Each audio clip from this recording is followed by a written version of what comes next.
Ladies and gentlemen, welcome to the second final day here for the Southeast Asian closed qualifiers for TI15. Gunnar, we're getting down to the wire. We've only got 6 teams remaining, and after today, we'll only have 3 teams left as well for that final slot. Firstly, how are we doing? I'm doing good. I'm excited. Like you said, it's the top 4 teams. I think that there's gonna be a lot of really fun games today. Even the first one, I'm super excited about. Execration versus Mentality.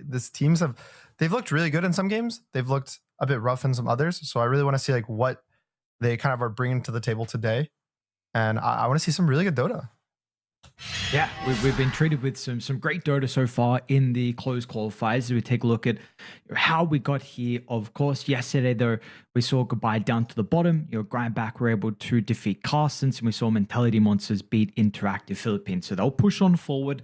And then, of course, the upper bracket, that's how it's currently positioned as well. So Reconics and OG, one of them will already have a slot in the grand finals. We'll take a look at the schedule and how that is shaping up for today as well. Again, we're going to be starting, of course, Execration, Mentality Monsters, then another lower bracket elimination with Glyph versus Grindback. That's going to be so exciting. Then Reconics, OG, and then the losers, they got to go again later.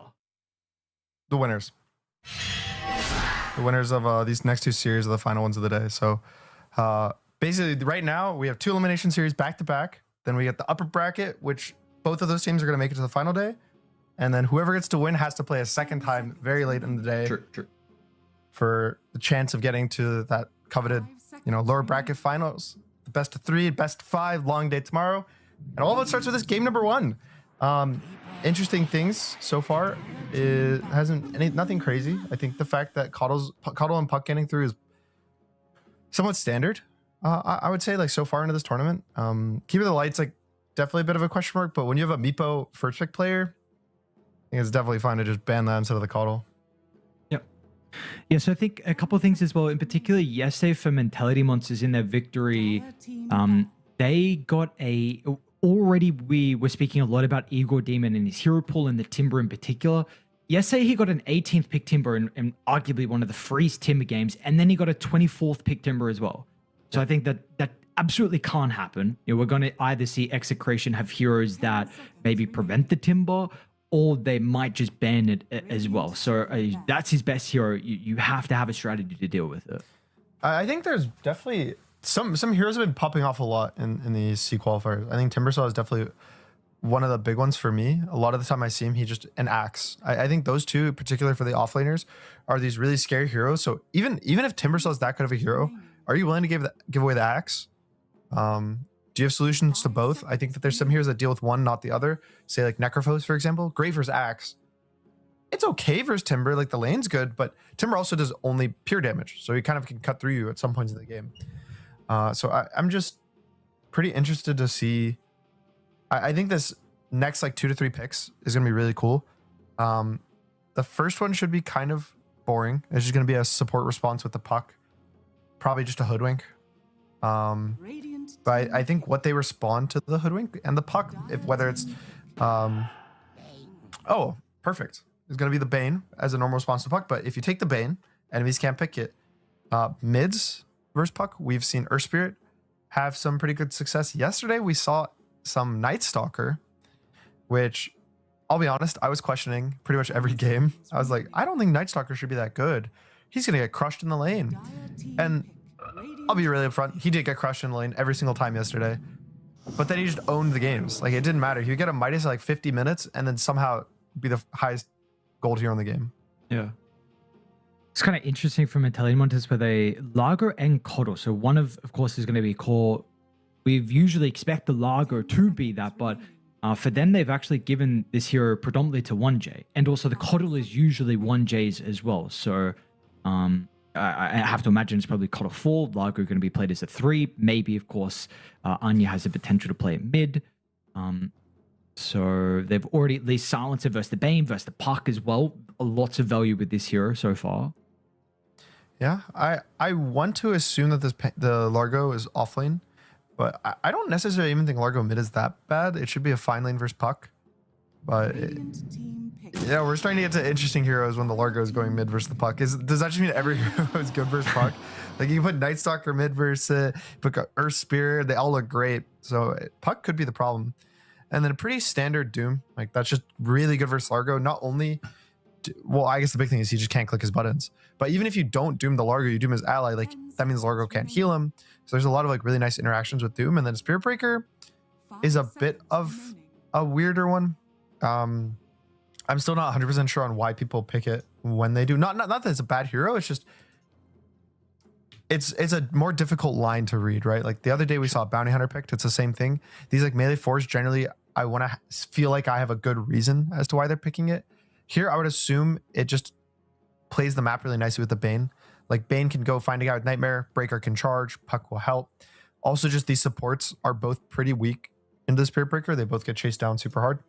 So it could be that. It could be a comfort thing. There's a couple different reasons. Sure. What carries are you thinking about for Akashi to potentially be active as well with the Spirit Breaker, Bane, and Puck? The Nature's Prophet's already banned out. I don't know if there's another one.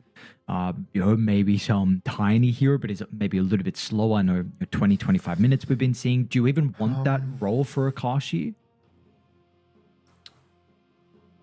10 seconds remaining. I think Drow is really good if they can get it versus the Largo. You have a silence and the Ags is anti-healing, so Radiant team that would be like my number one priority. If not that, maybe like a Terrorblade could be okay. I think you just want super, super high damage, so when the Largo kind of gets caught, you deal with him. Okay. And then for Mentality Monsters, they pick the Luna, which I think is pretty standard to some extent versus the Doom, right? Like,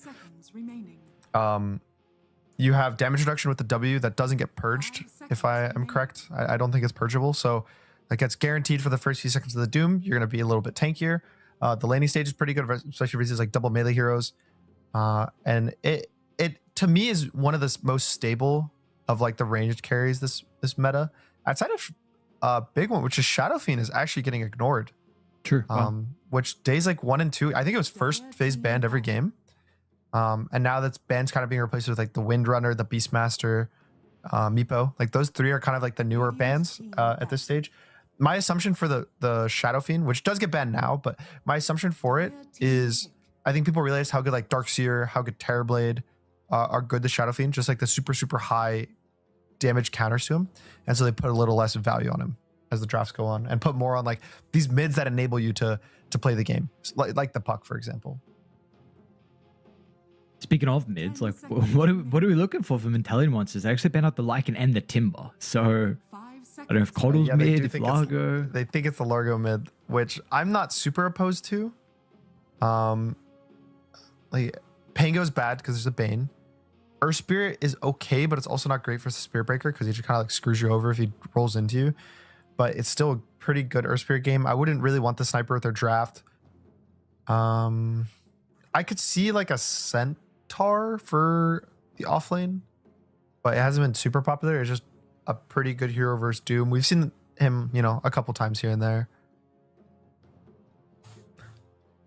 But I want to say I would assume they're picking a...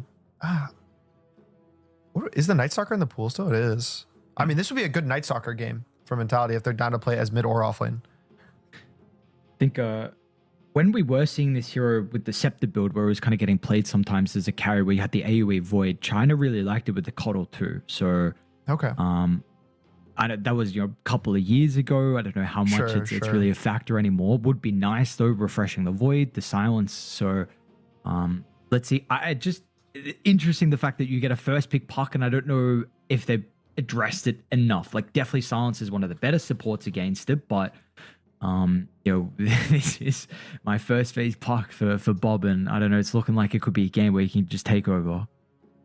Yeah, it's a pretty chill game for Puck. Also, the really nice thing about Puck for Silencer, this is pretty like old information, so I assume everyone in chat's like 20 KMR, so they all know this. But if you have last word on you from Silencer and you full duration channel your phase shift, you actually like ignore the damage and silence. Which is really weird because most channels, it basically like the second you stop channeling it does the damage to you, and it only works if you full channel the full duration of phase shift. Like if you end it early, you take damage and get silenced on Puck. Sure. So that matchup is actually generally not that bad in my opinion.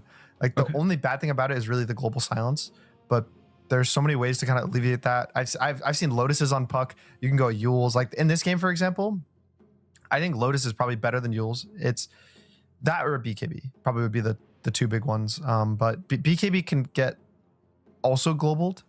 But I guess Lotus can too. So BKB would probably be the choice for Puck. TB still in the pool. Are you preferring this over other carriers? I still like the Drow a lot. I think that the Drow just super counters the Largo. It's great versus the Luna. The supports don't really have jump. Like the only hero he's gonna have to deal with is a Void Spirit. Oh, wow. Whoa. That's a new hero. Interesting. Okay. Why this over the Drow? I mean, Drow has not had super great success in this qualifier, I want to say. Which could be for, you know, a lot of different reasons, but why? The biggest thing Clinks does is he kind of has a soft ignore armor with the innate. Like as he right clicks you, he puts a debuff on you that lets you ignore their target's armor, but it's only for the Clinks. But it's like I don't know. I guess this probably is just a player feeling thing. Like he was probably just feeling Clinks because I feel like they kind of provide a similar role in terms of what they do for the game. I guess the biggest thing is that Clinks fits what his draft wants to do probably a bit more. Like he's a bit more active than the Drow. He's a bit faster. If Bane catches a hero or Spiritbreaker catches a hero, it's way more likely your Clinks with like Invis is going to be there on the guy killing him compared to a Drow. Like Drow's never going to show up to these random ganks. So it's probably that they wanted a bit faster paced carry to play their draft. I'm just kind of worried if the Largo, in my opinion, I think if this Largo gets like a Shiva's, gets a couple items, sure, I guess there's a Doom that can deal with him. So it's like you don't want to necessarily like pick everything as an anti-Largo hero, which the Drow might have like tripled down on. But I don't know. If you're not able to Doom the Largo, he might just carry every fight. Okay. All right. Well, we're going to have to find out then. Mr. Igor Demon, if he's going to be able to provide that impact they need from the Largo, if we can see the Doom onto him or not. I don't know if yesterday because we did see Akashi play the Drow yesterday, game 3 in their loss. So I don't know if that was something that it didn't go the way they were wanting to. Maybe it makes them a little less confident in the hero. We've only seen one Clink so far. I believe that was Interactive Philippines. They paid it in the like 70+ minute game versus OG. Yes. So yeah, very interesting. If I know Akashi, I mean, he's silver tier, so it's not like he's super high. I mean, we don't know if he's been playing it, of course, elsewhere or not. So we're gonna have to find out. We shall see how he goes. It Clinks. Yeah, Is there a draft your favorite? I really like the Doom in this game, and I'm kind of a Void Spirit hater. So like I want to say Execration, but the Clinks to me makes it a lot of this smoke's a bit scary. The Clinks to me makes it pretty. It's gonna rely a lot on Akashi, on what amount of impact he has in the game. I think that if he's able to win his lane, run around, get a bunch of kills in the early game, I would like it a lot, and I like their draft because their draft look to me has a very cohesive game plan, right? A lot of these wave shove heroes like Pucks can shove waves, Clinks pushes waves super fast with the Shard, and then you have like Doom for scaling, you have Breaker and Bane for pickoffs. Like their draft to me seems like very simple to execute, easy to play, has one simple game plan, whereas Dyer's is a bit, they're in my opinion a bit lacking on damage if the Luna's not involved. But again, a lot of it to me is going to be on Akashi because he's like the linchpin in making it perfect, right? But if he's doesn't do enough damage, he doesn't jump the right fights, maybe dies once or twice, they might have wished they picked Drow. Just gonna wish he doesn't get caught here as well. Gosh, down in the river, a little bit awkward of positioning though. I think they went a bit too early. It's just really hard to catch heroes in the river because they get so much movement speed now. It's like possible maybe if they had the silencer there to get a couple extra right clicks in, but I also want to say the meta of killing the range creep level 1 is I feel like it's like the closest thing to the boringness of the level 1 wave pulling that used to be in the past. Yeah. Because like pretty much every offlane duo is just doing it now, right? Like top Doom and the Spirit Breaker just go kill the level 1 creep. bot lane, Largo and Kato kill it. So now it's just the wave pushes in, you just get all this creep advantage. Like it makes the off lane pretty static for the most part for the first wave. Is this? I was gonna ask a question if this is something that should be prevented, but I feel like I don't know if I want that to be the case. Yeah, it's one of those things where it's like you don't want to change too much and make it like nerf every strategy that people invent to try to. I don't think it's as bad as the level 1 wave pulling thing. Yeah, I agree. And I don't think it needs to be changed, but there's definitely probably possibilities to play around it a bit more. Ooh, Kato might be in danger bot lane. I think it's okay. I think it probably will revolve around at some point, like people will just protect it as 3 instead of trying to kill it. But then that like screws over your offlane because then your offlane's not killing it, right? Yeah. So it's just this weird where people just accept it is what it is. I think is kind of the current trajectory of it. I think, like you said, though, it's far better than the wave pool level 1 that we were seeing. So at least yeah, there in is terms of some play annoyance, you have options versus it. The level 1 wave pool was just terrible. It was so dumb. That was the worst couple of months. And then when you could just pull every wave anywhere, and we had like, what was it, like Eternal Envy was the one like just would grief games by like pulling the mid wave and stuff. Oh, there's been some bad stuff you could do with creep shenanigans over the years. Yeah. But that's the thing, like you don't want to take away all of the mechanics because there are some impossible lanes. What, do we want to go back to the off laners that are just getting griefed and literally, well, we don't have really tri lanes anymore, but we are a pseudo support, so. I think even just like having like the skill expression to like do like cool things like that with different ideas is one of the best things about this game. Again, I mean, we touched on it a couple of days ago. It's a beautiful thing about Dota, just the strategy that goes into it, how difficult it is. Mavis bottom, it's gonna be fine. So the regen, they are putting a decent amount of pressure. I mean, this is a lane where you're always going to be topped up here with the chakra. So he should be able to farm pretty freely. Looks like mid as well. It's another lane where like Puck is doing fine for the first 2 levels. I know Bob's now 4 now, so got out of that scary stage, but yeah, it's another time we're seeing this. Yeah, generally, I feel like mid laners are so good now that they're able to kind of ignore the early game issues with just last hitting or just creep aggro, all these different plays, and a lot of the stompy lanes don't happen too often. We see them from time to time, but yeah, this is not as one-sided as you would hope it'd be for the Void, but doing really good in terms of the lane state, right? Like the amount of health Bob has is pretty bad for him. I think he'll get the water and top. I don't think there's a way that Void's here to kind of secure both, especially with Shanks walking over to help protect them. If he's not careful on Void, off the mark here. Well, he might lose both runes now because he was kind of being greedy. We almost saw a kill down bottom as well. We'll keep watching mid, however. Anya fight back over towards Bob, but with the blood grenade, they should be able to run him down, and Bob's actually going to be able to secure with the kill, and now the Void will miss a full wave as well. Yeah, really nice by Bob as well, because he's under the tower, so now the creeps are under tower for his side, so the tower's going to be killing them. Like, this is always perfect if you can put your creeps under the enemy tower. Who glyphed? Unfortunately, glyph. Who did that? No. Who was that? Bottom lane, 1J? Maybe going to be able to get a kill. Coddle with the blinding light, a little bit annoying. Dire's courier has been killed. Balling is... I was a bit worried for the Largo, honestly, walking to the sun. I thought that the Klink's Bane might just be able to win super hard, but I think the cool thing they did with the Lick, which one of the buffs was, if you get a kill with it, you get the Dispel now. Or not the Dispel, the HP regen.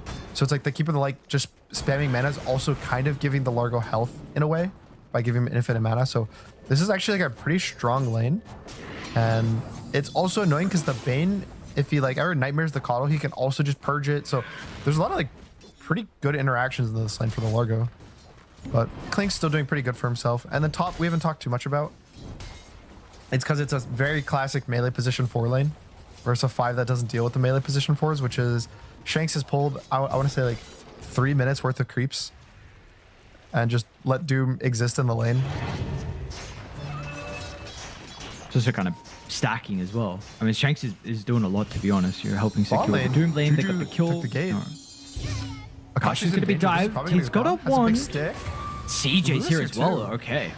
Just guarantees the kill.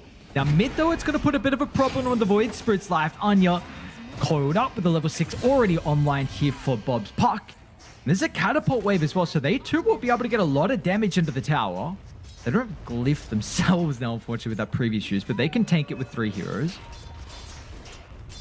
I wonder if they're gonna have to rotate mid to kind of defend this. They already got the bot tower, so in terms of like the speed of the plays happening, they're already what 30 seconds ahead of the amount of damage Radiant can do, but it's a bit hard. Void Spirit's alive. He's not 6 yet, and he won't be 6 until after the Sea Troop dies, but I think he should be okay to defend this by himself. Oh, no way. Oh, that's a I've sick not nightmare. seen that before. What? That's so sick. Wait, that means that his team actually has to rotate now, or the tower's gonna go down. Bro, what? That's such big brain. Bob No is level way. 7 already too. This is so Void knows that if he walks up, he's gonna be able to take so much chip damage. So the tower actually goes down because of that nightmare.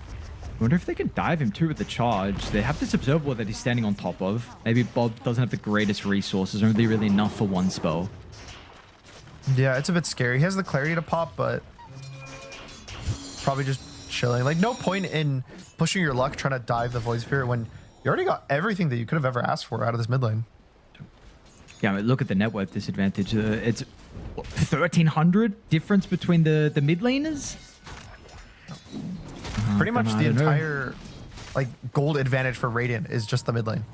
Yeah. The other ones are pretty similar. Like Luna and Klink's 100 difference. Sure, there's like a bit of a difference with the Doom and the Largo, but I think that's just because of the tower difference.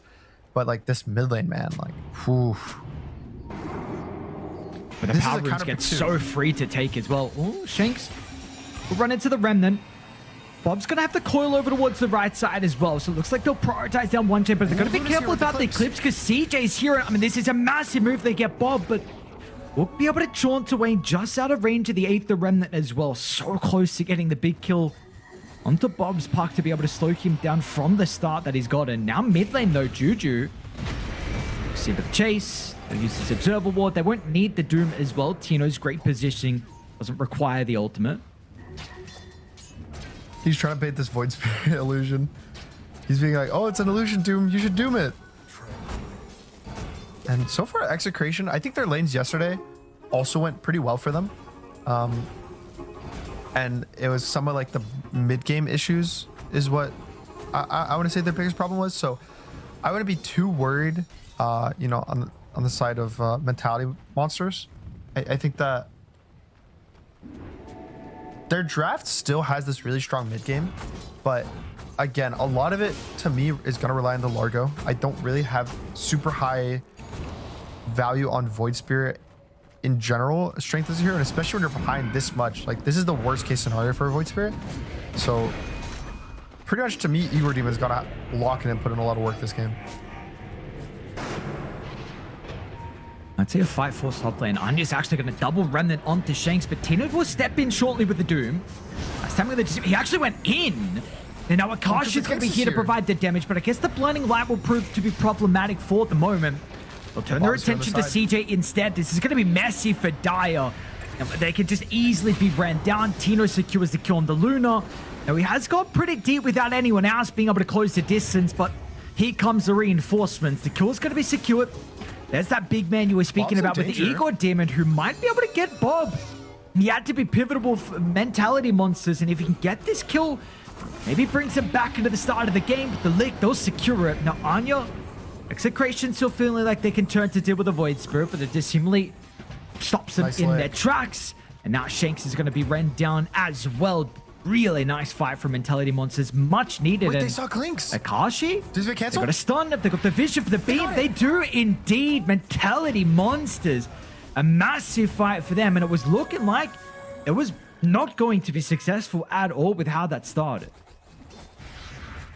That was looking super. I mean, I kind of questioned at the start, right? Like Doom looks like he wants to press Doom on Void, and so what, 1v4 at the start, but then everyone in Execration was already flooding in. They had the Clinks behind, they had the puck connecting from mid, and they basically turned this like little gang of the Spirit Breaker into a full-on 5v5 with CJ going down at the very start, but I think super good kiting from them. And I do want to say the Largo put in so much work in that fight between healing, movement speed, damage. Like he provided everything his team needed depending on like the situation, and lets them kite out. And sure, Void maybe not strong on his own, but you pair him with the Coddle to give him a lot more mana, a lot more spells. You give him with the Largo to kind of give him sustain in the fight. And I mean, Mentality Monsters kind of clawed back into this game, and sure, they're maybe down 1,000 gold, but strength wise, it looks like they're pretty even. Yeah. But the big man, the Largo getting a bunch of that gold. Top net worth now, actually overtaking the puck. So he's been really important in their success on Eagle Team. With that being said, we did see, the first series, the first game, in fact, when he was playing Snapfire, there was some questionable plays, but since then he's absolutely cleaned up his act and has really looked solid. Yeah. Is there any cool items? So the Void Spirit's going Yules, which I think is a bit interesting. I think it's probably to help with like Spirit Breaker. It's also a puck catch. Oh, topper invite. Void Spirit really control. Nice coil on them. They're going to Doom off the Largo as well with the Kashi nearby. This would be the fight that they were hoping was going to take place up top. Shanks actually gets the double, and that was just perfect. I mean, you have the Clinks being able to freely right-click your melee heroes directly on Dire, and the coil as well from Bob heavily enabling them. I think the Largo, right? Like you see the difference in the fights the second the Largo gets doomed. Obviously he got grip 2, so a bit more sad for him, but I want to say Juju wasn't level 6 in that fight, or maybe he just decided not to global. But now Execrations, all their spells on cooldown. No Doom, no grip. Mentality Monsters do want to defend this tower, take a fight, but it looks like Execration's not really going to give them a fight, so kind of a lot of TVs being wasted a bit, especially with Shanks getting out here. Ooh.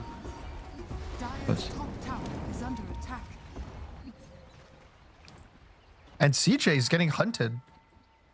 I wonder, he knows that Shanks is full on commit charging him. Maybe he's going to try to cancel with a Q. Okay, he'll be fine. Yeah, get him. I mean, the Akashi and Bob kind of gave up. I thought that they were really going to like run down with the Spirit Breaker, but probably expecting Luna to dive under the tower, and that's not really a situation they want to be in, especially with the global silence still up.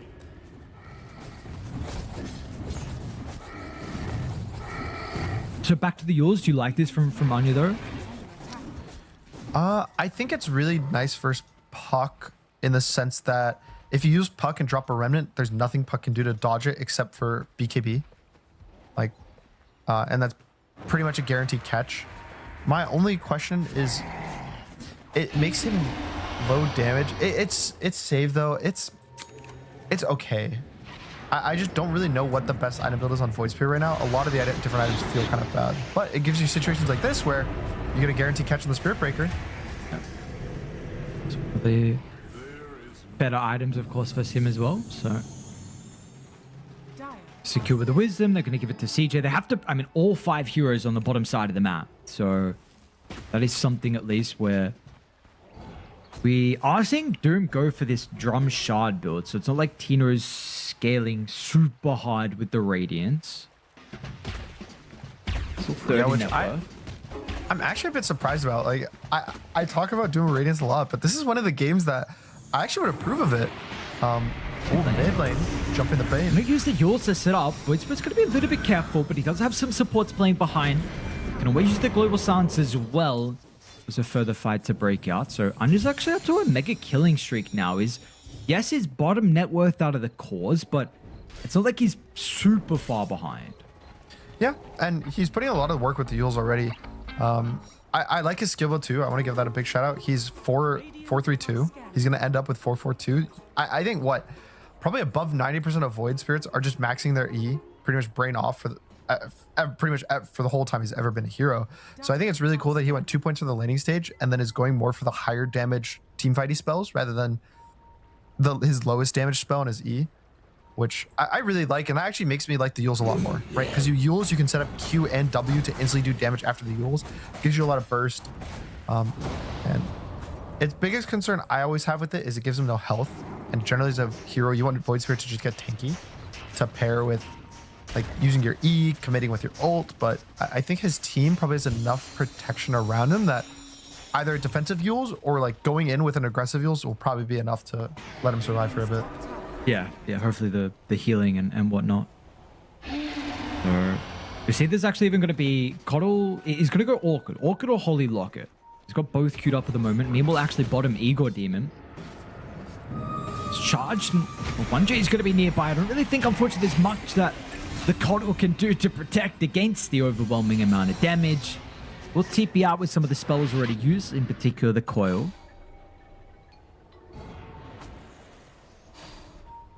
And this is the game plan that Execution really wants to execute. It's run around the map with all 4 of your heroes that can just do whatever they want. You have Clinks, you have Puck, you have these super mobile cores. You have 2 supports that are perfect at just hunting down these solo heroes and getting the pick off. So Mentality Monsters, you see the one fight that went good for them. They were 5 heroes on the same screen fighting at the same time. And it looks like they want to recreate that success with another team fight top. Yeah, it's going to be 4v5 at the moment without Execration having Mavis. They'll try and salvage with the Doom if they can take him out before the ultimate. Do they want a Global Stance? They're not even going to use it. So they'll still hold the Global if a further fight breaks out. That's not going to be the case. So as soon as Execration see the Doom's life get lost, just get the tower and try and walk out. Good pick off. Unfortunately for them, they're not going to get more.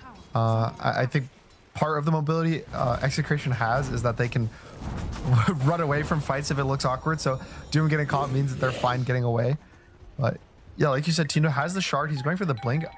Again, I kind of want to say this. I'm surprised he didn't go Radiance because I think his team would give him so much space with the way that they're going to play. Like the way they're going to chase heroes, run around looking for kills. I think it's actually one of the ones where it's like super good for him to be greedy. So he's making the choice of, instead of capitalizing on his team's greed, he wants to be part of it and play around with them. So gonna get also the best. Not gonna work out here with all. They even dropped the Eclipse as well. Okay. They are getting some free kills on Mentality Monsters, however. Radiant's top tower is under attack. And also just constantly being the same heroes on the screen, right? Like they had 4 heroes all ready for that initiation. The only one not there is the Largo. Largo going interesting item build, no Ags. He's going for the full Kaya Sanj into the Lotus. I guess basically Ags does nothing if you're doomed. And at least if you Lotus yourself, you can't get gripped. You can't get doomed. Well, you can't get doomed, but he'll doom himself. So probably just making himself weaker so he's actually his impact as opposed to trying to make himself strong as possible and having none when he gets doomed.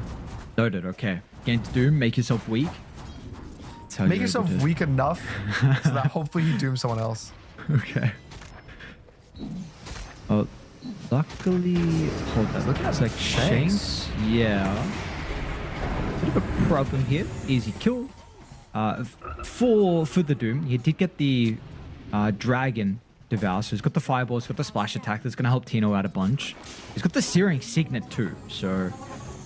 That Dragon is the best farming creep you can get in the game. It's 100% cleave, which is just insane. Yeah.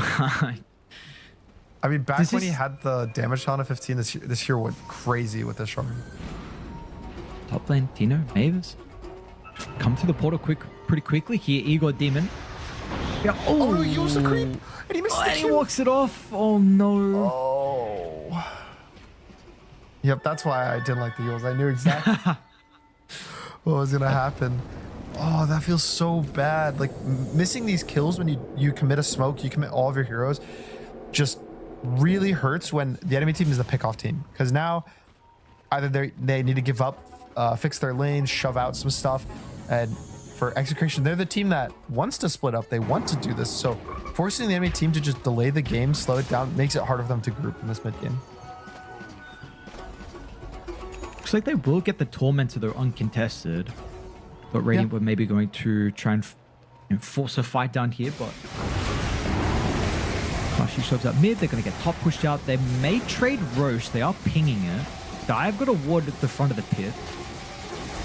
They're going to be able to respond as well. Tormentor's already down. Let's see if they come instantly. They have no TP on Luna or Coddle, but I think Luna CP is getting delivered. Coddle doesn't, but they can gate to get here. They might be too late, to be honest. I think without the like guaranteed TPing, yeah, they're just gonna give it up.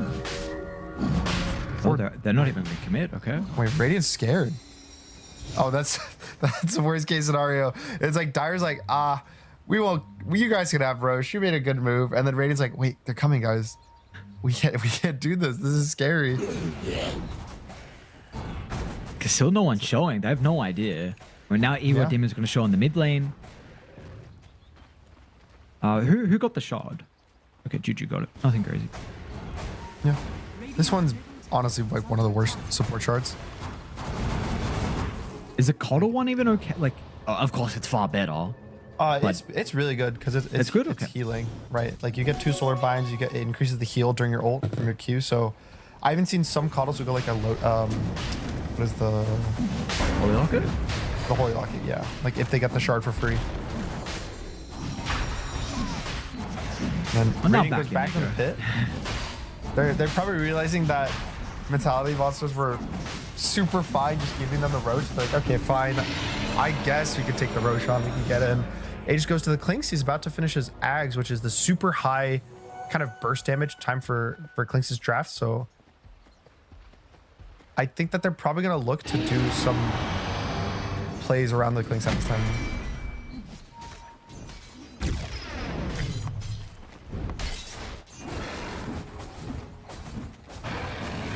Let's see how they want to try and set their forces up though on Execration, where the call is going to be from them. I've got a nice deep ward inside Radiant's jungle that's going to see some of the supports, Mavis in particular. Bob as well that he was farming up, so got some vision to work with. Bob himself is gone for a BKB, so opted for this to be able to protect himself this game. A lot of big items are going to be coming out in the next like minute or two. Luna almost BKB, Void Spirit, still kind of a bit away from Ags, but the BKB is finished on both Puck and the Doom. Just gonna pop the smoke, so it looks like Tina will have enough time to get away. Anya, make sure the charge will not prevail.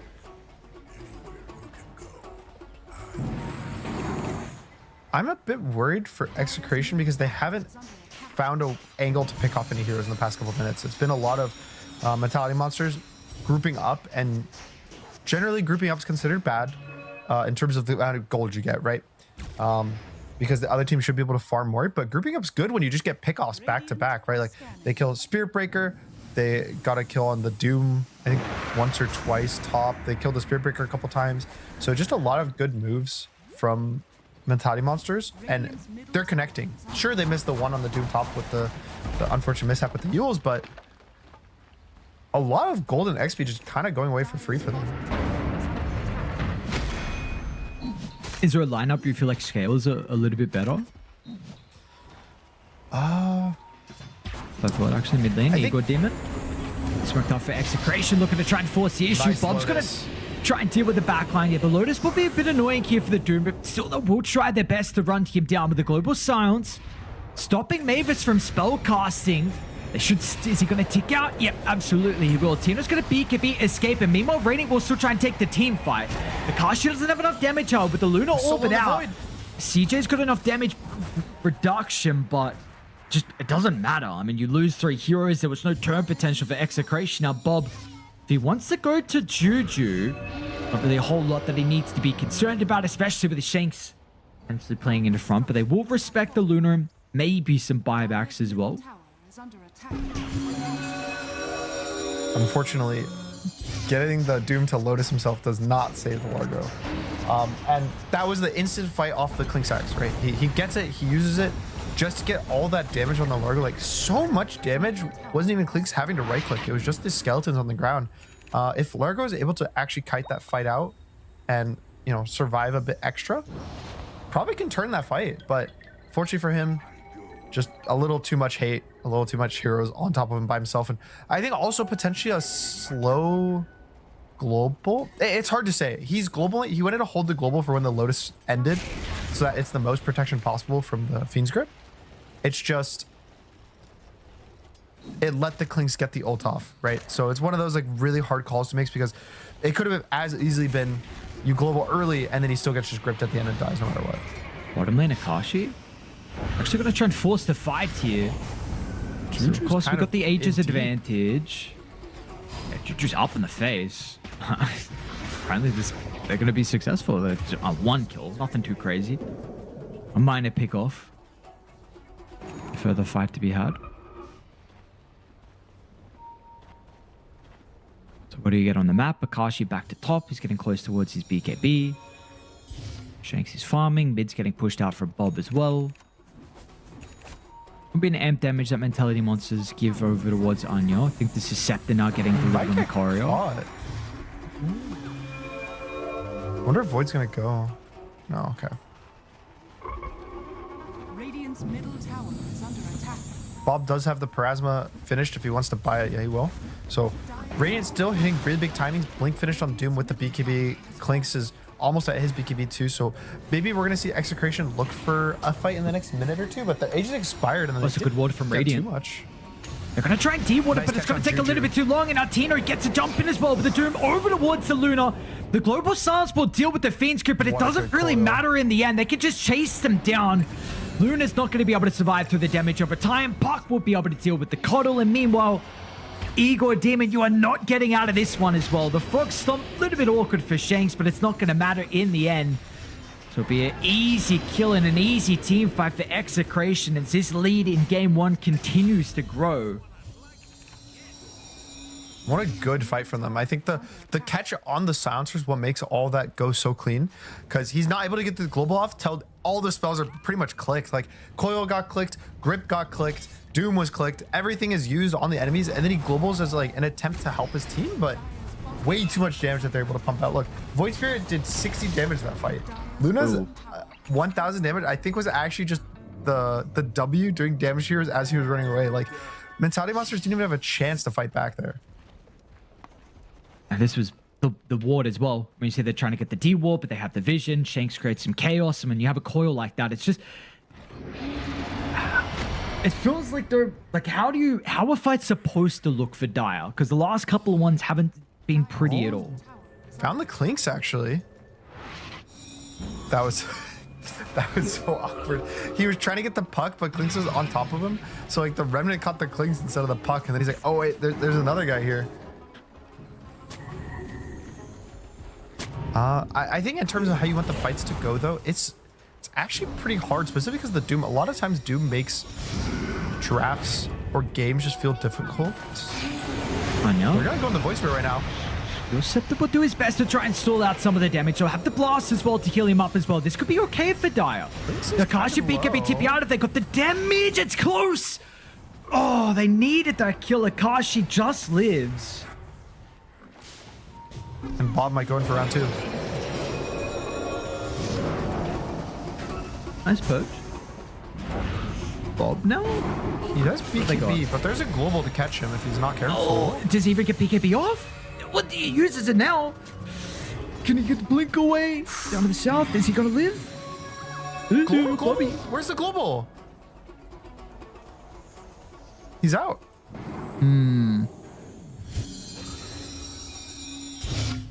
I mean, it is really scary to global the puck, because if the puck's phase shifted, then you just dodge the global fully. So it's like, but there's definitely an argument to, like, just the second he gets out of phase shift, he blinks. What if he just global to chase? Like, he was gonna be stuck there.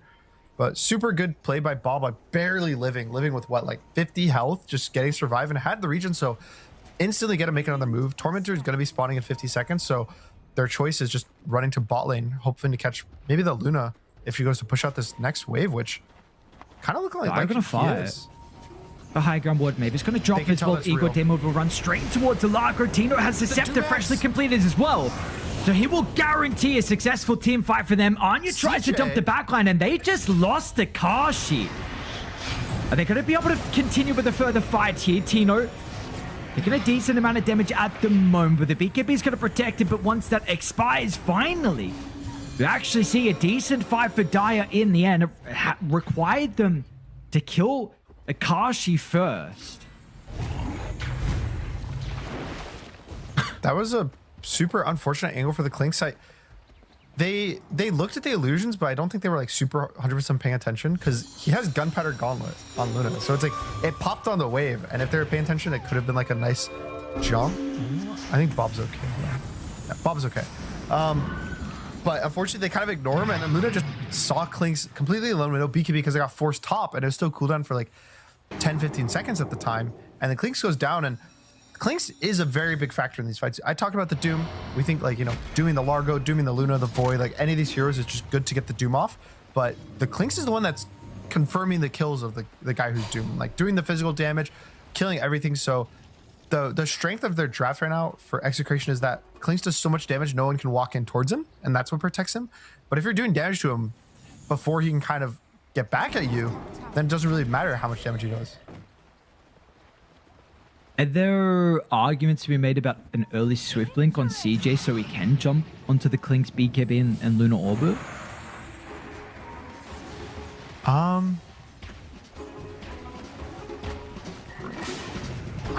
I think so. I mean, right now, the fights look... If Mentality Monsters, I think, takes a fight where they're going in and they're starting something and they get to use the global slightly aggressively, I really like their draft. But Execration, all they need is some random jump on a guy or the fight to get kind of chaotic and split, and it's going to be really easy for them. Well, CJ, the Lunar Illusion baiting. Do they know, though? They know, and now Luna... With BKB, they're going to be looking down. Global sides to try and cover as well, but the Eclipse, they will retreat. Execration have the opportunity to play the distance inside the team fight, and now this means Akashi can finally be able to have a back-to-back fight where those damage output numbers are problematic for Dire, and this might result in Roche for them. Yeah, this looks like... I don't think Dire wants to contest the Roshan at all. In this... I mean, CJ's being a bit aggressive with that Manta Illusion, and I feel like Anya really wanted to go in and help and make sure the Luna was okay, like getting on the back line, doing a bit of annoyance, but because of that, he gets caught completely alone, and the fight gets split. The second Luna's like up in enemy territory, your whole game plan is no longer let's jump them and kill them, it's get the Luna out. Ego Demon? Oh no, Largo can't go down like this. The Lotus. What have they got though? No coil? It doesn't matter though. They're still able to close the distance. They've got the damage, and now we'll try and get the coil out too. But live. He sees the silencer above. Okay, not gonna go crazy.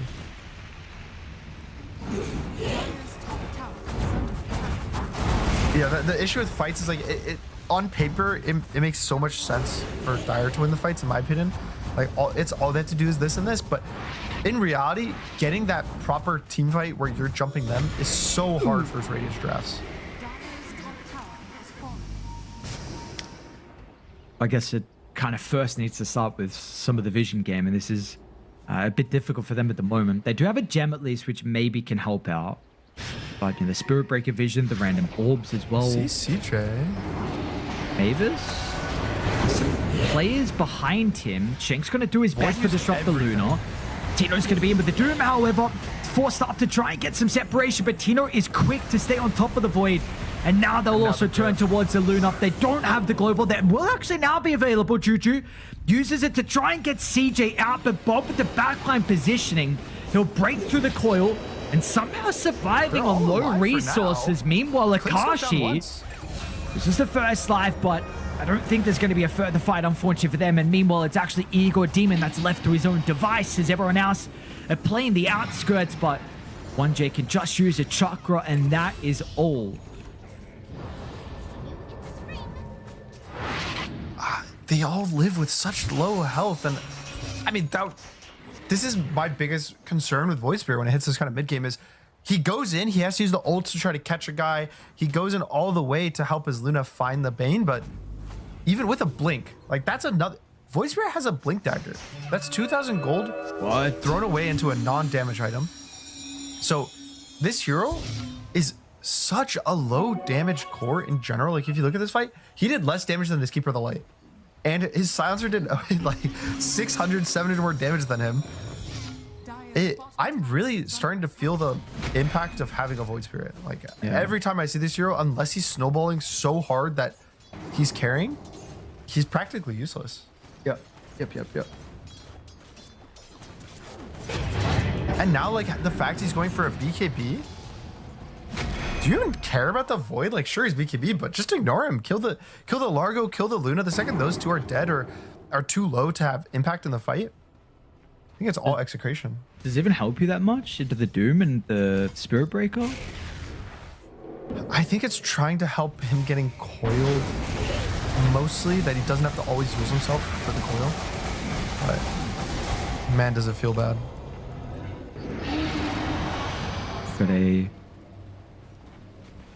Got a MKB now online here for the Clink, so an answer towards the Lunar Butterfly. I was seeing if Radiant were going to come through the portal after taking the Tormentor, because Mentality Monsters were set up bottom, but I believe Radiant actually scanned the high ground. So they're going to continue to play through top. Mid's getting shoved out. But the lane's in a pretty good position. Bottom as well is getting pressure with a double catapult wave, but Radiant will glyph to stop that push. And, well, yeah, now someone's going to come back. This Clink's push is fast. Oh, my. 2-3's just dead. No glyph on them, so I mean, just exposed racks, and the next time Clinks wants to do that in the next minute, he could just take the racks if Dyer's not really prepared. He's gonna TP back because I think he's kind of a bit low on mana, and I mean, MKB finished for him too, so Luna's pretty squishy. I think CJ's gonna struggle being able to do the damage. I want to try to give credit to Mentality Monsters and say, oh, they do have a Luna. Luna does scale very hard in the late game. She can do an extremely high amount of damage to heroes, but in this game, I don't really think so. I'm also kind of curious. Maybe this was a kind of game that CJ should have went in Ags. It seems weird, but potentially relying on your like Void or your Largo to go in first, and then pressing the Ags like on some follow-up damage, so you don't have to instantly commit early into like the Doom or the Clinks. I think might have actually worked out pretty well for them. Unfortunately, it's a little 37 minutes too late for that kind of consideration. Tough goal. They do get some items though. Silver's Edge just completed for CJ. I think Lincoln's. Yeah, Lincoln's completed for the Largo. But Anya's going to walk outside the base. Execration are waiting for the opportunity. Bob, does he feel safe to jump Anya? Maybe try and get some vision up at the high ground, see if they're smoked up. And they're just going to go through top once again. This is exactly what you mentioned. The tier 3 tower going down. The second time you do this for the Clinks will guarantee some objectives. Amp damage as well that they can now look to go back and find. It's super fine, I think, to just take the range racks, because it still gives you an advantage in that lane. It's not as fast to push, but each creep wave is going to win just like very, very slowly, which kind of opens up the other side of the map for them to choose, which kind of, interestingly enough, they don't want to, because Roche is going to spawn top. Pretty much guaranteed Roche will be top, so maybe like you flip the map now, you have probably roughly like 3 minutes till the Roshan's probably gonna spawn, so you don't have time to fix bot, push it out, get this tier 2, and then you can flip again, go back, control Roche, and try to end the game with second ages, or third, sorry. Mentality Monsters are already actually down at the bottom first, so even thinking about a T2 tower. Okay. And if Akashi wants, he can just press his ult again on the mid chain 3. No. Sure. Shank's kind of revealed a lot of heroes. I mean, you know what Clinks wants to do. If you're set up on this tier 3 top. They have the Observer Sentry out of the base as well, so they see Akashi. They're going to set up. CJ will try and move forward. Start with the beam. Lots of damage onto Akashi. Now Anya as well. Silence on the backline Bane. That's a beautiful start from Anya, but can they capitalize? Felt like it was an opening where maybe there was a chance to get some more kills. They're going to refresh up and try and go back in. Bob will do his best to disrupt. They've got their own ward on the high ground. The core's going to be off the mark with the Ur Scepter timing. Anya, completely okay now. It could have been a lot worse. I think that if they maybe were able to hold the presence for like half a second more, he might have connected into that remnant, but still getting the Bane, getting double BKBs forced for Mentality Monsters is really nice. And unfortunately, no Roches here, so they can't really force, but maybe they get more. Can they get the BKB off? He's got the Global Silence, of course, to try and disrupt this. They need the damage out of the Luna, but the Luna getting control at the moment. CJ's not right-clicking. Now Nether Strike back into the Doom. The Luna's going to be ran down. They had one chance to be able to kill it. Force out. Is she actually living? 45 health. CJ No way he's going to be able to live. Meanwhile, Anya all the way over towards the west. So the rest of Execration will run down with the Void Spirit. You get the Luna out. You're hoping that it's a long roach spawn for Dire. And the movement speed from Largo, like he's just spam pressing the movement speed, making sure the Luna's able to actually evac and get out of the Doom. And like you said, lived with what? Just a smidge of health. Gets out and could have been a lot worse. Could have been a really bad fight for them. But fortunately for them, Roshan is not going to spawn for over a minute. So Void Spirit's going to be able to kind of get active, get back in the game.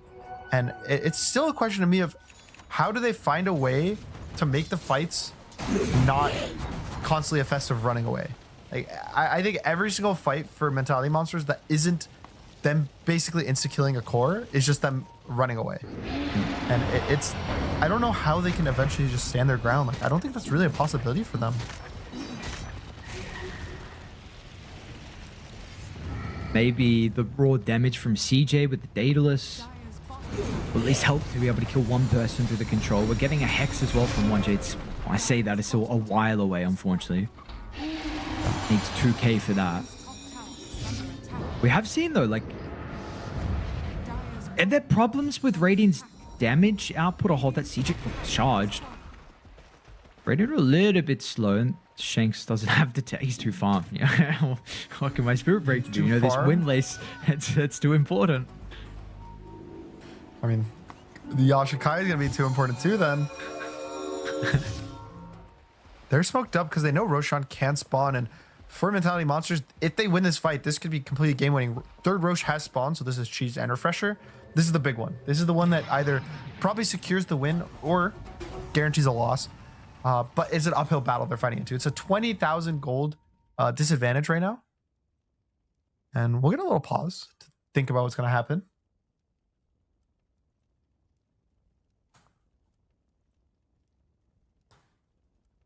See, what can they do? So, Kato, no Ags. Largo, no BKB. Void Spirit BKB hasn't really gotten much stronger. Like, Dire hasn't really gotten anything since the last fight of value. Whereas Radiant, I guess Radiant's also just already 6 slotted. Like, they can't get, no one can get stronger. It's really just a battle of positioning. It's just that Execration, because their gold advantage, is allowed a lot of mistakes, and Dire is allowed effectively 0. Good Doom, GG. Klink's great position to hit the Luna, also GG. Void Spirit gets gripped, gets coiled, something bad happens to him, also likely GG. So none of the above can happen, and they need a burst, preferably the Doom or the Klinks at the start of the fight. I think if they get a way to keep, but like, what stuns do they have to get a chain stun? Like, they have one. It's the Void Spirit Remnant. So are you really expecting to deal like all of Doom's health in what, like 1.6 seconds? Like, that's not realistic. And I think also if you're not jumping the Bane as well, it's a little bit problematic with how he can disrupt the fights with like Nightmare plus Fiend's Grip. We saw that the Go with the Void was able to jump Mavis, which was a bit of a problem, I think, top when you're potentially trying to siege the Lost Barracks. So really, I think you need the perfect global silence from Juju. So actually, you're bleeding buildings. It's another use of the burning army for the Klinks. So tier 3 tower bottom is going to drop. They did see Anya leave the base. They'll scan as well. See if they're going to be fast enough before he's able to get on the other side if he goes to the portal. Maybe he was actually going to continue to run back instead of going forward, but the misread, he will be out. That does mean that Dire are going to be able to get out of the map as well. CJ will push mid. They really want this Roche fight, but Execration's all set up. They're all ready. Buybacks might start being important for this fight. And both Doom and Klinks don't have buybacks. Running up high ground into the outpost control. Anya tries to jump. Double Astral Step into Akashi. Meanwhile, Doom as well as in. He found the Luna. The Global Science is going to try and do their best. They need the movement speed from the Largo. The lick over towards the left side, but the coil holds him in, and the Nether Strike as well. Where are you running, my friend? There is no way out. They tried to force the team fight. They knew this Roche was so important. Unfortunately, 5 heroes dead. Guaranteed third Roche and pretty much game as well now. It's so hard. Like, yeah, if they get this like perfect angle and they're super lucky with everything, they get this nice jump, they get a stun and they somehow burst. But I mean, I'm looking at their draft and I'm starting to see issues with like Void, potentially even the Silencer. Like, where are the stuns for their draft? How can they connect with their damage? Dire's top towers are under attack. Dire's top tower. Unfortunately, we've seen that problem from start to finish where they haven't really been able to get anything going. Luna has showcased sometimes that the damage has been there. I mean, she's top net worth. So insanely farm, but not able to really do too much with it. Unfortunately, now it doesn't really matter when you're Doom. Yeah. And this is before Doom is level 25, so he doesn't even have the mutes. It's just effectively you can't be healed, you can't cast spells. Oh. You're gonna be able to get the Silencer, Nightmare, break the coil. Good Eagle luck. damage has been pretty annoying. The Yules, there's going to be nothing else. I mean, Bob is just making so much space. Buildings are falling. It's about to be mega creeps. They're going to hold the buyback out of the Luna. No! The Godel again. Dude, this is so stupid. Is he actually dead? Click on Okay. Puck. It's so much damage. With the Shivas too, just... They can't walk in. They can't do anything. Bob's just kind of messing with them for fun. They do lose the Ages, but there's just Shanks along with Bob disrupting the backline. Now they're going to be onto the Luna as well. Buyback hoping for the global, but not going to be there in time to protect the Luna, who will also look to rejoin, but there's going to be no stuns. Continuing to showcase the problem. Unfortunately, with the draft, Reddy can reset out of the base. They can go back in if they want to. I think it's super fine for them to just go back in. Doom has buyback with Boots Travels 2 right now, so it pretty much for them. I mean, sure, you can play a bit safer if they want, but I don't know. If you look at how Bob's playing, he's playing like they're up 40,000 gold. I also know it's like impossible way for him to die. Dire's turret has been killed. Quite a free puck game. Oh, he's got Arcane now. You've got Daedalus on Clinks. So the game ender coming shortly by the looks of it. I want to go back and think about the draft. Like, what could have changed? In my opinion, I don't remember what the second phase ban is, but I think if they don't take Doom instead of the Largo, they should have just banned the Doom. Because if this Largo wasn't playing versus a Doom, or he was a Doom himself, I think that it would just look so much better for their draft. I don't know if we've seen Igor Demon play the Doom. I know he's been playing more, so he might just not prefer it. But if that's the case, you might just have to ban it. This matchup's so bad for the Largo, for his team, for himself, that I don't know. I think this is a big drafting issue for their team. Speaking of Igor Demon, Bob's going to jump behind the Largo to try and deal with some other heroes that could protect him to help him get away. The Congregations means that everyone's going to be stuck inside this AoE mute. Some of the heroes that died have got a buyback, but as soon as they try and leave the base, Bob is just... Well, look at him, dude. What is this? It's the first phase time, Park Bob. again.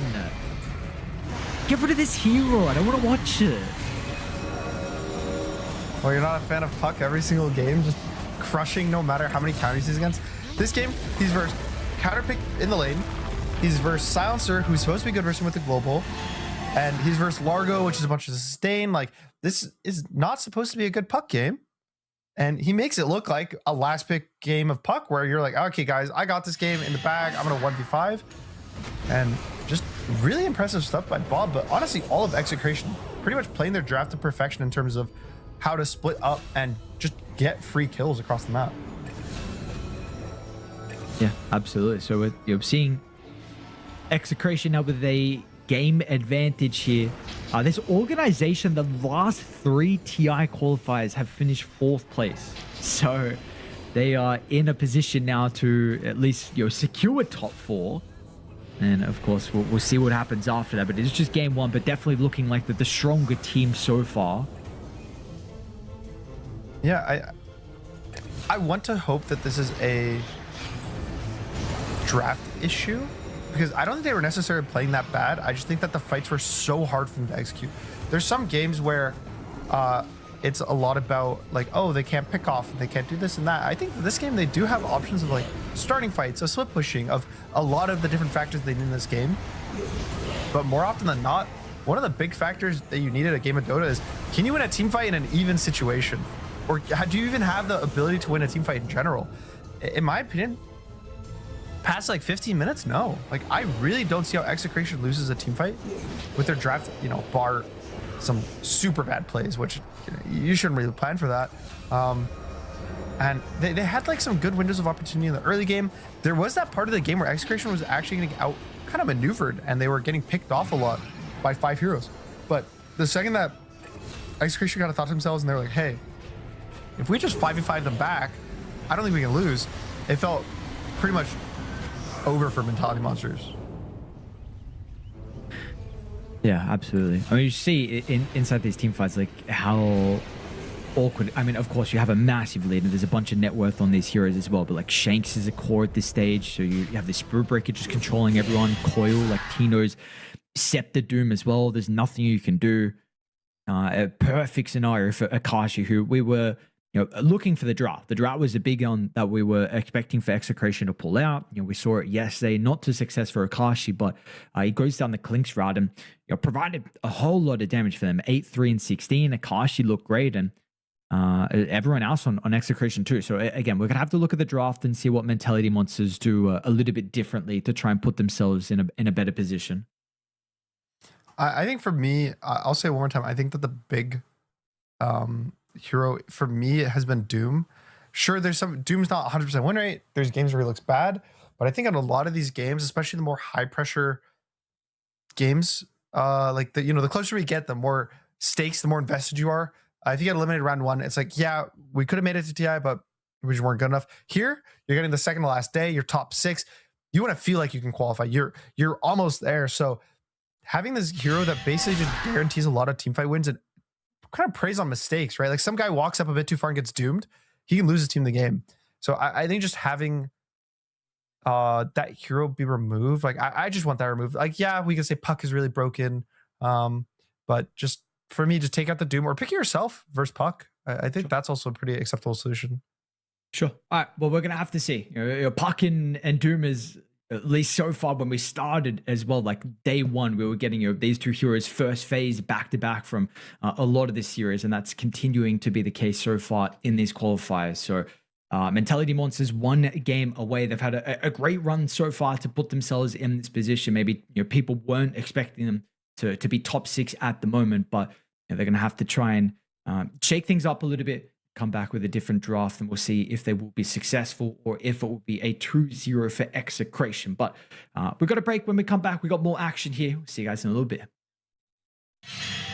The human body was built to move, not trapped at a desk in one singular posture for 12 hours a day. It's time your chair evolved. This is Secret Lab Titan Evo. Ergonomically engineered for you, gamers, hybrid workers, artists, backing your every move.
We are back ready to go here for the closed qualifiers in Southeast Asia. We've got our game 2 draft. Mentality Monsters going to be on Radiant playing with second pick.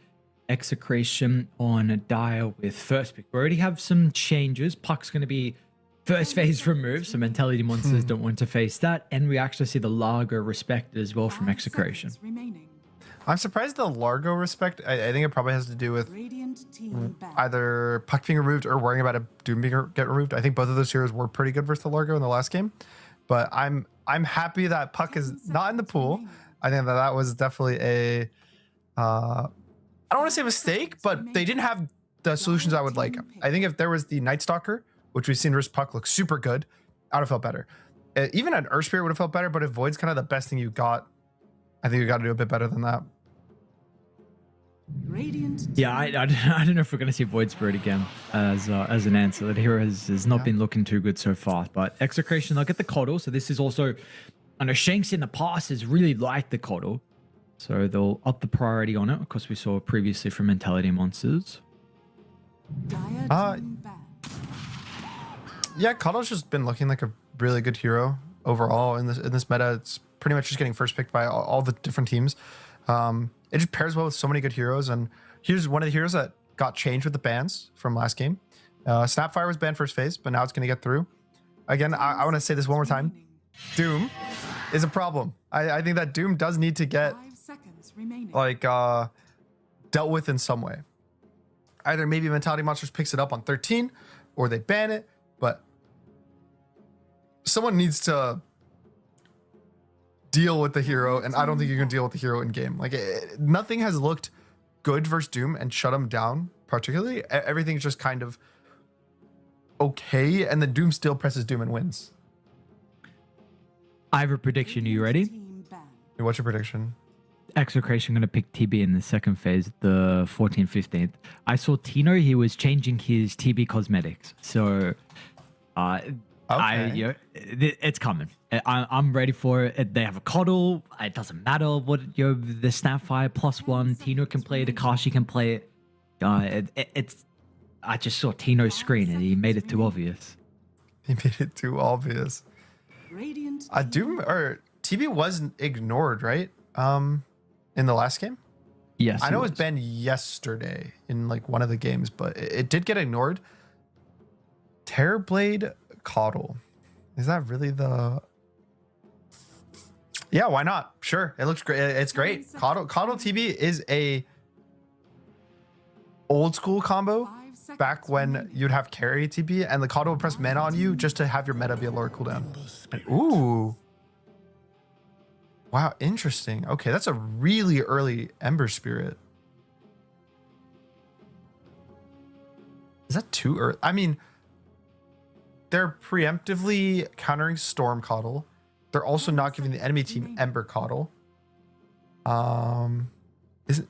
5 seconds. I guess Snapfire has looked pretty good versus Necrophos, so you're also like soft dealing with a Necro already with one of your supports or offlaner. I guess if it's an offlane Snap. It should. I don't know. Every time I see Ember early, I get a bit nervous for how he's going to do in the lane. Yeah, I'm not sure Bob plays the typical counters. At least, you know, the Huskar, one of the bigger ones, is a bit more specific. Are there any others that are like very play specific as well? For Ember in particular? Yeah, like Ember counters. Like, of course, you know, Huskar only a few play that. Are there any others that are similar? It used to be Monkey in the past, but that hero has just fallen off, in my opinion. Like, even the Ember matchup doesn't win as hard, and then you bring a +1, it's not good. Snapfire would be good, really good versus Ember, but obviously the Ember already has it. And yeah, you were right. But I'm trying to think, like, what is the... I mean, I think they'll probably end the phase with a Necro and just play it into the Snap. Because, yeah, there's nothing really... Oh, never mind. I was going to say Largo mid, I've actually seen crush Ember. But the Largo's been banned first phase, so they don't even have that solution. And yeah, now you super don't want to pick Necro or Huskar. What to do? Slardar 10 seconds remaining. probably is in the pool. 5 seconds remaining. Yeah, I like Slardar here. I think the other one would be like Queen of Pain is okay versus Ember. It's not, you'll not crush the lane, but you'll go kind of 50-50. And a lot of stuff happened as well with the last 3 picks. So let's kind of go over that. TB got picked. It is a flex for Execration. They picked it, I want to say 2 times now for Tino. Yep. And then he gets responded to with Darkseer AA.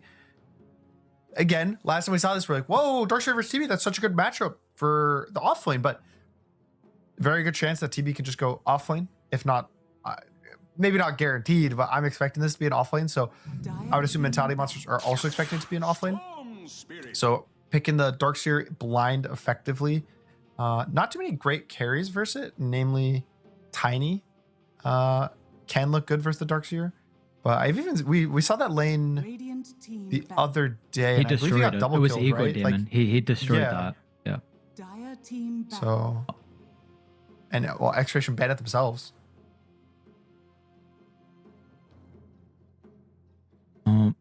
Yeah, Sven's pretty bad as well. That was one of the other Sven's heroes. Bad. Ursa in the past was good versus Darkseer, and it could be an okay Ursa game. 10 seconds But it's not like my absolute favorite. 5 seconds What remaining. else? Darkseer.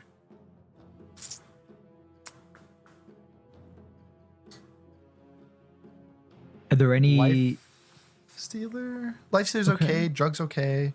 There's a couple heroes you can pick that are gonna be okay in free farm. The other concern you have is basically what is Mentality Monsters gonna pick for carry for them, and they're not even for they could do Terrorblade safe lane. I don't think it's necessarily gonna be 100-0 lane if the Darkseer goes there. So a lot of options open for Execration at least. I think Mentality Monsters, their carry is probably gonna be dependent on what they see, but assuming this is a Terrorblade offlane, I think like a Drow Ranger is really good for them. It's just great for Storm, great for TB. It kind of holds its ground, so Disruptor, Coddle don't really deal with it either.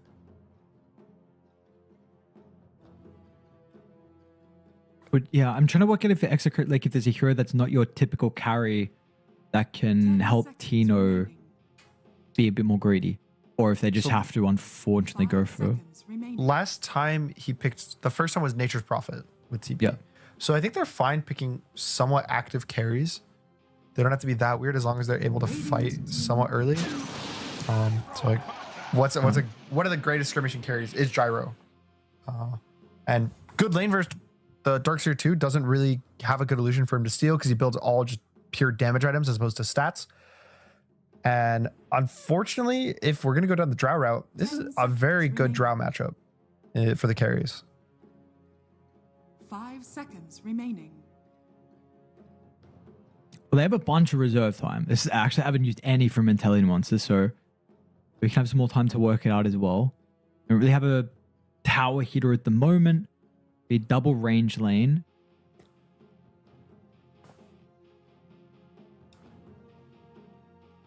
I wonder how that lane would go versus TB. I've never seen Drow versus TB. Drow versus TB.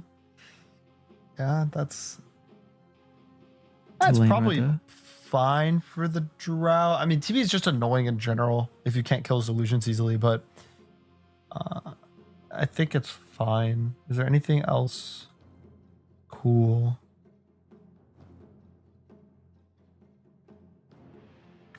There's like a potential Alchemist, I guess, could be okay, but he might even lose the lane to TB.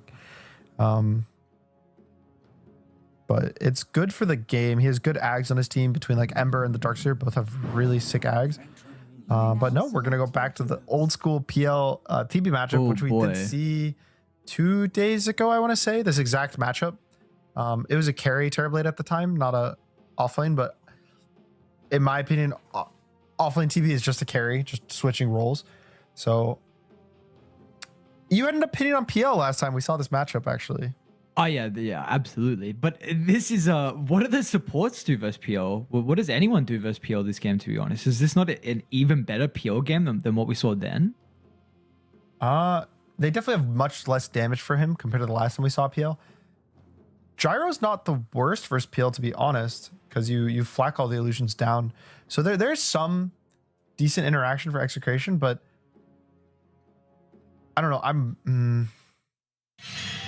I still am worried about the Ember Darkseer. I think whenever we've seen this combination of two heroes, especially when the Ember gets a good lane matchup, which he got counterpicked by a good lane matchup. Like you pick Ember to counter Storm, and then they end up just picking Storm anyways. So you're going to be pretty happy going to that as the Ember Spirit. You have a Darkseer to back you up. You have A Ember is like a super classic combo. I remember like planning this combo in 2019 with March. Him and I were like, bro, if I pick first pick Ember and you second pick AA, this is like back when first phase was double pick. We won every single game. We had 100% win rate with that combo. Because you just amp the magic damage from the Ember with the Ice Vortex. You have the Cold Feet for the chain, so they always will get stunned. You have burst damage on any heroes. Like generally Ember sucks for sustain, but AA kind of prevents that. So just in terms of this draft, I really like how Mentality Monsters can play the mid game, and they did have that really good like transition from early to mid game last game, and with a much easier to execute draft compared to the first game. I want to hope that they can play to basically what they need in this game, and if they do, I really like their chances. Yeah, for me, it's just like, is this, what is PO here? Like, besides that, I like that lineup on Mentality Monsters. So we'll say, especially like for me, with how Igor Demon looked with the other day with the Darkseer, doesn't have. I mean, the Ember is a super good pairing, like you mentioned a couple times, but maybe some other heroes in regards to the Iron Shell is not the best. A big question for me is just a Storm, though. I know you mentioned this matchup mid, and of course picking it into the Ember, but besides the Ember, this game is this not a free Storm game, especially with the Coddle. Game. So it's also considered like good versus the PL, right? Like if you have to consider that, it's good versus PL at least for the first like 20 minutes, because you just do so much magic damage that you will always just jump them and get them low. So yeah, it's a very good Storm game. The only way that they deal with them in any way is the slight chains, and he has the Coddle to back him up. And the funny thing about how, even though Ember is considered good versus the Storm, in the laning stage, it kind of more often than not goes the other way. Like Storm wins the lane. It's mostly just about the mid-game interaction as to why Ember is considered really good for Storm. The battle begins.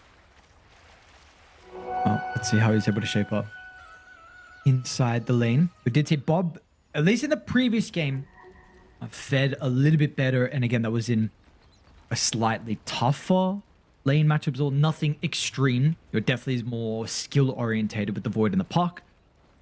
But you're hoping that your physical damage output's going to be able to win out there. So see Bob on one of his other better heroes. And I think Anya, the big thing is as well why they picked the Ember so early. Besides cancelling away the Coddle and like all the reasons you mentioned in the draft, just simply, I think Anya or Gun, this is his best hero. We've seen it on, since he's really been in the scene. He's been here for quite some time, to be honest, but I've always been impressed with his Ember. So let's see how he's able to perform. There's a do or die now for Mentality Monsters. Bob is crushing the lane already. Like the way he played that first wave was super sick, with just the last thing he denies his lane positioning. So pretty much almost a one lane for him right now on Bob, just after the first two waves, just because he played his range advantage versus melee like super nicely. And you already see the last hits is gonna probably be like 4-4 for the Storm versus like 2 or 3-0 for the Ember. How do you play this lane specifically for the Ember? Like, what are the small things that you consider in the Storm matchup? The biggest question mark is usually going to be that first wave of how the Ember is able to generally shove the lane in and take the least amount of damage while doing it. Unfortunately for him, he wasn't able to kind of get a range sweep or a deny in the first wave, which is where Ember has that ability. So Bob used the entire lane position just to like get right clicks in, and now Ember's just going to be at this like kind of health pool disadvantage for the remainder of the lane. Wow. That was a very cool attempt. Bottom they started with the blood grenade and used meta. They thought they were going to be able to get a kill on the AA. Juju TP'd out. They dragged the Centaur Conqueror creep and tried to blinding light it closer to the AA to cancel the TP, but very close, so wasn't able to get it. And then, yeah, in the side lanes, I think TB has kind of proven to just be a strong laner, at least for his like big meta timies. And even level 1, I would say TB is really good with the illusions. Funny enough, TB in the off lane ends up having easier lanes than carry because the offlaners usually have like a magic nuke, or the 4s or some magic nuke, like a Rubik, a Hoodwink, Sapphire in this instance, so they can deal with the illusions and help you. But the 5s don't really deal AoE nuke damage more often than not. 1J? No, he'll get searched out. So I don't know, like is TB just an offlaner? Is this the future? No way. Surely we're not back here. I liked it. It was so good back then. It was so fun. I definitely back then though, we were seeing way more versatility with the item build. Yeah. I guess I don't know if I can really say that though, because we've only seen 2 Terrorblade games, but the first game they played on Execration, he went Vlad's right into, I think, the normal carry build, and then the second game we saw him just purely go the carry build. So I think regardless right now, with auras not as strong, you would expect more than likely that it is just your typical carry. Yeah, it is just going to be 2 carries in this game, but based on how the last and a lot of the games in this qualifier are playing out, I think having 2 carries isn't necessarily the worst thing. A lot of teams kind of have that anyway in a soft way with the Doom. You have this guy that goes off lane with the Radiance. TP in from Shanks, and they're actually going to be able to secure first blood. So Bob already eking out a pretty large advantage. And that's also Bob having a blood grenade like prep to try to get a first blood on as a solo kill, but just all it takes is a TP from Shanks just to secure a pretty easy one for him. And also it's double water runes. 1J did too. Gonna try and get on top of a Kashi. In danger. Yeah, who's actually the one that's going to die? It looks like it will be 1J. Igor Demon. But the Surge should be able to close the distance onto Mavis. A little bit awkward here with the innate. That actually might be enough to save Mavis. That looks scary for a second if he pushed the Tarkseer into the gyro. Ah, yes, my Coddle still mid giving chakras to Bob. What a fun, interesting lane for the Ember to have to 1v2 at 4 minutes of the game. They're looking at gyro top. It'll be fun. AA is through the portal. 1-1-1 build from Juju, Blood Grenade as well. They might not even need him. Apparently Kashi's just dead. They run into the 2-point scatter blast. Mavis as well is also going to die. We do see mid though. I mean, Bob is absolutely destroying Anya. So that, of course, is going great for Execration. They've got a 2,000 net worth lead even with the double kill that was secured top lane. Dude, he's actually just straight up 1v2ing as Ember versus Stormin. Falling behind super hard now, just in net worth, right? Like, he's down 1,400 gold, which is kind of what happened last game, right? Like, he was Void Spirit versus Puck, and he started struggling super hard, getting ganked a lot. I noticed this a lot with a team that's like better or more consistent, is the mids have a very big like diff, right? Juju does go down. Nice rotation from the Cauldron Disruptor. But there's like a usually big kind of like gold lead that happens in mid, and I think a lot of it is not just because like, oh, Bob's just like a better laner than Anya. I think a lot of it is actually because they just kind of silently win all 3 of their lanes like very slightly, right?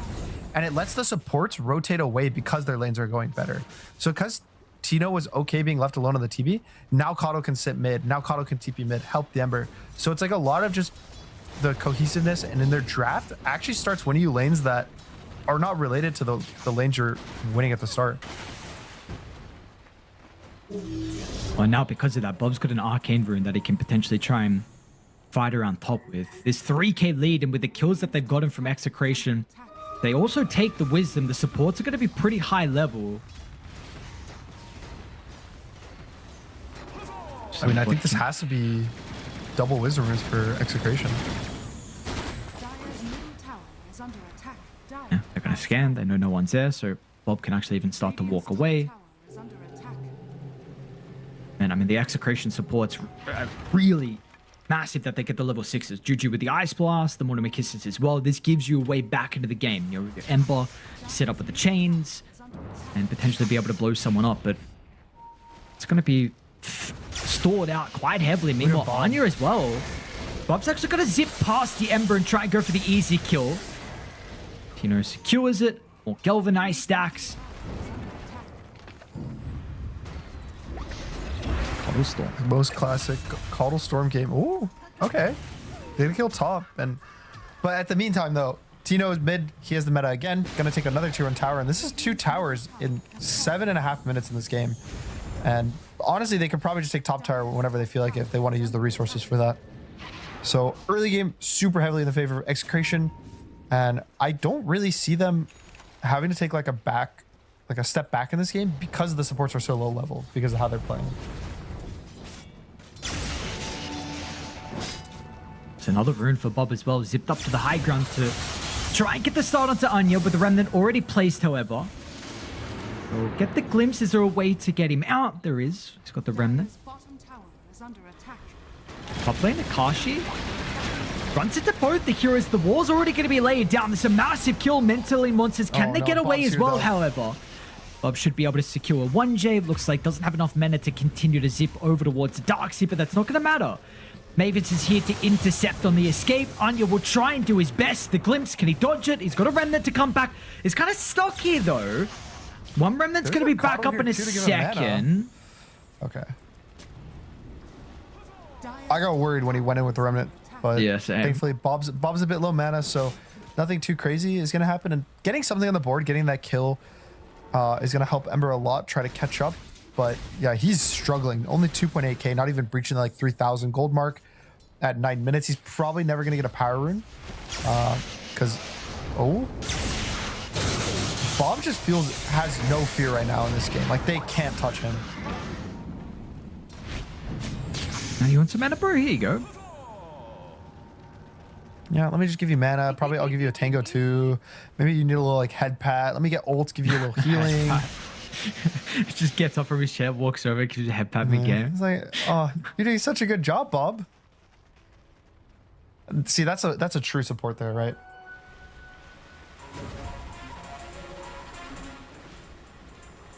They're gonna try and run Igor Demon down.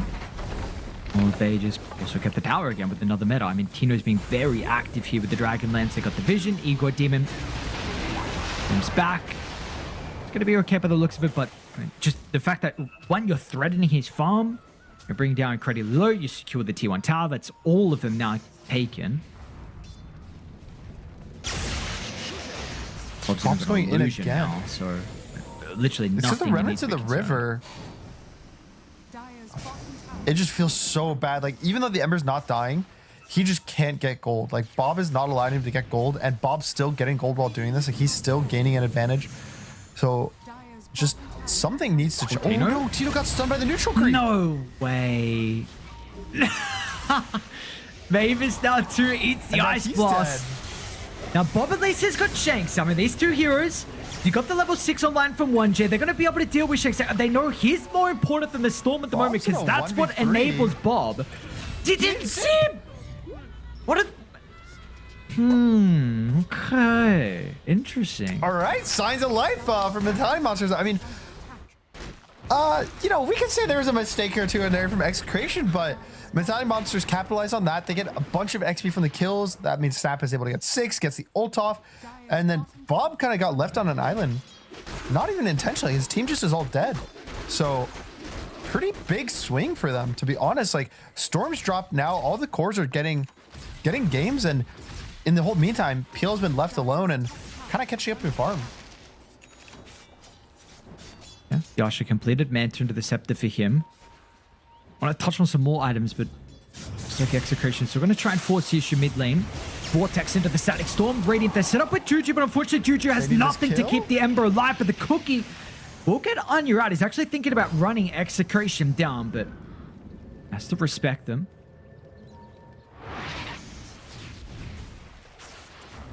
Kaya will be finished now by the Storm, and Ember going for Vessel, which I don't know if I like actually.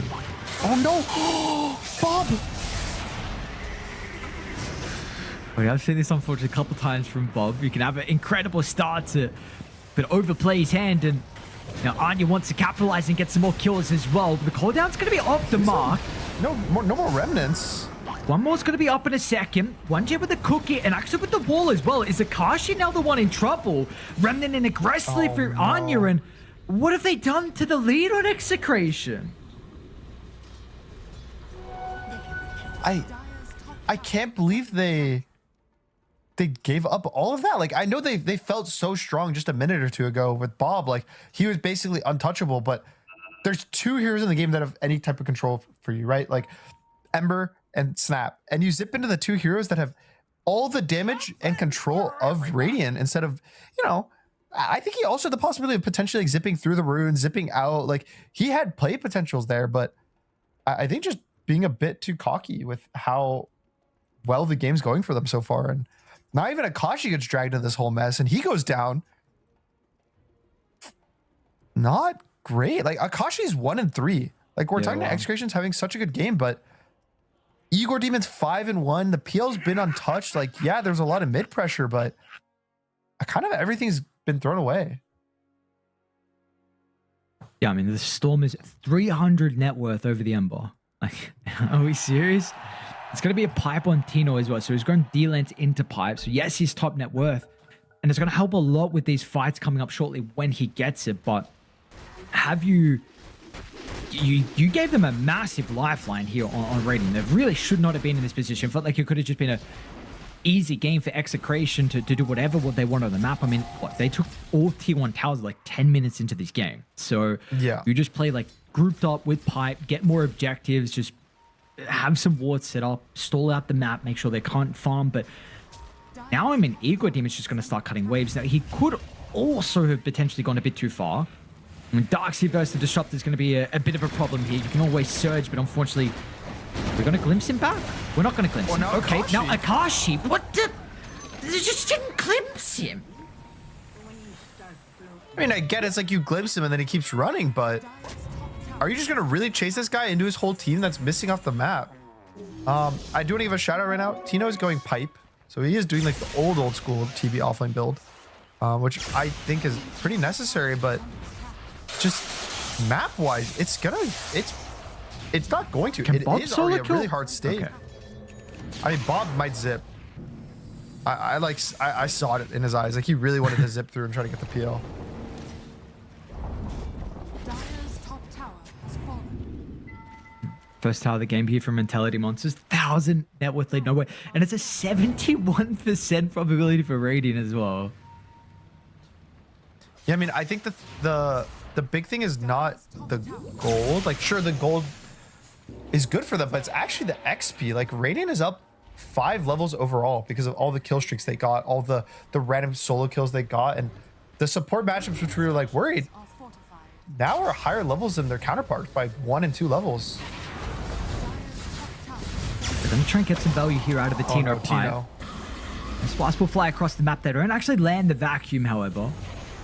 So put now the wall on cooldown as well. It does push them away from the siege with the meta, but they could, you know, still got about a third left if they want to continue to put some pressure on. They've got a great ward too. So what happened previously when they tried to go for Igor Demon? Well, text Look into the how tanky static he storm. is. About half health, glimpse back. They're going to get any protection. Cookie. Oh, I mean, No it gets way a he lives double here. stun. Surge, no, he's not going to get out. A bit of awkward with a cookie from one German. In the end, it looked like it could have been okay with the stun and still also for him to live. But yeah, that's a big kill for Bob now, considering that's a streak that Igor Demon had. He was second in net worth and continue to go back for this tower. I think that's the one thing Execration has going for them still is the Disruptor has really good matchups in game with the Static Storm versus Darkseer and Ember. But the second the fight like breaks down in any way where they, or like worst case scenario, they don't kill the guy with the Disruptor ult, I think the fight just gets so hard for them with all the damage that like basically Mentality Monsters is 5 heroes with as high damage as possible. And sometimes that's like good enough to win games. Yeah, it's just when is his pipe going to be activated from Tino inside some of the fights? Is it able to stop enough of the damage that Radiant have.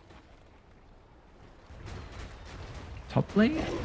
Oh no, Akashi. Trying to make a play onto Akashi. There's those ultimates combination together and an easy kill.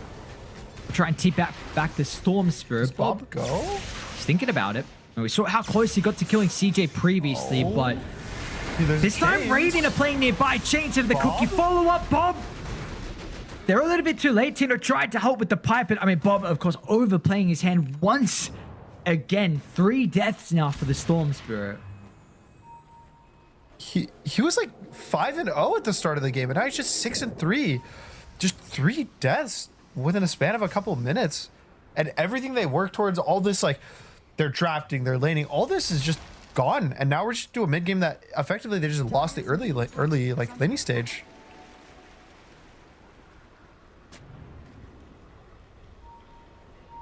I mean, Anya's actually going to overtake him here with the double wave that I think Ego Demon's creep drag to him. So, and do we need to see some early BKBs out of Dire? Even though you have this pipe on the Terrorblade with the magic damage that Mentality Monsters are playing with? Yeah, that's the worrisome thing. I think is when you buy pipe, you ideally want your cores to be able to greed out and not buy BKBs.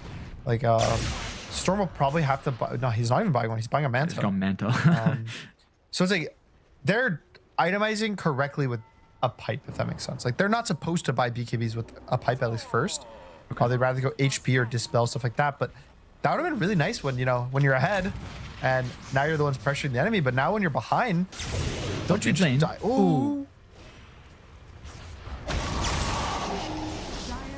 Oh, they just missed on the stun. Okay. He's so low off of just like a random AO. Like, he's half health on Bob. Like, one single slight change kills him here. Again, it's just the fact that you brought Mentality Monsters back into this game. We were just seeing you weren't going to have a Dark Sieve like Iron Shell carrier. Not for a long time if Anya ever caught back up, but now we can actually see this kind of combo play out. They will try and kill off Ego Demon. Again. Anya's here. Nice chains. Glimpse back, however, to be able to set up. Ego Demon tries to get the back on the high ground, but that's not going to work out.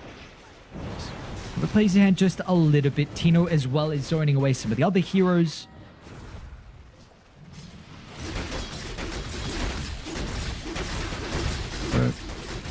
Now, how's PL looking at the moment? CJ very close towards the scepter, about a couple hundred gold until this is going to be completed.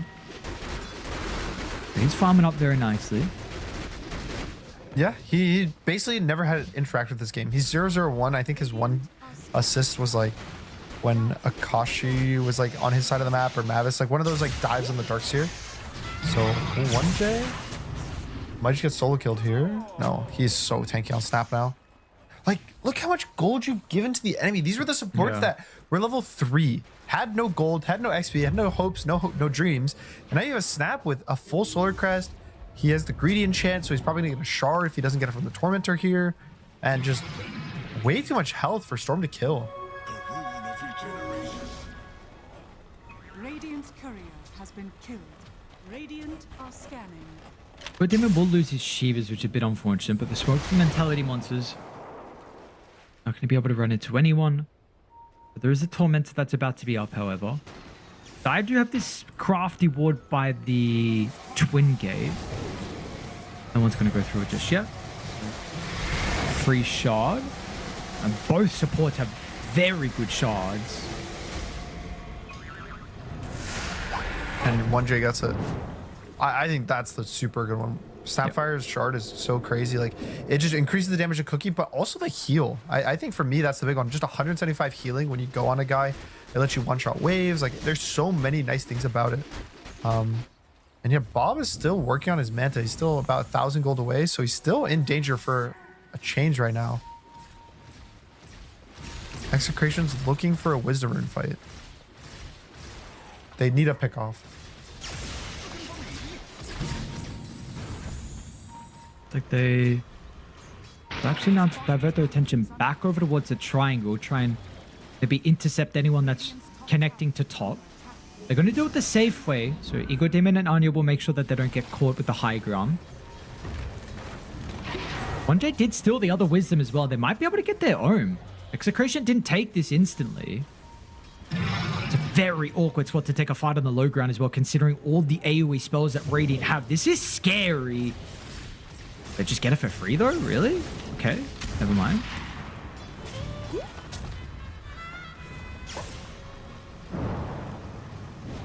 Okay, they just got the free. I really wasn't expecting that to be kind of so simple for them to walk in. You know, I really do think Mentality Monsters has a super large advantage, but I think just respecting the ability for Execration to kill one of their heroes with all their damage, just, oh man, what a weird state the game's kind of broken down into.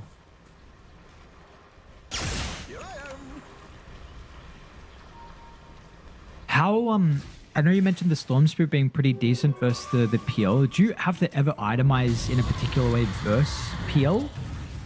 Say Mavis time? It's mostly for kind of the early mid game. I think Mavis is okay. It's like basically right now is when he's starting to fall off a bit versus the PL.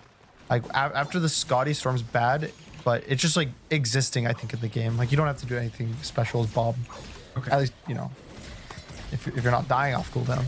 Yes, well. But he does have the Manta, so he has a way to play around the chain. So this is probably when Execration should feel strong enough to kind of commit to these fights. But again, it's not even the easiest. Like Mentality Monsters has so much gold now in health. They have Solar Crest, they got Glimmer Capes, they have a Shivas even that really hurts the attack speed of Bob, just trying to get damage out. And it's not the easiest game for Execration anymore at all. Rhythm is very far away from the rest of the team. Seeing with the reflection, he's going to play accordingly. Can they get the glimpse? However, yes. Maybe it's going to be in range. And with the meta damage, this absolutely will be a kill for them. Now, can they get anything more? Radiant were trying to smoke to close the distance. They're going to play the high ground. Does Tino walk up? Looks like they all built together, but Radiant have already left the area. PL is still not in fighting shape at the moment. CJ still a little bit away from the Skadi, about 2k gold. Anya. Radiant's top tower is under attack. Zip Brendan in apologies and kisses.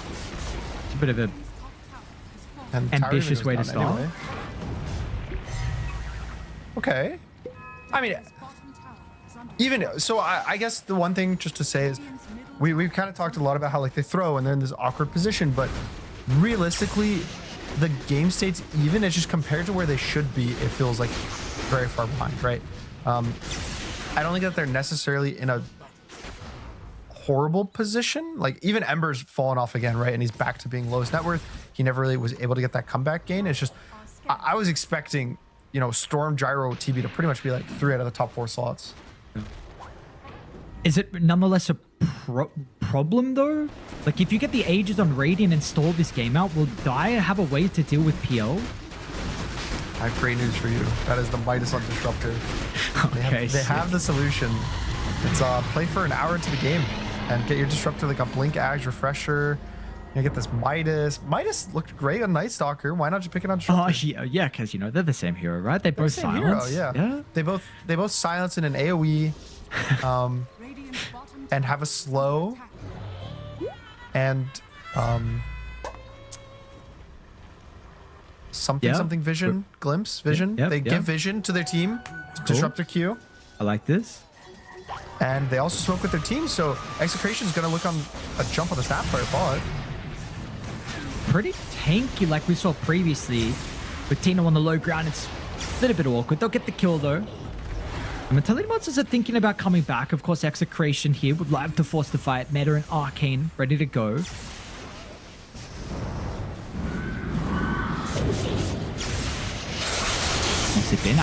He'll get the start. They're going to be able to get the Static Storm down. There's the Vacuum combination, but the Ice Blast flies on past. They don't get the damage that much, Tino. He's already used Sunder. He's got the BKB if it's necessary, but he's not going to shatter unless they get some extra damage onto him. That was the exact spot we saw last time, though, Mentality Monsters with the Darksea and the AA, where they've got the vacuum back into the 3-man Ice Blast. I think 2 days ago, where they were able to get a massive lead. So they were looking for a repeat there. Unfortunately, this time the execution wasn't on par like we saw then.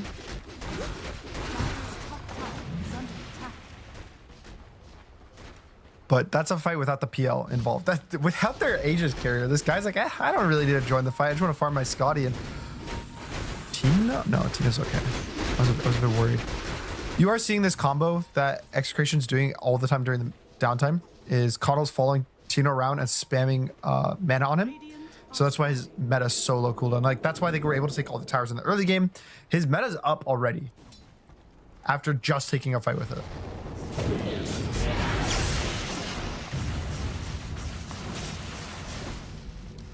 But now, even into this Aegis, I think it's a pretty scary position for Execration. There's 3 minutes left on the Aegis with the Scotty finished on PL. CJ's probably in a position that he can just end up joining any fight he wants to.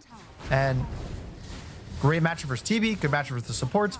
Sure, Gyro can kind of deal with him. I think that the Daedalus is finished now for Akashi, but no, it's not good.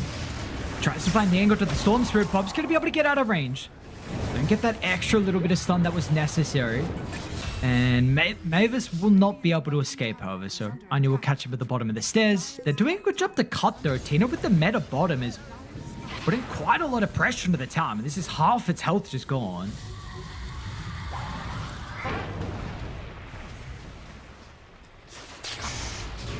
TB is doing, I think, his job this game. Tino, well, there was one kind of mistake in the tri-camp where I think he was being a bit too over-aggressive, but besides that, I think he's kind of been perfect for them. Like, all the towers taken are because of him. The map positioning, the pressure, everything's been looking really good for him. So I am kind of, I'm still impressed every game I see this TV offline. I think that there's a lot of options for people playing it to just end up being greedy and just farming, or not really finding ways to get impact into the game. So just well played. They might try to trade. Have to force a BKB from Akashi. Just, yeah, the chains and the PL. They do get the drag back on the real one. Of course, he's got the Aegis still for another minute, though. So if you kill him the once, you're going to get him a second time. Well, they have to use the Static Storm. Limit up, doppel out. Oh. You know, we were speaking about disrupt the scaling with Midas, and he's got 2 charges. It's not what I want to see. Wait, this is a passive Midas. Please use Midas. Oh, Come no. Oh no. This has been like 30 seconds of 2 Midases. And oh no, and if he dies? Oh, how can't they are? Is anyone else? Think about the Midas, Mavis. No. Anya? Activate the BKB. Tino as well, but the Metamorph is going to be able to stand his ground. And that will just be it. So, yeah, like you were saying, though, I mean, this meta is not too big of a problem here with the Coddle. It's going to be back up before we know it. Okay. Midas is on cooldown. Thank you, thank you. Was this like 2 Midas on cooldown. All right. Yeah, that was pretty much like half a full Midas duration. And he bought a gem. No. My scepter. My everything. Greedy enchant online, though. So all it's going to take is, you know, 20 more minutes, and then we have an Ags. Super good Ags, though. Very game winning, like especially casting on the Ember or the Darkseer. But him, Ember. Also game winning for Ember. Able to find Shanks with the Force and the Glimmer Cape. Tries to get a bunch of separation. It's really just Anya at the moment to start. And if they can't chain control anyone inside the Searing Chains, then it's a bit difficult. So relying on the Snapfire, really, and the... I'd like to see Juju get the Shard next. I hope he doesn't greed out for the next... I mean, I guess maybe you can because Torment is up. Maybe you can actually greed out, but we're seeing some problems at the moment with being able to chain control anyone. Yeah, they don't really have... Their stun right now is basically just Snap, and Snap doesn't even have a blink. So it's kind of hard for 1J to be in a good position to get that like cookie off. In the early game, everything kind of just gets longer range as the game goes on, right? Like in the early game, it's way easier for him to walk in, get that melee cookie, get the kill on Storm, but later on, yeah, it's pretty much impossible. Like he wants to be back as far as possible, get the Mortimer's Kisses off. And he's even going for a Crimson, which I think is super cool if he ends up going it, because it works on the flak cannon. So it'll make Gyrocopter do a very low amount of damage, at least at the start of the fight.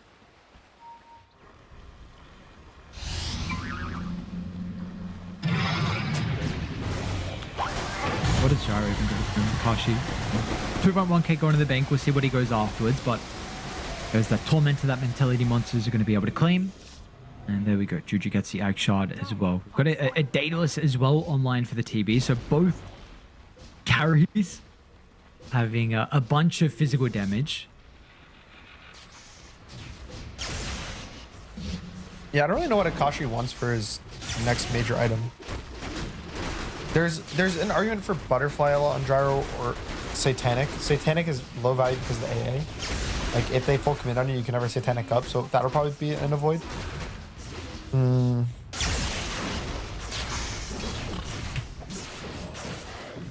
I think Butterfly's okay. MKB's okay if you want to prep for a potential Butterfly from the PL himself. But I could even see... You know what I think you should do? This is really bold. I think you should buy a Blink Dagger. Or you should buy the Eagle Song. And then buy a Rapier and turn the Eagle Song into a Swift Blink. I think he needs a Swift Blink Rapier. We might be getting to that territory kind of soon. Really? Yeah. Shame. We'll run into the smoke from Mentality Monsters, so a free kill from them. Trying to sweep across the map and deal with some of the frustrating heroes that are split pushing. What about the Storm this game? What is this 6 slot from Bob? He didn't go a Witchblade, so he's kind of low on like the damage. I would say normally, like, sure, he has a lot of attacks because of the Manta, but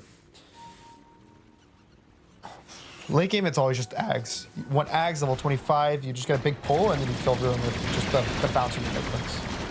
Radiant are scanning. Which could be an insane amount of damage. Like, if you're, maybe it's not a problem with not having Witchblade because of TB and Gyro, and if you get the Ag Shard as well, like giving the Overlord TB, BKB TPR, he's alright. Can have a way to deal with that. Puts it on cooldown though with Roche up in a minute 30. We'll be back up by then. But yeah, Bob late game, like with his Ag Shard, with the Terrorblade, with the Gyro, could be quite nice. Another 5, but it is no catch. So much damage from the PL illusions on the Gyro. Like, he just kind of soft committed for fun on him and he was already half health. Like, PL is a real big issue in this game. He has not, he's 0-0-1. Like, he has not felt the need to do anything in this game. Has a full heart now. So heart Scotty finished for him. That's, I'll be honest, you don't have the damage to deal with PL right now. Does Storm Shard actually fix it? It's not bad. Like, it gives you more AoE damage, right? Like, it'll give you, for every hero, an extra 300 AoE damage, which I think is good in theory, obviously, but the big thing is really the Storm 25. I think if he gets like a Catalyst as his tier 4 item, gets his Bob bounce. zip in. Trying to start out the Eco Dim and then force out the BKB. The wall's going to come through, so they have an illusion of the Tino. It's a great Ice Blast, and now Anya's going to crash it in the middle.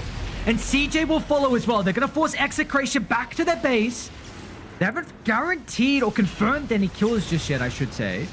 And it looks like they won't. Bob also is going to be able to rejoin his friends, so no one dies. And Roche is up. Roche is up with a lot of big ults on cooldown now.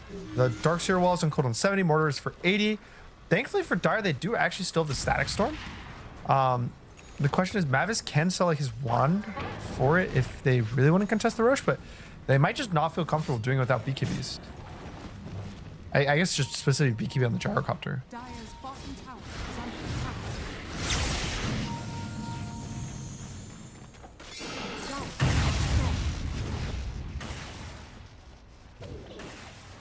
Scan does go red. A bit of a bait. I go red again. They have TB illusions, I guess, that can kind of scout out the pit. Tina will start to send some. We have to disrupt the Scepter online, importantly. But Dire knows. Everyone knows about this Roche. So this could be a really big fight because the game is so close. Like, yeah, Radiant does feel like they're at the advantage, but if maybe there's a way that the peel goes down to the Disruptor Ags, right? Like, Yeah, he has this is Disruptor massive. Ags against the Ember. They're actually going to use it on the Ember. Look at the damage as well. They try and protect him, but that will not work out. They're going to be able to get the force onto Akashi, so up the high ground. And has this guaranteed Execration, the second Roche of the game.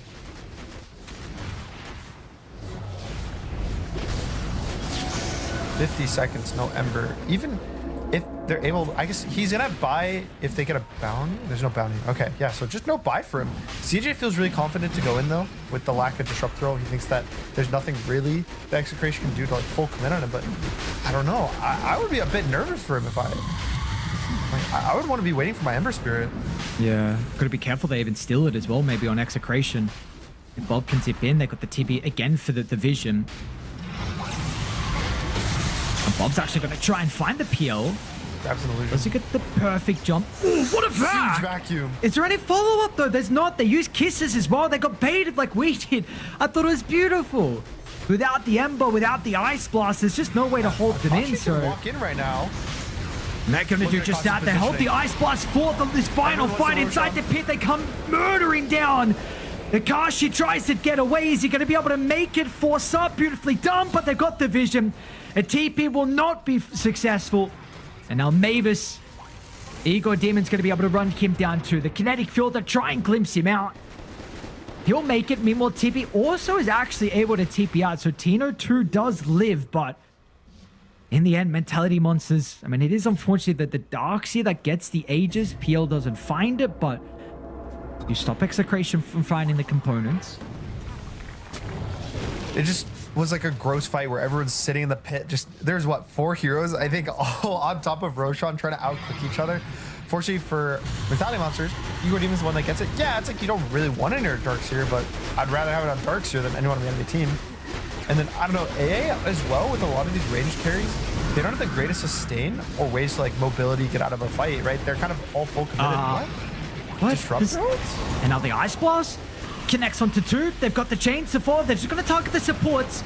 Back into the combo from 1J. They'll leave Tino to last. He gets the Sunder off die. They're going to buy back now, but the Storm doesn't want to use his, and absolutely question marks are being raised around the decision there for Execration. That now it's guaranteed, I believe, a full set of barracks. That was, I mean, yeah, it's like you don't want to give up your racks, but is that really worth? Your gyrocopter is probably going to be up by the time the mid racks would die. You'd have a glyph, and you could have taken a real fight. Like, this could be a real 5v5 with the disruptor roll.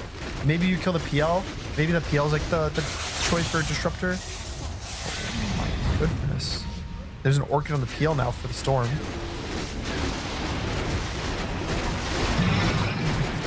We finally going to see PL win a game. Ice Blast, Gyro, instant use of the BKB from Akashi. It's so sad. Like, he gets casually slight chains with an AO and he has to BKB instantly. So 10 seconds until this Static Storm is online. You got Tino up pretty shortly as well. Looks like Mentality Monsters considering about backing away, maybe giving some respect for Execration. They don't want to throw this game. There's a Hex online now from Anya, so a little bit extra control for him. There we go. They know some There's the Hex. The Static Storm kind of protects the Storm Spirit. Vacuum back with the follow-up. Chains on the backline. Anya controlling some of the heroes. Meanwhile, PL is also in danger. Just gets the double the last second. And Execration, it looks like they may have held this game. They're not done just yet. They'll try and blow up Bob, and they will secure the kill, but now Igor Demon back in, running Tino down. They did also confirm the kill onto CJ, so it looks like the PL is in fighting shape. This heart's starting to regen him up. Mavis, the no, illusions. Man. Oh no. PL, please.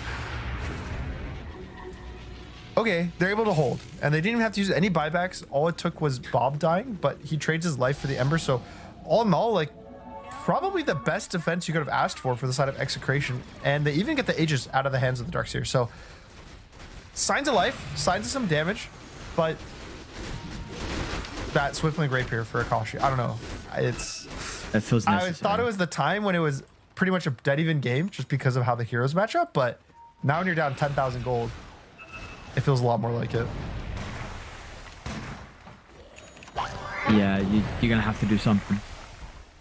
Just feels like these fights are looking way too easy for Radiant to execute. I mean, there's potential for Mavis though. Like, he still has the capability with the Aghanim Scepter. We've got a bunch of baubles as well. 1J and Anya go for one. Meanwhile, Tino's got his own.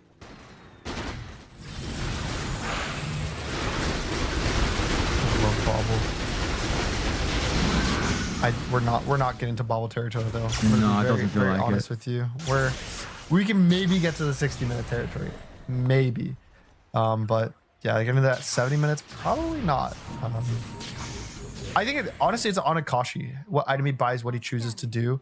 I really think that I guess he went Silver Edge as his mobility item, but like getting that rapier, getting that swift blade, just playing for this pure burst damage kite is probably the play. But yeah, that Dota Plus really is favoring the Radiant right now. 85%. Full set of barracks mid. You got the T3 tower. It's exposing the barracks mid as well. Double hex. Triple hex. Triple hex. Apologies. Akashi did it. He has it queued up. He knows what he must do to win this game. But they might try to go high ground before he gets a chance of buying the rapier. He's still a little over 2,000 gold away from it. So they know where how much. STPR. Sorry, the flak cannon of the wave. Who bought back on Dire as well? Just the disruptor a while ago. Okay, so at least they didn't have to use too many. Speaking of disruptor, Mavis has got Blink Dagger now completed. Still's the Midas. Scaling up. Sick. Eventually he's gonna hit. Is there a good talent? I guess stacks from radius is good. 20. Yeah, if you don't keep using kinetic field with it, then yeah, it's not bad. 2 glimpse charges? That's big. That's a lot of glimpses. Just use one on each PL illusion. I'm trying to cope a bit right now. Yeah, no, I get it. Just a little bit of cope. What's not cope is the rapier can change a lot of the fights for the gyrocopter. I think that if he gets it, it makes it way easier to kill the heroes that get disruptor ulted. Probably Radiant with the smoke bomb. Good position to be able to pop the smoke, but he also has got to be careful about the hexes. There's the first one. Can they get a 4-star out of the Ice Blast? They're going to be able to with the vacuum just shy as well. Now Dire will double back. Bob's going to be in with the Vortex. There's the Stunning Storm as well. The combo. Dire have their own. But the PO has come to turn the tides. CJ straight to the backline, ripping apart the supports. But he's going to have to try and stand strong against Akashi. And Akashi just cannot do anything. This PL might finally win one of the few PL games that we haven't seen in a while. They do lose 4 on Radiant. So I don't want to get too excited, but he looks like he can be completely uncontested in these fights. Yeah, the second that the initial fight ends, like the BKBs are out, you can just see PL run in and just completely destroy any heroes that are around him. It's also annoying because like you'd want this to be able to say, like, oh, my Gyro can Satanic up, he can fight, but can't really take the fight into a AA with a Satanic, can't buy that item. And is a 3-man pull, 3-man Sack Storm just not good enough? Like, what do you need to win the fight if you're not winning it off of this? Are under attack. Well, how it feels like it's got to be on CJ. No, does he die though inside a kinetic static storm? Do you think? With a rapier? Sure, you think with rapier? Yeah, I think with rapier. Okay. Because they can all commit their BKBs. Like the thing is though, is it'll take so long that they could just die to the Ember Darkseer after the fight, right? Like you press your BKBs, you kill them, and then your BKBs are over by the time you kill the PL, and then you just all die. Like that's not too far out there, but yeah, he does have Butterfly on the PL too now, so yeah, well, kind of making him feel bad about finishing the rapier. I think he needs to buy it. I think that you need the damage. You gotta go a little crazy. Like the game is not in a good state where you can just buy standard items. You can't just buy Satanic. You can't buy MKB. You gotta buy the rapier. You gotta make a move, and it has to work out. I have 4 hexes now, so he has to be absolutely perfect. 1J actually just completed his, and this is my only problem with rapier is the only way. But I'm just concerned that the supports, in particular Shanks, because Mavis doesn't have a 4-star, so Shanks has to be in the right position, the right time to be able to disrupt that jump in, which is what we saw in that fight, right? You know, they started onto, I think it was Tino, forced him out, Radiant overcommitted, and then we're able to see the Vortex into this Static Storm. So a lot of that's also going to come down to the gem and just the vision overall, if they can play on a high ground, if they can maybe be the ones to initiate first. It's a scary position to be in. Kashi has enough gold if he wants it. Rosh is going to be up in a minute 14 as well. So this will be third Rosh of the game. Refresher shards are a potential. Kind of feels... Refresher shard for Disruptor. Okay. Just, you know, they'd have to get the Rosh and win a fight somehow, but... Yep. Positive thinking, right? It's all Dota is. It's all about the brain. Just believe in yourself. You can win any game of Dota. It's the beauty of it. I just need this fight. Get that opportunity for themselves. We saw the potential previously. Feels like Darkseid also has to be caught inside the Static Storm as well. If he gets Crimson off, maybe getting some of this TB damage, the gyro damage. I think Bob now being 25 does change a lot of the game, right? Like, I think that now he has so much damage to provide in the team fights, especially with the Ags. Like, you get to 2-3-man pull. Even killing the PL is possible. I think that the Shard could maybe come out for him soon too. He does really want the BKB, which I completely understand, but... 1J bottom? Do they zip over to go for him? They might see the Lotus getting taken, but of course they don't know where anyone else is. They want the PL. Dude, 1J is absolute free kill. No way. Does he actually get out? They're pinging TP. Do they... Sheeps for the vision. Oh! And now he reconnects with his team. 5 heroes. They know exactly where Execration is on the map now too. So get to hold this high ground. Probably want to break with the Ember. Someone with buyback, which is every single hero in the game besides the Darkseer. But he'll have it. He's just a little under 200 gold away. Ember breaking and getting disrupted is probably a win for Mentality Monsters. Just because it drops a remnant with the shard, you buy back, you're instantly back into the fight, can pressure BKB, kill everyone. So maybe if you can kill CJ, force out his buy, force out a fight where he's not going to be there for like 20 seconds, maybe then you have a chance. See, smoke out from Radiant. It's going to be the fight that can guarantee this game. Get that Rosh. Give them a far, far larger lead. For a lot of these players, this is the furthest they've been in a TI qualifiers as well. None of them, in fact, on Radiant. Made top 4, top 3, of course, even played at an international. I'm not expecting them to make it this far. Mentality Monsters continue to be the underdog in a lot of their series.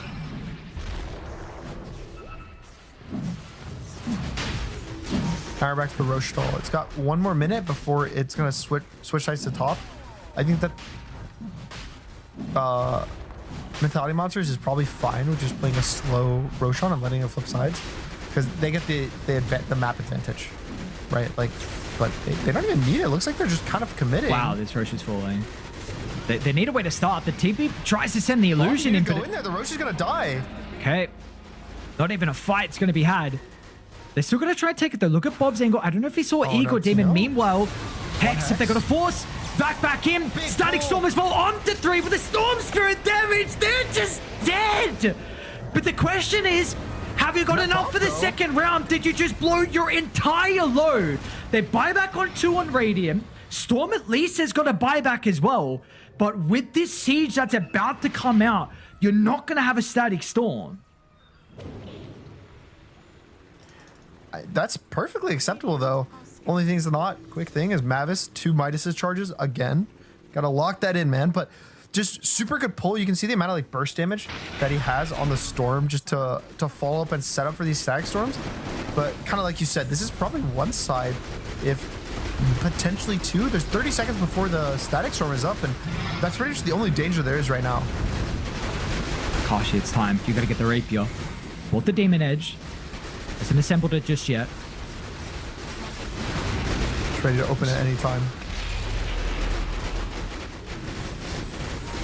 Towards the top set they go. Storm did the most damage in that previous team fight. If he buys back here and dies again, it feels like Execration not going to have this main man here. or the Wombo combo. They absolutely need him. They'd love to hold the buyback, and with the glyph, we'll see if they can. Maybe they're actually going to start. Is it enough with the rapier damage from Akashi? There's the buyback in. It's a great vacuum from Igor Dimit, but they lost the Phantom Lance and now Execration.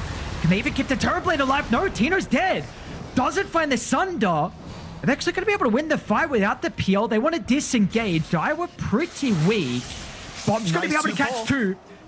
Vortex back. No one else is even remotely close, unfortunately, though. So you have to get the buyback out of Bob, but keeps your at least mega creeps. You're not playing against it just yet.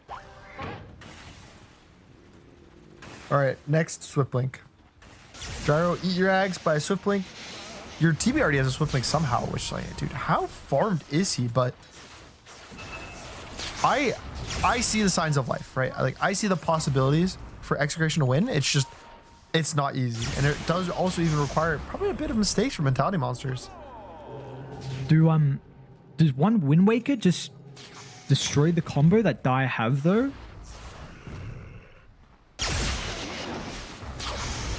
Would it scare you if I said yes? If you're a Mentality Monsters fan, because kind of like if you commit everything on the PL, some guy Wind Wakers him, he's in the air for 2.5 seconds. At that point, the kinetic field's probably down, so you can just cookie him out. The glimpse, I guess you'd have to glimpse him, but like it's not. That's enough of a break in the fight. Is that the item you go for then for Radiant? Do you feel like this is a kind of must buy? I don't think it's necessarily must buy. You just have to position it in a good way, which is somewhat difficult. I think there is an argument that if PL dies, they'll lose the fight anyway. The reason the last fight was awkward after PL died was because there was buybacks and they committed a lot more to the kill rather than just like static field and a pull. But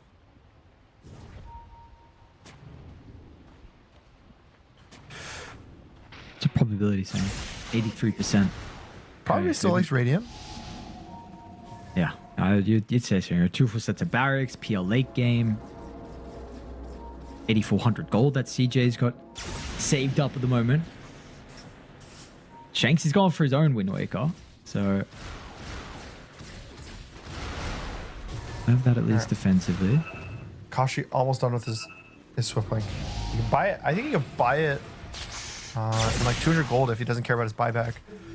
Which I think if they lose the Rapier, the game's probably over. Dire's top tower has fallen. I would just buy out, hope for the best. YOLO. Sure, let's do it. Yeah, no, actually, like if you die the once, there's Yeah, I think even having this second, yep, he's gonna buy the Swiftblink. So perfect. This is exactly what I wanted. I said this 10 minutes ago. It's the Swiftblink Rapier. This is also pre 60 minutes. So if they're able to take a fight now and delay the game to 60, they can get those tier 5 neutral items, which they don't necessarily have a big advantage. Radiant has 3 baubles. So they have the 1, so they're at the bauble disadvantage, unfortunately, but I think the later the game goes, like PL can't really scale much more. He has full Axion and a Moonshard. It's pretty much just like, I guess you can replace Manta with like an Abyssal Blade or something. But Gyro still has room to improve. He has a full Ags to eat and get another extra item.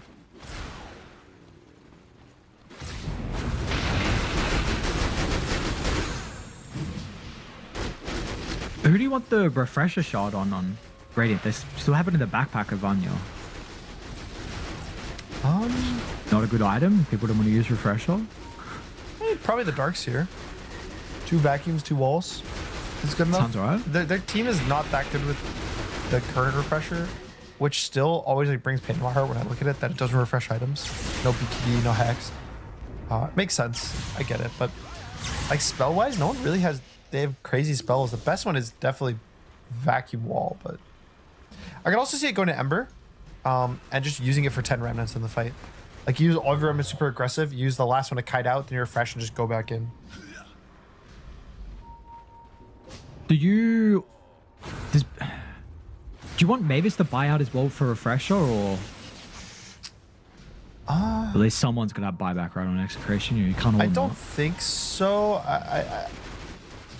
The refresher's good if they're fighting into Aegis. Because you kill him the once, then you refresh, you drop it on his body again. Look at this I think angle. here where... Wait, CJ, are they gonna see Okay. him? They're actually gonna go for the Snapfire instead. Wait, No, they see the they PL have too, the they see Static it. Storm as well. And with the Karsh's Rapier damage, absolutely they're gonna get the kill. Radiant not even remotely close to keep the carry alive. And this game will continue. By the looks of it, we're gonna reach the 60-minute stage with that fight. I think he was just expecting there not to be vision of him, but... What is it? It's a gem on Coddle. I think he just walked a bit too close to that because that was his shard, I believe, like the juxtapose being used to give him invis, but ooh, now he's down 45 seconds till we can see the Roshan potentially start respawning. If it's an extremely fast respawn, they could get it for free on the side of Execration or even force out a PL buyback. They might at least be able to get out of the map at the moment. See if they get some wards down. Is the T2 tower still standing at the moment? Refresher was bought out here for the Disruptor. We did just see as well Tino Ag's Blessing online. Radiant's middle tower has fallen. He's getting kind of capped. He's still got pipe. You know, that's great. I like this, Tino. He's making sure that if they see the late game, you know, he's just... If they check the scoreboard afterwards, they see offlane TB. It's like, hang on, what's going on, brother? Like, you kind of got to do What is going on? some utility, right? Yeah, he's the Axe. He's got an AoE fear. He's got the pipe. This guy's a support. Okay, Roche is actually super fast. It was a 35-second respawn timer, so not fast enough that they're going to be able to get it before Radiant's up, but it could be a surprise. If they go check Roche now, it would be alive by the time they get there. They're actually going to hold the high ground instead. Maybe, maybe not. And not too big of a power rune as well. It's just the invis. No one's checking it. It's because the chance of it spawning in the first 30 seconds always feels very low.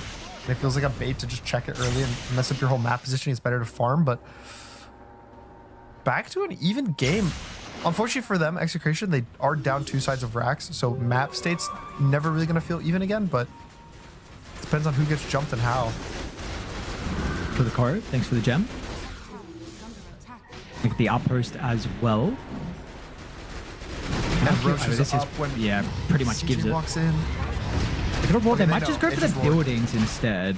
I mean, what else are you going to be able to do for Execration? So they'll try and get something. They don't have creeps, unfortunately. They're coming through a little bit too late. And the rest of the team can TP back while the PL actually gets all the This is components to be so able to scary jump for in. Gyro. Gyrocopter tries to get the force out. He's going to be fine with the vacuum as well. Keeps his two heroes up on the high ground. Shane's absolutely dead. Now the Ember's going to be chasing down Tino as well. Beat can be sunned up, but good night. They will try and turn with the Static Storm. Can they get the Gyrocopter out with Bob's Vortex? They'll keep the Rapier, but Bob has 0 mana. Buyback is at least back off cooldown for the Storm Spirit, but that was a very, very costly investment to try and go for that play while they were roshing. I can't believe they stuck around that long. I think, like, yeah, you can hit it for a second, but you get 3 seconds to do this play of hitting the buildings, and with no creeps in the enemy base, that's just not good enough. And now this is what, probably triple buy is gonna be forced. And dude, why are they on the top side of the map when Roshan can be alive? Like, Yeah. I get it being earlier, but the second that it has the ability to start respawning, why are you not there? Why are you not set up? Why are you in such a far position that you can't even try to contest it? I mean, like, yeah, TB as well can just put an illusion in too. At the, being close and also having him to scout.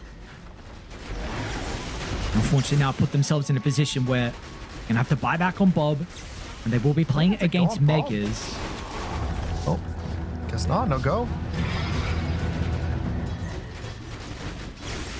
Gyro can't walk in for 20 seconds. He can't even do the damage of the Static Storm. If he goes trying to get a kill like they went for CJ there, not only was he at an Aegis, but there's no BKB on Gyro, and then he's gonna Hex by the Snap, into a Hex by the Ember, into a Hex by the Darkseer, into a Hex by the AA. Well, I'll have a good time. Is that buyback kind of good from Bob? Like, no one else bought back, and you still lost the Megas. It's not like... Yeah, I don't know. Should he have held it?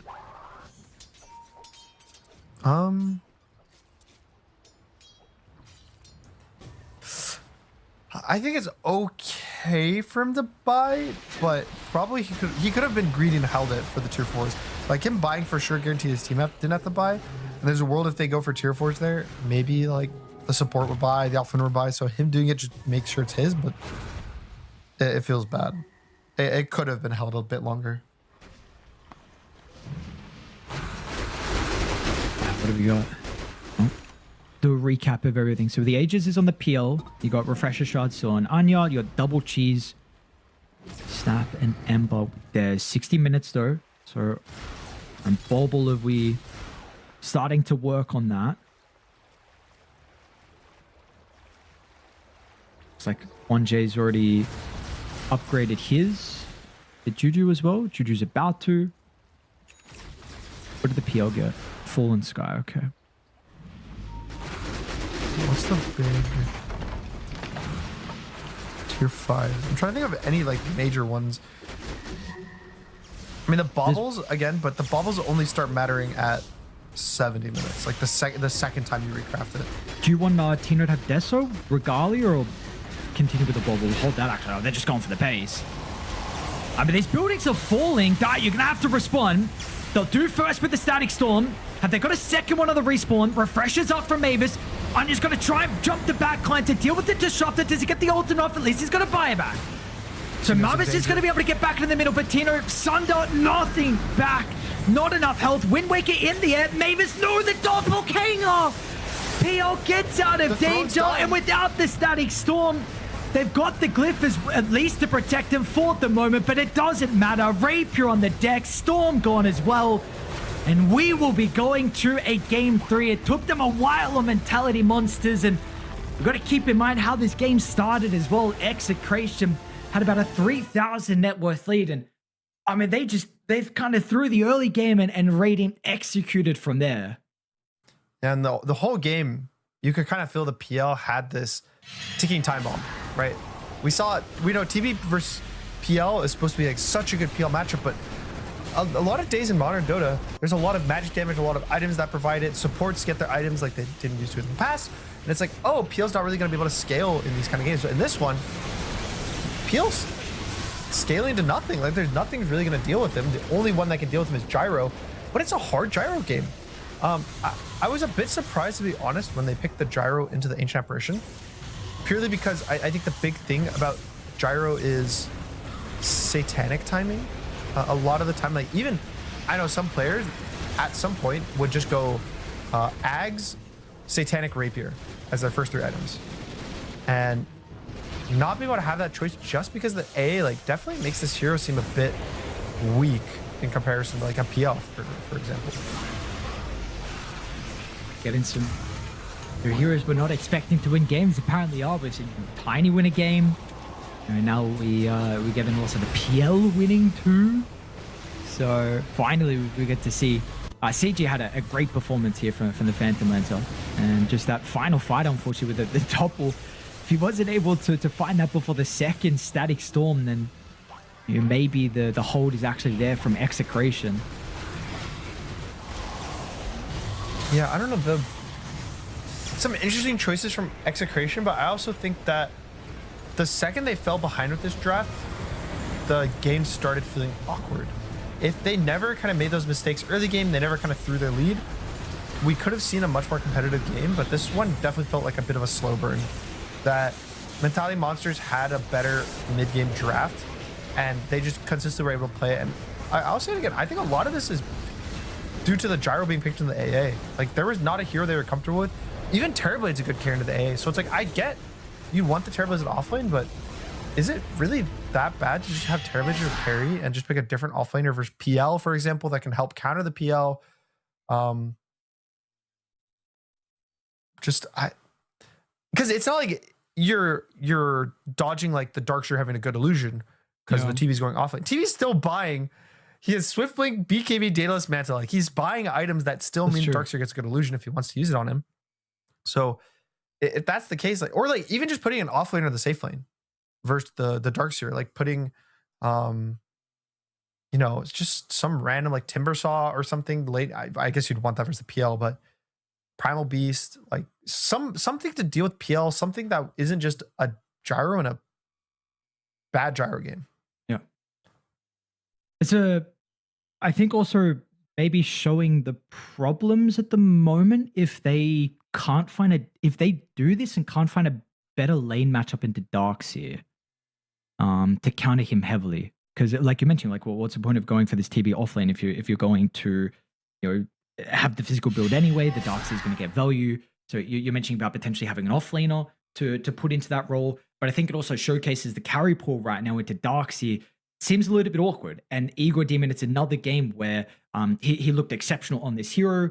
But again, we saw him on the Timber as well. So Mentality Monsters are now one game away of knocking out Execration again. They've had 3 TIs in a row, these boys, where they've been finished 4th place. So they've always got there. And for Mentality Monsters, it's only been 1J who even has pushed this far. Juju, it's his first TI qualifiers. So and definitely lots of nerves and a lot on the line here, but they're proven like they have what it takes. It's a great game for them, a great comeback as well, considering, again, there was a massive lead in the early game that you were playing with for Execration. Not enough in the end, and that means we get a Game 3 decider for our first series of the night. So when we come back, we're going to find out if it's going to be Execration or Mentality Monsters moving forward in the lower bracket. The human body was built to move. Not trapped at a desk in one singular posture for 12 hours a day. It's time your chair evolved. This is Secret Lab Titan Evo. Ergonomically engineered for you, gamers, hybrid workers, artists, backing your every move.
For our first series of the night, we get a game 3 decider in the lower bracket. The underdogs, Mentality Monsters.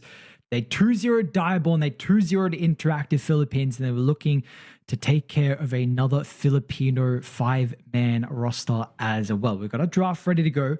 See what changes we have heading into this one. Looks like, again, Meepo, Puck going to be banned out. Coddle this time is actually removed as well from Execration. Yeah, respecting the Coddle Storm, probably thinking, hey, if the Storm didn't die 2 or 3 times, maybe the game would have been a bit more difficult for us, but Snapfire is going to get through again, which, I don't know, every time I see this hero, it's just good, whether it's 4, 3, 2, probably could be 5. Someone's going to cook up a 1 build. So just big fan of the hero, and Largo gets picked up in response. I'm hoping in this game, very strongly hoping for a Doom ban, so that there's no Doom versus Largo, or you pick the Doom with the Largo, but that one seems a little more iffy to me. Just ban it. Mentality Monsters. It's a pretty easy ban right here. I think the one thing I'll say about the Largo and Doom is that in Blast, I covered a lot of games where people were actually picking the Largo into Doom, and I was really unsure as to why. My thoughts were back when people were playing as a support, or was it still offlane? It was still offlane. It was still offlane. Yeah. So I was questioning then how good Croak was, because I know it's an insanely good spell, and of course with the mid laners right now, someone said that the movement speed is one of the big things about the Largo. You mentioned that in the previous game, where there were a lot of occasions where like you were getting doomed and Largo was just helping the team get away. So the Doom's going to be banned. It's, of course, I completely understand, and that's also how I'm thinking. But I just wasn't sure about the Croak value back in Blast, and also about the movement speed too. I mean, Croak's just a strong spell, and I think there's definitely like plays for, what's it called? I think that there's play available for the Largo. I don't think it's necessarily like impossible to match up. I think it just simplifies it, right? Because the Largo's so tanky. If he's not playing versus Doom, he can go in first, tank, do damage, do everything. If he's tanky playing versus Doom, he goes in, can't click anything. Very sad now. I think it's probably like, if you're first facing Largo, like this is overall, like Doom does counter a massive part of your toolkit. If this is a last pick or you don't have many other offlaners, or you already have your mid that works really well with Largo, then maybe we can pick it into Doom. But the fact that you first phase it, you want to just make sure that the entire toolkit is available for him. 10 seconds. So we'll see. They get the Turboblade again for Execration. So I've got the Dark series available for Mentality Monsters. They like playing 1J, having the Largo if they want to do that. Dark series banned, actually. Apologies. Never mind. Banned in second phase, so we can avoid that one. Yeah, I think the TB getting picked again, it's good. I liked it. He did really good. I said pretty much, I think last game he was the one that probably made the least mistakes on his team. And I think that his lane went good. He did a lot of really good things last game for his team. I just didn't like the gyro pick with it. I would have preferred a different carry, or putting the TB as a carry. I think that's also a fine choice. So the TB itself looks good. I just want them to have better heroes with it. Oh, sick. We're getting I hope this is the offlane IO that we're getting. They played it multiple times in the open qualifiers. Okay. I was expecting, to be honest, the Largo offlane with an IO4. You think it's the IO3 with a Largo 4 then? I think so, yes. Okay, interesting. I don't know if I feel like I would have preferred a Largo. I mean, well, I guess we'll see. But I just think that the Largo core with an IO seems broken, no? Like, you give him healing and damage, and then he heals you. And you give him movement speed, and then he gives you movement speed. Which I guess you could say the same about a Largo support, but you don't get Ags on a Largo support. Radiant team ban. Interesting. What do you think about the Necro, though? 18th Necro looks like quite a good game, right? I mean, Earth Spirit sure with Spirit Vessel and a bunch of magic damage, which is probably the only problem you really have. Maybe Largo with the catchy lick as well could be a bit annoying. 10 seconds. Yeah, having like the Dispel is good, but I mean, Necrophos is really good versus just the heroes in general. They're all pretty much like strength or tanky heroes, so his percentage damage is going to go really nicely. He has a lot of healing to kind of counteract like the Earth Spirit. So I like this pick. And to me, this is fixing their issue with the draft last game, right? It was you pick TB, then you have a Gyro. They both kind of are like mediocre versus similar heroes. But now you have a Necro who does a completely different role. It's kind of by completely different things. Necro's bad versus magic damage. He's good versus physical. But they need to purge him too. Like he's good versus kind of he does magic damage versus TB doing physical. So it's like they mesh together in a lot better sense. Necro's bad at hitting towers. TB's good. So already I'm liking Execration's drafts a lot more.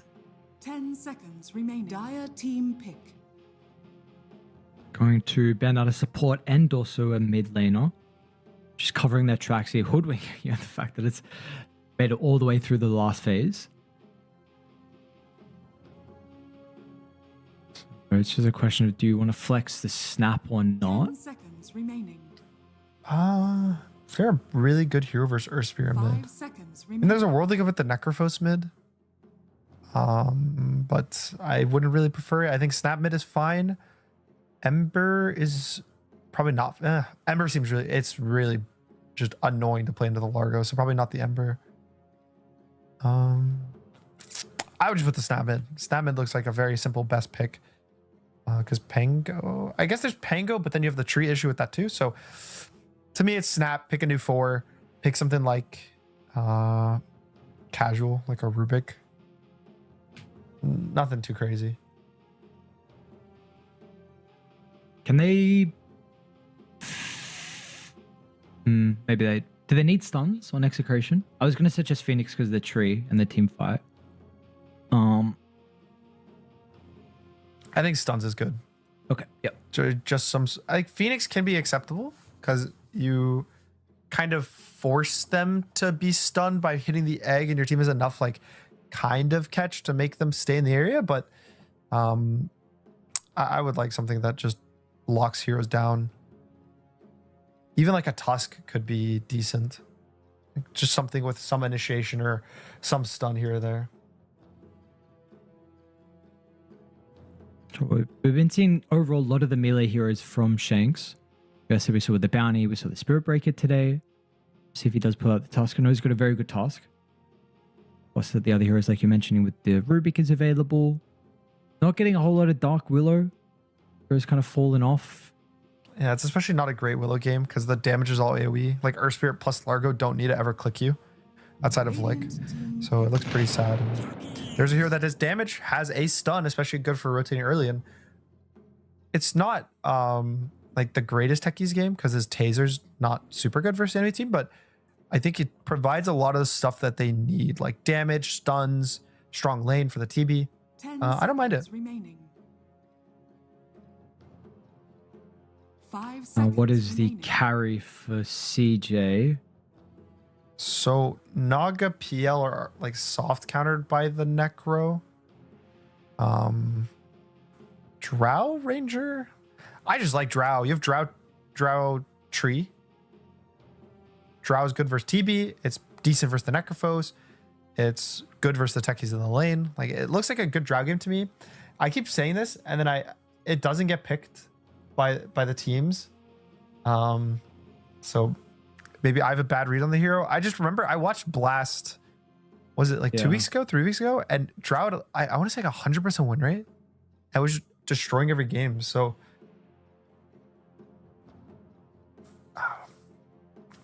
I'm willing to just say I missed a meta in the last week or so. That Drow is just a noob hero. Only bad players play it. Can't win with it.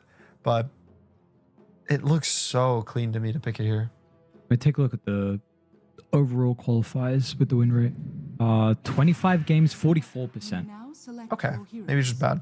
So they pick the other range carry. They pick Luna. It seems to me like it's been a lot of it's replacing the Drow almost with the Luna in a lot of these games.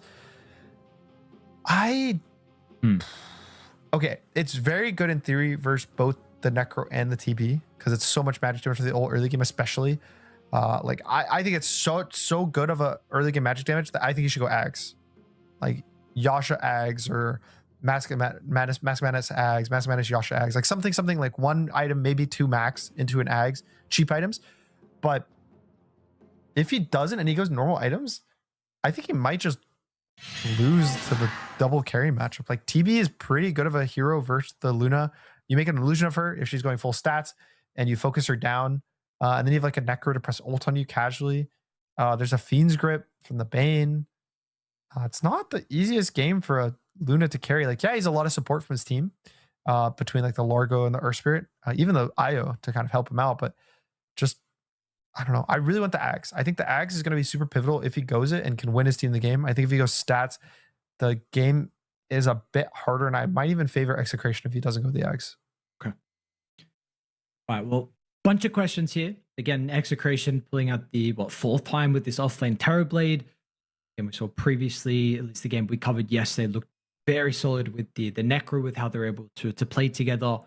The first time we get to see, at least, I believe Mentality Monsters haven't even played the IO offlane yet in the closed qualifiers. I know it's at least 3 games. I think there was in the opens, and yeah, if we get the Scepter on the Luna or not. So some interesting stuff on our final game for one of these teams.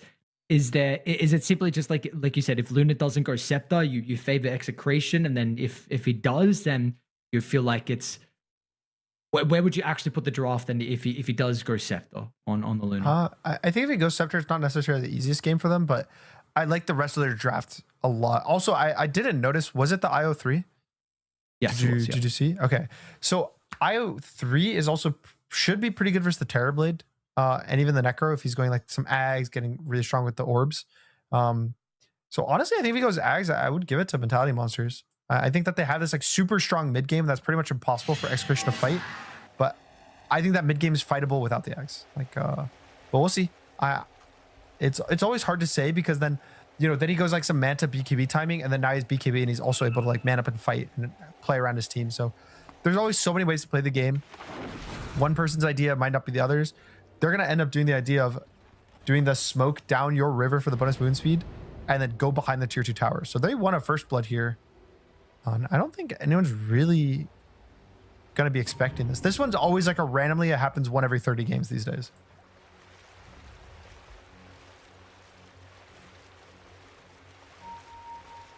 See if they find anyone. It would have to be the Necro, and a Necro's the easiest hero to kill level 1. Like, this guy is so slow. And no one's expecting like this gank, and they have the tree for vision too, so it's like super good overall positioning. But smoke up on Akashi on the high ground. Oh, Akashi. They pop on him. Unfortunately, maybe can't really do a whole lot. Maybe in 9 minutes at the Lunar way. Is that actually enough? Akashi will use the movement speed in the river, so they'll just go for Mavis instead. Double blood grenades, get him. Who do they give it to? Anya? No, CJ. He's the carry. He needs to win his team the game. Drew the line as well. Look at that. I think that's Akashi drawing it. So yeah. Like, yep, they made this play. Definitely right, Akashi. Crazy like behind the tower.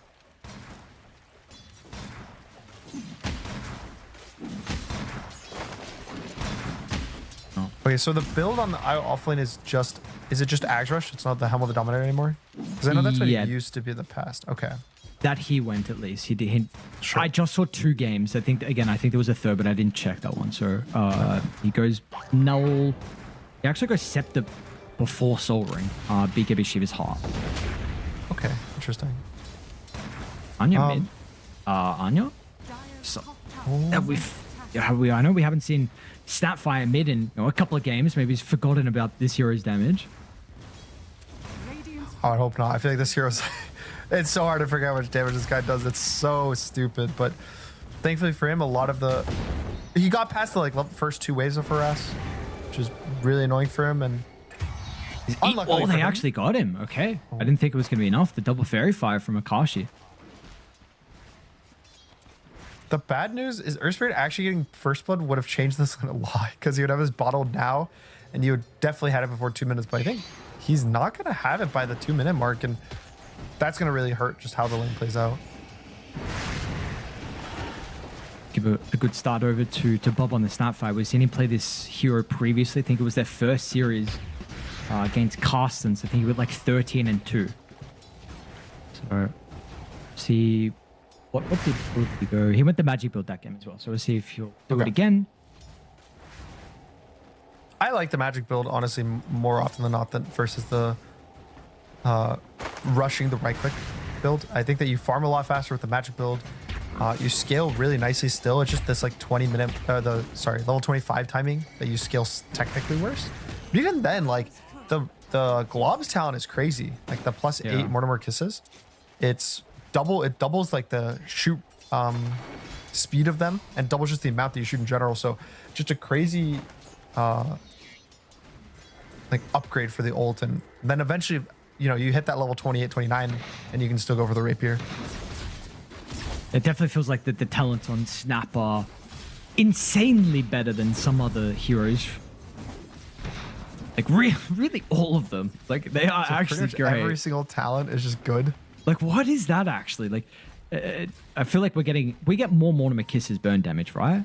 At the 10? No, you go Scatter Blast, Fire Snap, Mortimers. Yeah. But then the other ones, like when you do right click, the little shredder attacks, like the targets, and then the damage, like what? Are we serious? Damage from tower. And then bot we haven't seen too much of, but to me this is going to be another like standard kind of Terrorblade lane. This one's slightly better than the other ones because Luna does have a magic damage and a way to kind of help deal with the TB illusion. So okay, apologies. You have the tether still. He's okay. He has a salve too, so he'll be able to heal up.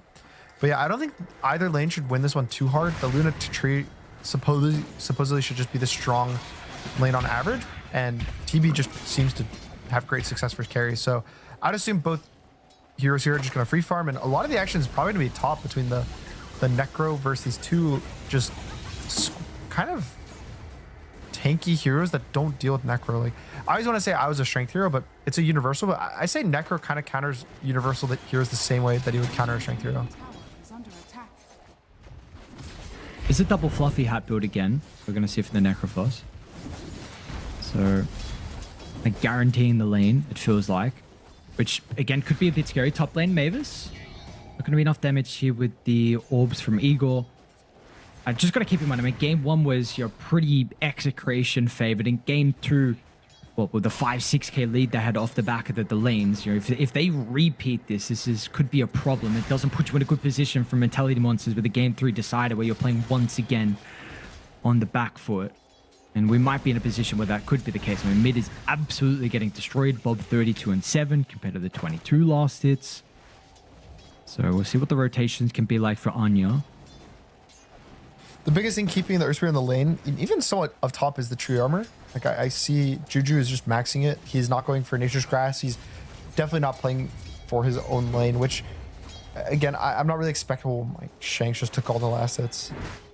Does he dive because of it, though? No. Taser? It's hard for there to be a lot of pressure in this lane for Radiant because of the techies. Like, he can just taser whoever they go on. So, and also, even if he's using armor on his lane, it can get perked by the taser. So it just, to me, seems a lot better to prioritize your other two lanes, hope that they like win or go even, which I do think the armor is making a big difference. Bob's got kisses up now. It was a bit difficult with Anya having the roll. Nice scan as well, actually. Straight at the time that Juju rotates. Sentry's going to get laid down on top of the observer placement. A little bit unfortunate from Juju. Dire's middle tower is under attack. That had to have been some research, like a good prediction play of watching Juju every time it's, say, 5:30, he's going to take the gate, going to place the tower, ward behind the tower, want to dive with the siege. So knowing exactly what he's doing as he does it is always just a sign of understanding your opponents and their heroes and what they want to do. Just going to see how they also respond in tow. Bob's already starting to walk to top. And unnecessary, though. Radiant will back away. Not going to give them the opportunity for, if they die there, then bot. Okay, Juju, he'll also give up the kill here by the looks of it. It's got a blast already used. They'll need the right clicks. Second kill of the game now for Execration.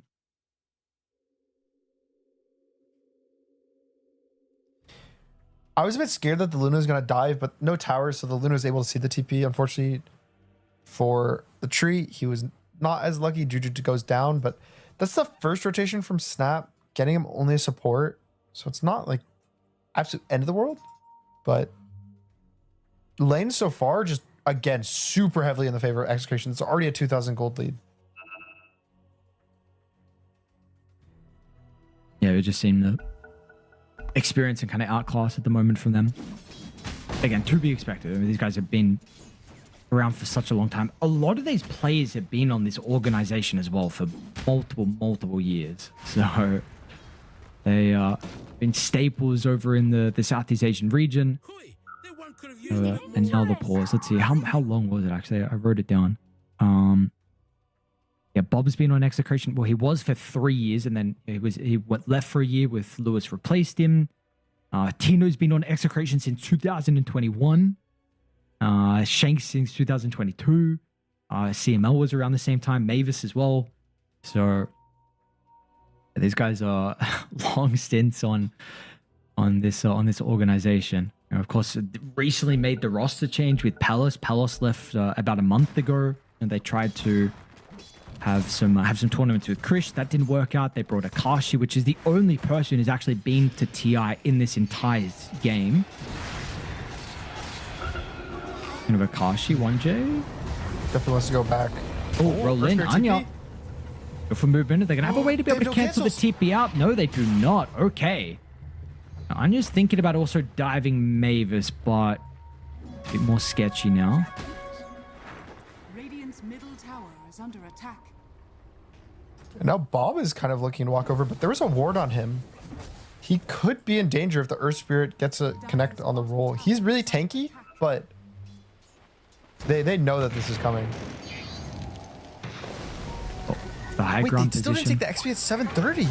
Oh, Shank's just going to be able to get in range to cancel that. They'll deal with the Iron offlane, surely, right, Bob?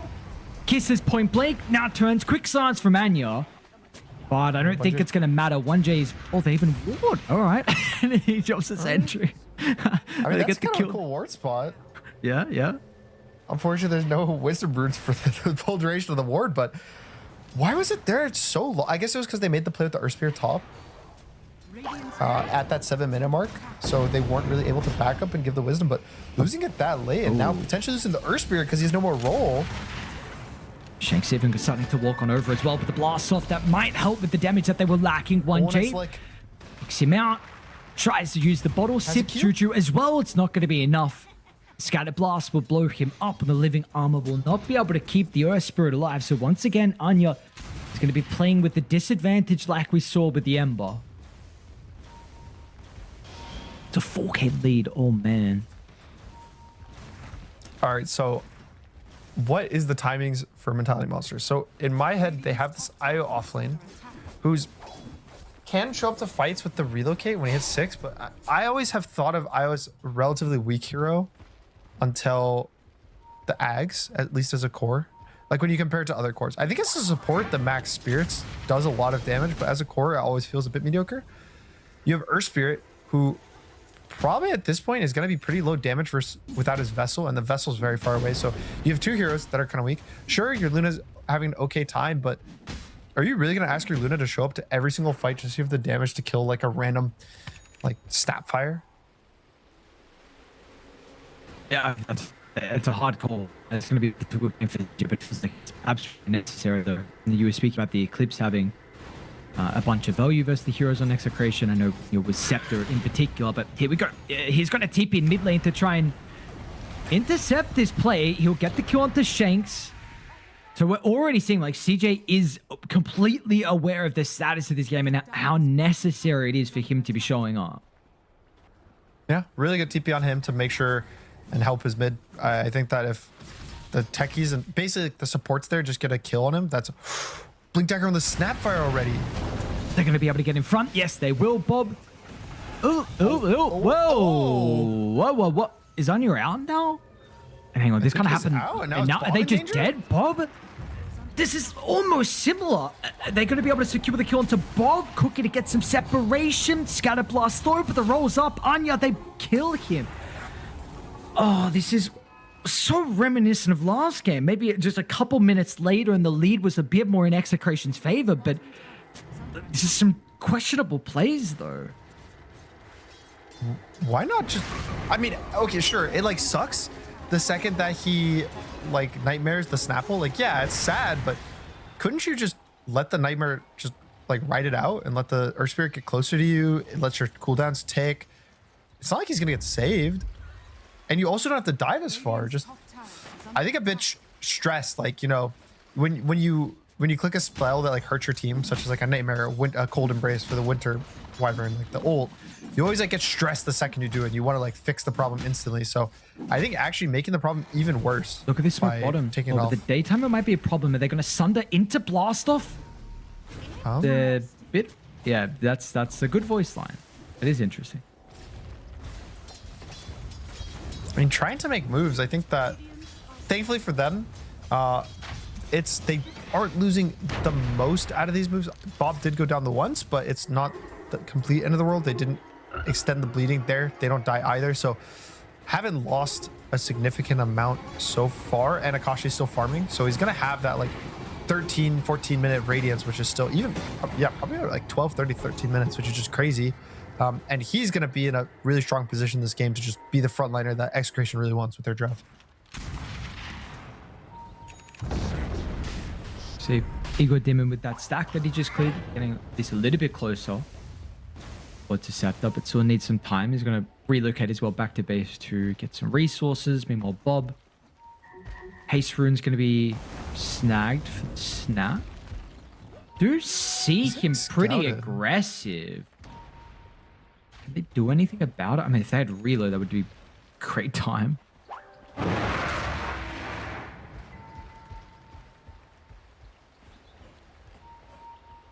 Oh, CJ's pain, his camp is blocked.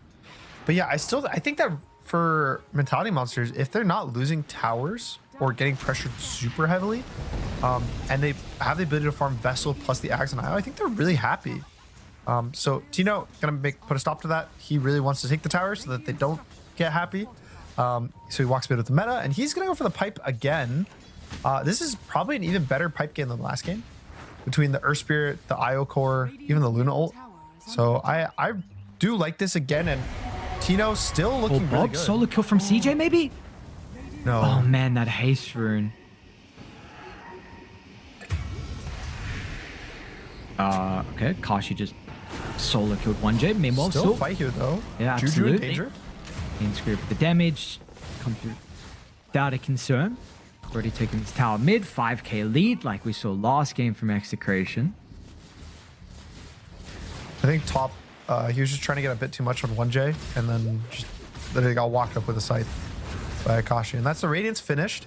So probably a boot to travel pretty soon for him if he wants. And map's going to start feeling a bit hard for Mentality Monsters to play. Like, yeah, they're going to hit their timings pretty soon. Like 600 gold for the IO, 500 gold for the Earth Spirit. But Bob, is that enough? If Bob dies... He's just getting ran down. All right, the damage out of the Spirits in 1J, not too bad. It's a pretty big kill. There we go. Gets him closer, almost has it online. Now in the river. An aggressive reload used from Igor Demon to get back-to-back kills.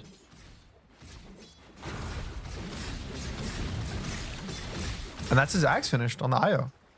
So he got past his awkward like time in the game. Earth Spirit's about to get past his awkward time in the game, and sure, they are down 5k gold. It's not like the other team, like we're not really focusing on the timings for Execration, but I feel like that's because Execration just timings on all of their heroes, right? But I do think fighting wise, Mentality Monsters timings are a bit better right now outside of like the Necrophos Radiance. You want to try and see them force something around mid? Yeah, I think that even, well, pressuring the Necrophos is still, this is like the easiest time to kill him. When he doesn't have any health items, he doesn't have like magic resistance. He basically just has a stick and a fairy fire to live. So probably trying to make a move on him would be the best if you could do it. Meanwhile, they're going for their own play down bottom, and he's getting scouted out. This Observer Ward from Radiant along with the Tree Protector. So 3 heroes positioned down south. Meanwhile, 1J and Igor Demon continuing to farm up pretty aggressively in Execration's jungle. They have the Boot to Travel online now for the Necro, so he can join the team. Let's be a little bit more mobile. Bob as well with his own. So double Boot to Travel. Has CJ hasn't queued anything up after the Manta, so still waiting to see if he goes Scepter or not. Dire's top tower is under attack. I really want to see. Oh, it's so good this game. Like it's going to kill the TB. I guess it lost a slight bit of value because of the pipe. Like you're just putting another gold into an item that's kind of already countered, but I still think it'll help them a lot. But maybe just with the way that the games have been playing in this qualifier, I could see it as they're going pretty slow. Like a lot of the games are going 40 plus minutes, even into the 60-minute marks. So maybe just buying an item just to keep scaling in terms of right clicks, gold, and as opposed to building an item that's peaks around the time that you buy it. Juju does get the overgrowth off. Actually, no one else was even remotely close to the kill. Gives him an opportunity to be able to get some damage into the tower. We'll see if they can actually bring it down full to 0. I think they will be able to. So, or a T2 tower against a Dream Protector. They're really abusing their gold advantage of just playing strong as 4 heroes on the map with the Necrophos TP as well. So it's always easier for Execration to group up compared to Mentality Monsters. And it is giving space to Igor Demon and 1J though, right? Because we say Croak is really good. Croak's really good with an IO. Like the Largo is going to give the IO bonus magic damage. The IO's just going to have bonus damage from the Croak as well. So it's like, this guy is pretty strong. And when he hits that level 15, his spears do 50% more damage. So super important talent for him. And it's still a bit of ways away. He's only level 12, but if he kills the Bane here, gets him a little bit closer. Gosh, you're just going to have to stand on the eye line and watch. And actually, now that he revealed himself, he's going to be careful. The Ghost Strike gets purged off, and CJ with the Eclipse damage. They're going to lose Akashi and Execration. The foothold that they had in this game is slowly slipping, and they're even going to... Whoa, nice cookie from Bob as well with the blast off on a turnaround. Bob spellcasting, and we had a questionable decision earlier on. Tino's going to try and run one down. Meanwhile, Anya goes in. With a roll secures the kill, but it's a mid laner for a support. The trade, it's just not worth it. Bob made up for everything. We were worried, you know, he had a bit of a slip up in the second game, a bit of a slip up in the third game, but now here he's like, okay, you know what? I am a good mid. I know what I'm doing. I'm gonna lock in. What a good cookie that was. A cookie onto 2 with the ult, setting up for his whole team. And if he doesn't do that and it's just a 2 for 0, that's how the game starts to fall apart. You know, that's when like the Luna's feeling good. Luna's getting a bunch of kill participation damage, a lot of gold, but shutting it all down right in front of them, and might even kill CJ now with a TP on the Snapfire bot. It looks like it with the overgrowth. Oh, maybe actually with the relocate. No, not going to be the case. Igor Demon, they might be able to clean up, however. I'll get the kill into Bob on the escape. Akashi though, how are you killing the Necro?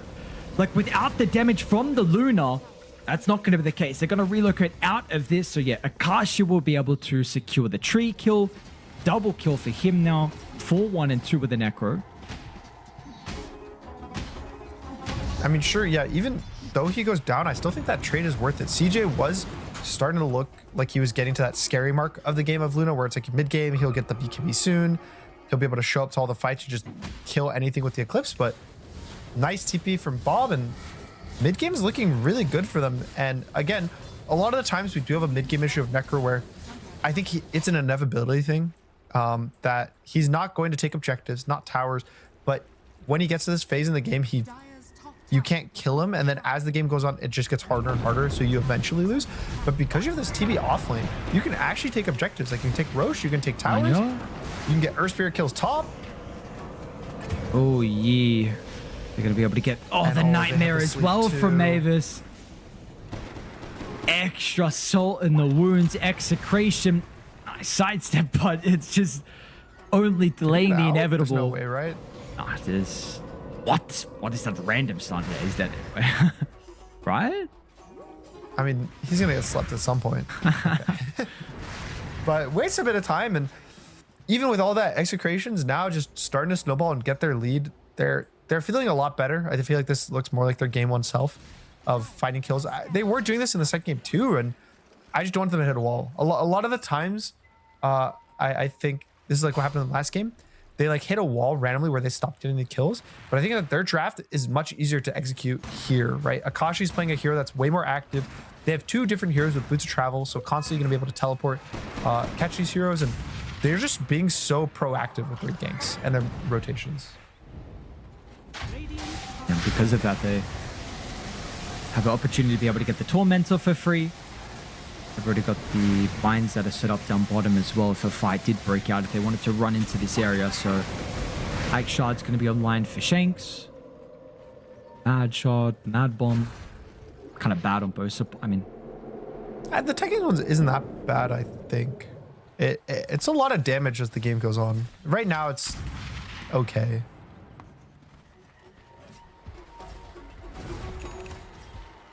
Top lane. Back through the portal and playing by Tino, but it's just Shanks at the moment. Someone else will join. It's the former Bob. Arcane Rune's going to be in the backpack as well, but Bob's position needs to be really far away if he's going to use the kisses. Now to look at the pincer move as well, all the way down to the south. Akashi is going to be able to run into Anya. Mavis is there as well. Scythe burst. Good night. Anya's dead. Meanwhile, CJ is trying to deal with Mavis. Mavis gets a bunch of health back now. Turns with the Fiend's Grip as well. They have no way to be able to cancel the ultimate. And with the carry dead, they're going to lose their third as well. Bob kills off Juju. One Jane, at least Igor Demon have the movement speed. So yeah, they're out. But these fights are continuing to look very free for Execration. Whoa, caution. Okay. It's fine. Just way more damage than I thought. That's an 11k gold lead. And pretty much everything's going in Execration's favor. It feels like, obviously, Mentality Monsters, their whole draft is damage. Like, every single hero is providing damage for their team in some way, a lot of it being magic damage. But I think Execration, especially with this pipe, you have pipe on Tino, you have some sustain from the Necrophos. He went to Heal Town at 15, which I really like in this kind of draft. It feels like it's just hard for Mentality Monsters to kill heroes right now. When do you want the heal talent instead of the Ghost Shroud? I like it a lot more if you have if you're like team fighting and you rely on your team to all be around you, because like itself doesn't heal the Necrophos too much in the fight. But when you think about like healing 2 or 3 different guys in the fight, healing the Terrorblade illusions, maybe a Snapfire that's on you, it starts having a lot of value in that way. Mavis trying to And get in also, range of. just that there's no cooldown on or like the slow doesn't really matter because his team just like has a lot of slows already and ways to control. This is a early gem that's going to help further the lead. And they're coming through the portal as well. We'll see if Juju... Oh, it's just a caution moment, so really going to be able to threaten at least the Treant Protector. But the rest of the team are also nearby. Blast off from Shanks with the low ground. They're going to be able to run into the Luna. No BKB just yet. Super close to having the recipe, but it's another death on CJ, who kind of had to be flawless, it felt like. And even potentially could try to... I think Execration isn't necessarily forced to make any rush objectives, but because they have the Terrorblade, it seems pretty simple for them to just push all the waves in, pressure a tier 2, pressure a Roshan, and just they can kind of walk to anything they want and take it right now.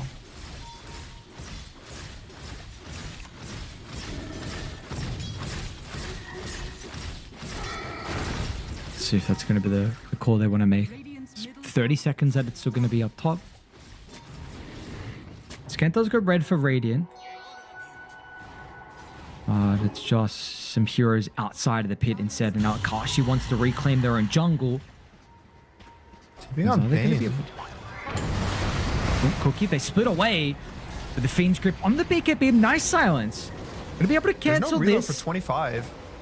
Maybe they'll rely on the movement speed. Scythe holds him in for the last moment. Nightmare as well. A little bit awkward. They're just relying on any form of stuns they've got.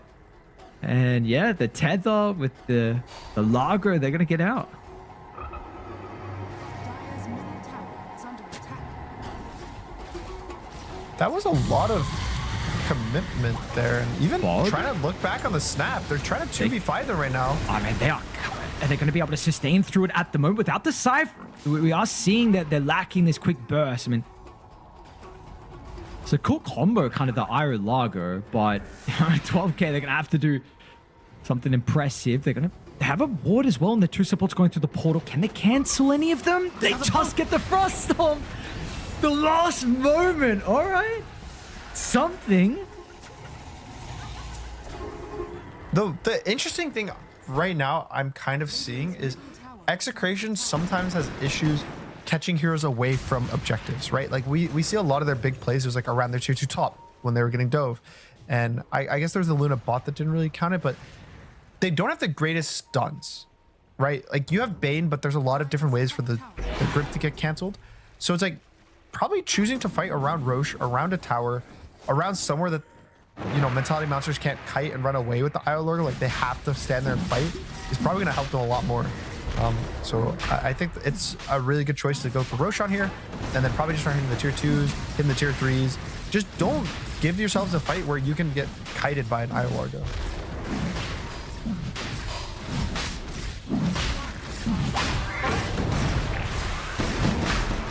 How do you set up the map now? Do you just walk mid? Is it in a state where you can start to pressure objectives and get the fights that you feel like work for them?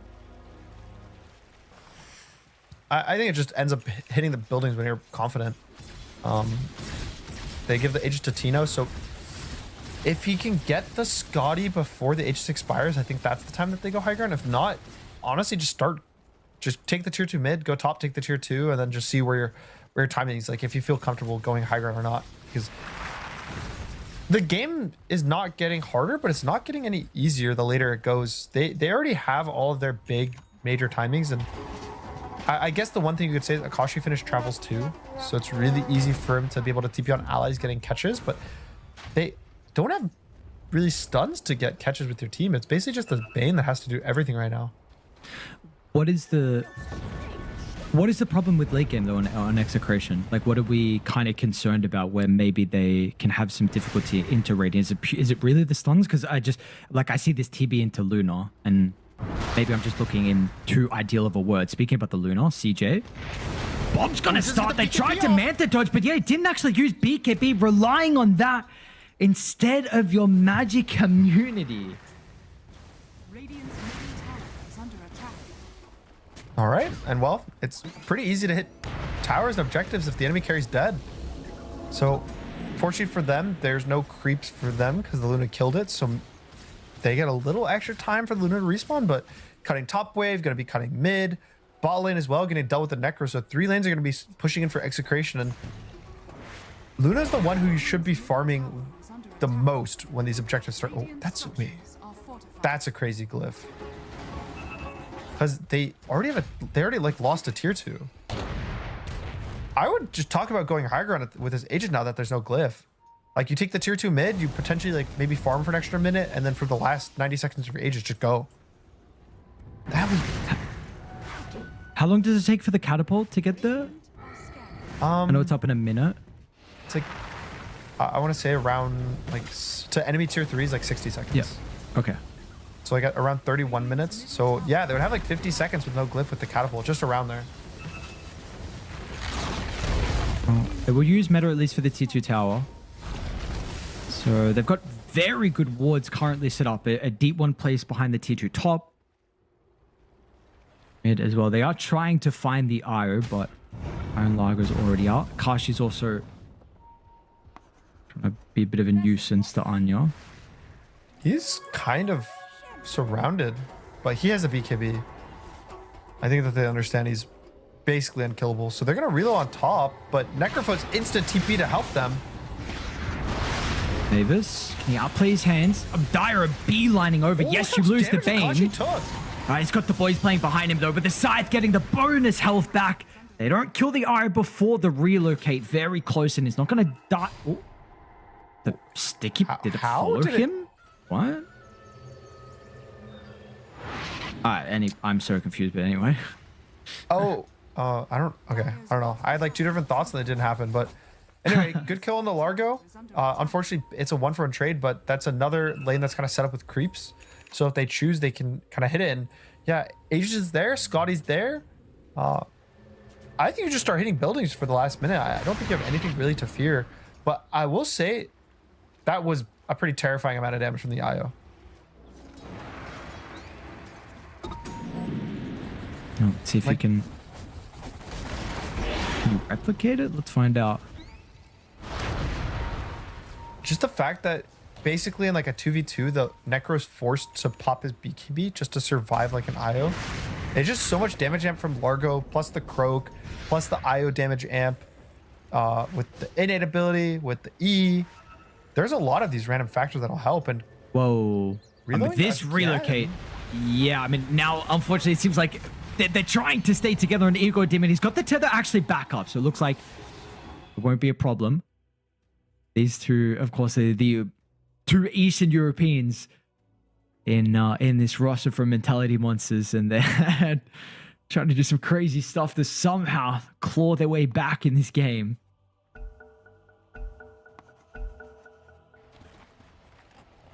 So is there anything Absolutely. big for Radiant? I mean, honestly, I think Igor Demon has to carry this game. Him plus 1J, like the two of them, like you were saying, tethered together, same region, same mentality. They really have to put in the work, and it's possible. It just depends on how Igor Demon's going to be able to get out through the fight. Like if he gets gripped into a scythe, they'd probably lose. But if him and 1J are able to like play this kite outskirts fight, I could definitely see it going pretty good for them. So trying to fish for the kill under the Snapfire top lane, but good positioning from Bob. Luna does show, and meanwhile bottom relocate once again. Won't be able to get the next way. Well, it's super far away, so absolutely won't. But mid, unfortunately, this is already pushed in. They're going to have to come back now. Just tier 3's gone.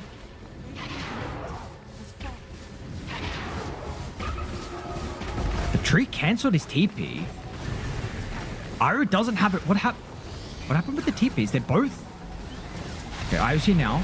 Blast off into the damage, but the Sunder, if they got away, all the ultimates just mean that CJ is gone in an instant. It's a full set of barracks, and they still got a quarter left on the meta as well. They even have the sustain from the Necrophos, so nothing really scaring them. And Luna's supposed to be this really big damage heavy hitter, and now you don't have the Luna. Maybe is it you fine? can defend with the IO? You used literally everything. No meta, no scythe, no fiend script, no kisses. Surely now Anya tries to go to Mavis towards the backline. It's a pretty good overgrowth from Juju as well. Akashi's going to be able to break away, but we need the Iru in the middle. They've killed up two supports. They won't be able to deal with the BKB TP out from the Necro, and it looks like Tino, along with Bob, can walk this one off too. They're relocating top though. Akashi? He's no BKB. Can they make this happen? Bob actually got a cookie and aggressively to try and hold the Earth Spirit back, but yeah, look at the damage to Akashi. Steps away, the relocate, it's going to expire, so they'll have to go all the way back, but we are really seeing that this damage on the IO, it's a 20k deficit, but there's signs of life, and it's been that way for a while now. I'd be impressed to see like the full breakdown of damage. Like, I feel like IO has to have done like over half of his team's damage. Like no one else is really doing much in these fights, and a lot of it is Igor Demon. Especially, it's gonna be a bit biased because he's doing so much damage to Necro, which is a big HP pool, but kind of putting in a lot of work on the IO. I'm sure we might be able to see it at some stage this game, if not at the very end. What the damage numbers are for Mr. Igor Demon. Is going to go Octarine next. They're going to relocate into the tier 1 tower. Oh, the grip. BKB at least before the Fiend's grip. And they do disrupt as well. Are they going to be able to last long enough? Unfortunately, well, Largo doesn't, but Igor's out. Just sacrifice your friends so you can reload a shove out lanes. Yes. My absolute favorite. And with Octarine though, it's gonna be like a 30-second cooldown reload. He probably, I'm assuming the way he's playing, he's gonna go the cast delay at 25, because he doesn't really have like, he's not really reload or like tethering his Luna, and he's not building for right click either. Like it would kind of just be like whatever damage. Yeah, so That's gonna be hard to deal with. The 63-minute game versus Yangon in the open qualifiers. Do we have that chance? CJ, did they see the Luna? They do. Okay, BKB TPR is fine. He did scale into right-click that game. There was a Satanic Daedalus and Rapier that he worked on late, but it seems like, I don't know if he sold those items. I can't tell from Dota buff, so I don't know if he does eventually, but yeah. Mid lane. They're gonna lose Anya. BKB, roll out, Nozer. Well, also sad for him because the BKB gets used before he dies. So even if he like, buys back now, he's not gonna have a BKB for the fight. And Roshan, really long respawn time. I want to say it was like 240. So good for Radiant. They get Earthspear to respawn. They get a bit of time to push out the waves. Time for the BKBs to cool down. And Luna, no BKB on Luna. No Fiend script though. Nightmare's just going to be able to get him away. Here comes the relocate as well. Is it just Igor? No, 1J's also going to join. Straight away trying to run down the Necrophos with Scythe is available. The T1 tower's up as well. The team has shown up, but I guess it's just enough time to get the Luna out. And the relocate will be there too. Yeah, but Akashi has a heart, so the poke doesn't really matter to him. The biggest thing is Luna's going to get out for free. She did have to use the Eclipse, so don't have that, and that could potentially be... I don't think you high ground, like, there's no way. Come on, Execration, don't get bait into a high ground push right now, Tino. This is the exact one way you can lose games when you're this far ahead. It's you go high ground when Roshan's in that, like, can spawn timer, and then you die, you lose the fight, and then they get Roshan. So, I mean, I get it, you feel strong, but... Walk it. Thank you. They walked away. Top tower is under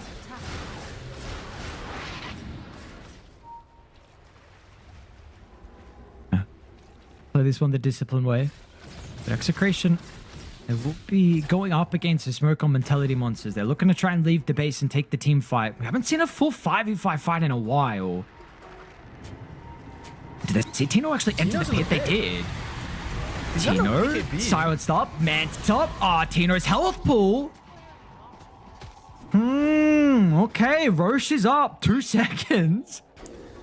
Yeah, so full duration, there's not going to be a TB, and maybe it's a bit hard to just full commit to a fight, but with how strong the IO is, I think if you just send like the Luna into the pit with the IO and Largo like kind of healing him from the outside, I think it's really hard for Execration to walk in there without a TB. That's also the pipe. That's the pipe, and if they're taking that much damage with the pipe aura, like, yeah, wow, it's actually gonna be a bit too much. They were fresh on Snapfire with level 25, so let's see in a fight like this, but you need Bob here. So I'm going to TP back to the T1 tower. Can you also get Akashi into Kisses into Scythe? Be a kill, but 4,300 health on Io's difficult task. They need to scout. They're going to do that. There comes the Kisses raining on it. Luna's gone. Aegis on the deck. Someone get it. Someone get it. Anya snatches the Aegis. And now they're going to have the Fiend Script as well. Cancelled immediately. Igor Demon falling low. Scythe cuts him down. What is your heart good for against the damage from the Necrophos? 1J's going to eat a double cookie as well. And now Juju, they'll also find the Treant Protector. Why not use the Kisses to celebrate from Execration and Bob? I can't believe how much damage Luna took there. She had her BKB cooldown, so it wasn't even like she had the chance for us BKB, but I think they were hoping like, oh, you know, we got to let us sustain. We got the Largo, we got the IO. IO's tethered, but just the Techie's mind is just pretty much one-shotting him. It's not a good bug. Can't see the Earth Spirit. I can't see Earth Spirit. Is that the one where he's roll? I'm assuming that's the one where he's like perma roll. I think I've seen that one before. Oh, that one. Okay. Yeah. That one's a funny one. I don't mind that one. Let's see this replay. Perfect opportunity. The two mines. It was the Techies did 1,800 damage if I remember correctly. If I checked, I can check now. Actually. Yeah. 2,200 to the Luna. Like, okay. So 2 buys are already forced. The Luna probably doesn't want to buy. He really needs that Satanic to just be able to have like the HP pool to survive the lifesteal, but Is it worth giving up Mega Creeps for a Luna Satanic?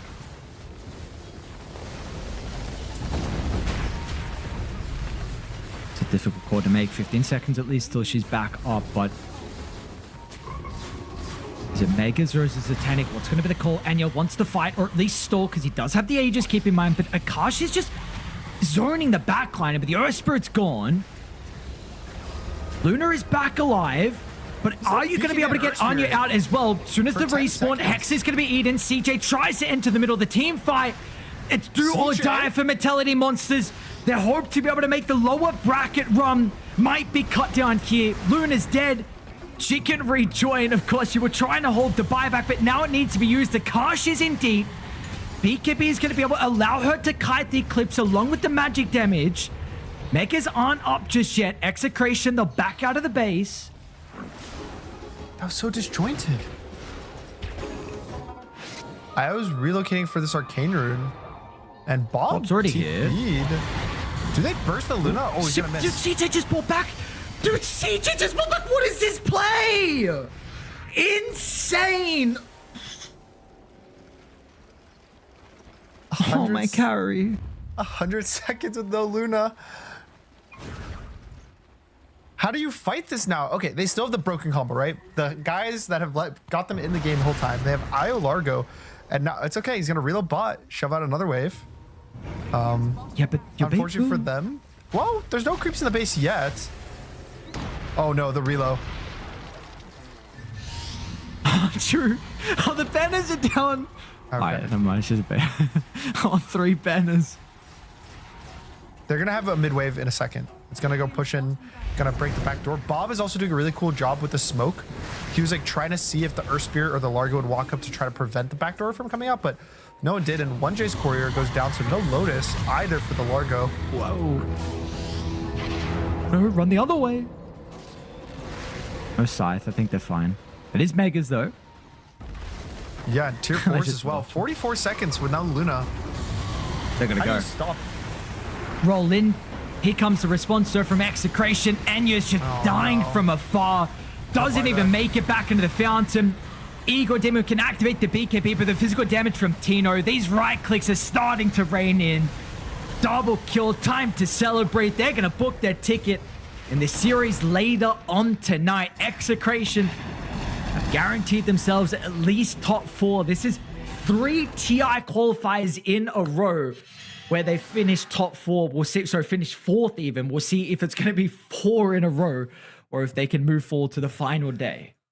Surely it will not be 4 4s in a row. That would never happen. But a lot better, I think, in this game if you compare it to the last one. Execration definitely continued their momentum. They continued to get kills, play the map. I thought Bob played pretty exceptional in this game. Like, he had super good initiations, great cookies in this game. And Akashi just even like everyone mostly kind of did the roles. Like, Tino did his job. He did it in the last game of TV. All of his TV games, he follows like a very formulaic pattern of winning his lane, taking towers, playing the map slow, getting gold for farm. But just the combo of Shanks and Bob, I think, won them so many fights. Just the two of those players, they really didn't need teammates. They just did it all themselves. Yeah, absolutely. I mean, this is for Execration, I feel like we've covered a couple of their series now, and we are continuing to see that. Firstly, this TB is an interesting strategy, of course, from them, but their laning phase to early game look very, very good. I mean, we've got to keep in mind this is 3 games in a row versus Mentality Monsters that they win the lane and win the early game. Now, there were some hiccups in, of course, the previous game and this game. There were some moments where it was a little bit dicey, but this does seem like the big thing for them that other teams are going to need to find a way to address. Yeah, I think TB is just looking very consistent, and it's hard to say it's worth banning when there's so many other heroes to deal with in the current meta. So I wouldn't be surprised they can just keep picking TB until someone finds a solution to it, which even in the game they lost with TB, it wasn't his fault. So I would definitely be watching out for this for the other teams later today, and try to figure out what your solution is, what you want to do, what you want to pick, and even potentially banning the stuff to pair with it, like the Necrophos, instead of the TB itself. Oh, yeah. Unfortunately for Mentality Monsters, though, their run's going to be cut short here. Again, this is Juju's first time in the qualifiers, and for a lot of them, this is the furthest that they've been as well. So kind of a roster put together at the last moment, and they take one of the final slots in the second round of the open qualifiers as well. They make a pretty decent run in the end, eliminating Direborn, eliminating Interactive Philippines as well. But of course, we've only got one slot here. This is unfortunately not good enough, and we'll see how Execration can continue to shape up. Of course, their opponents, it's either going to be Glyph or Grindback, which will be our next series. Yeah, and I'm excited for that next series. And the winner of that gets the honor of playing Execration later today. So maybe Execration's going to go chill, get a little snack, watch the series. And it's going to be a long day for them, right? This was already a pretty long series, and they have 2 best of 3s between them. So it's probably like a 6-hour break, something like that, based on how the games are. All the games are just going an hour long. So I hope everyone here is ready to be here all night. Well, at least it means we're getting hopefully some very exciting Dota, which is that series proved to be the case. And definitely the next one is going to be no different as well. So, the Glyph or Grindback, 2 teams you could absolutely expect to take the slot and go play at TI. I mean, they have so many TI players on both of those organizations, both of those rosters as well, but only one will continue to face Execration. So we're going to find out. We're going to break. When we come back, another elimination series. We'll see you guys soon. The human body was built to move. Not trapped at a desk in one singular posture for 12 hours a day. It's time your chair evolved. This is Secret Lab Titan Evo. Ergonomically engineered for you. Gamers, hybrid workers, artists. Backing your every move.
Our first lower bracket series was incredibly exciting, and this one is going to be no different. Glyph taking on Grind back. We've got our first phase already done. Glyph, they're going to start with the Bane. Team Grind, we got the Storm Spirit as the response.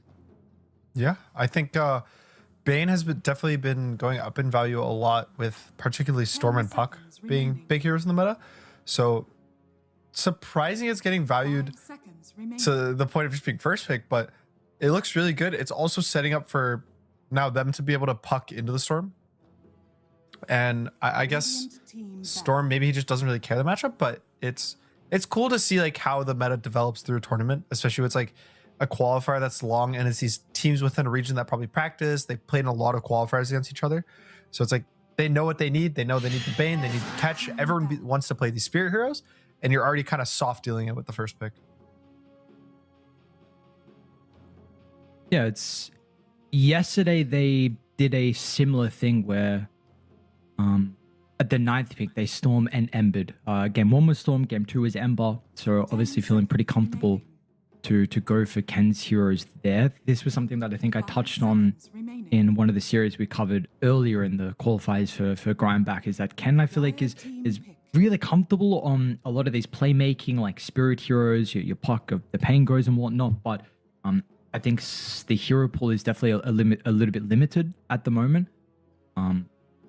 So just getting his hero early, making it comfortable, get rid of the Puck. Yesterday, they weren't even contested as well. I mean, their series versus Carstens, they kind of destroyed them. I mean, 36 minutes, 24 minutes to victories as well. So this is a far more difficult opponent. We'll see what the second phase will look like. Hoodwinks there. Rubik. Haven't been getting Phoenix today. Maybe we had one game. Wind Ranger as well is actually available. Okay.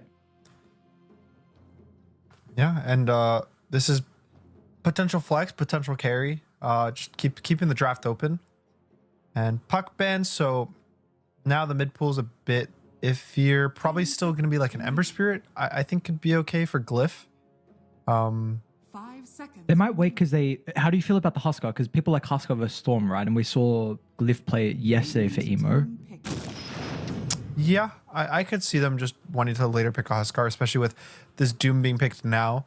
Not only is it gives you like a core, so you don't have to pick your mid right now as a response, and it's kind of hard to counter the Doom, but it's also preventing a bunch of like Necros and stuff like that, so you're preventing them from dooming, and then you don't want a Huskar, so it's like setting up your draft really nicely. If they super want to protect Huskar, they could pick like an Ancient Apparition right now, which would be like the weirdest thing ever, but then there's no way, and honestly, I think it's a good idea to pick the A here. It's good against, it's good with Storm. But they picked the Hoodwink, which is probably like the more normal thing to do. It's just best for position 4 of the patch. Really good with Doom, really good with Bane. We've seen these support heroes like just kill cores as 2, and pretty basic hero. 10 seconds remaining. Wonder what Nico's going to play as well. Been getting a lot of the Axe. A lot of his offlane heroes have been drafted pretty early. Slaughters as well. He's been dabbling with the Doom as well. 2 supports already. That's maybe have some problems with summons, but Dire team pick. it's considered. Phoenix actually for Grindback. So Ollie gets his. He's always been a Phoenix enjoyer.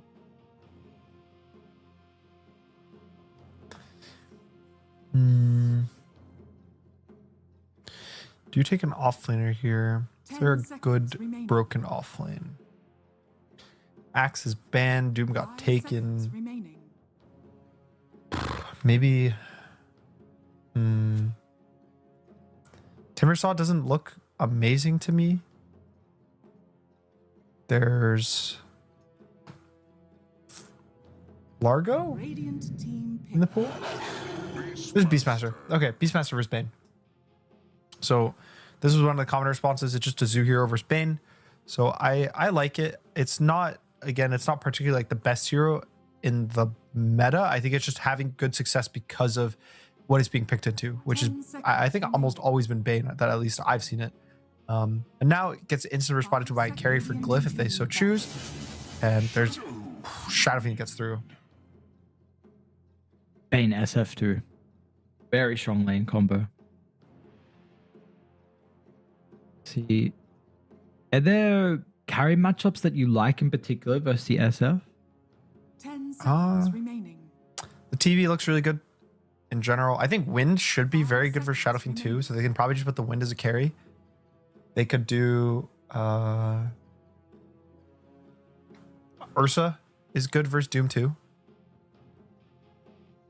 A lot of the heroes that just do heavy physical damage to one guy.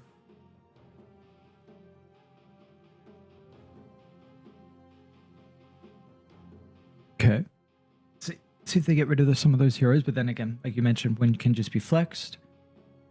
Dire Go for a team different back. hero for Q if they want. Ban the Drow, however. And what Radiant mid are we looking for emo as well? Is there one that you're seeing? Ember is available. Ban now.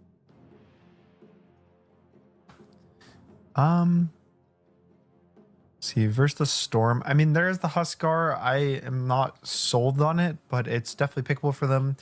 There's Queen of Pain, 10 which is seconds remaining. pretty good Queen of Pain game. There's not too much, like, there's a lot of stuns, but it's not like the hard stuns for Queen of Pain to deal with. Outside of those two, Pango's in the pool still. Pango's in the pool. It's good versus Beastmaster. I think game wise, it's not good versus him like mid game because of the roar, but it's good versus him in the early game to like go into his lane, kick him out, make it so he can't play pretty aggressively. I think any of those. I maybe would prefer the Pango more than the Queen of Pain with the draft, but Is it you Just feel a like they comfort need pick. some extra stuns and ways to start fights? Yeah, I just think that when the mids are these heroes that can just start a fight on their own as opposed to having to have their team start the fight, they've looked really consistent in this qualifier.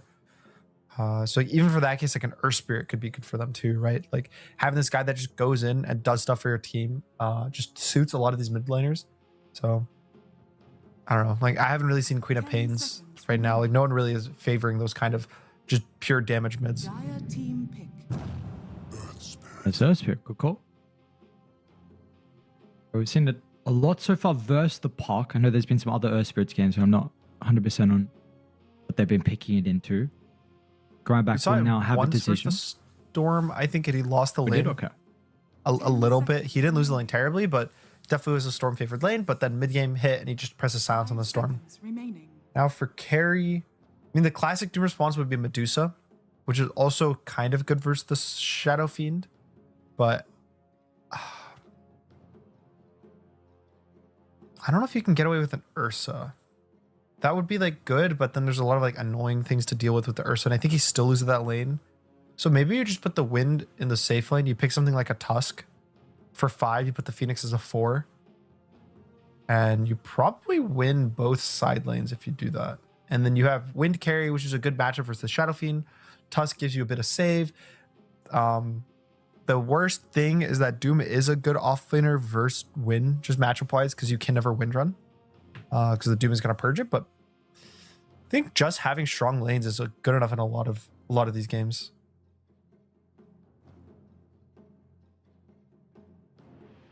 Yeah, especially I mean, TI qualifiers, you want to make sure you're not playing with too large of a deficit. It feels like that, along with late game scaling, is kind of more slower pace games where you want to just make sure that you're not the team playing on a timer. It's potentially why we're seeing so much value out of the Doom, along with just being a very good hero right now in the meta. And we will get the Savage Dusa. They did get the Dusa. Yeah, if anyone's playing the Dusa, Savage has always been a massive Dusa proponent. So let's see how this hero is actually able to look. And this was my like first option. It's like I instantly think of Dusa because of the Shadow Fiend and Doom.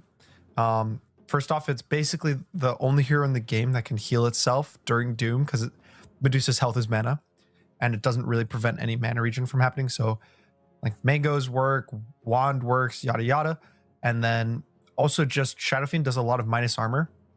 So Dusa ignores minus armor because of another mechanic of the mana shield. So basically ignoring the two major mechanics that the heroes are going to do to him.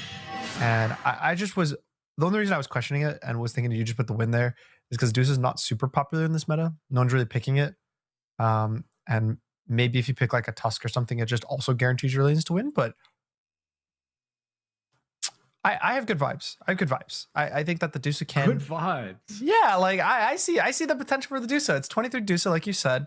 I think that Storm is not have the easiest game, but he has a good lane. I think that the biggest issue is going to be if their Beastmaster kind of falls behind, especially with like Earth Spirit rotations to his lane. The Bane should, be weak for him, so he's going to have a decent early game for the Beastmaster, but if I had to pick a draft that I think won, I mean, I actually honestly like I want to root for the Dusa, but I do like Glyph's draft a little bit more. Like I'm trying to hype up the Dusa, but the overall whole draft, all the cores, the supports, Glyph looks like they did just get good heroes. So like even like I don't know, I need Grindback to kind of hit a little hard in this early mid game if they want to have a good lane or a good game rather. How much of it as well is just because the Deucer is not the strongest hero at the moment? Like, even though it looks good in the game, do you feel like if this was like a different patch and Deuce's numbers were a little bit better, would you be a bit more confident then? Or it's still just overall, you kind of slightly prefer Radiant's draft?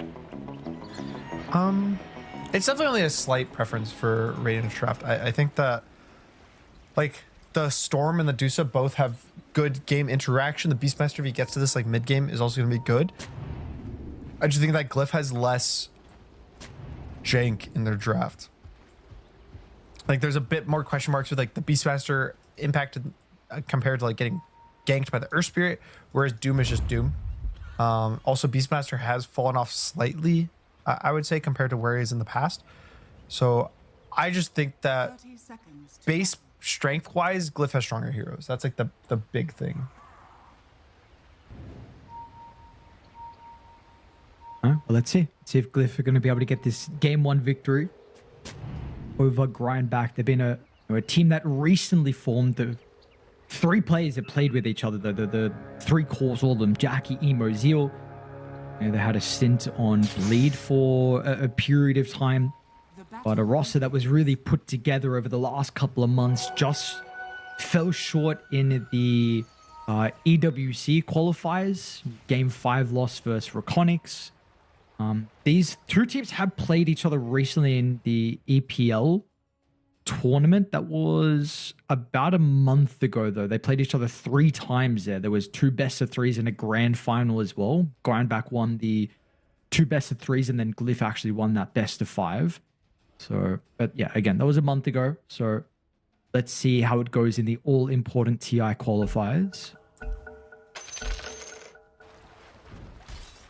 This one potentially could, I think Grindback wants to play a bit slower game. Not 100% sure what build Nico's going to go on the Beastmaster. I'd assume the build I've seen most commonly is like Dom, like the Helmet Overlord, going the Dom 2, and then just playing for that really, really big timing at the later in the game compared to like an Ags. So if they go like that, then that plus the Dusa, they just want to hold their lanes for a really long time. Versus Glyph, they have a very fast draft. Like we've seen Shadow Fiends, they pretty much get like a Mask of Madness. They can start showing up to fights. You have the Earth Spirit Doom, who sure Doom also wants to farm, but that like level 7 timing's still really powerful for him. So I'm just worried that Glyph can start running over the game pretty early, and their lanes are set up for the most part to have pretty good success for that, at least in this lane stage. True. Is there really anything like what needs to go? What happened? Mid. So he just rolled in right before the pause on Emo because he hit level 2 on the creeps, and he just kicked back Storm under tower. So this kick like just occurred to Ken.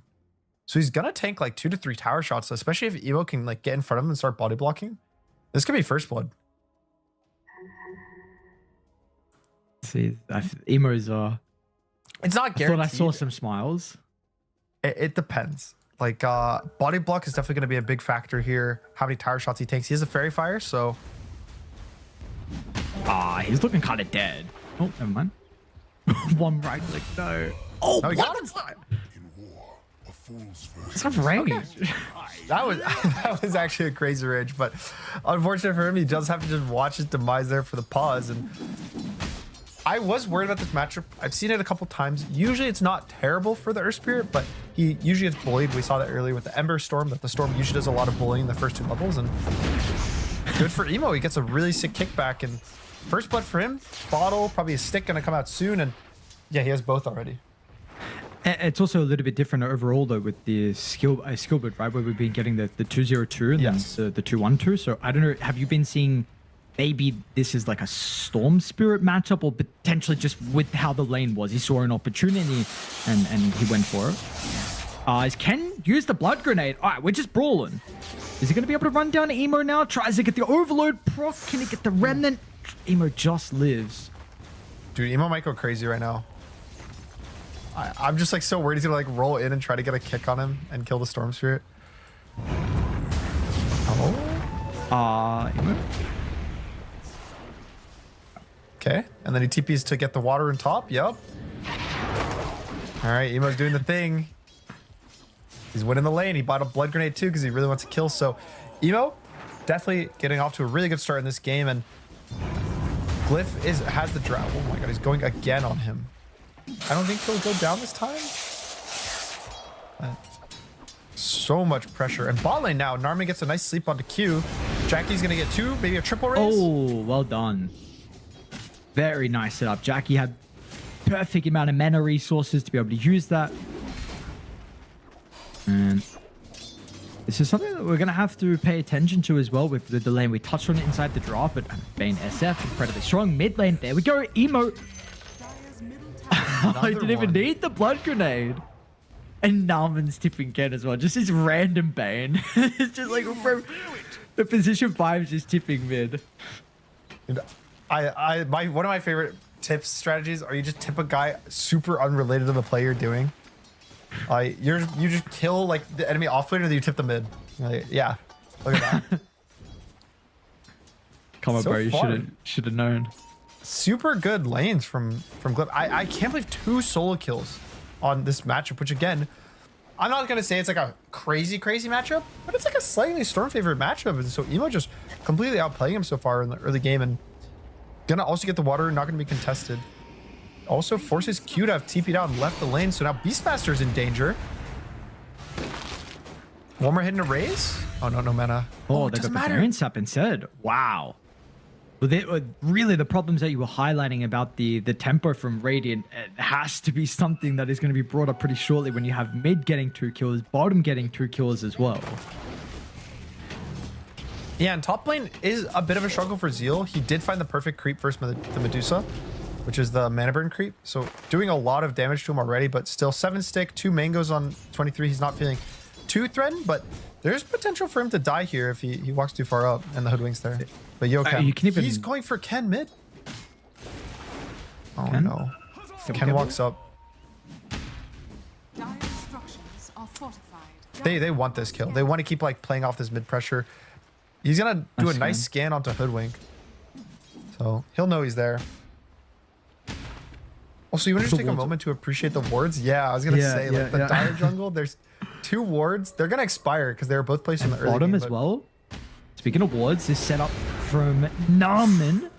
Unfortunately, not going to be able to find the angle. Ollie dives further to the top, which does mean it's away from him being able to go back through the portal. He's probably gonna just go walk back to base. Dire's middle tower is under attack. Emo just full drag the wave, so it's going to be a catapult that's hitting onto mid. Is this...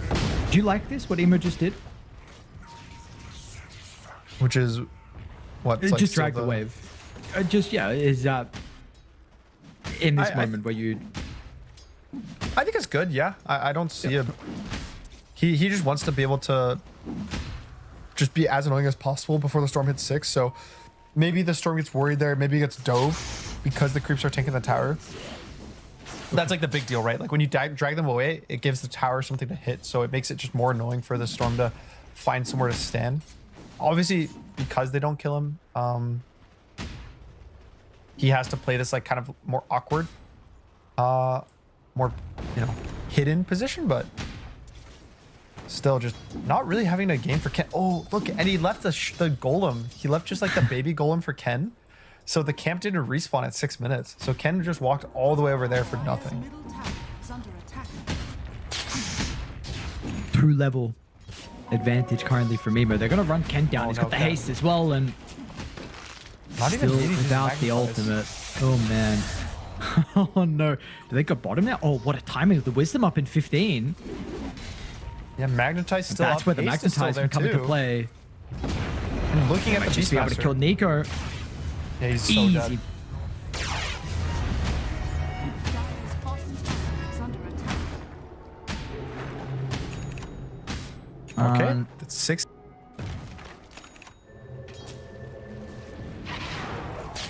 Ken's going to TP back to mid to try and get the level 6. He does get it now.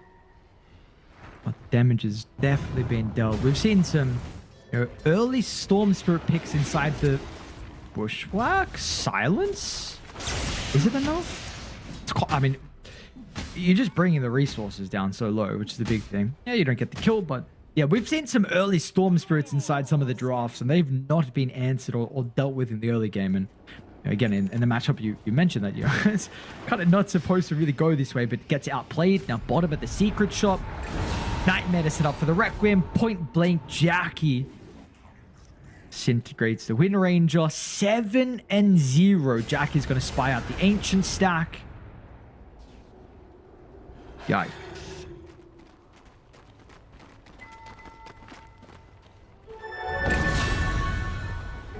Okay, well.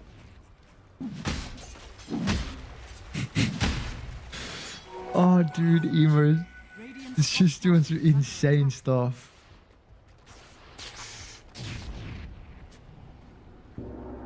Is it ex-teammates too as well, right? Ollie and Emo? True with IG? Bottom tower is under attack.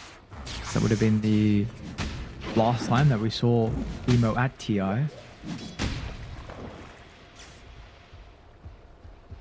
Dire's bottom tower is under attack.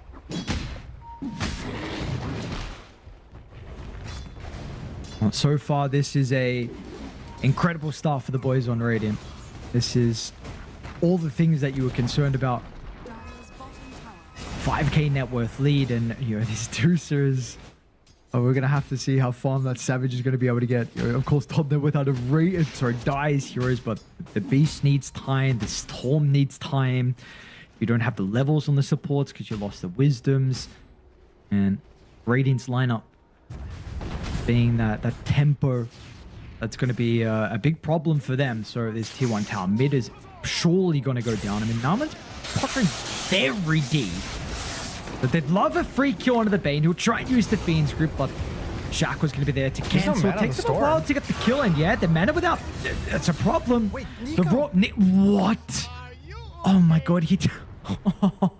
Oh no. That's like worst case scenario. Because so as Beastmaster, you want to like farm, right? You want to be really greedy. You want to play for this more like item timing, right? It's in the past it was the Ags, now it's the Helm of the Dominator. But you sacrifice this farming speed. You TP mid, you're like, you know what? I'm gonna help my Storm. I'm gonna try to roar. Maybe we get an extra kill on the Earth Spirit, and then you also die. Now you're giving up your Tri-Camp to the Shadow Fiend. Now you're giving up all this space for farm, and 6,000 gold at 10 minutes.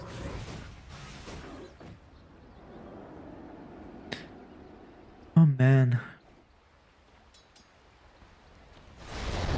Also, wait, Zeal is so funny. So There's he's a gonna get this Helm kill. Dom. What the hell? Yeah, I was just gonna say. So he has Helm Dom, and he has a mana burn creep following the No Medusa. way. So he's literally has mana burn on his hero and a mana burn creep. So he's just gonna be double spamming mana burns onto 23 as long as he can. So Is this... yeah, he's just Does hating. his item build matter with 7k lead? Like, what happens if you just kill the Satyr and then, alright, like, cool, my Helm Dom, like, what does it do now? I mean, honestly, this guy can buy Midas and AFK far. He could go Midas into Radiance. He can buy whatever he wants with how his team's playing. Are they gonna get Yurkan? Is he not even... No, he's not dead. And you know he's Oh, dead. man. Oh, Ken. He's got triple mango queued up. He's like, yeah, I need that. I need some mana. Oh, Savage is out of mana too. Okay, he I think mango and wand. This has got to feel so good for Emo. He's like completely crushing this game. It all starts with that that solo kill in the mid lane. I was not expecting this lane to go as good as it did, but winning that lane, also the Bane versus Beastmaster lane, sometimes is a question mark. Sure, Shadow Fiend's super strong in laning stage, but it's not always guaranteed that you're going to win that lane, but they win that lane too, and top doesn't even need to win for Zeal. Just farm, just play Doom. You're going to scale. You're going to have a lot of impact. I'm struggling to see what Grindback can do for the next couple of minutes because they're down to 8,000 gold. Yeah. Nico's dead again, bottom 2. Leading with the Fiend script. Jackie as well is actually going to use the Requiem. So it's not a clean combo, but it is still a kill nonetheless. I'm surprised he didn't just right click. Maybe that was like a guaranteed kill though. If the Shadow Fiend ults, there's like a chance if he tries to right click, he gets roared and the Beastmaster gets away. So I think just realizing they don't need to save resources or pull any punches. It's just like you just go and Ollie, no way he dies too. Dire's bottom tower. I mean, they need to stop this get bleeding. Like this can't keep going on. Sure, it's bad to be down 9,000 gold, but it's worse to be down 9,000 gold and bleeding a kill every 30 seconds. So just accept that the game's going to be super hard for probably 25 minutes at this point. Like we're not going to have a grind back in an acceptable position until like 30-35 minutes at least. But if you want to get to that position in this game, you can't be giving up kills all the time.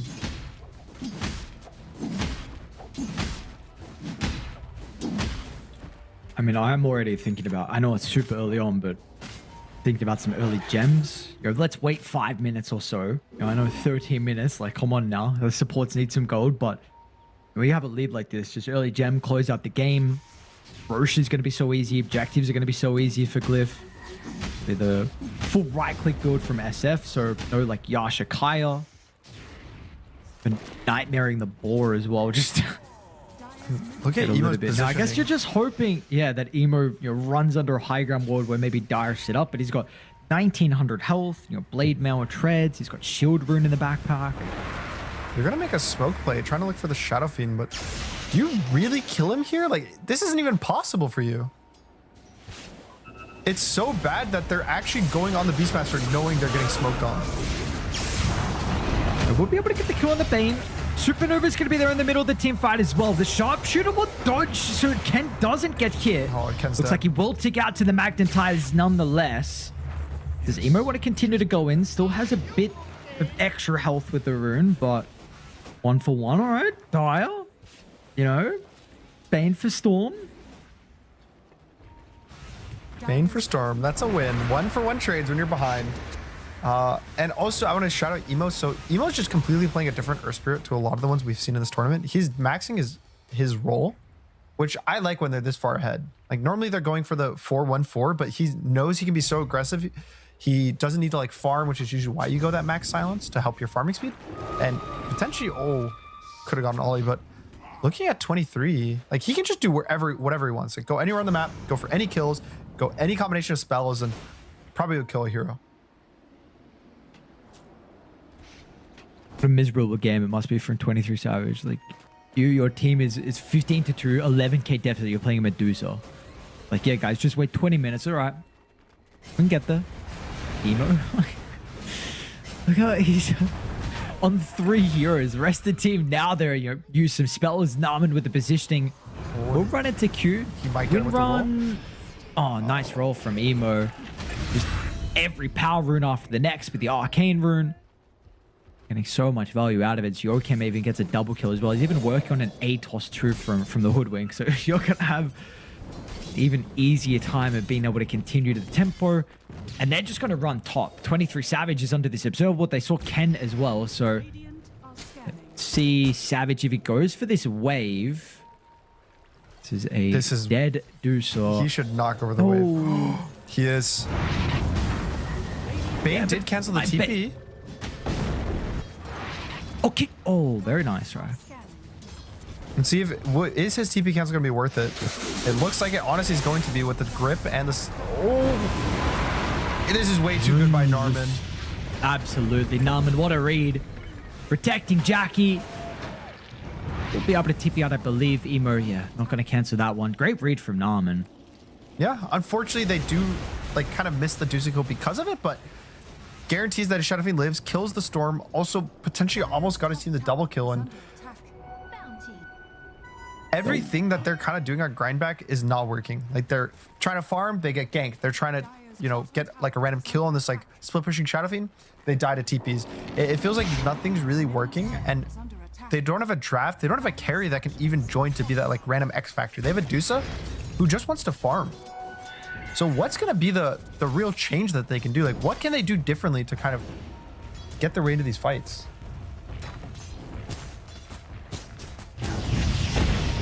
Hope you're not posing the question to me. I ain't got an answer. I know this is a rhetorical one. Savages. Dusa versus Doom. Who cares, I suppose. And it's gone, and health is shortly going to follow as well. Meanwhile, the triangle, Nico already using Nightmare, so he was able to get rid of that with the Boars. First death of the game from 23 Savage, and this was a series that I was expecting to be far closer. It's just game one, but my God, grindback. I mean, this is demoralizing in the lower bracket. Yeah, and this is the lower bracket, right? Like, this is, if you lose us, you're out of TI.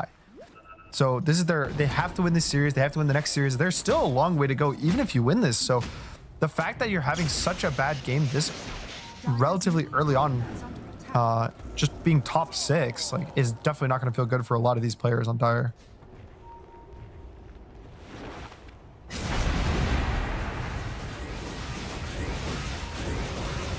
I think the best play they can do is, so they're going to get the Helm of the Overlord soon on Beastmaster.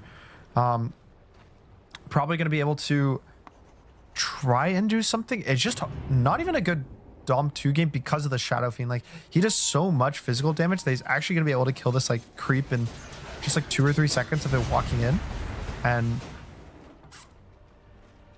like, they need to make missteps for Glyph. I think if they can delay the game long enough for the Dusa to get online, for some split pushing to happening, that'll be really good. But, or they maybe get like some good Roche fight with a good egg. Like, there's angles for them to play the game, but a lot of it involves mistakes from Glyph.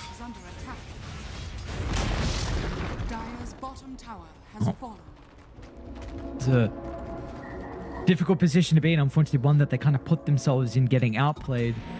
So they're now relying on those mistakes, and I don't know, we'll see if that ever kind of plays out in the end. You've got full control of the map. You can do absolutely anything that you would like. And now it's time, by the looks of it, to walk into the pit. So there's maybe that opportunity like you were mentioning, but they're not even remotely close. So this will be a free Aegis by the looks of it. This Alpha Wolf makes it that much easier. Well, big news, Q did snipe Jackie's courier, so full Dragonland's dead. That means that they're only up 10,000 gold instead of 12,000. So that's good. That's good. Yeah, this is an Aegis that I can genuinely see end the game with a first Aegis. Usually the first Aegis is kind of just for like gaining a lead, getting a couple towers, but you almost never go high ground with it. At this point, what do they do if there's just a high ground push? Can the Wind Ranger do anything to maybe disrupt? Nope. Shackle, actually? I mean, they got 2. Never mind. Okay, so you got 1 ultimate. If you cancel that one, good luck canceling the second one as well. Nico. Doom is not possible. And now Nico, this triangle has not been safe for the past 10 minutes. Radiant have completely controlled this area of the map.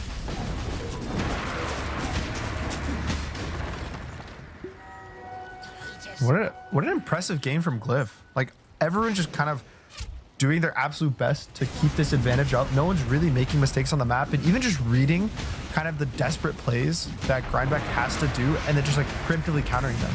It's just really impressive, because I think that there were opportunities that Grindback could have had and tried making for themselves, but they just never really were able to like hit them properly. As a player that like may have been in this position before, especially in qualifiers like this, like what do you feel like the communication is for Dire? Like, are you just, is it pretty silent? Are we talking about next game? Like, what's kind of going on?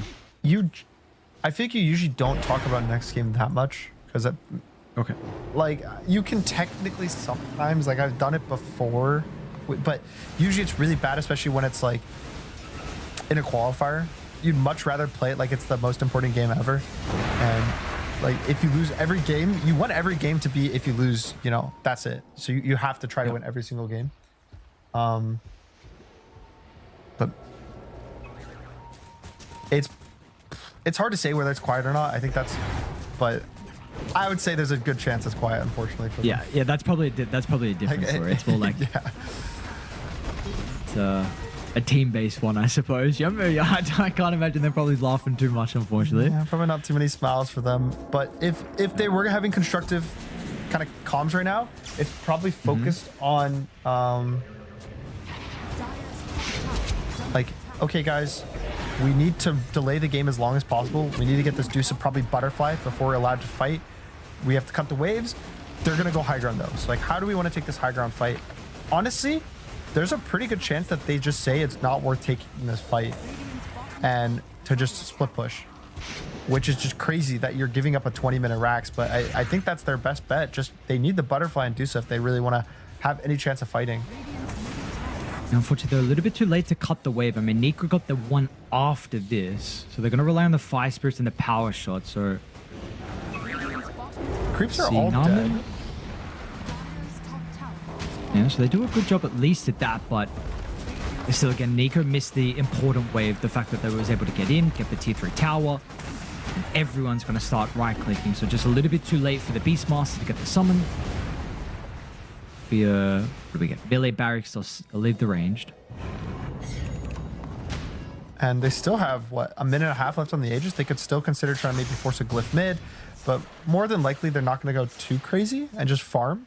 But thankfully for them, that does mean Medusa's Butterfly is only about 1,000 gold away, so something for them. I do like how Nico is using his Helm Dom too. Like, again, like you said, if it was just 30 seconds faster, goes again, a lot of his it being slow was because he was dying so much. So if that creep was just like slightly faster or he had a better positioning, maybe they don't lose the racks there because the backdoor would have kicked in. Now, minute left on this Aegis and tier 3 mid's getting pushed. And now, unfortunately, this one they're going to have to try and deal with. On opposite side of the map, apologies. Doom finds the Storm Spirit trying to farm up. They've got the Fiend's Grip Roars. Going to be able to counter that. Narman deep in enemy lines. That is all of buttons for Grindback, though. Egg gets used, Roar gets used. They still have the Medusa ult, but at this point, clicking it's not even going to feel good when all it does is make you lose mana. Sunray, level 3, not really the best, unfortunately, with the Dusa. They try and give her a Lotus. Even then, that is not enough resources back. Jackie wants to lose the Aegis. Going to be out in 15. The tier 4 towers will do the job. Now, full resources, no buttons to click for Grindback. They do have Storm with full resources. He bought the Sange because he knew he's not going to get the BKB before the game ends. But, like, how do you take this fight? How do you actually take this without just throwing bodies away at your dying racks? Just give it up, I guess. Hope for the next play. But, like, do you just keep hoping and praying that something's going to change? Nothing really has. Smoke wanting to be the nail in the coffin here for Glyph, but I had to read that maybe they were going to leave out of the Defender's Gate, try and farm this far right side of the map. And, well, they'll drop a ward down at least, and Savage is starting to come that way. Never mind. Where is he? Send the illusions. So getting close to the bottom. 97% probability. Still 3% hit for Grindback. It's alright. A bit higher than I would have thought. Picked up, they get the Ancient Black Dragon. Instant voice line from Nico. You have your own Butterfly now from Shadow Fiend. I think they're going to still do the chill play. Ooh. Ooh, barely enough mana with the Lotus. I think they're going to do the respect play, which is not just force it. Like, just wait for the Roche. So we have Grindback going to have about 3 minutes, probably before their high ground gets pushed, 3 to 4 minutes. Unfortunately for them, That's for their high ground to be pushed. That's not for kill attempts to be had. So Glyph is still going to be looking constantly for them. You can see Emo probably is a good read of exactly where 23 Savage is farming right now, especially when 23 clicks the ward because the sentry got placed. Get away! Oh, Savage can't even find anywhere to farm. Just for Butterfly, but No buyback 50 now seconds. this high ground. Yeah, under siege again. Dire's bottom tower. Phoenix has Scepter. Where did he's got Scepter? That's actually impressive. I guess he has no other items. He doesn't have level 12, unfortunately. Because he used to be a bit defensively. Ken's gonna zip him once again. Narman, raw just for the Bane, but Nico's just dead. Oh, he Glimmer saves Cape him with the protects egg. him, and Oh, guys hit the egg, no? All right, he lives. all right, GG. This is I don't know, dude. What do we make of this? What, like, do we just? Is it just Emo simply absolutely like destroyed mid and used the advantage? Of course, they won the side lanes, but it really felt like just Emo really carried this game. Is there much we can take away? I mean, a lot of it did definitely have to do with the mid lane. Like, Ken died, what, 3 times? Like, solo killed twice, and then also killed by the Hoodwink again. And you just can't really have that happen. Generally, like, even getting solo killed once is just bad right now, but 2 times, 3 times, like, that's when it becomes a big issue that makes the games difficult. But even outside of that, I really liked Radiant's draft. Like, I said it, like, yeah, I like the Dusa in concept. Beastmaster concepts good versus Bane, but Radiant just had such good heroes. Like, one of the best carries of the patch, one of the best offlaners of the patch, probably the best offlaner, I'll say that. It's this or Axe. Best supports of the patch. It's like the only one that's questionable is Earth Spirit, but every time we see Earth Spirit, this guy just like, this hero does so much damage, so much control. Like, you know, there's some games that it's off, but it's not surprising to see Earth Spirit. It looks really good to me. It looked good in this game, and yeah, the question's like, what is Grindback gonna do in this next game? I don't really know. Like, what are you gonna ask? Like, what are they gonna pick differently? Maybe like, does putting the win in the safe lane fix your mid issues? No. Does picking a better mid, like, you already have a winning mid matchup, so it's not like you could draft to fix your problems necessarily in this game. So the way I see it is, I want to hope that it was just a bad game, specifically from Ken, and they're able to fix this problem and kind of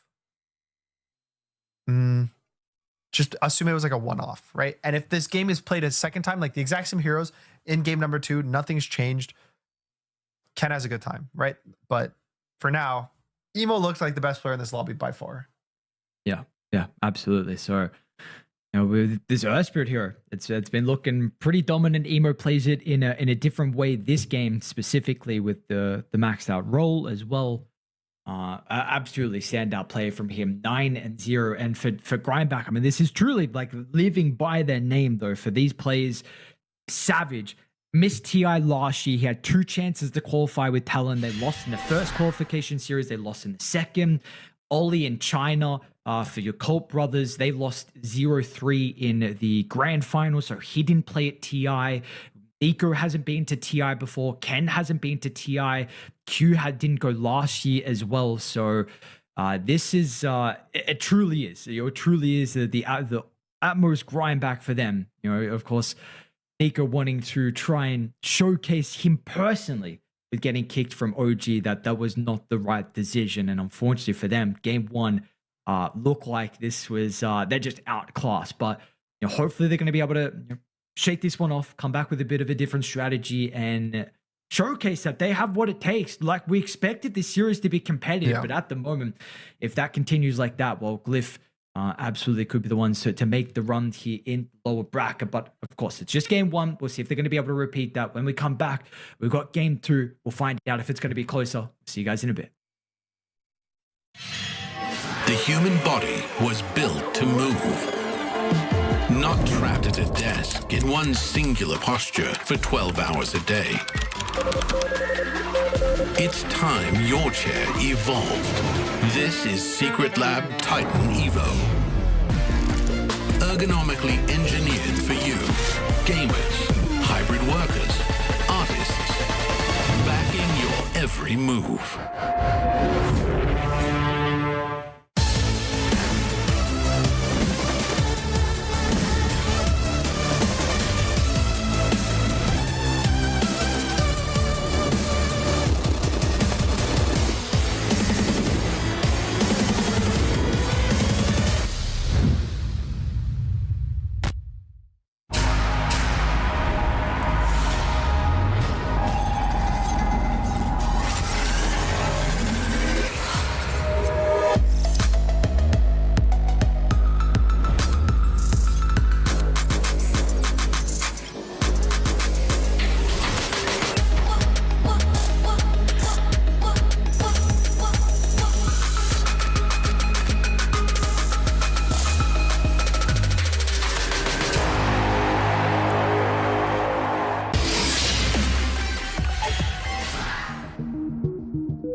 All right, ladies and gentlemen, welcome back. Hopefully we have a more even game 2 and hopefully game 3 as well. What we would expect from these two teams, the caliber of players and the caliber of roster that they have put together for these qualifiers. A lot on the line, one slot in Southeast Asia. Gonna have to see something a bit different from them. The middleman, Emo, standing up right now. Can't blame him with a performance like that. Let's see what he's gonna get in the second game. Radiant team ban. I'm just in my head. I feel like it wasn't a draft issue in the last game. Like I feel like the core of it was a lot of gameplay, which is pretty. It's like good and bad, right? From an outside perspective, because it means that it's good in the sense that you didn't make draft issues and that you just have to play a bit better in the game, but it's bad because you have to play better, right? Like that's not always the best thing to get. So draft wise, I don't know how much they want to change. Grindbag actually banned the Beastmaster themselves, which they're doing because now they're the team with first pick, and so obviously they value the matchup specifically versus the Bane a lot. Like the Beastmaster, they were the ones that picked it. Giving up the Doom again though, and Zeal's Doom last game was just wicked.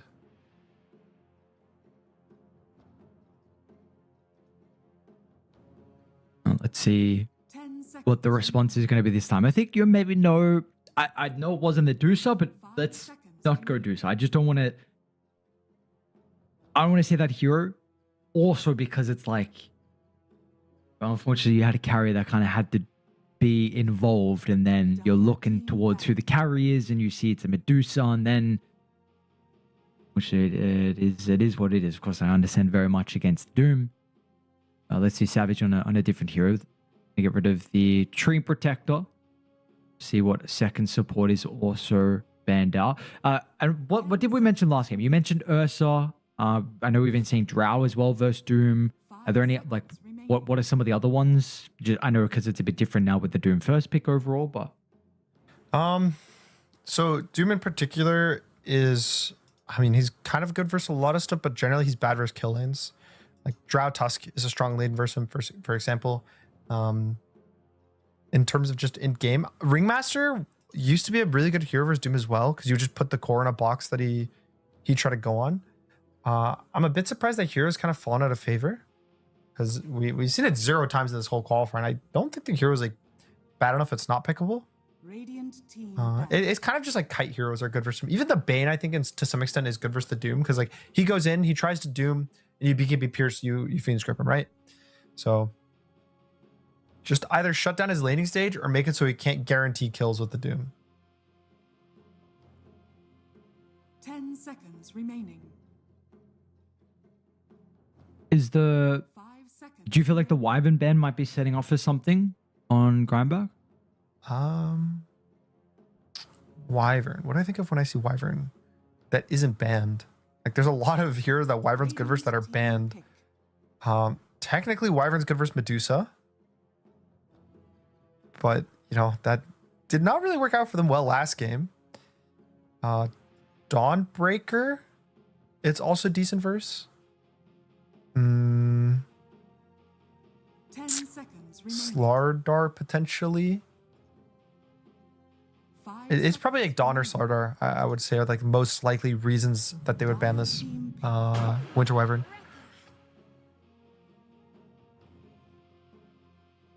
Get the Hoodwink and the Doom. Once again, no surprises.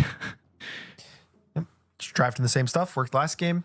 It's gonna work again, I would assume. And now Team Grind, they get the first opportunity to actually respond to kind of what Glyph's doing. This pick can be easy, it can be hard. Generally, this is like the weirdest pick in the draft. You have to know what you want to do. You have to pick maybe your offlane duo here. Or you pick like a strong mid, you pick a strong carry. That's kind of like what this goes. It's either a combo lane or just a broken core. They pick the Puck into the Doom, which oftentimes the Puck is not picked because of the Doom. So they're basically picking Puck into a already hard Puck game. And Also a low damage support in Bane, and generally Puck likes playing with kind of high damage support, so hopefully this next pick is going to be a support that provides a lot of damage, which there's not many left that are like particularly good this meta. The Hoodwink being taken out. Maybe like the Tusk. Okay, so they do the Tusk. Okay. When in doubt, Q task. I do want to say there's a world that they put the Tusk in the safe lane. Like I know they have the Bane, and it's pretty obvious to put the Bane as the position 5, but I would really like doing like Tusk and a Drow to just win the lane. I don't want to see 23 kind of somewhat sacked like he was last game. Obviously, it wasn't really his fault that he was sacked, but just pump up the anti-Dune lane and make it so this guy's lane is really slow. Like his game can't be as fast as it was last game. Because is there any? Sorry, keep going. No, I was gonna say it's like it feels like he didn't have impact in the last game, but that's because his other two lanes did so good that he didn't need to have impact. But if the other lanes aren't as like crushing for Glyph, like Doom needs to have impact in the game, and Tusk should shut that all down. I was gonna ask, is there any reason why you don't Earth Spirit here again for Emo? Not really. I think Earth Spirit's just really good at this meta, but assumingly that's a mid Zeus, which we have seen look really good versus the Bane. That was the one. It was like a 60-minute game with the 3 rapiers. 10 seconds remaining. So good global cancel for the Bane. There's a chance that this is a support Zeus, but I'm gonna just assume it's not. I feel like Zeus mid just looks really good. As to why they're valuing the Zeus over the Earth Spirit, I can only assume that I actually don't know why they would value the Zeus over the Earth Spirit. Maybe it could just be because of the Bane Fiend script. That's like my best bet. Dire team pick. Ooh. Spirit Breaker, huh? Okay. Did we see this today or was it yesterday? Was it today? It was today. Yeah, we saw the Spirit Breaker. Yeah. We've been seeing this hero actually pop up quite a bit. It looks pretty good.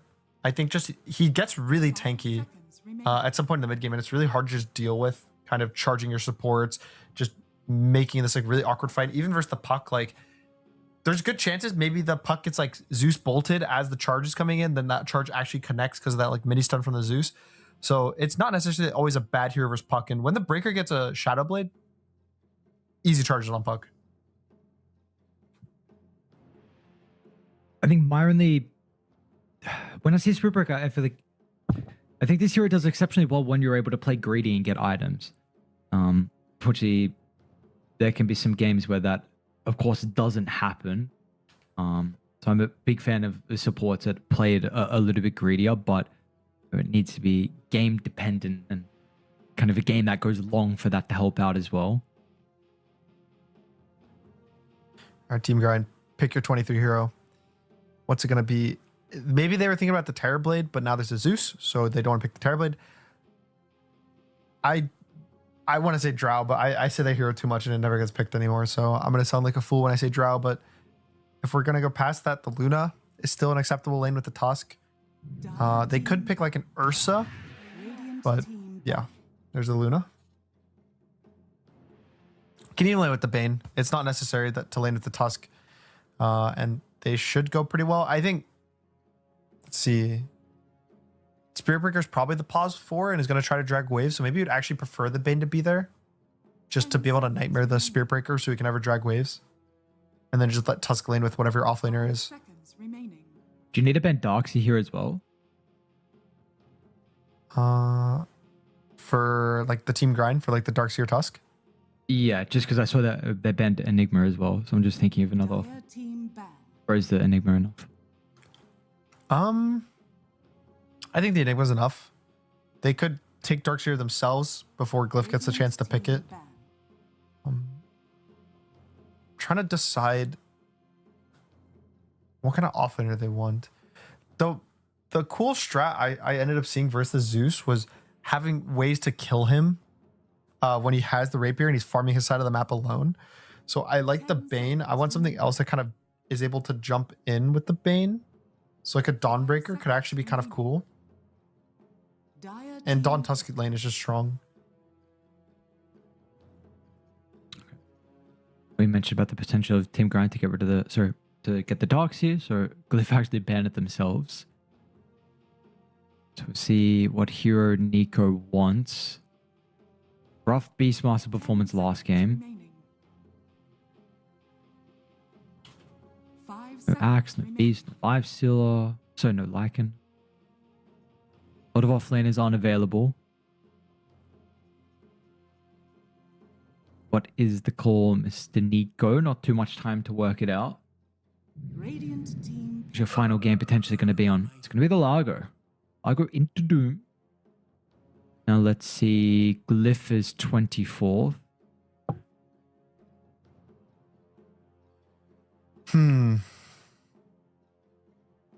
You know what hero looks pretty good here? That's a ranged carry. Were we here in TB or is this Drow Ranger's pretty Drow, good sorry. for Glyph. If I had to take a little guess at this. But Yeah, that's just a hunch. And Jackie's a Drow player. He's a Drow fan. He did pick it. Well, it was yesterday. I think they lost that game though, right? Let me... I believe that was the Yes. game they lost. Or one of the games they lost. So That's correct. but please, man, please. It's so good, this draft. It's so good versus Largo. It's good versus Luna. It's good versus Puck. Like, the only thing that's annoying for you is the Tusk. And even that is kind of... You can deal with your team. I think the only argument against it is that Zeus is your carry, so you probably want a hero that's a bit more mobile or plays with the team. It doesn't rely on his team as much. Like a Terrorblade, like this guy can just push out lanes, push towers without his team kind of always being with him, and he's just faster than Drow, just movement speed wise, so he can always connect to his team and basically let Emo be the true 1v5 carry of this draft.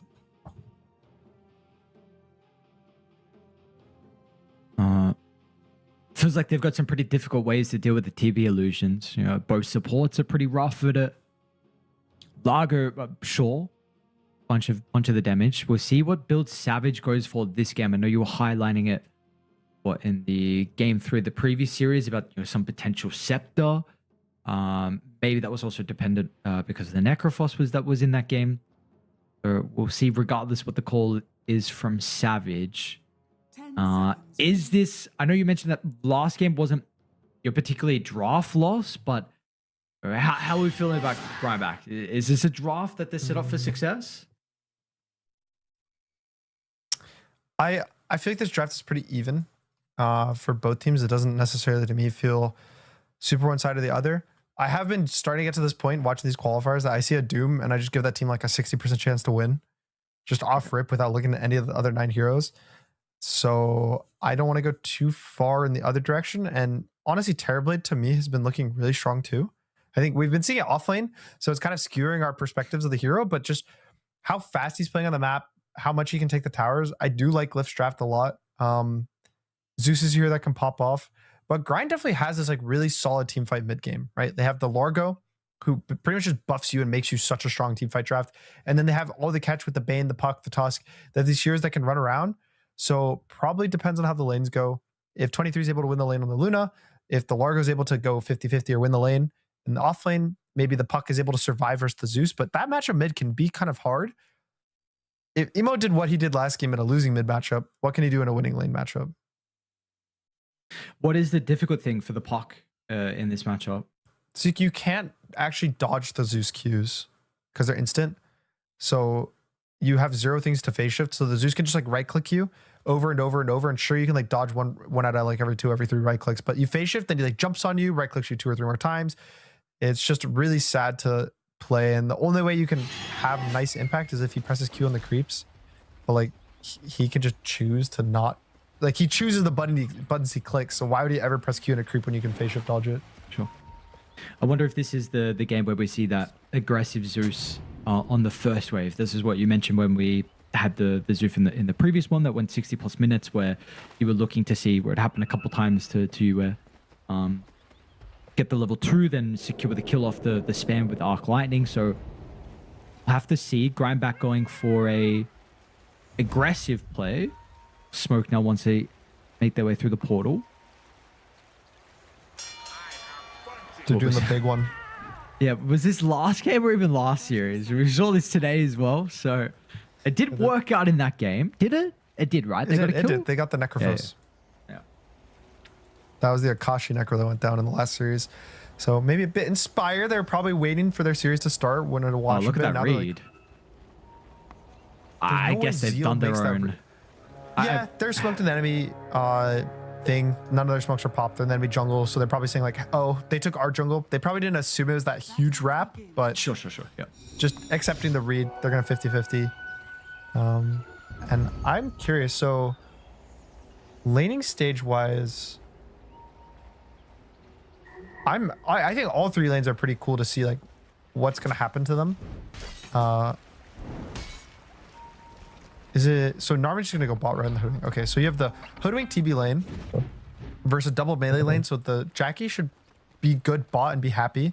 Mid, obviously, we got the Emo Zeus versus the Ken Puck, which I'm interested to see this matchup. I'm interested to see how aggressive Emo plays, how hard he wins, if he can lose.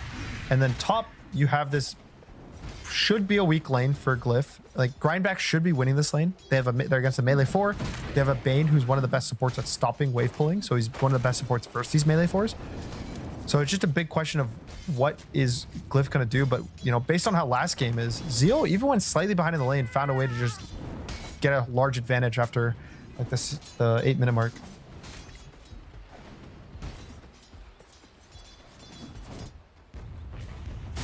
No early first blood. Well, I should say just a attempt from Emo as well. It didn't spam. Came down enough. It's a bit hard versus Puck, just because Puck. It's like if Puck hits 2, it's an instant get out, a jail free card. So fortunately for Emo, just gonna be fine trading like 50-50, but still up tripling the CS of Puck. We gotta say that to be very cool. He's up 6 CS to the 2, so first couple waves going good for Emo, and I think that this lane should continue to be good for Emo, but Ken should not get crushed like he did last game.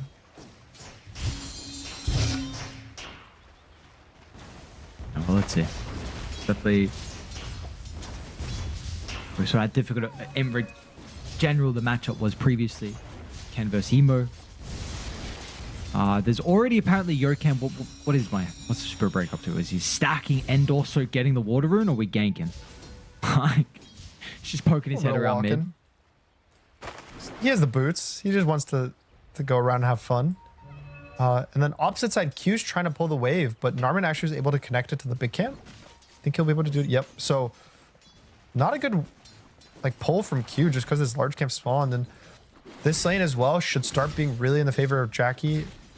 Nico though is doing okay for himself. He does have the 9 last hits, but just not really ever gonna be able to stop Jackie on the Terrorblade just from pretty much free farming this lane. Looks like Zeal again's gonna go Helm Dom as well. Interesting. I really thought that was gonna be like an exclusive anti-Medusa thing. So I'm curious as to why he's valuing the Helm Dom so much. Take a look if he played it versus Direborn as well. Played Doom in that game. It doesn't look like he went Helm Dom then. Oh, there's a TP on Spiritbreaker bot. Q's still level 1. Ooh, don't even need him. Nice charger again. And there's our first blood. So Jackie, instant use of the meta, instant kill.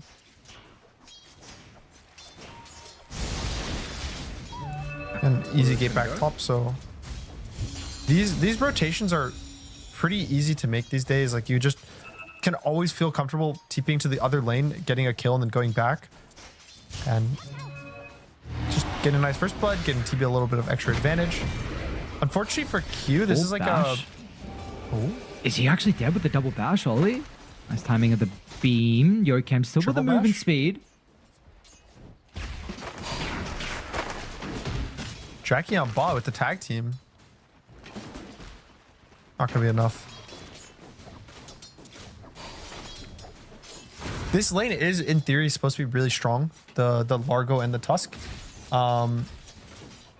Basically because when Tusk hits level 2, you have like so much ways to keep them in the Frog Stomp. which just makes trading extremely hard. Like you keep getting mini stun, it's canceling your attack animations, you keep taking the damage, and just like fighting in this tag team in this frog stomp feels just bad to play. But I think because that level 2 took so long for the Tusk and just like the first blood, it's gonna just be pretty hard for any kind of comeback potential in this laning stage for Nico. Like I think him surviving is the best bet he can get. Sick, this right here, this combo. That's exactly what you want from this. It takes a decent chunk of damage, nothing crazy, not enough to be able to threaten the life. Nico's actually going to try and drag the double wave. Jackie will be, I think, a little bit too late. Narman does his best with the... I might actually get it once again with this creep. Somehow the melee slipped by.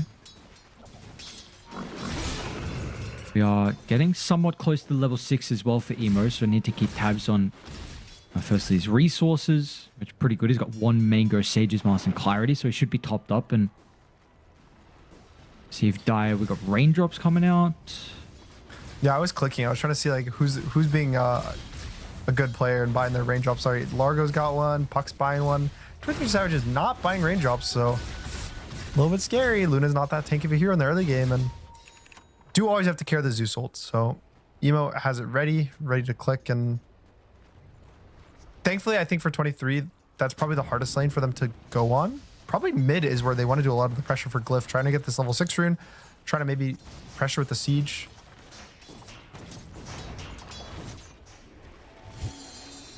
You might wish to retract your And action. unlucky 50-50 for Glyph. So now probably looking bot. Wisdom runes coming up soon. Siege is still here with the meta on the Terrorblade. See the pressure if they're going to be able to put it on. Yorkham's in a good position to get a angle from behind when he charges. But it's a slower start to our game. You know, we don't have solo kills mid from Emo. Meanwhile, no, Ollie was Emo. able to slip past. Tank for the tower. Guys, don't let your siege die. Oh, okay, they're pulling. They don't care. Gonna go trade this wisdom. You probably just give it up for grind back, especially knowing that you're getting the enemy wisdom rune. Zeal's gonna go for it, but it's way too hard to do this versus the Bane. He's just gonna sleep and walk away. He tip it bottom. Ko is going to be used to try and stop Yokamp from being able to get the wisdom. And it will be both that actually go the way of grind back. So, I mean, Ollie's on a bit of a mission to try and escape Emo. This would be a long run down from Emo, but oh, never mind. Narman's here. Bushwhack. They're not even going to require the Thunder Gods. I'm surprised they were too scared to take that fight. I guess the Bane could have TP'd. Oh, Jackie bottom. Strength Thread's not going to be enough. Wow, they get a second kill out of this movement down to bottom here from Ken. All right, that's what we were looking for. I think getting that rune, getting those rotations, like that's really big for just the map, being able to slow down Jackie. That was the big concern, right? That Jackie was having a complete free farm game, and that this is a pretty good TB game for him, but good kills by Ken. Good rotation just in general, like TPing, not being scared of the Thunder God's Wrath. But same time, Yeah. Zeal kind of catching up in the top lane. Like the lanes aren't going too bad for Glyph, right? Like, the game is stable. They aren't in too much time pressure for Grindback. Grindback wants to play about the same pacing as them. 23 wants to take the tower. They're very aggressive from Savage already leaving the lane. Shot's actually used onto Narman. Narman's going to be dragged back into the Frog Stomp. Drops the ward as soon as he dies. So, let's see what they're getting out of the map, though. So, you do have a Doom that's free farming. I believe this is Helm Dom now completed for him.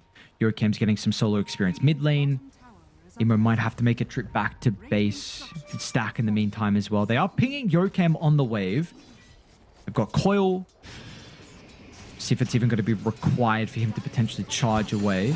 A weird TP coming through for the Hoodwink. There we go. Coil used. Ken can just solely right-click him down. This was the big thing for me, actually, just seeing how Ken was going to be able to bounce back from that game, because you're playing with some... This is, for him, to be honest, probably been the best team that he's been on in the qualifiers, and you have a roster that we've seen, everyone on his team, besides Nico, I suppose, has played at TI and played at big events as well. Nico, at least, has been in some massive LAN events, so to see Ken be able to bounce back because of how mid looked, and now he's off to a good start, and we'll see if he can capitalize as well with the second position in net worth. Yeah, a lot of pressure coming out for him, and he's going a bit deep with the Zeus here. I think he's gonna be okay. Okay. That could have really been scary, especially if a bushwhack connected, which it does. Speaking now. of the bushwhack, there's a Zeus ult. Is it enough? If that acorn hit, it would have maybe killed. Strength treads and raindrop. Oh, my regen. No, You have to take it.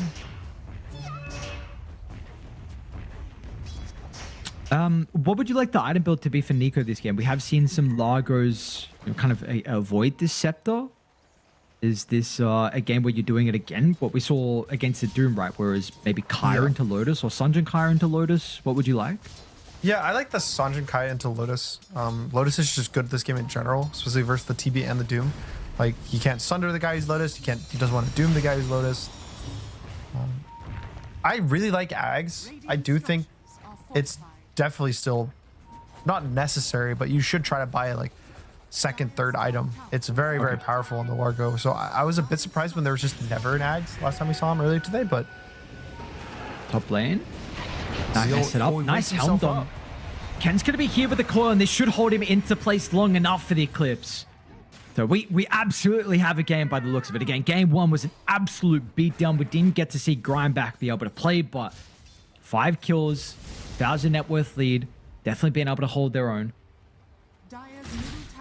Yeah, not kind of succumbing to pressure. Like you were saying earlier, right? Like, all the players could feel the pressure of the game one, probably, of how bad it was. They kind of knew the writing was on the wall for such a long time, but kind of recognizing they didn't need to do some crazy outdraft. They didn't need to pick some weird like Huskar mids. Just pick the stable stuff that's been getting them to this position in the tournament and just play the lanes a bit better. So I think with that lesson, yeah, they're doing pretty good. And especially if they get Jackie right now bot, they could have gotten everything they've asked for. Both ultimates are online here for the supports, and the damage from Nico could be important. They got to be careful if he steps out with this ward that was placed. I don't know. With Jackie, I suppose there's a wave that he wants to go back and farm. Maybe with the high ground position for Oli, can he just get a range? Actually does with the Fiend's Grip. So they'll start with this, and yeah, Radiant, nothing that they can do, but the chain control does need to be perfect, I suppose, and yeah. Ooh, doesn't even need this under. Just in case. But the rest of the team are actually coming down to bottom, but the lick from Nico will stop the charge. It's always a bit of a frustrating thing for the Spirit Breaker playing into the Largo. You've got the catchy lick, you've got the Frog Stomp. But it is making some space around mid. Zeal with the Helm Dong along with Emo. Be able to bring the tower down pretty low. It was surprising how tanky the TB was there with just the Strength Toads. I don't even think the raindrops were kind of in his inventory. And oh no, Nico used his lick. Okay. Still level 5 on Yokem. Just charging for fun. Definitely, this is... I'll say the biggest difference between the two games is the mid hero for Glyph. It's the difference between having an Earth Spear and a Zeus. So Emo's whole game right now is focused on trying to get as farmed as possible.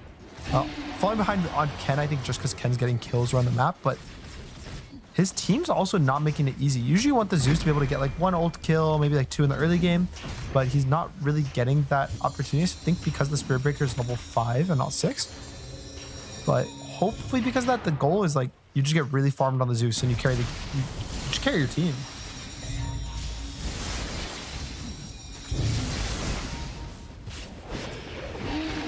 Ooh, Ollie. Push back the setup, looking like a free kill onto Ollie. Will it though? That Nightmare forces the Thunder Gods out from Emo. Now Yokem had to commit deeper for it. There's a Koru if they would like it. Savage apparently didn't want to give the team gold. It's okay. You know, his farm's more important. He would have got gold too, buddy, but you know, it's fine. Yeah, but it's only like 25 gold for him or 30 gold for him. True. It's not like it. We could have just slowed him down by like not even half a second. Yeah, but like that's less than 1 last hit for him. True. My bad. Not worth it. the farming patterns seal. Efficiency. Stuck in the shards, but this is firstly, it's a great creep versus the Tusk, but another thing with this Helm Dome that's kind of interesting this game specifically versus the Bane, having a guaranteed way to pretty much always wake you up.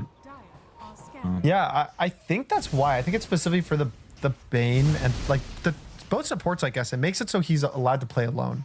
Just like you said, he can push himself out of the Tusk shards, he can wake himself up from Nightmare, so it's cool. Because last game he was versus... Was he versus the Bane last game? No, right? It was on his team. I was on his team, yeah. So I think last game it was for the Dusa. This game it's for the Tusk and the Bane. Or maybe he just buys it every game and we're just going to keep making up like excuses and reasons he likes it. And Ken is going to have Q to be able to support. Ken is getting charged at the moment. It's going to be a bit difficult to connect. Is Jokem dead now as well, actually? Fiend's Grip Q is with Norman the has no way to bulldozer, make so a it's not tree. going to last a long time. Nice bushwhack. That's it. Can they It's so follow up though? low. Oh no, what a pushwhack. Is Ken gonna die to the Zeusol in 30 seconds? Is he gonna be greedy and farm camps? No, he's okay. He's enough health anyway.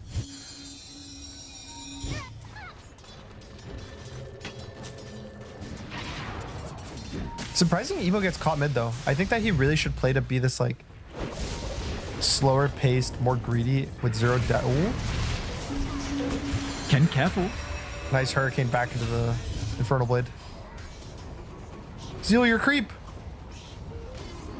No. Oh, your friend. Now Nico as well is getting ran down by Jackie, and Jokem finishes that kill. Now mid as well. Ken might get they doomed. got Zeal's him going to be with able to the get a glyph, ranged or the bushwhack. How did that land? With a long range pushback, 23 Savage tries to enter here with the Eclipse. Jackie will take it up with some of the illusions, but now Savage just entered the fight and died just as soon as he showed up. And now Ollie's getting dived as well. Seal, this is a tier 3 tower. Let's chill out a little bit, brother. Pay some respect. Nightmare, he's got the creep to be able to get rid of it. There we go, he's fine. Good news for them, at least like a small win is Ken was able to deny himself to the jungle camp.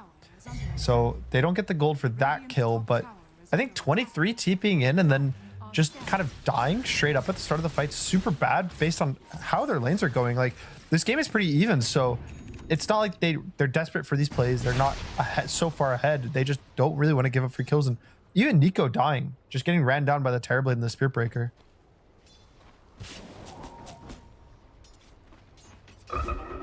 He already has the shard queued up. He knows that we're playing for an 80-minute game.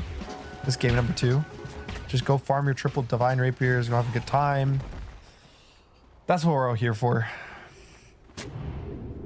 Just realizing now how many ex-teammates we have. I know I touched on it earlier, but it feels like everyone, of course, Ollie with Emo, Narman and Nico played on Mouse together for a little bit. Back when he was you have, forced. yep, you have Jokem and Savage. Probably there's some other, you know, connections with all these players. It tends to, I mean, all these players have been around for such a long time now, but it was just interesting on your different rosters, different regions, and trying to make it work in their own way.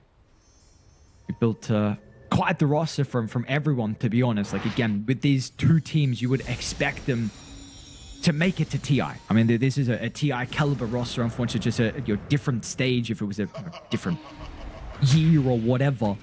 And we would absolutely see them there. So far, it's just been Braconics' year so far. They're waiting in the upper bracket. You got OG there too. One of the ex-OG members, Nico, just going to be able to get through with the portal.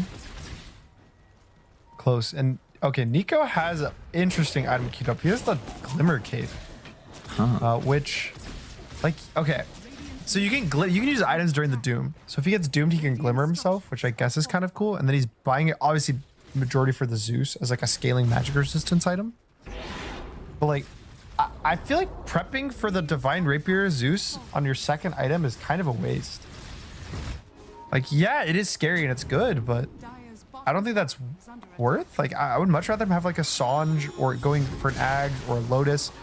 Just something that's not this Glimmer. So we got a little time before we buy something. I would. Sorry, keep going. No, you go. No, I was trying to remember what the patch was when Glimmer was broken. I don't remember That why was the one where it gave a I think it was just way cheaper. I think there was no recipe, so it was just the cloak plus the whatever it's called, or it gave attack speed too. I think it was gloves instead of a recipe. So it was like 20 attack speed plus magic resistance. Is he out? Oh, they got the coil. Okay. No, there was at least a ward there or something. The fact that he was able to charge. We do see also Ollie die. Yeah, Nico's pinging out that they're like, how the hell did he charge this way, lads? It's going to be a ward. Yep, he's probably getting a sentry delivery. Yep, should deward it. Oh no, I don't think he made the read that I was on the cliff. Yeah. Unfortunate.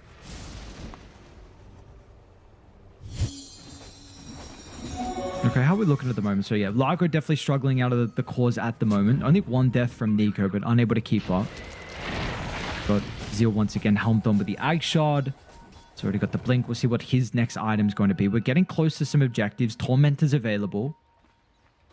How's the SB looking as well? Eurocam is, I guess, kind of even with the task, but I still want to see him a bit more farmed as well. The Shadowblade definitely will be a good start. I'm watching Evo try to deward his ancients, and so there's a sentry on like the top right of these ancients, and he just bolted the left side like 3 different times, and he had someone pinging. I think it was Zeal was pinging like, oh, I think it's here in the trees, like you missed it, and he just kept bolting, and he just gave up. Look, they're still looking for it with the Spear Breaker's warrior. Oh my god! It's just right there, guys. You just kept bolting on the left side, Evo. Just one time bolts on the right. Oh no, it's gonna respawn. He's gonna get so mad. Bottom lane. He's going to be in a little bit of danger here. Zeal will actually try and move in with the Blink. If he can get the puck, they'd love that. They won't even get Q as well. Snowball into the Blink away. And we've currently got an even game with All right, either one side. bolt. He missed it again. Oh, he did, Nice. he did it. Oh, it took him, I believe that was like 6 8 bolts. I think it was like 7 or 8 bolts. Yeah. That's crazy. And Yeah, because of he- all of that, Nico actually got the wisdom rune because he was late. Because he spent so much time dewarding. That's crazy. Oh, poor guy. Look at the Tormentor at least. Does Narman get the shard? Oh, Yorkam. What do we got this game here for the planar pocket? It's really good planar pocket game. With specifically the Bane. Like being able to just tank all of the Bane, the Fiend's Grip, the Nightmare.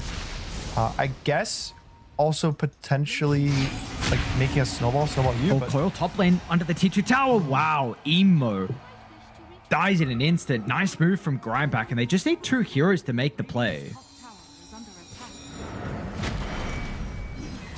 attack. yeah, this is why Tusk is just really good as a damage support, especially with like when he gets a Blink Dagger. You can kill any of these like squishy cores and just like the punch. So really like it. I think it's also gonna be a good for like mid to late game as Zeus. This Zeus is basically not gonna get Radiant's courier any tankier as the game goes on. When you think about like the Zeus builds, right? He goes Ags, which gives him some health, Octarine, which gives him some health, and then 4 items that don't give health, which is Refresher, and then a Rapier, and then a second Rapier, and a third Rapier. So pretty much he's gonna only get like 700 or more health in items, and no armor, no like mobility, no dispels or Bottom anything. lane, So Ollie. This play, Nice use if for it vision. doesn't work quickly, it's just the 2 heroes at the moment from Glyph. Looks like Yorkam along with Jackie going to be able to split away. Oh, are they roshing now? I have a ward straight at the pit. Butterfly completed as well for Savage. this is a pretty bold Roche. Yeah, okay. I don't think that was really the play. They kind of wanted to try it out and see their damage, but I think because the meta's kind of ending, because the enemy team's so fast on the map that they're not really going to get it before kind of the time's ticking and the team fight's going to happen. And the other story of this game right now that hasn't really been big is 23 has just been farming the whole game. He's up over Yeah. 2,000 gold on the Terrorblade. He has the butterfly finish, so big difference between the last game and this game. His team actually is able to hold their own and make space for him. And he's shown up to a couple different fights too as the Luna, but this is one of the Luna games that I think he can carry the game. We saw this exact matchup of Luna versus Doom much earlier in the day, but I think that Doom just went like a very different build and felt like a lot scarier of this solo kill hero, whereas I think Zeal's just playing a bit less greedy and won't be able to kind of hunker down and deal with 23 as well. Okay. What about right now, though, currently, with the next big team fight that we're going to get? Is there a side that you'd feel a little bit more comfortable with?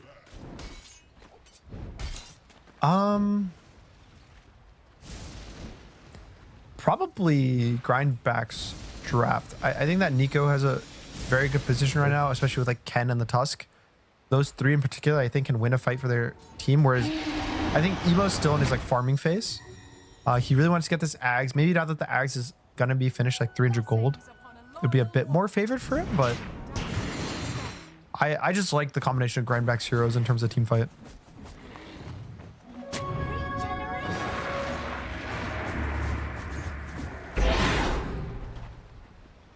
See if we do get that fight for them, though. Moment. Roche is at top, so it's going to make its way down to bottom now with the nighttime. So Dai start to want to ward the area as well. Difficult fit. I mean, they, I suppose, have an easier time to walk in with Tag Team Luna. But again, you're probably not walking without a pick off. Let's see some of the supports and how they're itemizing them. Naman's going for a Hex. So looking to fix a little bit of the control issues. Q's already trying to give them some condition as the game goes on with the Scepter. The repositioning in that form. Meanwhile, Bane is just, Bane and Nico, I guess. Try and catch you, lick him out. Absolutely he is. All right, Ollie's actually out. Nico does a good job. Like Glimmer Cape, catchy lick along with the kill. Yeah, also just brain sap on the illusions to get an extra amp of healing. So Bane's pretty good versus TB in particular, just for the brain sap reason. Like you just ever brain sap one illusion, you're just full health. Nice try and zeal. Westernize the AD. Ken's got a Lincoln's now. Let's see if they actually try and... do you smoke? Force the issue? Like you want to fight? You just got Lincoln's and damage. Yeah, I think that... I mean, Grindback just needs to take one fighter on the Roche pit and then they can just take it with the Tusk. So just looking for any fights they can around the mid lane or the bot side of the map. Just like a free Tusk one pick off. kill. Let's see, is that just Roche now? Who just got BKB? Did someone finish it? I don't, the Doom. Doom has a backpack right now. Okay. Scott is well in line here for the Terrorblade, so besides getting some of their items, they don't get anything out of this Spirit Breaker kill, however. So didn't have to use the amp damage. Like you don't want to just force too heavy on going to Roche there, because I still think it's contestable for Radiant. Like neither team feels like they're ahead right now. They need to take the correct plays, the correct moves. Like they have to play by the book right now, because everyone is just killable. Even Nico right now on this mid wave is killable if the Spirit Breaker connects. A little bit too hesitant. It's got some really good wards in the back that, yeah, Glyph will be forced to try and smoke Emo. Is it currently smoked? They just got a glimpse of him. Try and wrap through the remnants of this tier 1 tower mid lane from Glyph. Nice scan, however, from Dire. They get confirmation they're actually up to the high ground first, so either side will swap position. Emo's actually wanting the power rune all the way to the opposite side. Ken breaks their smoke, at least on the Spirit Breaker. But it's also, the information can be kind of awkward because the Terrorblade illusion was the one tanking that scan. So they could have seen it. They see Ken blink into nothing without a smoke breaking and be like, ah, no one's here. Now map just feeling really awkward. 2 minutes left for the Roshan. Otherwise, it's going to swap and give it to a Radiant advantage. Radiant's bottom tower is under attack. This... Oh, we'll see if we have time, actually. So this high ground ward's up from Dire. A very crafty one by the two of the important stairs to enter the jungle. Savage did actually TP back to the T2 tower, though, importantly. So now you've got to be pretty careful with Grindback. As soon as they see the Luna there, Glyph will actually push out. That's a pretty scary TP. Sure, he can go push one more wave out and go to the gate, which is what he's going to do. But if Glyph gets a jump on some hero like the Ken Puck right now, with the... I mean, there's a definitely possibility. I guess he's the Lincoln's right now on the Puck, so it's bit more difficult. Think, how do you view this game if Grindback get a ridiculous amount of Lincolns? Because it seems like that's currently the game plan for them. You've got one on Savage, one on Ken. Nico's going for his next as well. We know we can double Lincolns some plays. Are there's going to be problems where like you're now just relying on like your late game Zeus for just blowing people up with Thunders? And hopefully not. We're planning on that, but I think usually the response has been Ags on the Doom, because you can just Doom yourself and you don't really care the Lincolns. But again, Zeal doesn't really have the like greedy 40-minute Doom build. He doesn't have a Shivas. He doesn't have a Midas. Doesn't have a Radiance. Doesn't have like Consecrator Apps to be tanky. He pretty much just has a Blink BKB and Shard, like nothing else. So he's still quite a bit away from the Ags. He's like 10,000 gold, right? If you like add Shivas plus an Ags together. Oh, Nam in mid lane. Jump the Hoodwink. Once again, another support kill. Maybe once again, no objective really claimed from it. I wonder if they can force the Roche now with no Narman. They do have the Tusk. They have the Luna, who's very farmed, has the full Butterfly, has the Lincolns, just like you were saying earlier. I think this is a pretty easy call to just go hit the Roche. Do see a couple heroes top though, so they want to try and run them down, but and make their way through the portal. So I think one thing on your point about the Doom potential late game, we do see Zealots going Shivas. You know, obviously, often we're getting the Scepter afterwards. We're also getting a Scepter from Oli. So this could be a way that if Doom is like BKB running heroes down, you just ultimate on the Bane, and then it helps you even more to reposition. You trade ulti for ulti. Of course, your Oli, it's not an easy game against the Spirit Breaker with the Zeus Vision. It's also, he needs a bunch of gold to get there, but when we're talking ultra late game with how some of these fights are going to look. Yeah, definitely. I think that the Bane Axe is also very necessary versus Zeus, because otherwise Zeus is just going to hold the Axe. Oh, what? Q's actually able to get the jump away. Zeal, how deep you want to go to force the fight if you're Glyph? Eclipse is going to be committed as well. This will guarantee the fight. Q's not even going to die as well. Savage actually tanks the sharpshooter and the fireball's not enough. Okay. Still, these are wins. Like getting these support kills consistently, like killing what the Spirit Breaker mid, the Hoodwink mid, and now Spirit Breaker again when he tries to dive is just really nice to keep getting them gold, and it's also slowing down Glyph of what they want to do. It's not really slowing down the cores though. So Emo, Jackie still getting as much farm as possible. Surprisingly, Emo is not as farmed as I thought he would be. I think he's just too scared to farm very greedily. Like he's below his Doom with no farming items.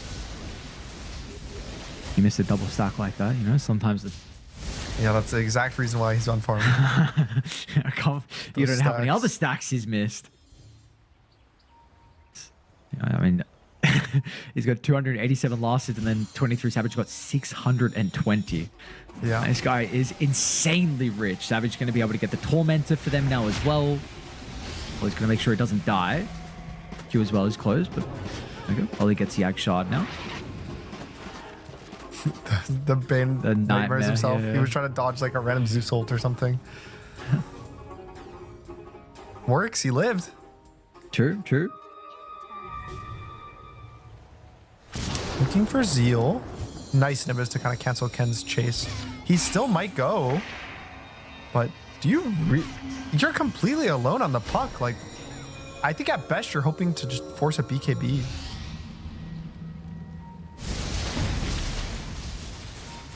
$40 seconds cooldown on the Clo at the Arcane. Emo about to finish his refresher, which is like the first big timing for Zeus. Like the refresher, also level 20, is just a lot of annoyance, I guess, for Zeus. You get like more stun duration on the bolt, which works on the Nimbus. It basically doubles your global damage on a refresher. So pretty big time, as long as he doesn't die farming it on this wave. Like this is a bit scary of a wave. Like you can see how far back he's playing, and Grindback's gonna kind of take that scariness and convert into a Roshan, right? Because all of Glyph are scared to push up the waves too aggressively, and that just is a lot of space for them to get a free Roshan. Finally, I was like posturing for this Roche for quite some time. Supports are now starting to get some items. Q's got the Scepter, which is a very scary time to get this. The ages where you're thinking about maybe starting to walk down some objectives, posturing for a tier 2 tower. This could catch them by surprise, so we'll have to see if they're able to scout this out on Q or not. But we've got the MKB here for Jackie. But the Terrorblades are also still behind the Luna, but is farming very well, close to level 20. Refresher also now for Emo.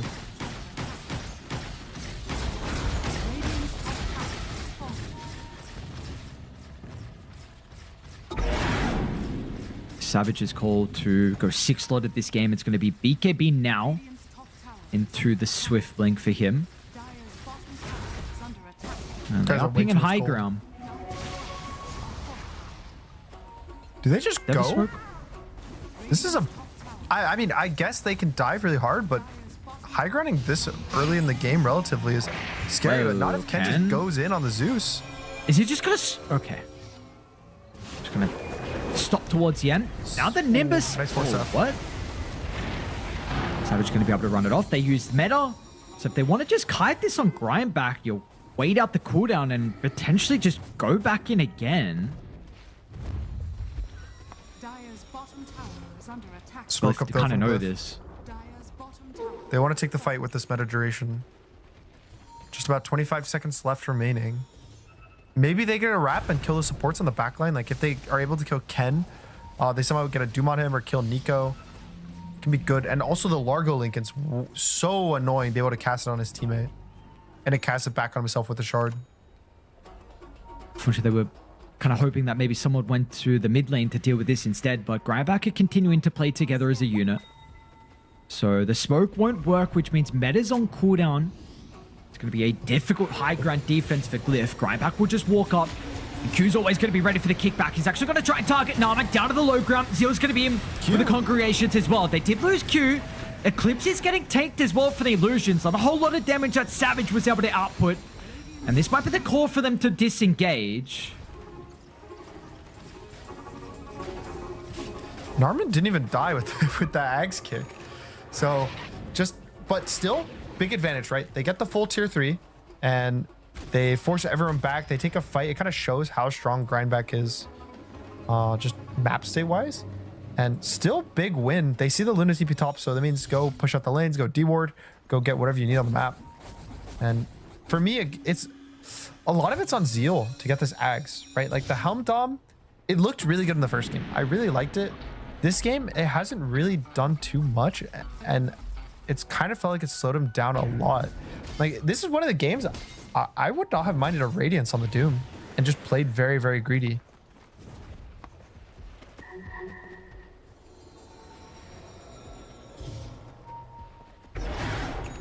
Yeah, we were seeing a lot of those greedy Doom builds through the first couple of days, but apparently today it's not been the day for that. Zeal at least is getting closer, but yeah, is not as farmed as what you were wanting here for Glyph.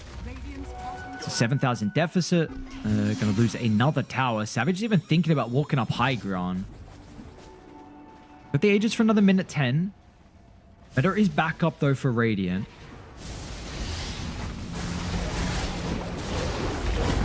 Narman. I'll try and start. Nightmare save will be there. Ken, great disruption to the backline. That's a massive silence. There's lost the Hoodwink, who will try and buy back and look to rejoin. Savage is pretty low as well. Get a little bit of health back thanks to the Satanic on the illusion. Nothing too crazy.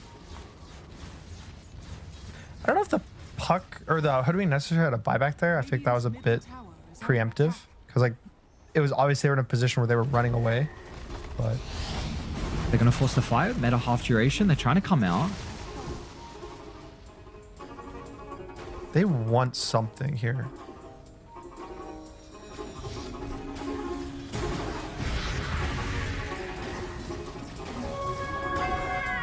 It's a hard go. There's like no good easy goes for Radiant. They still are wanting to delay for Zeus. Zeus needs like 15 more minutes because dude, Emo is still so poor. Like I'm expecting him to have like a full Octarine right now, starting to work on his first Rapier, but only has half an Octarine core. And thankfully for them, Zeus is annoying enough that they will have held the game long enough. run into Q. Just kind of stride step the shards. Yokem will give him the planar pocket, but we need to get the BKB off. But yeah, he's not going to use it. I mean, sure, maybe he would just get gripped anyways, but isn't it worth it just to click your BKB and force a grip at the least? Like, you still have a Zeus with a Nimbus if you wanted to. Kind of falling really far behind on Glyph. They're already 12,000 gold and still not the biggest lead necessary, but it just feels like Grindback has too many stats right now. And that Glyph is kind of being... It's hard for them to commit onto the Luna because Luna's so farmed compared to all of them. It's 25 talents, so a bunch of extra damage that he's given over. They're really making great use of it. Doesn't get Zeal's creep. It's kind of confused them where it is. There we go. Gets it now. Oh, what?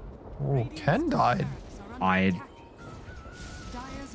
Was that that was just a solo kill, I think. Oh no, it was the Hoodwink is there too.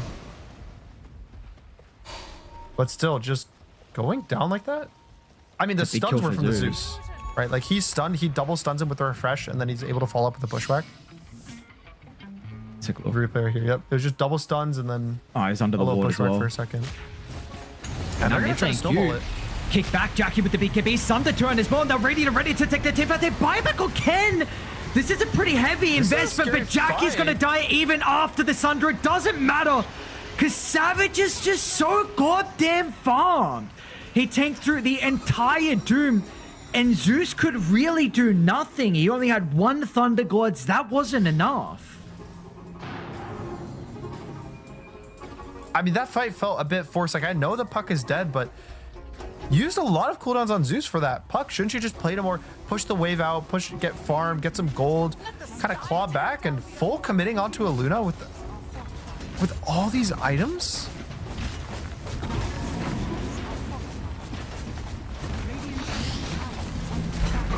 Now we're gonna have to hold. This is probably two sides at least.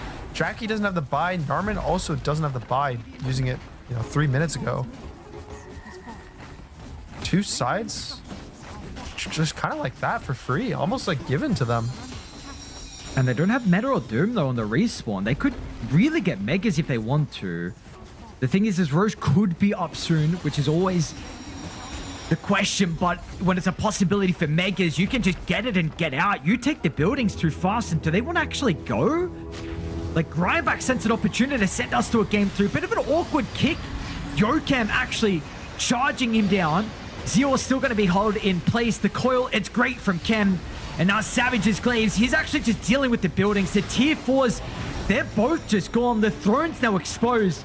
You need an answer to 23 Savage's Luna. Yokem's going to try and charge him, but the catchy lick from Nico gets rid of the Spirit Breaker quickly. It's okay. Holding for now. The Zeus is refresher in 30 seconds. Is he going to be able to hold the game for another hour as Zeus? He's going to be able to hold it for 30 more seconds at least.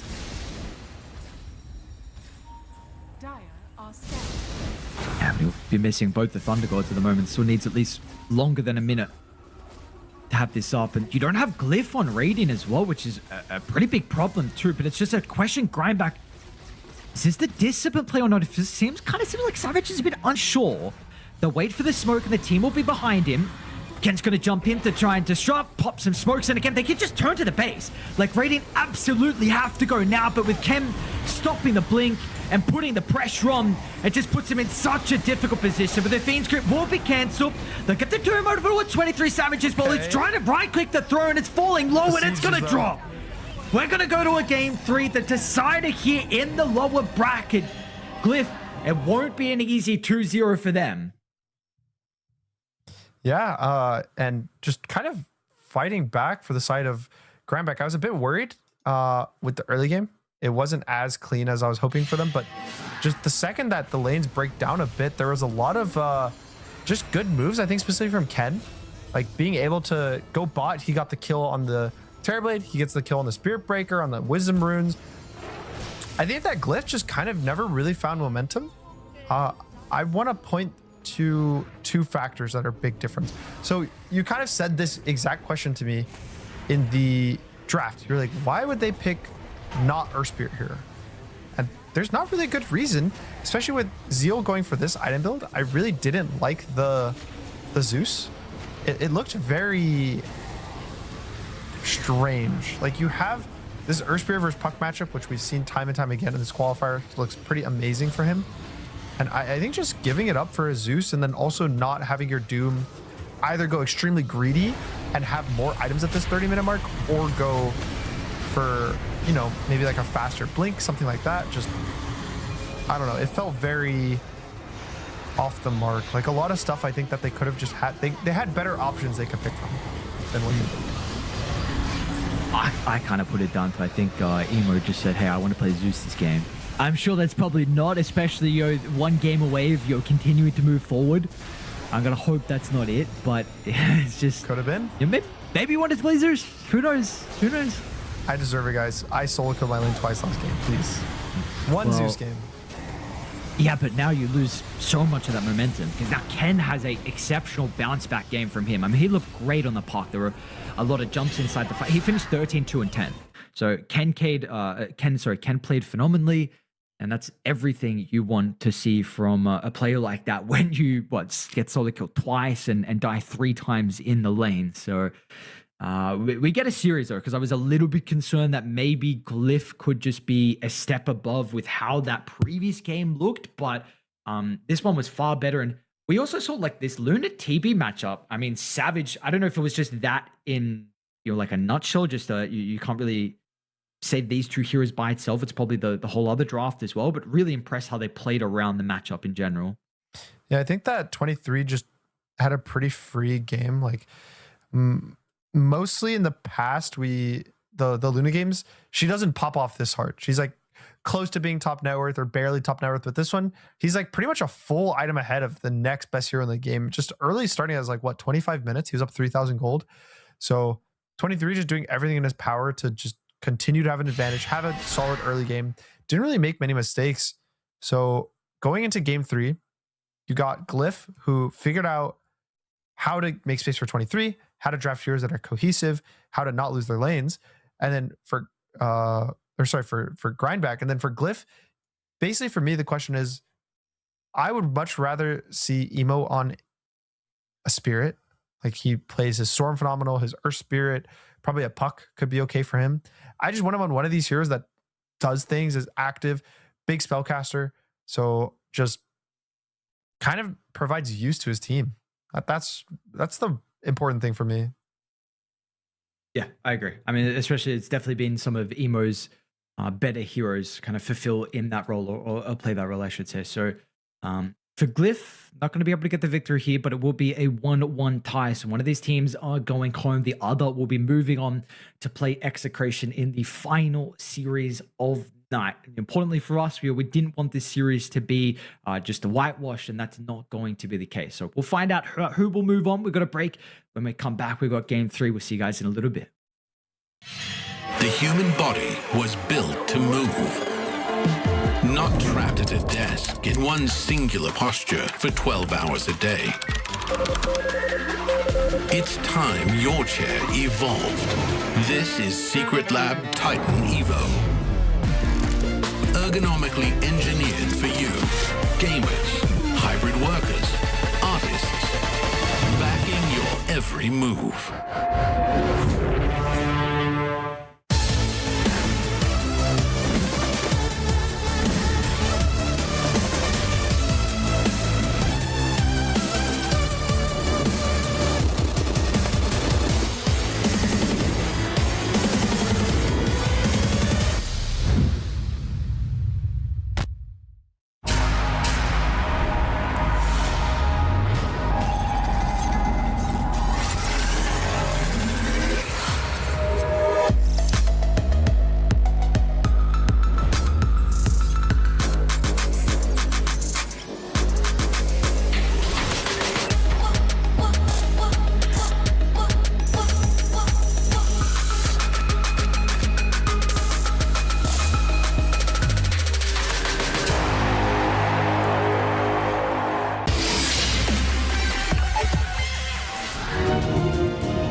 Well, it is only fitting with the caliber of players we have in this lobby that we get a Game 3 decider. Glyph going to be playing on the Radiant side with first pick. We've got Grind back on Dire with second pick as well. So we'll see what the adaptations are going to be. Once again, some similar bans.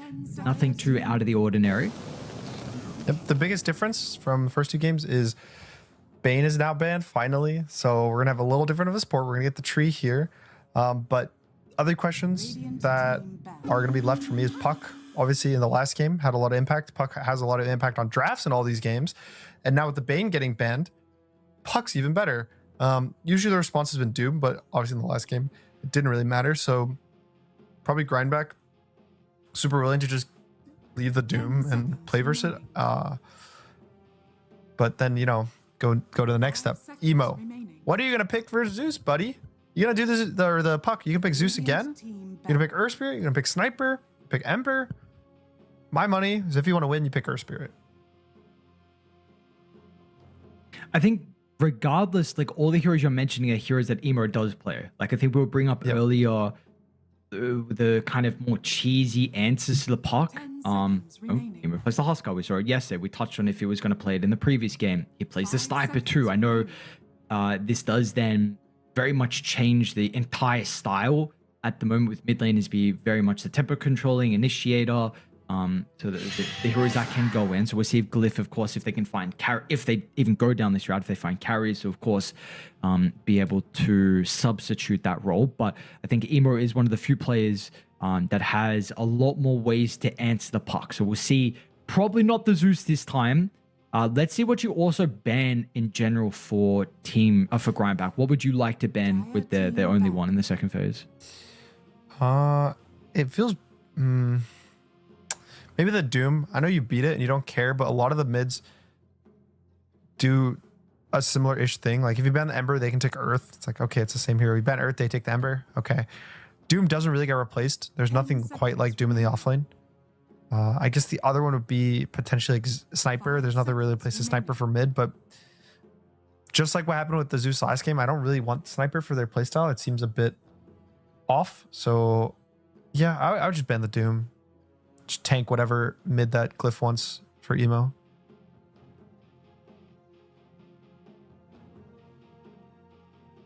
Let's see. Bye Doom? Or do they pick the Doom out of the phase? Picking's not terrible, especially with like Axe is already banned, the Largo's banned, so and Lycan, like 3 offlaners already banned, and there's it's this really weird phase of the patch that I feel like there's not that much options for a lot of the roles. Like you'll see a random guy pick some weird thing, and then I don't consider that like an option. Do you know what I mean? It's like you're pretty much always gonna want to just pick the strongest heroes right now. So right now, Doom is that strong hero. They banned Void Spirit. Interesting. And that definitely leaves Doom open. Mm-hmm. Absolutely. So, I mean, what you can Doom Hoodwink here? Like, sounds like a fine. Very bold. Doom Hoodwink here. Whoa, crazy. Who could have seen that coming? They definitely have an idea of what they'd want versus it. It'd be like Luna +1 for the lane, Luna Phoenix or Luna like Tusk again. I think are both fine, and they just put the Phoenix as a 4. Do you think maybe you want to support with a easier stun against the Puck instead of? Yeah, I think Doom Lion is also a good combo. They don't have to necessarily force the Doom either, but like, no, they have to. It's kind of like a why Just not, you know? It. Yeah, Doom Lion. Just force it. Yeah. Hoodwink's more if you want to win your lane 100%. Lion's like you're okay winning your lane 80% of the time, but you have stuns for the Puck. I guess That's the thing with Lion is it's good if they want to set up for a sniper on 18. I think if they want the Earth Spirit, Hoodwink's a bit better. Just because you already have stun, you have silence, you don't need as much. But if you pick the Lion, then you pick a sniper on 18. Ooh, sniper versus Phoenix, sniper versus Puck, sniper versus Luna. I think Rubik also probably sets up for the sniper because it's like a guaranteed instant stun. Definitely some damage problems with the supports. Rubik versus Puck, of course, a lot of value though with the instant stun, and I think the Orb and Rift, Waning Rift are great to steal. 10 seconds But- remaining. Something. 5 seconds remaining. Pick. Brian back. Oh, SF is there. As a Tusk. It's pretty much just Luna Tusk if you think about it. Just range carry Do you plus not a just Tusk. sniper here? Is this not It's like invite you sniper or more Earth versus Spirit. SF? Okay. My biggest issue with sniper is just what it requires from your teammates, what it requires from your carry. Remaining. But like draft wise, this is a very good sniper game. The only catch is the puck Tusk, which we saw. Obviously, they did catch the Zeus last game with this exact same combo, but like you have the shard, you have the grenade to get out of like Tusk shards in the mid game. You buy a pike. You actually get kind of tanky. You have tree armor to help you in the early game from burst. We can see. I like the sniper a lot. I think it could be good for them, but in terms of comfort, I would just like an Earth Spirit.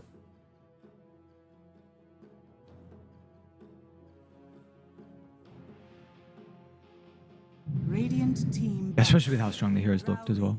We're gonna get a draw. Cool. Okay, finally. So they picked a Drow. Probably thinking they have a lot of mid options. Kind of what I was saying, right? You have Earth Spirit, you have Ember Spirit. Technically, there's a sniper. At minimum, there's 3. Maybe there's probably a 10 4th seconds remaining. that I can't think of right now. But 5 you seconds because remaining. anytime you have 3 options for a role, it's generally better to pick the other one.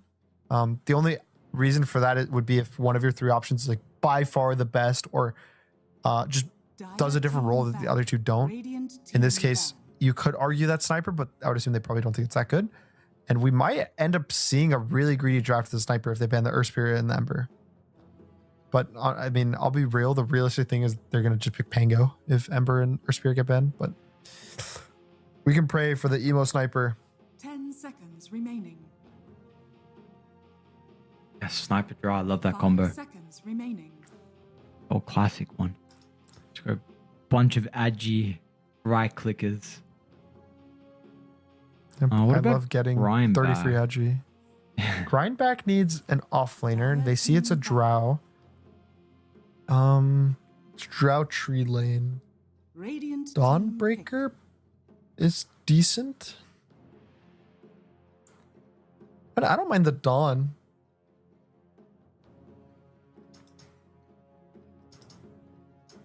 Yep, Beastmaster's in the pool as well. Beastmaster could be decent.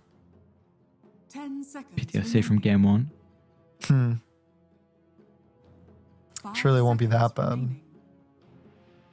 Guys, just pick the sniper. It'll be so fun. We're all gonna have such a good time. Team pick. Oh, okay, Storm. Well, it's kind of similar to the earlier today where we saw Storm with Puck with just the Puck, right? Was it Storm with Puck? No, I'm forgetting. Yes, it was. No, it was And then- Storm Ember. Okay, but of course it was. I knew it was a tougher matchup. This one's maybe I don't know if this is even a tougher or not. But regardless, the other 3 heroes on Gryback don't do anything versus Storm. Now, you don't have the coddle that you had in that game to make it even better. But Emo's, a top 3 hero in the Storm. I mean, Emo Storm has been pretty fantastic for the full duration of this qualifier. So not surprised. And now seeing the Storm, you maybe want an extra stun. So maybe the Dawnbreakers lost a bit of value. Would you want... Definitely not like a Mars. Something for Drow Tree. Maybe you do just pick the Dawnbreaker anyway. They could do Night Stalker,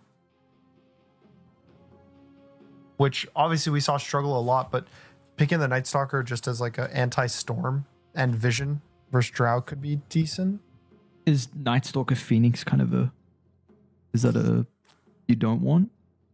I mean, you don't want it. I mean, it's bad, but could just be good enough of a hero. It's worth having kind of the bit sad combo. Sure. Say, Nico, what's the choice? It's Beastmaster or Dawn, I think, are the likely ones.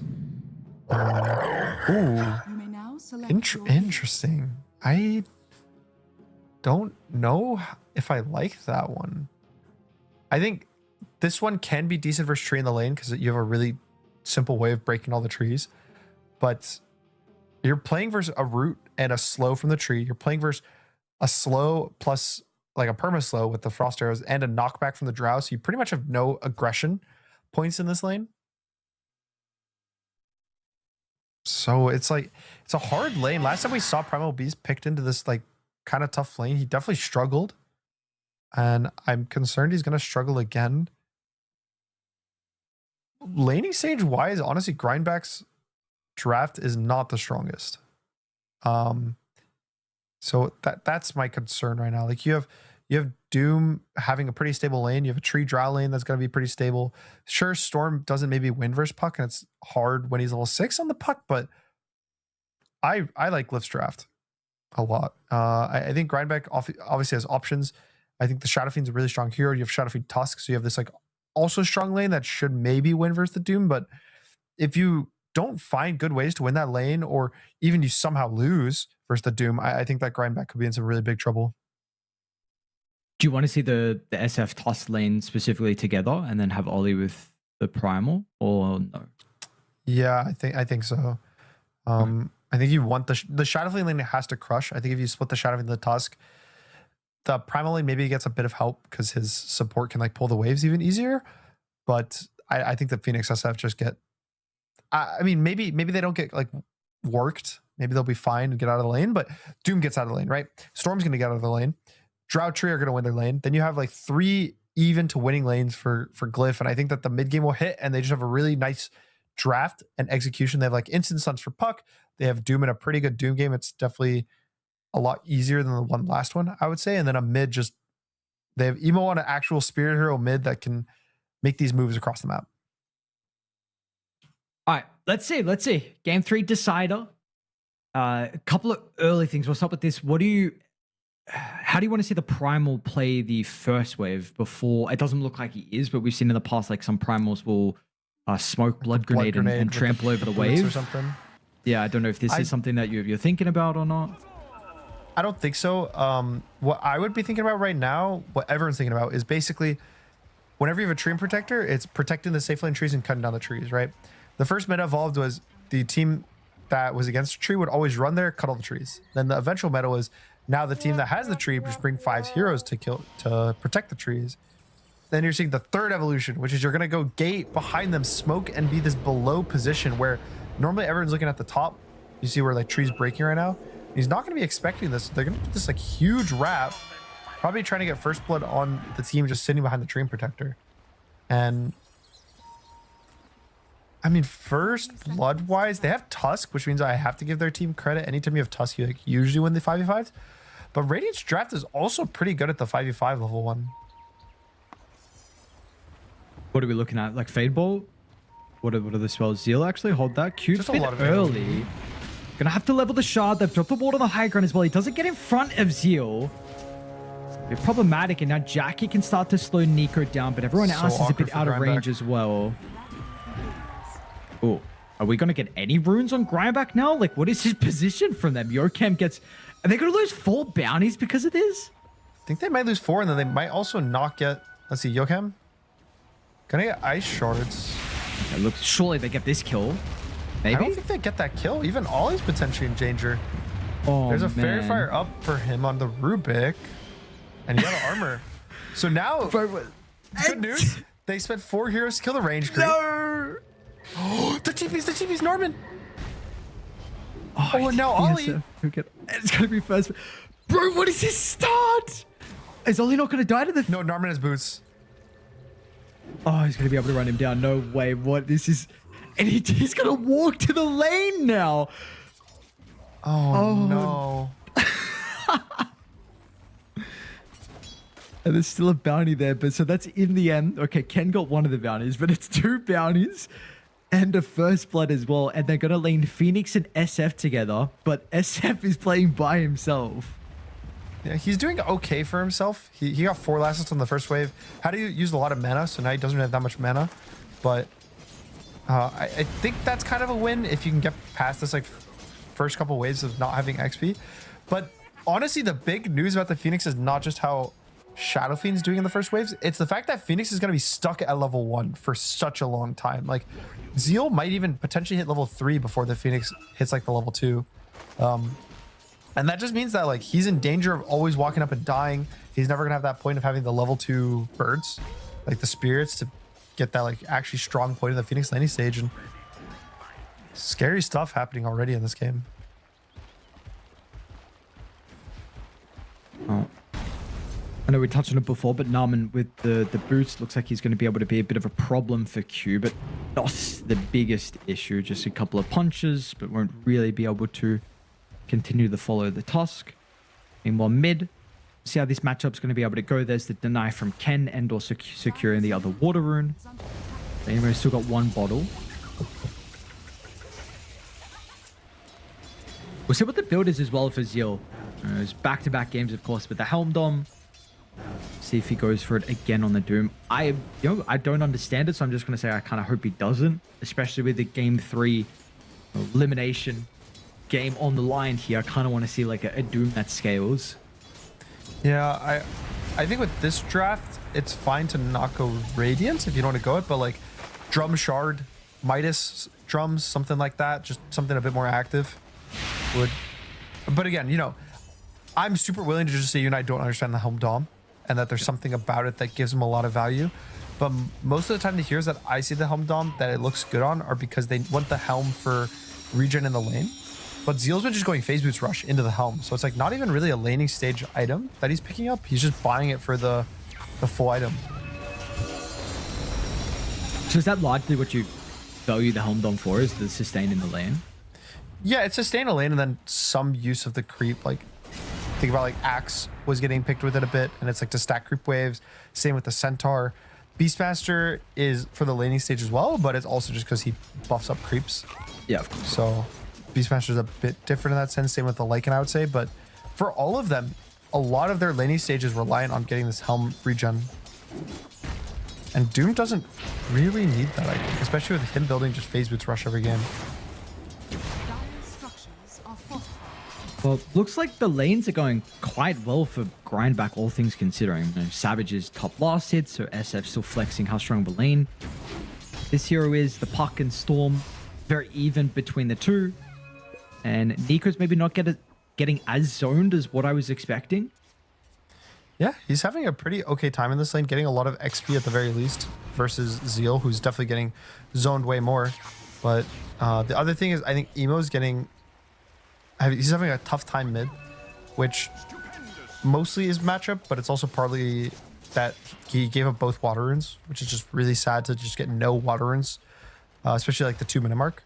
And then he has to give out the 4-minute double water runes as well to the Puck. Do you like this value Sage's mask on Storm? Not particularly. I don't think it's worth compared to like having, say, a Soul Ring a bit earlier, but not necessarily the worst item. It's just like Soul Ring's too good of an item to pass up, even after the nerf. Is this lane actually unlaneable now? Like, can he... But he tried to, I think, make the stack. Like, look where he's farming. It's pretty hard because the Tusk at any point can walk over with shards or TP into a coil, and he should die before he's level 6. Even when he's 6, it's just annoying to have to lane into the Puck coil. So he'll probably just focus on jungling as fast as he can. Meanwhile, with the side lane, Narman pokes his head through the portal.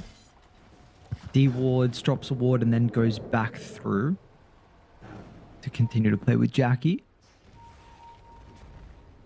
And we'll see the emphasis out of the supports to rotate to mid. Or actually, Eco's TPing. Because they got the coil from Ken, another dive. What a move as soon as the level 6 is up from Emo as well. They go at the perfect time. Wow. That's why he was scared, right? Like that exact thing of just getting coiled and then one hero TP's mid. I mean, I was kind of expecting to be the Tusk, but Primal Beast, good enough. Also trying to get out of his lane to have impact. And, you know, I say get out of his lane to have impact, but he's 3rd highest net worth right now. Up lane, Zeal. I prefer chase down. I missed the first... No, I think it did connect, actually, yeah. There's the raindrops. armor and the raindrops. It feels like that shouldn't have, like, it did negative damage to him. But yeah, lane's going pretty good for Grindback. I expected the lanes to honestly go a lot worse for them. I thought that this Glyph had really strong lanes, but just playing really solid all across the map right now. How does this change kind of your idea of how the game was going to play out then, with the lanes looking like this now?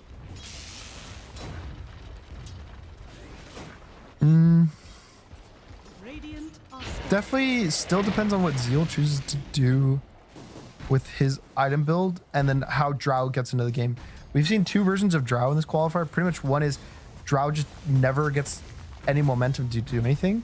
And the games where the Drow like shows up with some Shadow Blade kind of earlier, even just a Dragonlance, and gets like a triple kill and then just is one-shotting heroes for the rest of the game. So I really want them to find a way to get Jackie like good kill participation or good position in a fight relatively early so they can actually use the strength of like a level 8 Drow with Treads. You know, like is this ganking Jackie's lane in particular, or even him thinking about going through the portal early? Probably him going through the portal. And trying to kill the Shadow Fiend. I think that that's like a super easy kill. Just with a gate, like they can double do it with the tree and the Drow. Just as long as he doesn't randomly die to a primal like solo killing him, I think that he can't really make a wrong move. Just to touch on the wisdoms went 1 for 1, so support's gonna at least happy with the experience. The Tusk is still only level 3 from Q, and no one on Radiant are even contesting the power rune, so Ken's gonna be able to orb down to get the amp damage. Meanwhile, mid lane Nico looking for a dive onto the Rubik, once again trying to get pretty active here with the Primal Beast. They'll respond with Zeal, but do they need more? It's a level 5 Doom. Is that really just enough? They waste the coil and the amp damage? Dire's bottom tower is under attack. I mean, they're trying to make the moves, and I think it's good. It's also just forcing different stuff, like Zeal having to rotate. He went for the soul. Ken's looking for more, but yeah, they don't really have catch. He went for Soaring on Doom. So he really was playing to actually like win the lane and be very proactive with his like nukes with his damage, but then just bottom net worth compared to the Shadow Fiend. So again, like another question mark for me on kind of the Zeal item build. Yeah. I don't know if this is now where you lead into the Ag Shard next to, and maybe get again the Fireball, which what we saw previously. Of course, he wants if you go that route and to sustain this. So maybe this is already highlighting what could be from Zeal. Yeah, SF is almost 2k ahead. They do get the T1 tower down bottom first. It is denied, however, from Nico. And 3 points in the living armor as well. So the slow siege from Grindback isn't really going to work out. And still Zeal just falling so far behind. I want to know how they're able to kind of connect their heroes for Glyph. I think that Grindback doesn't need to connect their heroes. Like their lanes are already doing good on their own individually. Like how, you know, they don't have to change up anything. They're happy with what they are, but for Glyph, I really want to see them do something to kick out the Shadow Fiend, to kill the Puck. A lot of my different ideas just go back to this Drow and try to find a play somewhere. Pretty early cast. He'll be get rid of the Pulverize. Ken, aggressive orb into the river, gets lucky with the shield rune.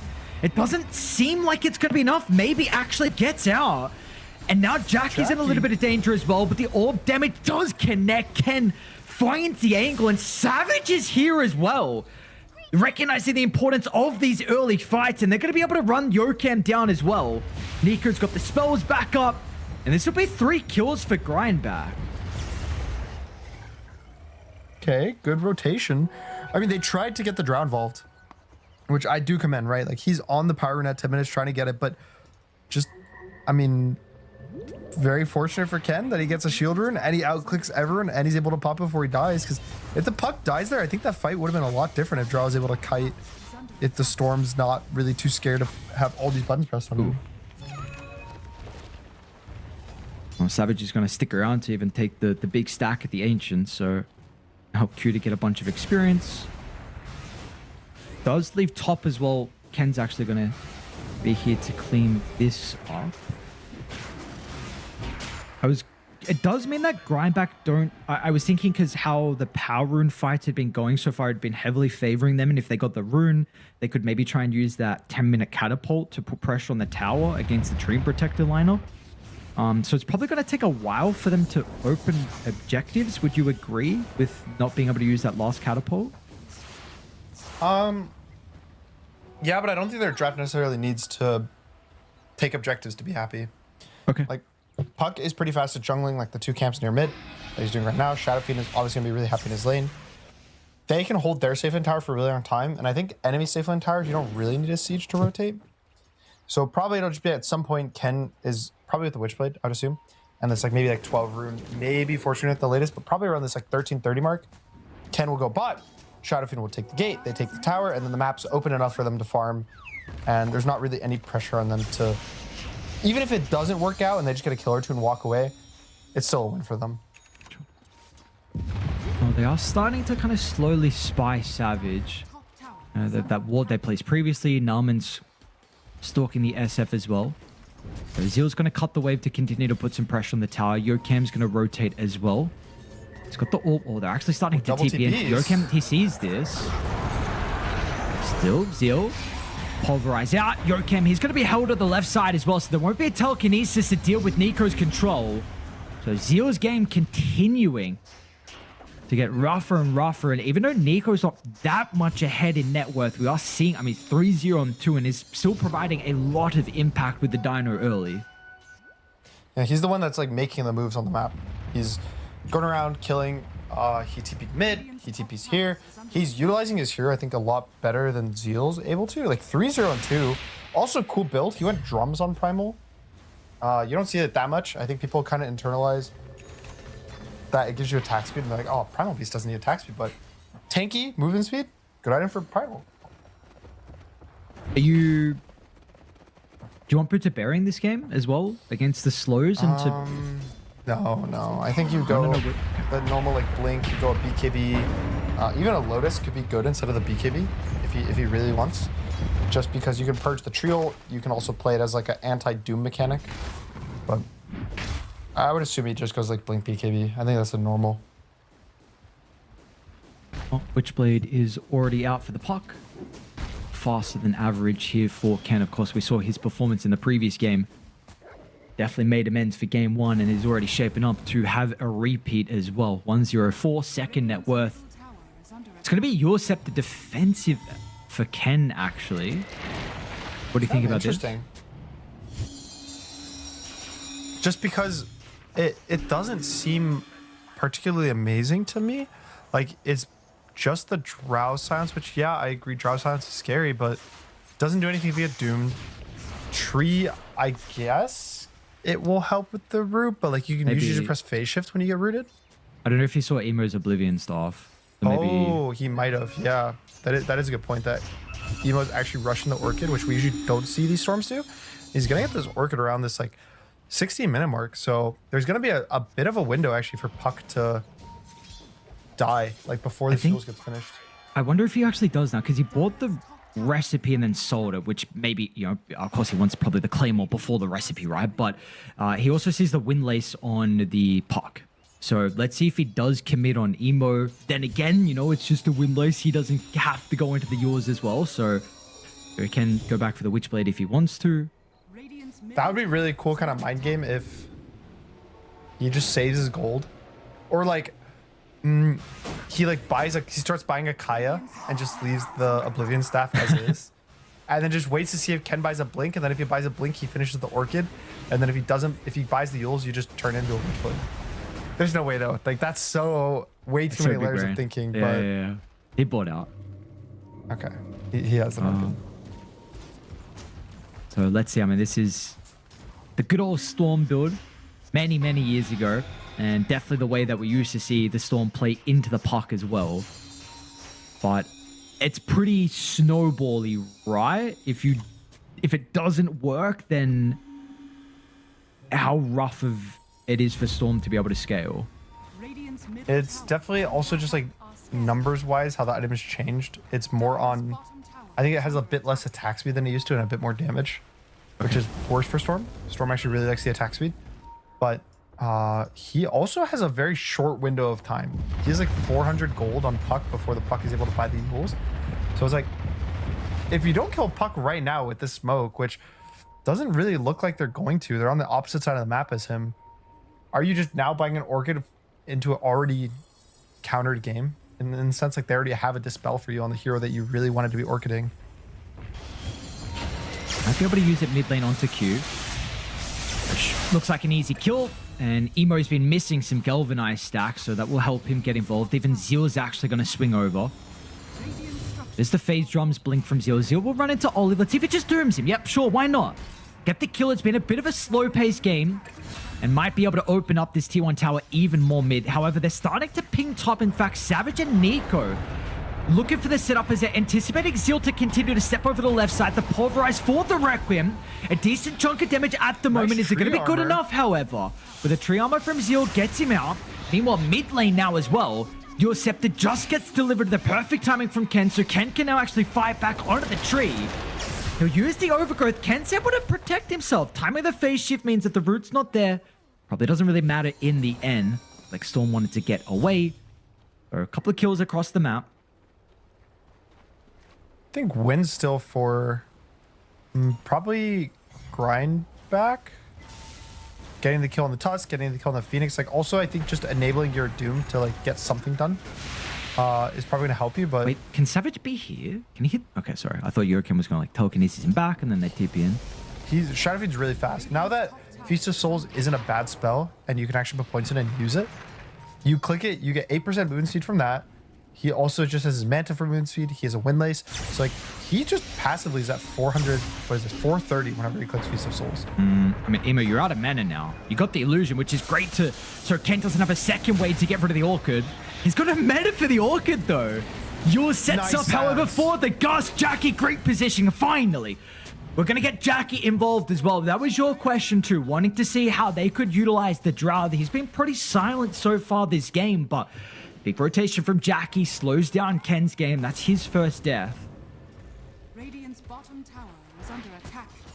Now he just TP's bot on Jackie to kind of collect this, but maybe you even look to like gate top on Jackie if you want to be really aggressive. But the guy who's doing that is Nico actually on the Primal Beast, but fortunately for him, just a Rubik here. Not really gonna be able to do too much.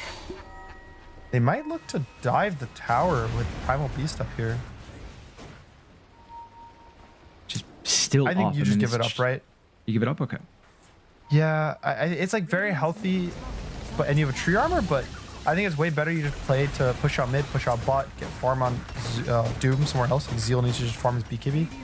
I don't want this game to kind of go back to what was happening last game, specifically around Zeal. Like I want to make sure he's farmed, that he gets his items, because if he does, then he actually has a fighting chance for his grind back. But like as of now, if he walked into a team fight, he would just die in a second.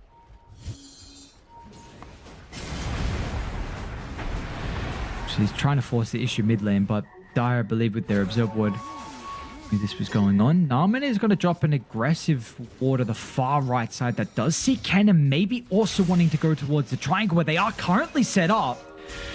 Phase Shift Harvest is going to play his hand out of this one. Once it on, Nico needs to come in to protect him. The Pulverize will stop the Gust. It still comes through last second. The Supernova dropped straight in the middle of the team fight. It's not going to be easy for Radiant to be able to play their hand out of this one. Emo zips over the snowball, but it will not matter. The mana is completely gone. And TP, no way, Emo. What a read. Okay, oh, Nico had the Q and he pressed the Q, but he like walked past the storm, assuming the storm was gonna keep walking forward.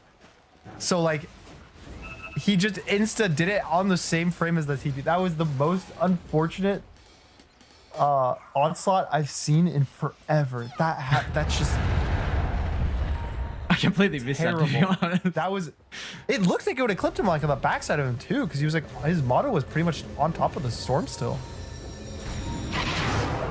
Now bottom, we're not done just yet.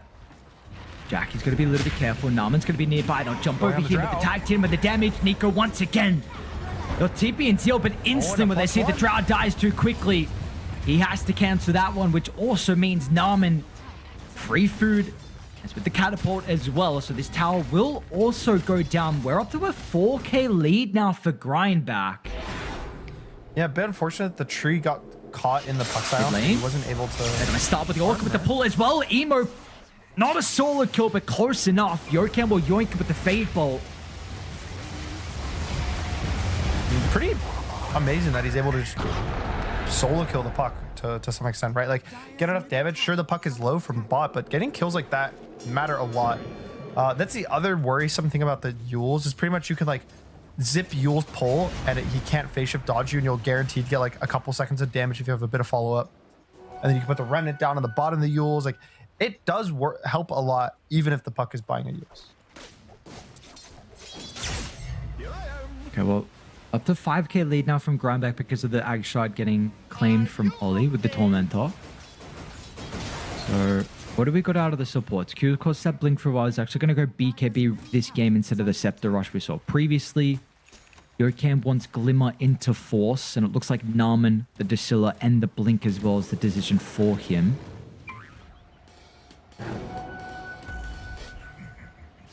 I need to see Jackie, like, he had a pretty good lane and some good rotations early, like going to mid, getting that puck kill.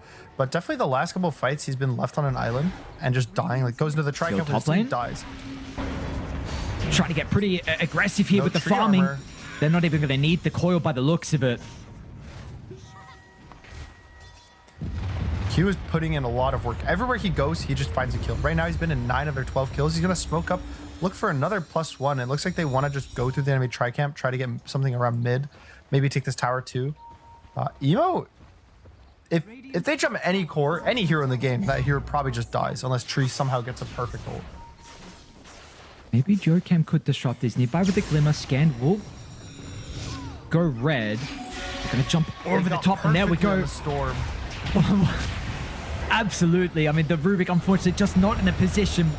They're going to cancel the smoke, and they're even diving a tier 2 tower as well. Grindback feeling themselves, but the Requiem used just for the Rubik. These kills, once again, now grant them another objective. This game is just slowly starting to slip out of hand here for Glyph.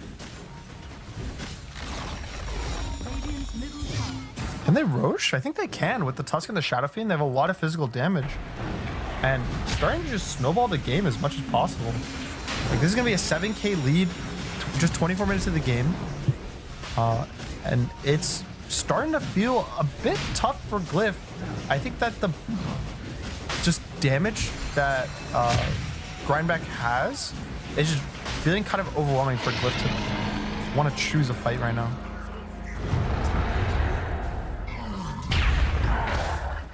Let's see if there's going to be any nerves or anything getting to Radiant. Again, this could be Emo's 5th TI that he is a miss in a row. We haven't seen him since TI10. Narman's still yet to go to a TI as well. I think Zeal too hasn't been there. So they just missed out on the second biggest event. 3-2 loss in the grand finals versus Reconics for EWC. Now potentially falling short with an insane game 1 performance where it was not even remotely close. With feelings that this series could just be easy. Down Zeal and Narman find a great opening. So Nico feeling like his triangle is going to be safe, but that's not the case. This puts the Doom on cooldown for 2 minutes, so the tier 2 will drop for free. Now, what do you want to do from Grindback with this? It's not really worth tripping tier 3s because there's a tree armor. So it's like, you know, he could do some damage with 23, but it's probably better to back, go farm the map, make a big commitment once you have your Primal Beast BKB, once you have your own BKB, which he has it fully finished on his courier. Like, probably just walk mid, take this tier 2. You got almost 4 minutes left on the Aegis.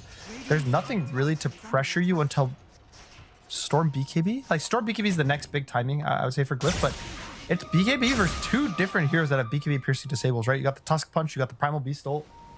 It's not a easy Storm game when you're behind like this. Grindback, they're going to look to try and re-control their triangle. They might run into Zeal. Oh, they're going to be able to get him. BKB used, but there's going to be no way he can play his way out of this one. Tries to run it off, but that's not going to work out. So a kill will be had onto Zeal. Meanwhile, they're quickly setting up mid lane. Look at this. Emo. Oh, nice position from Yorcam with the Glimmer Cape. That should be enough. He's lucky to be alive right now after that.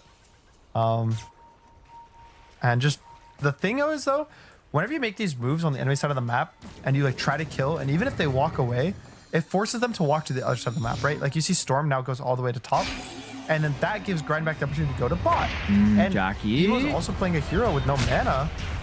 Yeah, greetings indeed, says Ken. Well, this park is currently everywhere on the map. 7k lead, 4th death as well for Jackie's Drow. And Norman's on they his just- sentry ward. A random tree just hanging out. Oh, that's so sad. There's just this ward sentry combo that's been here for what, like 4 minutes now? And Norman's just like, oh, okay, guys, I'm on a ward. I'm sorry. Just giving up so many kills right now on the side of Glyph. Scans the primal, but Ken could try to go in. He doesn't have the coil, so Emo's lucky to be alive. Is under attack.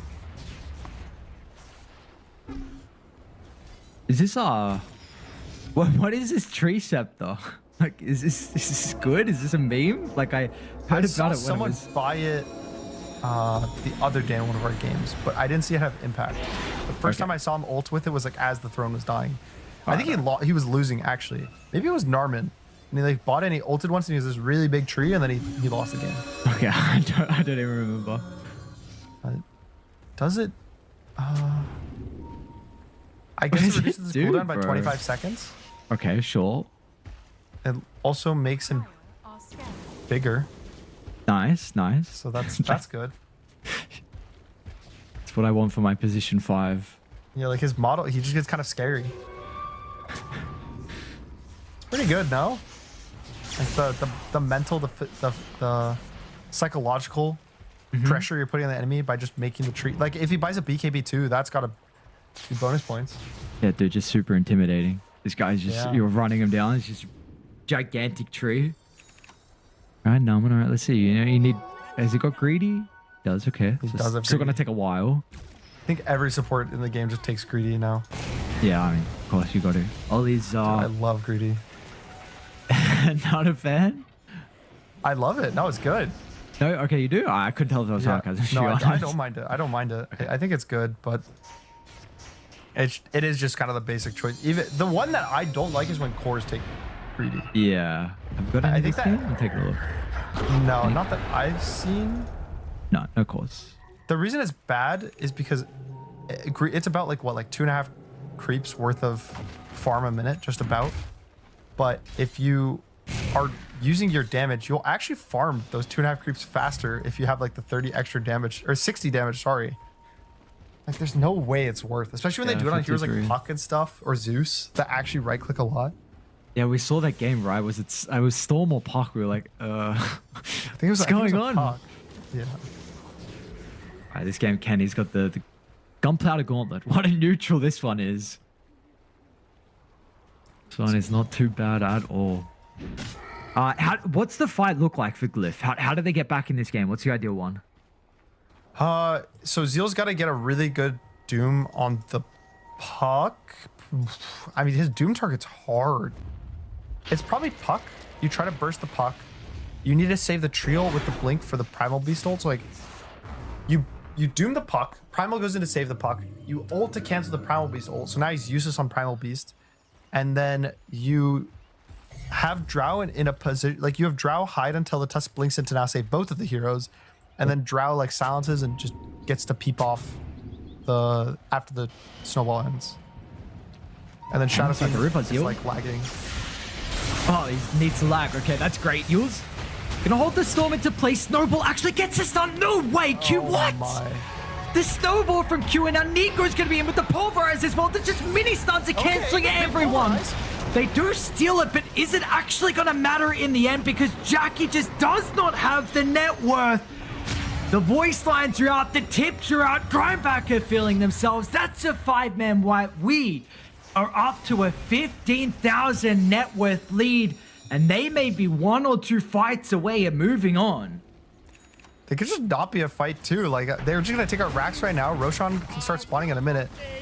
This is looking so hard for Glyph. I think that just the net worth advantage, the drow, just not having really good angles in this game. I think a lot of deaths they had were a bit unnecessary and like forcing onto the enemy side of the map. Whereas if you compare it to 23, a lot of his rotations felt way more calm, right? Like he would try to help his team when he's on, or they'd be like diving his side of the map. But like here, dude, Q is just owning this fight. The snowball through the What is storm that? into a punch, just confirming the kill in the storm. And then Nico with, like, this is the hard part about the primal tree. The tree can't get stunned. He has to blink in right after the stun happens and press the overgrowth. But the second you're stuck in there, your animation is too long to like cancel it. 19k lead now. Full set of barracks mid. Roche up in 10 seconds as well for Grindback. Has to be a miracle of a fight outside the base here potentially for Glyph if they're even going to be able to get there. There is a amplified damage now for Ken.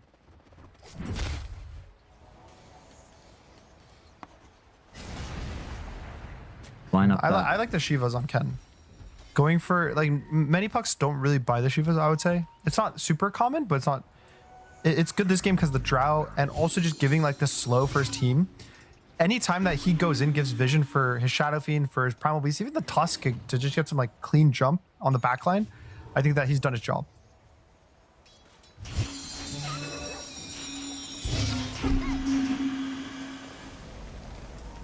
And Scepter what does online now. Glyph do? That's a great question. Top Storm. They're already setting up with the emo on top of the wave as well. They can just do no wrong. I think there was a gem as well they may have taken. Yeah, I think he had the gem on the storm. Yeah, they got double gem now. I mean, Q's my MVP of this game so far. I think that he's been in the perfect position every single time on the map this game, gotten so many of his team's kills. He hasn't even really had opportunities to save heroes because I feel like Glyph hasn't really gone for kills on heroes.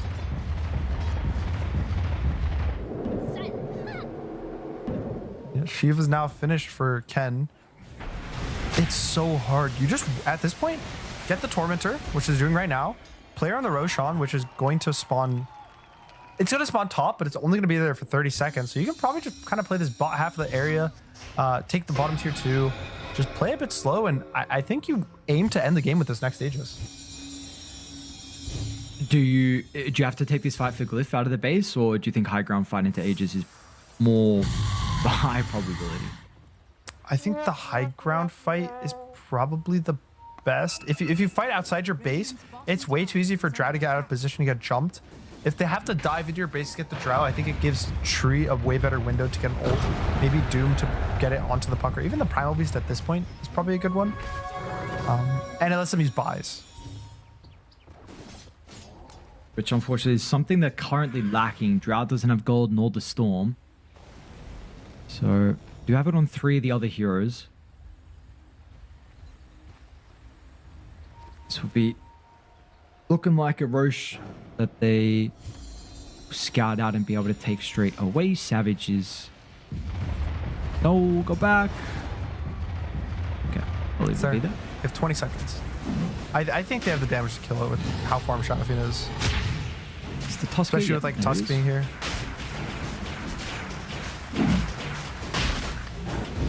Catapult timing as well. 10 seconds. Yep, this is a perfect time to go. And the biggest issue for them is that they can only get 2 sides of racks, not 3. That's the only thing concerning if they want to use the siege. But I don't think you really care if you're Grindback. Bottom lane is already setting up on someone trying to steal the wisdom. Ken's going to be able to find the Rubik, cancel the TP, get the kill. Also treat himself with a bunch of extra experience, getting close to level 24.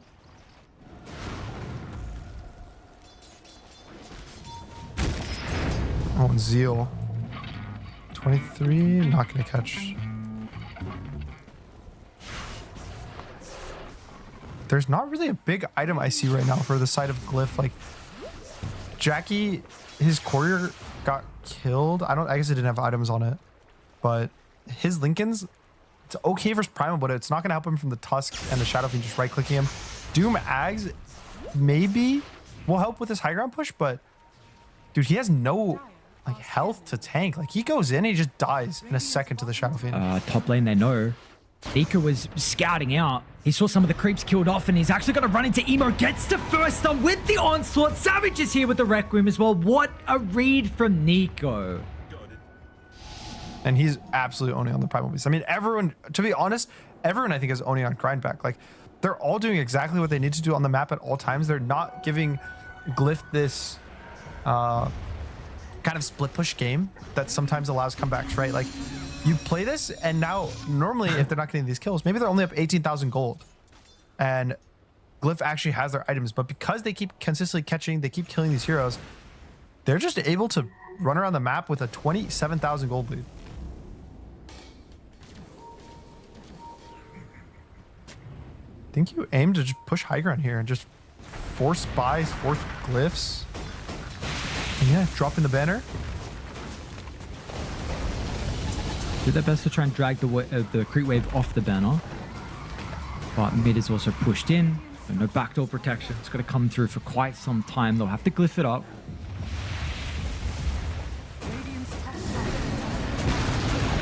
They're going to be working with 3 buybacks here on Radiant Drow. Still without hers. Still without the Lincolns as well.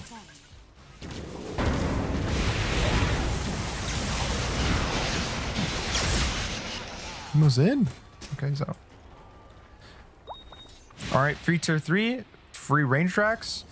How much left is on the Aegis? 2.5 minutes. Do you think it's worth... Yeah, it's probably worth just to go bot and take the tier 2 instead of forcing this Rax when the entire enemy team is in the base.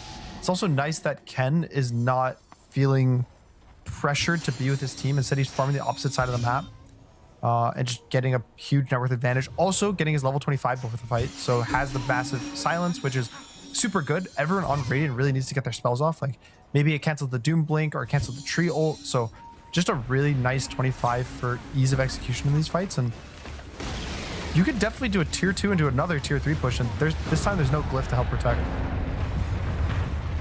You can find some easier openings here. Except they're not delivered. See what opportunity he can give them. Lincoln's is now up for the Drow at least. How do you mount the defense?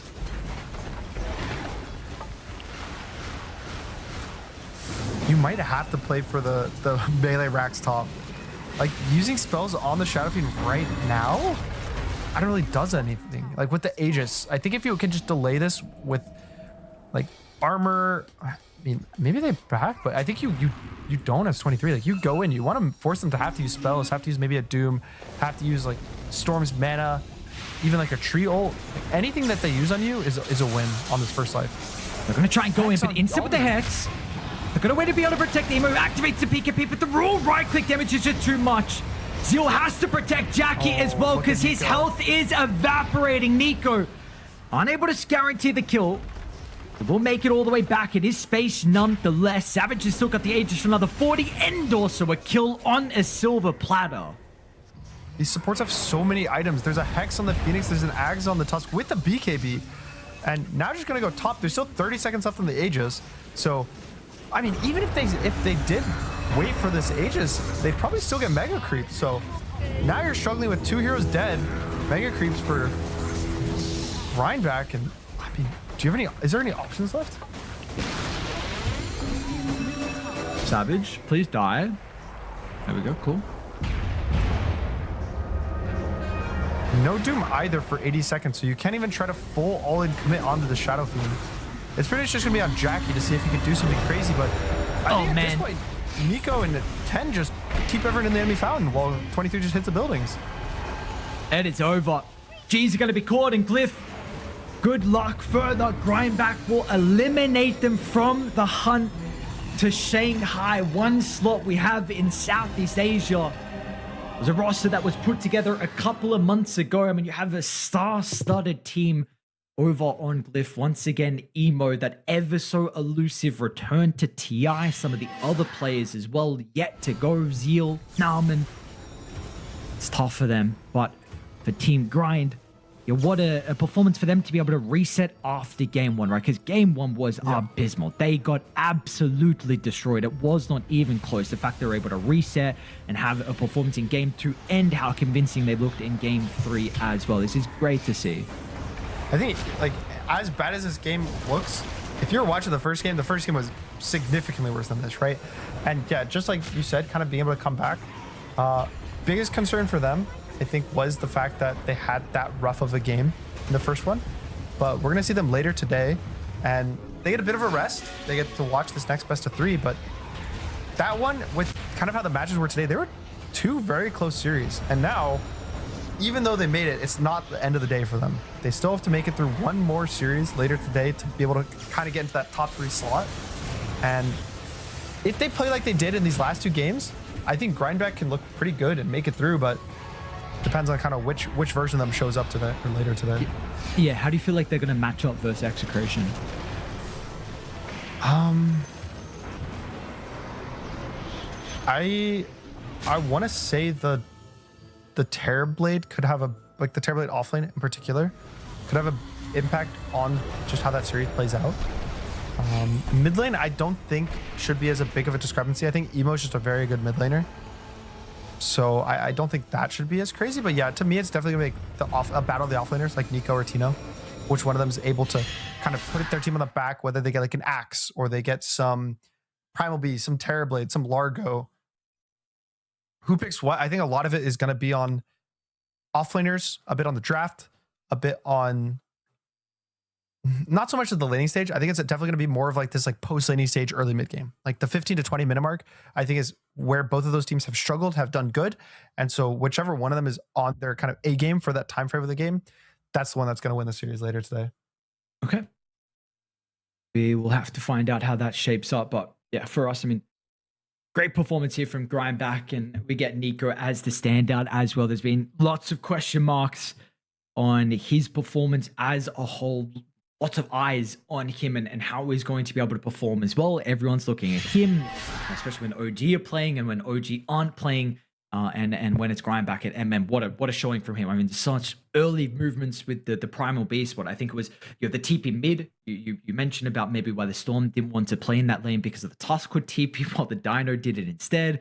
We saw him ganking with the power runes as well. I think it's definitely been one of Nico's better heroes, and we saw that be the case when he was on OG and then when they were being quite competitive in those games. But speaking of OG, they're going to be playing next in the upper bracket final, a match versus Reconics. Reconics so far, really through the whole year in Southeast Asia, have been winning predominantly all of the qualifiers. Yes, some here and there other teams have been taking, but they have been the top dogs so far. See how this new OG roster is going to fare. We've got 5 Filipinos first, 5 Indonesians. When we come back, we've got the upper bracket finals. See you guys soon. Human body was built to move.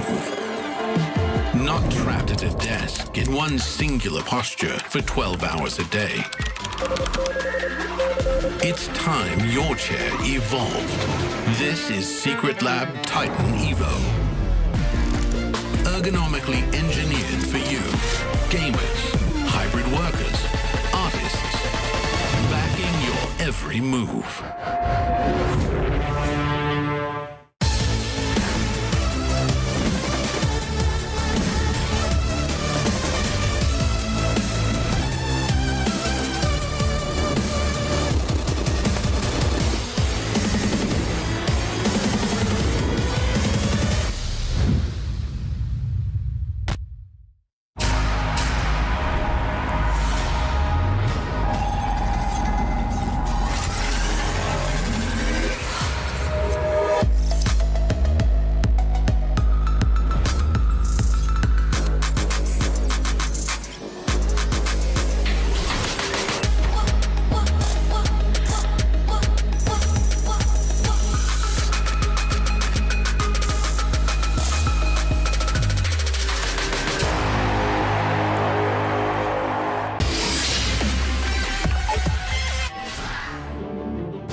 Welcome back to the International Regional Qualifiers, ladies and gentlemen. It is MLP Dota and John Expired. Jonathan.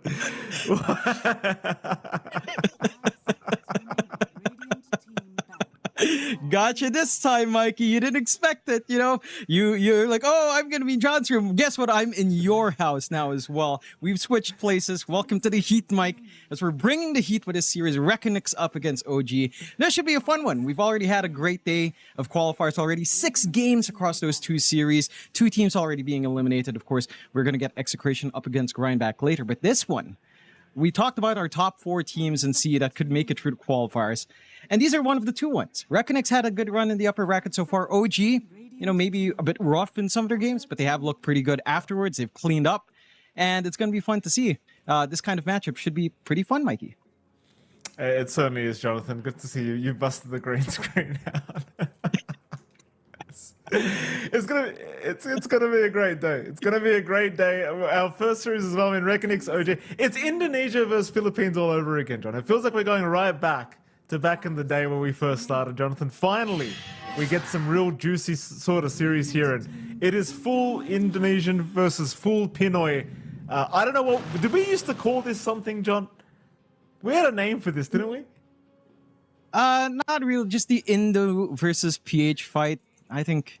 Well, what would you say? There's some derogatory terms that is very. It's very in line. I believe the chat would probably know what both sides are called. Didn't we call this we call this a rambutan, didn't we? Instead of a rambulan, we a call it rambutan. Yeah, a rambutan. Yeah, nice hairy fruit. I think we did. Very common. Yeah, it's a beautiful rambutan to have, and I'm curious to see because you know there's some history between some players. Like FBZ was on that boom winning team, right, all the way back with Yopaj, Tim, Scam as well. So FBZ would know a little bit about some of the players in the stack, but it's gonna be cool to see because I feel like there's been a lot going on today. We've seen a lot of quirky stuff in the draft. I think this opening is pretty interesting as well. So you see Bane banned out by Reckonix, OG banning out the Doom, which has been a major factor in the last series we're seeing from Grindback and Glyph, and they get to start with Puck. So we've seen this a little bit more often where you're first picking Puck, you're first picking sometimes Storm, you're getting these matchups set on mid, you're protecting these picks by banning out anything that would hard control early on. Of course, Puck being on mid probably means Tiny is the answer here from Reckonix, and in your dream, Tiny mid can kind of lane against the Puck. You know, it's not like you can phase shift in the middle of Avalanche. If you do, phase shift right before the early durations in phase shift, you get out, you're still going to get Avalanche damage on anyway. It's no longer like an interval tick. So you will be hit no matter what, which feels pretty good for the Tiny. And that means the Puck doesn't really get to maximize the Puckish as much if you play your cards right here on Tiny. So I don't mind this too much for Reckonix if that's their idea with this Tiny opener. It does look like that's what OG is expecting. They haven't really banned out any more mids. They ban out the Hoodwink. I don't know if you really want to ban out like Storm, because again, at this point, it probably is pretty safe to expect a Tiny mid. And I think that's something with Reckonix as well that we've seen from them in the qualifiers. It feels like for the most part, they're not too scared to like last pick a support. Right? They've done this before. They prioritize their cores. They go for maybe a pause 4 pick for the lull first, and then they kind of just last pick like a Varij hero because they prioritize picking their comfort in the first 4 picks anyhow. So I'm curious to see if that's the idea here for Reckonix. Again, you can kind of flex Tiny to safe, maybe even support. So it is also somewhat open-ended, but OG also read it as just a straight up mid pick. So AA being banned as well. Curious to see if we'll see either team kind of look at, say, Largo. I think Largo's been a little bit hot today. We saw Ego Demon try this IO offlane idea with Largo. It didn't quite pan out, but I think there's some potential there for people to start dipping back into it. The sustain does look a little bit crazy, depending on, again, the other circumstances around the game. There's still a lot of top meta heroes as well. Like Terrablade's there, Drow is there, Winter Wyvern's banned. There's your control for Puck. This is something Gunnar was talking about, and we've been rambling on about, right, when we see these first phase Banes up against Pucks, up against Storms. Lion, maybe not the most winning hero, but it gives you hard hold against a hero like Puck, right? It does okay in lane. It's not the most amazing laner. I feel like they have kind of buffed up Lion's numbers slowly throughout the years to make his right click a little bit more threatening, a little bit more tradable. But just having that Earth Spike, having the stun, scaling damage with Finger is actually somehow pretty fun. I think when they removed facets and I saw that Fist of Death was kept in, I was somewhat happy. I mean, you don't have that 15 talent, right? Like that's still completely gone. You don't get the extra HP. But line scaling damage is actually kind of ridiculous. Like it's really dumb how much a lion can do with like 5 stacks, which is not a hard amount to get if your ganks go well. I do like that OG. They bring out that IO, but they also have EX, right? So it's somewhat of this global strat. It's a lot of sustain coming in.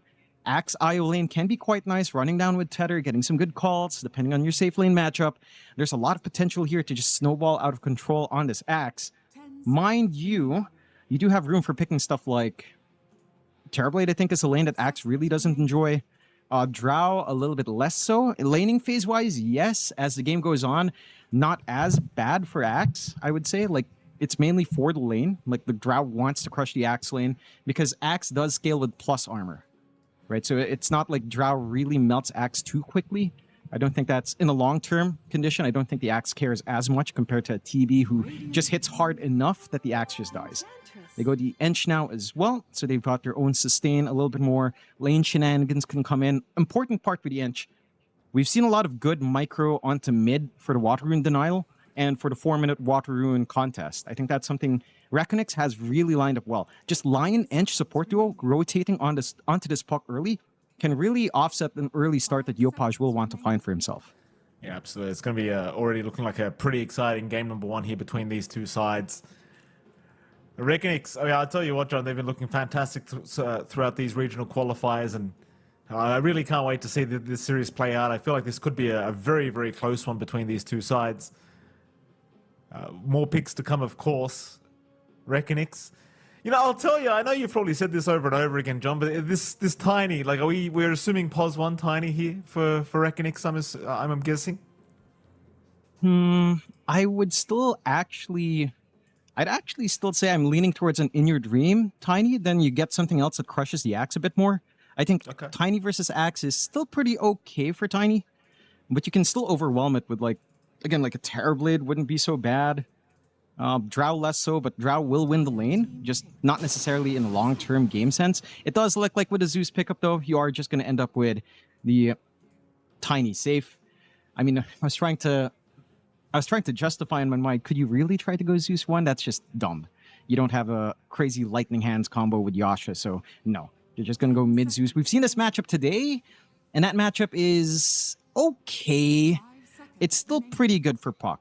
So the key thing for Reckonix now is your 4-minute timing has to be good. 2 minutes, maybe if you could deny one from Puck, sure, it's a bonus. More than likely, Puck will try to deny the rune from Zeus instead. But the 4-minute mark, the 6-minute mark, this Ench and this Lion have to be on point. Like, you have to be able to get on top. You have to be able to slow down Yopaj. That's going to be key to offsetting this Puck's game, because we've seen what happens when Yopaj gets a decent start. And, you know, we've seen what happens when Yopaj can kind of hit a stride. It can get a little bit scary. This is a little bit funny to see, mainly because the last time we casted OG in Wallachia Season 6, I want to recall, this is something that traumatized you and me in the green room. You know, that Agza, that Divine Rapier pick. It's been a long time. I don't mean to raise some wounds here for Natsumi, but I can't help it. You know, I see Gyrocopter for Natsumi. I think, wow, all right, cool. It's not bad. It's just funny. He's great on the hero, right? All jokes aside, Natsumi's great on the Gyrocopter. Yes, we had some experiences on land that you and I weren't particularly fond of, but those times are gone now, Jonathan. We've left it in the past. We've moved on. It's still IO Gyrocopter. It still looks very good as well, by the way. I mean, in terms of what they've got against Reckonix right now, I really don't see the greatest answers towards this IO Gyro this game. Like, in terms of being able to burst this hero down throughout these engagements, like it feels like it's going to be pretty challenging to burst down anyone for Reckonix, the way this draft is going. Yeah, you don't really have the highest burst, but I mean, I guess early on, 15 minutes is your really big spike here for Reckonix. Your Tiny should be able to run around. You should have line 6 at that point. You've got Thunder Gods. So theoretically, at that point, I don't expect like a very fast type on Axe, maybe a Glimmer Cape up on one of your supports if your eye will want to go for that. I mean, could be one way, but there is some good. Yeah, really would be. I'd say it's pretty worth to just get an early pipe this game. if you can as this axe. Like, look at the value. Tiny Lion and Zeus on the same team. Yeah, it doesn't do much for the farm. That's why it doesn't feel great. Like, that's why you get Vanguard, right? To farm up. Not necessarily even for the game. You just want to cut the creep waves, get like a double stack for yourself, constantly farm for the next like 3 minutes when you pick up the Vanguard, 3 to 5 minutes. The pipe doesn't really do that, so where you fit it in the build order as well can get really awkward. If you're snowballing, then like Blade Mail, Blink, and then pipe is good. But if you're not snowballing and you kind of need space to farm, it can be a little bit harder to get that key timing for pipe. So that's the one thing. Like, it is a good pipe game for Axe. I'm just questioning as well what the point of the Blade Mail of this game is going to be, apart from escalating your farm a little bit. You know, like, you're not going to get the right clicks out from these heroes. Like, maybe Tiny does it a little bit, but even that, it's not going to be that impressive. I really feel like you could afford to just skip the Blade Mail, though I'm pretty sure they're not going to do it. I'm pretty sure Raven will still take it for himself anyway. So they are going to go for the last pick, Nature's Prophet. Huh. Wait, Nature's Prophet? Support So gyro. who's laning what? Support Gyrocopter. Gyrocopter? Very cheeky. That is very cheeky up against Varij, right? We talk about this guy's throughout his entire career in the pro scene since Army Genius days. This is something Varij loves. Maybe an off chance that we get like a Skem NP, right? Because if you recall back to the Boom days, that's something Skem loved to play. And he took like his carry experience then when he was transitioning initially from carry to support. He really utilized that NP with some great rotations. So I don't mind this too much. I think the flex is interesting. I'm trying to think what you're happier off with. You can wait for your offlane matchup. So you don't have to really commit at this point. Like Gyro 1, NP1 both can be quite good depending on what you end up laning against. I think the safer bet is really just Gyro 1. The Konka pickup here from Reckonix can try to punish that IO now with the X mark. There's a lot of durability coming out from Reckonix. And it isn't a Scam NP, all right? So you stay with the Natsumi Gyro. You go with the Nature's Prophet support. And there is some decent potential. I'm so curious to see how active Scam is. But the one great thing about this is you can easily follow through. So when a relocate play is about to happen, that's basically 3 heroes on top. IO +1 and NP instantly onto a target. If you find any of these supports or the Zeus, should be relatively quick to kill. The one thing for Reckonix, though, is that as this game goes on, right, like you've got Konka Tiny, that's a lot of durability in these two heroes. You don't quite have that much burst damage as well. I've been taken back home. You kidnapped me, Mike. Our production's kidnapped me back. Every time I try to leave, it drags me back in, Mikey. Right back in. Oh. What are you doing in my room, John? Get out of my room. What are you doing? What's wrong with you? Anyway, let's get serious, Jonathan. Who's got the better draft? Who's got the better draft? Reckonix or OG? Just give me the damn answer. And get out of my room. I see I see the conditions for both. I'd say it's maybe easier to play. I'd say it's easier to play OG's draft by a smidge. I think this tempo that you get with the global presence can be quite scary from the side of OG. I think as long as their lanes go well, then you are pretty fine. Maybe the biggest question mark is how well Axe does against Tiny, but that should be a very stable lane. And I think the key thing is also the Zeus lane, right? Like, again, we saw Zeus do decently against the puck. You do have control for the puck this game, just with the line. The Lul will want a really nice blink timing here, just to make sure this game is as awkward as possible for Yopaj. I'm trying to think. If you go ultra late game, or at least like a late game timing, 40 minutes in, I would still say this is maybe annoying for OG, but still easier for OG to kind of find that tempo. I think you hit like a 60-minute mark into 70. If the game does drag on that long somehow, that's where things get really weird, because you've got a Zeus, you have potential for baubles, you have potential for double divines, and you have both buff on a Tiny that can start to right-click at the 60, 70-minute mark with some really big crits. So that's where it gets a little bit scary. I think OG would want to, no one wants to play a 60-minute game. I think you're also looking to play relatively quick on Reckonix with some good levels on your supports in Zeus. Yeah. So that's just a theoretical. I think when it comes to early timing, though, OG again, when you have this global gank squad, it's just so hard to bet against it, right? You just get EXP. You can start to find some kills around a map. Like this Lion, this Ench pre-6, going to be so easy to feed off of. The Zeus is going to be annoying with Heavenly Jump, but even then, he's not that tanky. So if you manage to stagger out, get some control on him somehow, still a nice kill to find. It certainly could be, John. And this is a game where I could see it going very long. Like these team fights in particular, this game could be extremely long, as they are going to jump already onto Natsumi up at the top lane, and Natsumi actually dropping very low. He gets a Fairy Fire off, but it's not going to make any difference. Very cheeky first blood from Reckonix already. Now Ward just giving the information they required to secure this kill. Not a movement you expect whatsoever. I think the past few series we've seen teams do this smoke play across the gate, which they did try to set up on OG. At least Scam does get the gold, but they do end up looking like it's still the bonus coming out there for Reckonix, as they do have bot rune control. So a 3-for-1 plus first blood, that's going to be an amazing start here, especially for In Your Dream. Right, so faster bottle timing. You see that win probability already at 58%, as Dotabuff loves to give us some wild hot takes in the first minute. Yeah. But it is easier to play, right? The faster bottle timing for In Your Dream are going to be maybe a little bit more annoying for Yopaj to try to hold out into that level 3 point where Puck can just stand a million miles away and play with Orb. You can kind of try to dodge around, I suppose, if you're far back enough. Once you have the phase shift, dodging out the lightning can be pretty doable for Yopaj. So you will at least get your value there, but so long as In Your Dream gets the mana sustain, and again, the bottle's only 70 gold off, you're going to be pretty happy. I am concerned about what this means for, say, 4-minute water rune, right? Because you did get early activity out from Delo.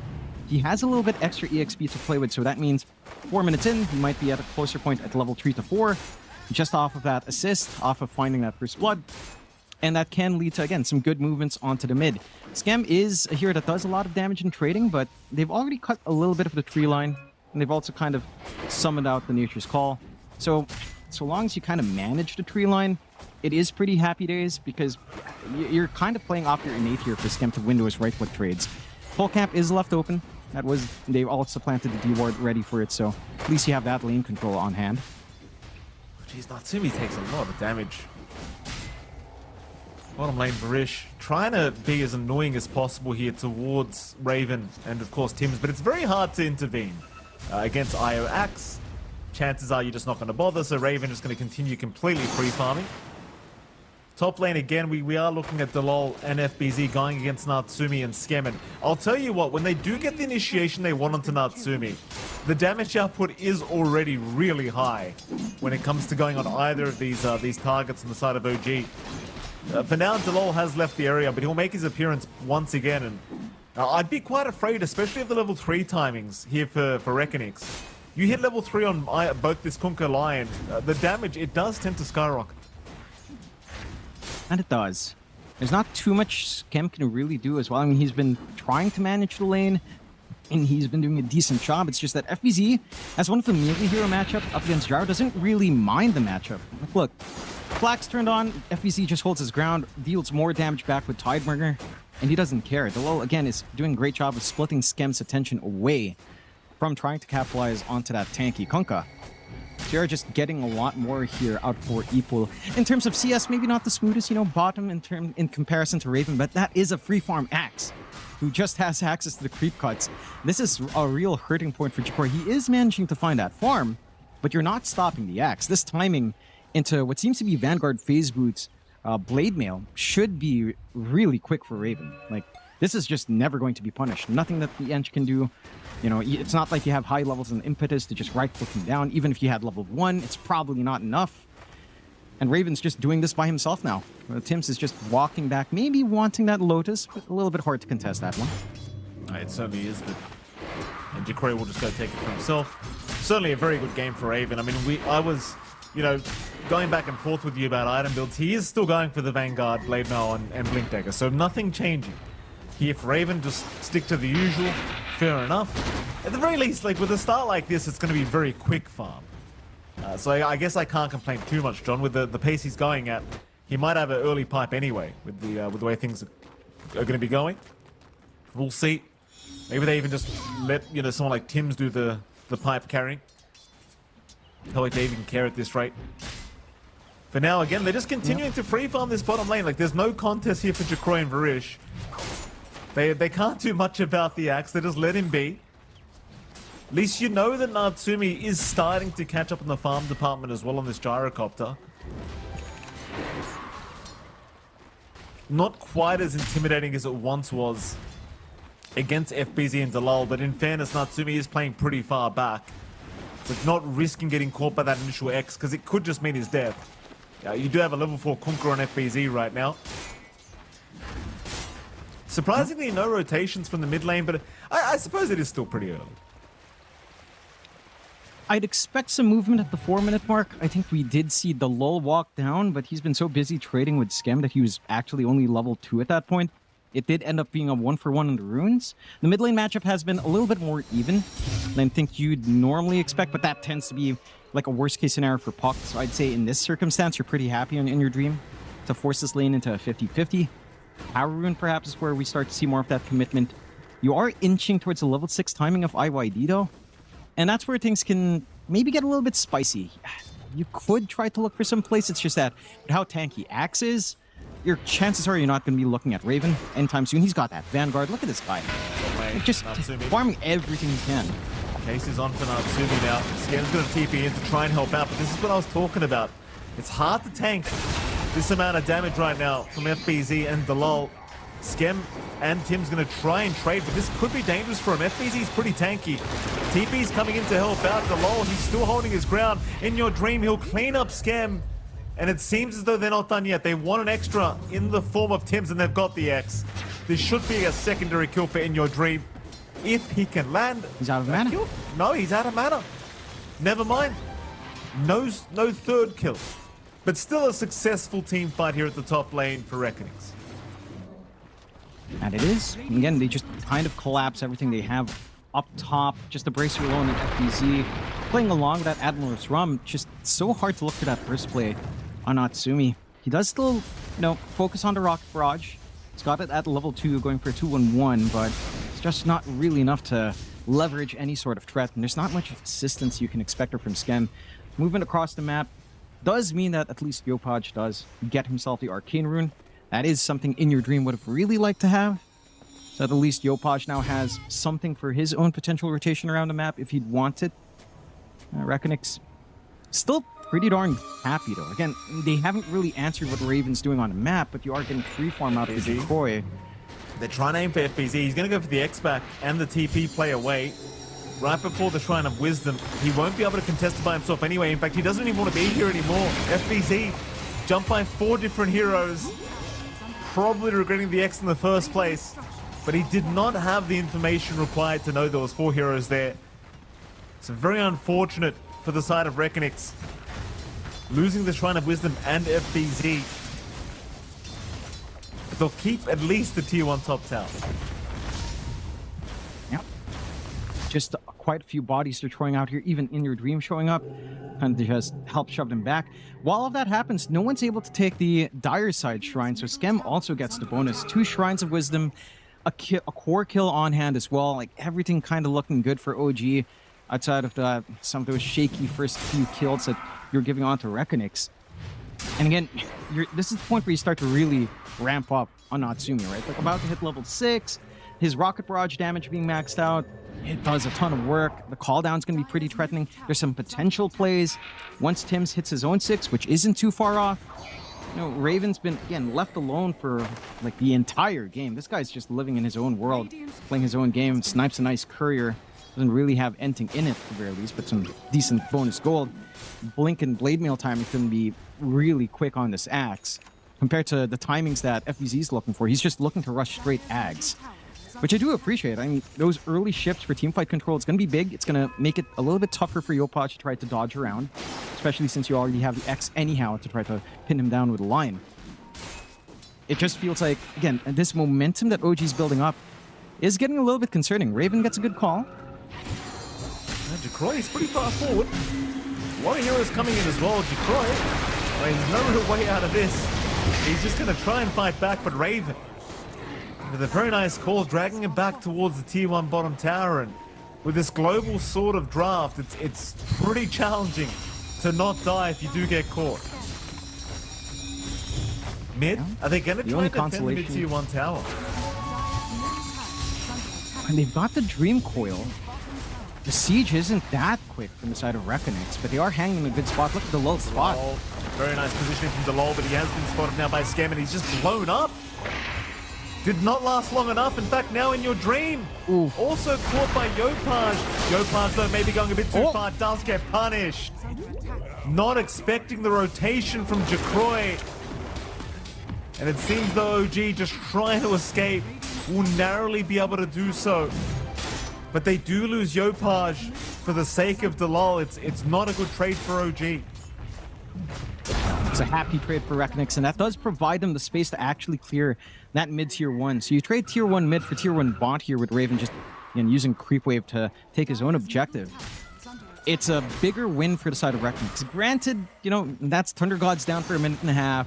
You're still free farming on Natsumi. You're probably not looking at this too badly on the side of OG. You're happy enough for what that trade does kind of drag out. At the same time, you do have to be a little bit concerned about giving these early pickoffs on such big cores, right? Like Echo Saber timing for Jacroy and him being active early already just with that item is a pretty good sign as to what Reckonix wants to do. They want to kind of hit these early items, start running around, start finding some kills. He's going for that Shadow Blade build we tend to see in Tiny. That's really where it starts to open up. A Silver Edge would be pretty darn good here to mitigate some of that output on Raven if he can find a room for it later on. They're clumping around top. The Lul's about to hit 6. There's some major nuke threats here from Reckonix if you overstep from OG, but it doesn't look like OG are even interested in playing top, although they are smoked for a flank here. We'll move up top. FBZ's not the target you want to start on. You'd rather Delol. They are going to find him. Delol does not want to die right off the bat, but he's still alive for now, but not for long.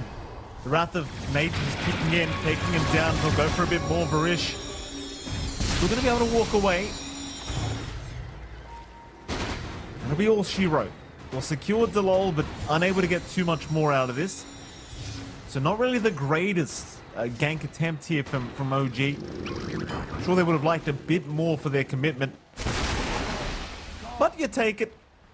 In the meantime, though, of course, Jacroy on this Pos 1 Tiny having a fantastic time, still sitting at top of the net worth board. By far, I might add, John, he's 3k ahead of Natsumi right now. Yeah, I mean, if you just think about the lane, right? Like Raven, sure, he's free farming, but the same thing goes for Jacroy. He has no problem clearing out the creep wave, so you basically just gave Axe free farm for Tiny free farm. Yeah. And the early farming phase of Tiny, it's just, it matches or exceeds just your dependency and flat cannon here for Natsumi, which is still level 2 as well. So you're just gonna have this advantage early for Jacroy. And again, this Shadow Blade timing is when the Tiny really starts to show up. Right? It's going to start to look for these sneaky plays. You don't have the biggest sentry coverage around the map here from OG, not just yet. Thunder God's Rat is open. I mean, they could actually look to make that play a little bit early here if they want. Fingers set as well, but it doesn't look like Varish and Delul are keen on trying to walk down onto Raven, who does have 2k HP. Just maybe a little bit too high for them to look to burst. I mean, as the game stalls out, again, Natsumi, he's been a little bit more inactive in comparison to Jacroy, but he's been farming up quite the storm. Going into his Ags, has the early Power Treads Falcon Blade. Nothing too crazy yet. Again, as you mentioned, quite behind compared to Jacroy. But the Gyrocopter does have that potential later on. And I think one big thing is that if there is an opportunity, if Tim's were to stick with the Gyro, relocate plays with Gyro is still a classic, right? It's still an overwhelming amount of damage with Rocket Barrage, Call Down, and some casual right clicks coming off. So that is also one mechanic there for Natsumi if an opportunity presents itself, which it hasn't quite yet. A lot of attention still being kept up top here, though. You are 2 parts away for the full Ags and FBZ. The Lul's still hungry for a finger kill, but neither side really looking to push the envelope too hard, it seems. And in this state of equilibrium, it's just a matter of, will this free farm Axe be more impactful than free farm Tiny?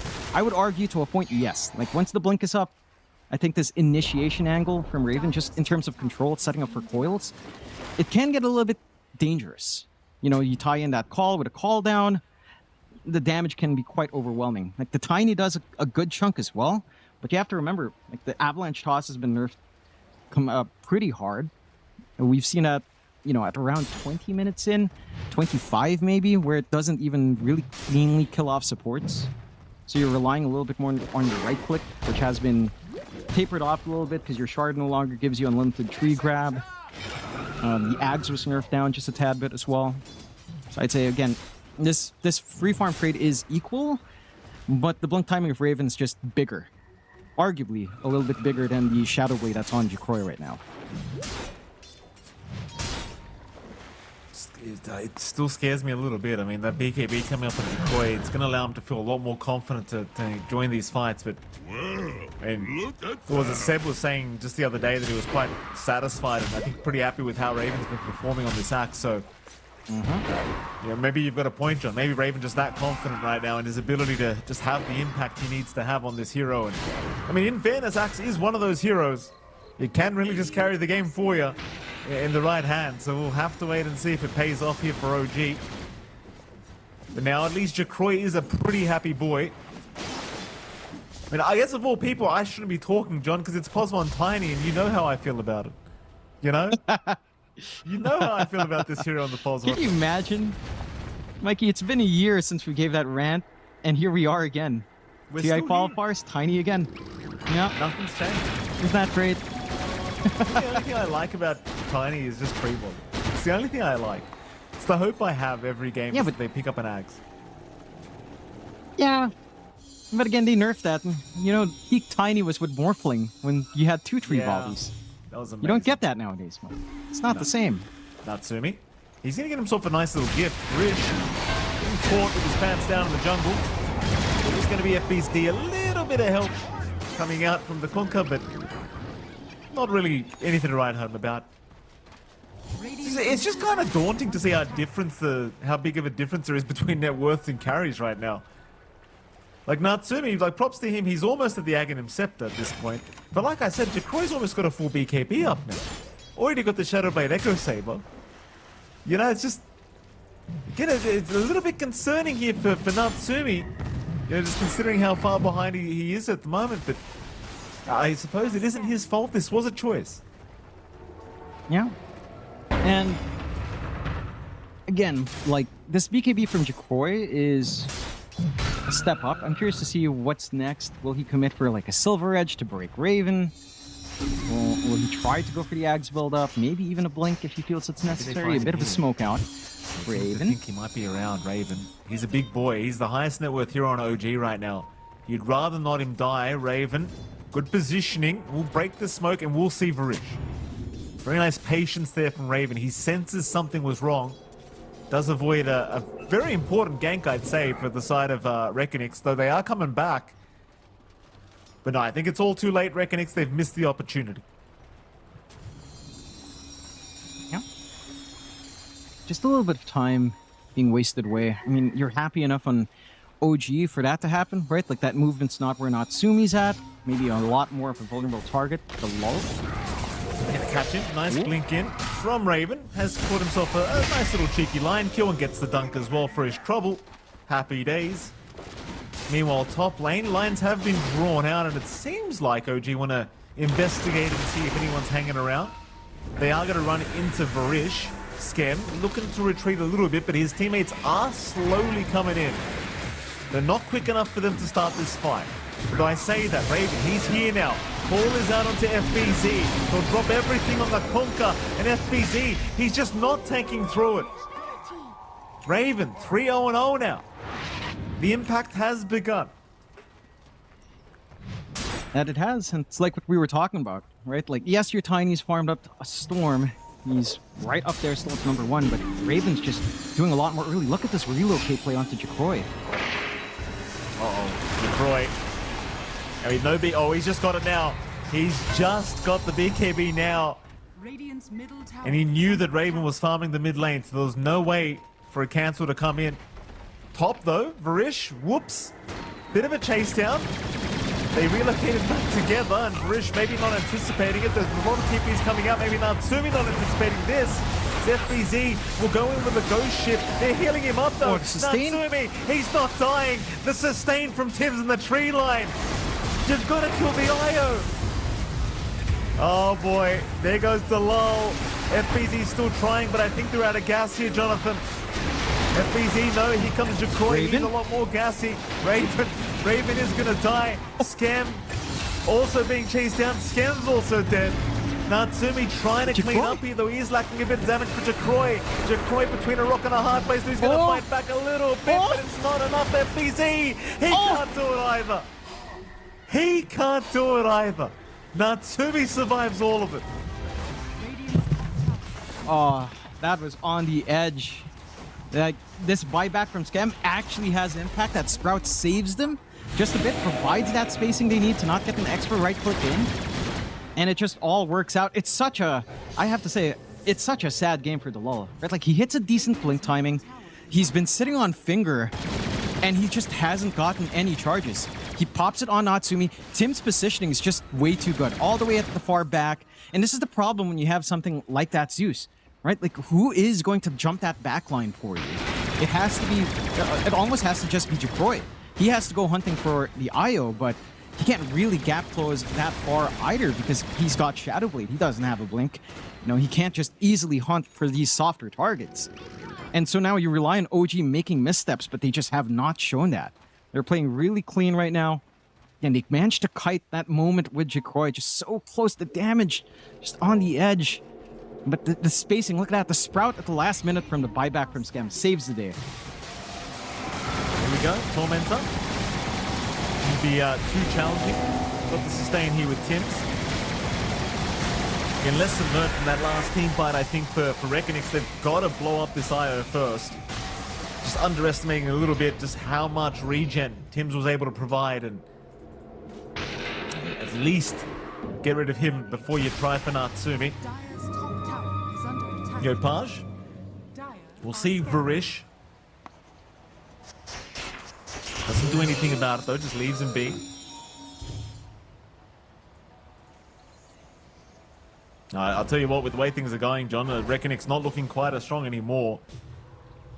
Now this Tiny, like, he's still 2k ahead of the second closest net worth, but it's closing real quick, this gap. Next power spike's certainly going to be the Harpoon pickup for the Tiny, and that is a big one. But again, if you can't find the right targets, like if you can't control the IO, Yopaj, the Axe, like, there's just so many variables you've got to worry about as Reckonix in every team fight. There's always someone to be worried about. Yeah, I don't know. If you're Reckonix right now, you might actually start to think about, all right, we need to give In Your Dream much more farm space. Or like, try to get this Ags up in the Zeus, try to get Octarine refresh. Then maybe you start to feel a little bit better, right? Like, yeah, say a refresh, it's going to be pretty nice. Like, free Lion Kill. I mean, it's been a sad game for him. What can you do, Raven? 4 stacks of Calling Blade. Oh.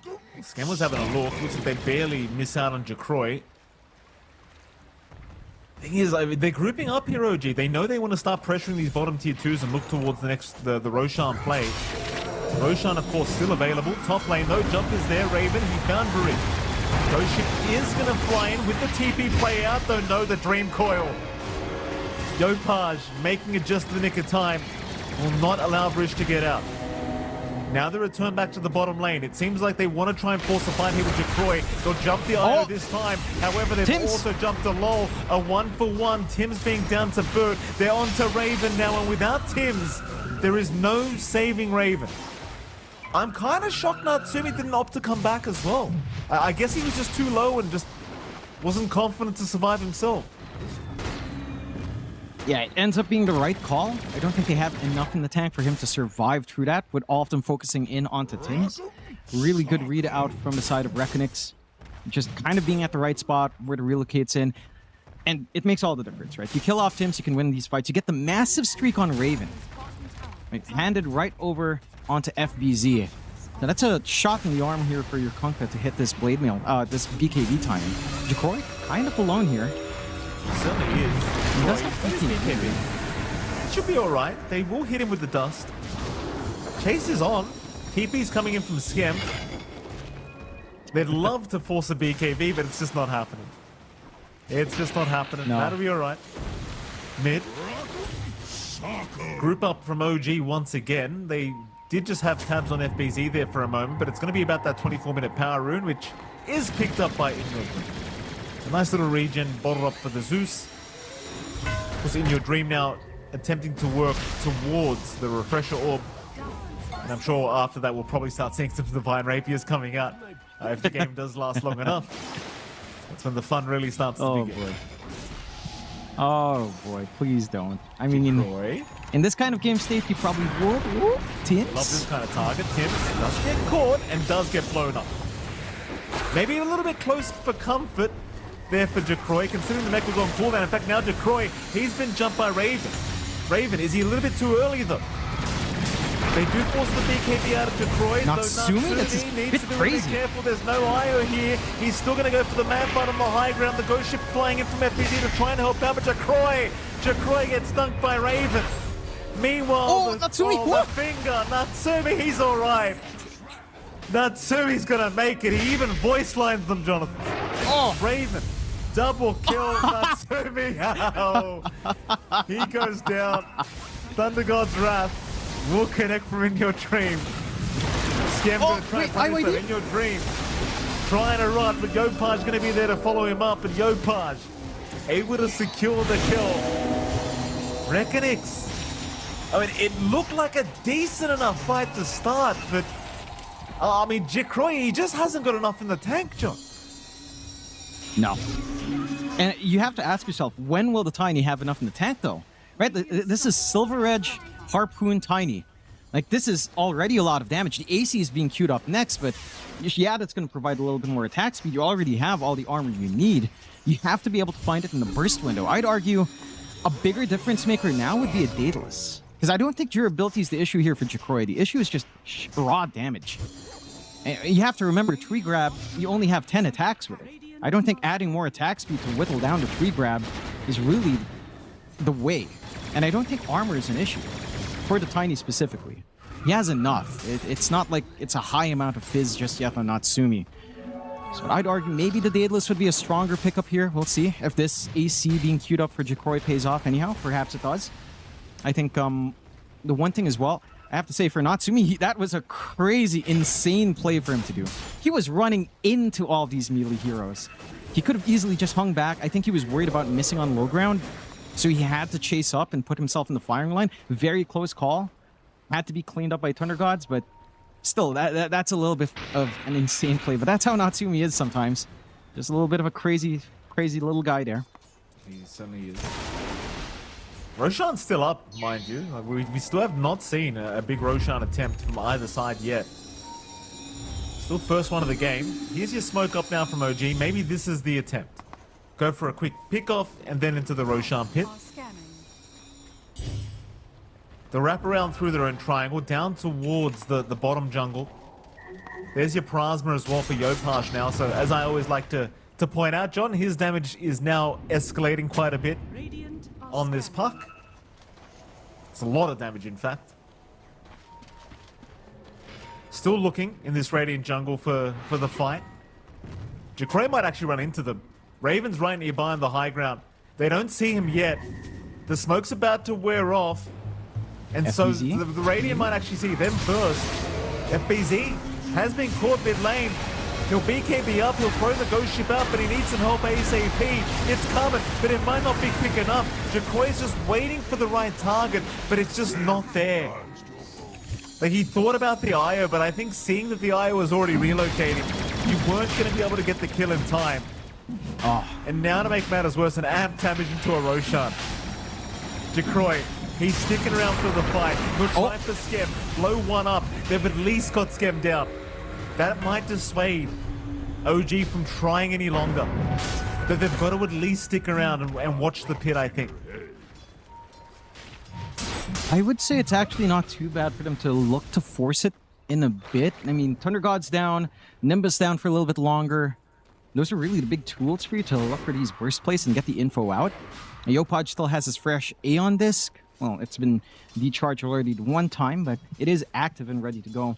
Don't want to take risks on OG. I think it's an understandable position. You're leading by 7k. It's not a massive lead. Granted, all of that gold keeping Reckonix in play is just on Jacroy.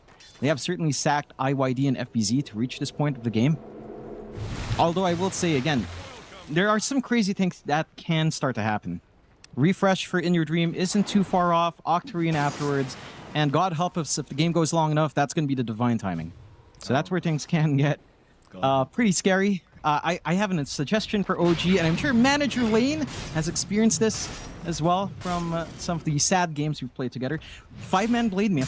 If that does happen, just go 5-man blade mail and hope for the best. I am not even kidding. That's the only way. If it reaches that point, 5-man blade mail. But that's still like, what, 20 minutes away? So you have a lot of time. Jacroy, he's got to be a little bit cautious of this top lane, John. There's 5 heroes from OG. He does Shadowblade and run. But there is a 5-man smoke once again. Both sides still looking for the Roshan play. They'd love the lull. They would love to find the lull first. They don't see him yet, but Yopaj eventually will, so he'll jump in. No hesitation. But they won't find another target. FBZ does manage to successfully walk out. But that may be enough for Roshan. I think it's worth just forcing it. While the lull's down for 35. Yep. I'm gonna have to wait for good old Roche to make the walk up top. Oh. Should be in a pretty secure position for it at the very least. What a waste of time. And Look at this. 15 seconds wasted. Yeah, faster. why not? Oh, well, there is a technique. Walk in front of him, let him throw you a couple of times, and he'll run to it. So it's a fun way. I think I've seen it. There were a few teams that have done that. Reckonix now aware Roche is top. Varish keeping vision. Throwing a creep around just to make sure, but OG's really not in a bad position. Look at Tim's, man. He's going for BKB on this IO. He's going to go for the full heart afterwards. I mean, I love it. I don't think he's going to be dying in time soon. That sustain is going to be insane if he does get safe in the backline. So I mean, this is things just getting harder and harder for Reckonix. You actually just can't kill him if you BKBs. It's so, like, I was talking about the pipe in the draft, and they did get a pipe on Skem, mind you, but like, yeah, the IO actually just can't die with a BKB. There's no answer to it. Nope. That's amazing. It's fantastic. I think it feels like the biggest thing that you really need is maybe at least one other Blink hero from your cores, right? A Blink. Here we go. A Blink Kunkka isn't great. A Blink on Tiny would have been nice, but again, Jacroy is all in on right click, has the AC. They've got to Blink Hex him. I mean, that's the one way to kill him, right? Like, if you can land a quick Blink Hex on the IO, then the BKB won't matter anyway. Here we go. They have smoked up. Wards down in the Dire jungle. They're hanging around by that mid-tier 2 at the moment. But there's no one farming the area. And unfortunately for Reckonix, seems like Jacroy is going to be forced to show himself. Oh, Jacroy gets jumped. They've got the Hex out on the park. This could be the big one, but he's got help around him. Ooh, and he's got an Aeon Disc. Raven looking to jump in. He's found a big target. He's got Jacroy. Jacroy, though, he's going to BKB and look to retreat. He will make it for now, but Natsumi continuing to chase. Will retreat himself now back towards the lull, where they do catch at least the Lion. Raven continuing the chase down to Varish, but Varish does look to retreat. And it seems like OG have successfully decided rather than that, they'd rather Roshan. In fact, never mind that, because they're still chasing Jacroy. Oh! They're still chasing him. Yopaj never left him alone. Yeah, I mean, why not? Get that big core kill off. Now Roshan's completely free, no contest. I mean, that was a nice catch onto Yopaj here by the lull. I think my point with having one more blink up is that if you do catch the puck, then you don't have catch for the IO, right? Like, Tim's will be further back. He will try to be as far back as possible. I think you need to kind of hedge your bets. You want to have a dual jump capability, so you have a backup, you have that instantaneous burst. Yopaj just can't be that target, and it's no way you're getting a nullifier anytime soon just for this one Aeon disc.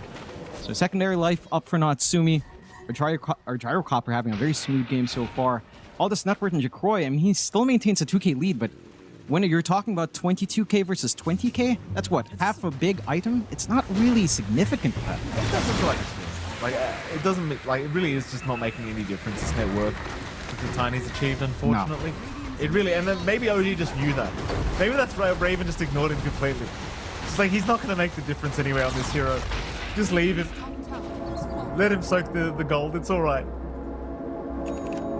OG, well and truly control. 13k net worth advantage.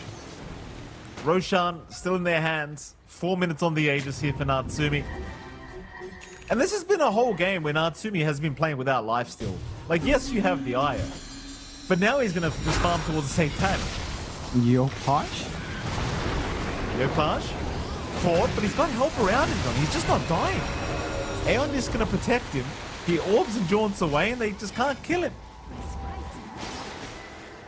He They was want the fight. tempting them too. He was standing right under the ward. Aeon is down though, so maybe you have a window here if you could somehow jump Yopaj. They've got Satanic though on Natsumi now. Like, he's just become impossible to kill. They are going to give it a crack. Boat's going to fly in, but without Tim's being focused, how do you kill this gyrocopter? The answer is you don't. Here comes the cavalry now, looking to just charge towards Reckonix. Varish is down. They're going to stick around for the tier 2 tower anyway. For OG. Reckonix, they are posturing as if they can do something. I don't believe they can. I think you're just relegated to high ground at this point.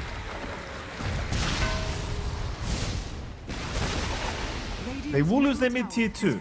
Jacroy is having a gander up top to see if he can pick off Skem perhaps. In fact, never mind that, he's just going for jungle creeps.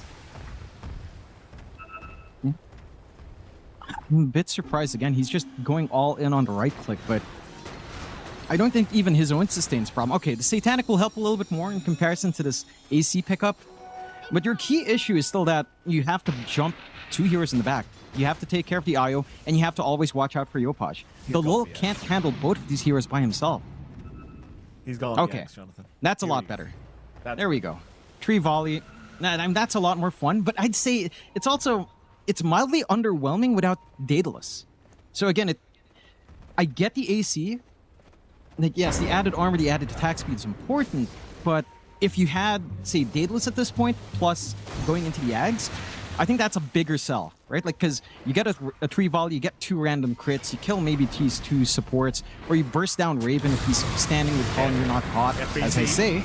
Yeah, he's been sprouted. Raven, he's right on top of him as well, and of course, relocate with Natsumi's going to fly in.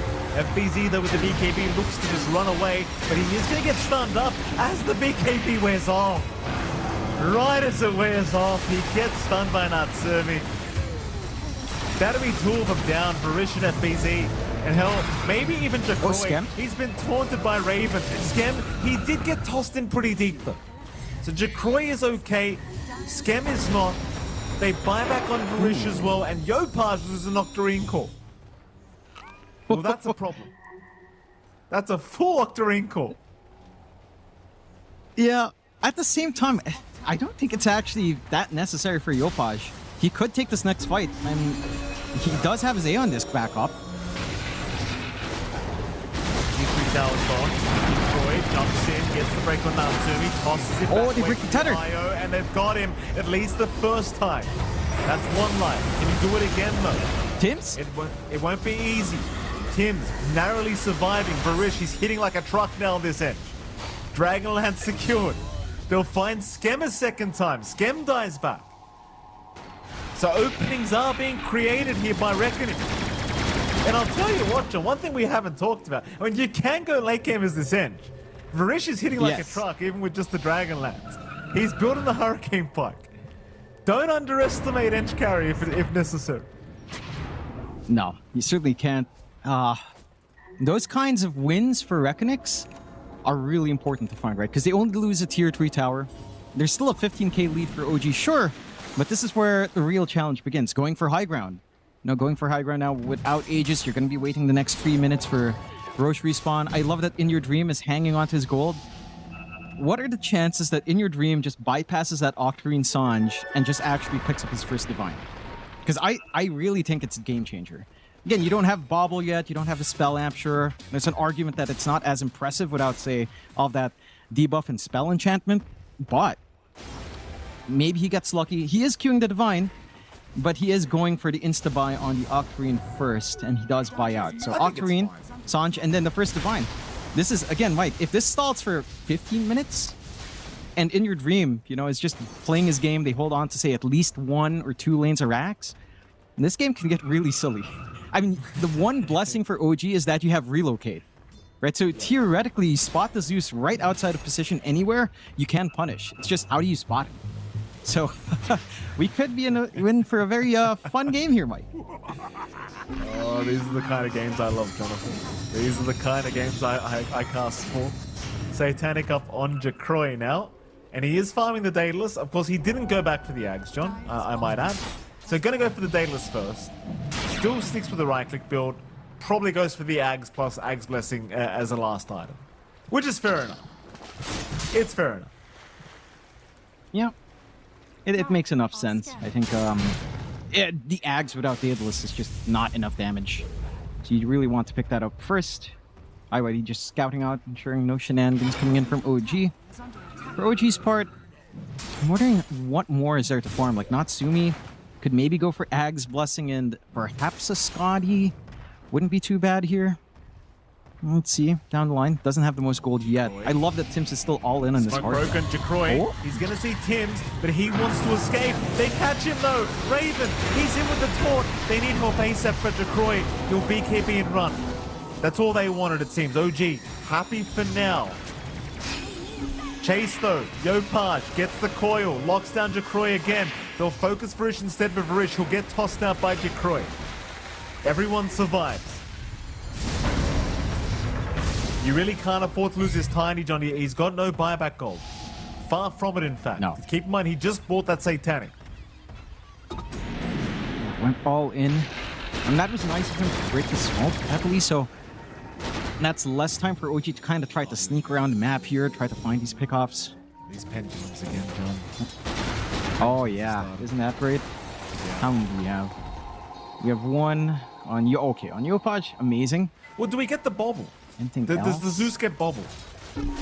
He does. Okay. Plus the spell app. He's got Yeah, it. he has it. Yeah, he he's wants. got to take it. This is just the take moment, iLady. You've got to take that. Yeah. You take it plus the device. This is the timing. Gabe Yeah, has decided. that's it. IYD's going to do The it. 17-minute game. In your dreams, going to do it. The comeback's about to happen, John. I feel it. If he takes it. But do you take the bobble? Do you take the pendulum, John? Do you take the pendulum? Bobble. 100%. 100% bobble for the Zeus. Bobble plus debuff spell amp. And that's the play. Mind you, you're saying, the game's coming back. In like 20 minutes, that bobble will be extra relevant. So we're still a ways off. But the foundations are laid for the memes to sprout, Mike. He's got They the will sprout foundation. as much as Skem has been sprouting. This is amazing. Fantastic stuff. This is game number 1 for us, by the way, Jonathan. Both series early went to 3 games. Shout out to Ares and Gunner. Sure they had a fantastic time with all 6 of them. Tormentor. Yep. Going to be taken. It's always the fun part about SEA qualifiers as well. Like, once you reach the tail end of it, where we are now, the series and games tend to get very long. Because the teams are quite evenly matched as Jacroy. Gonna find a nice arcane rune. Nothing for Yopaj this time around as he will look to retreat.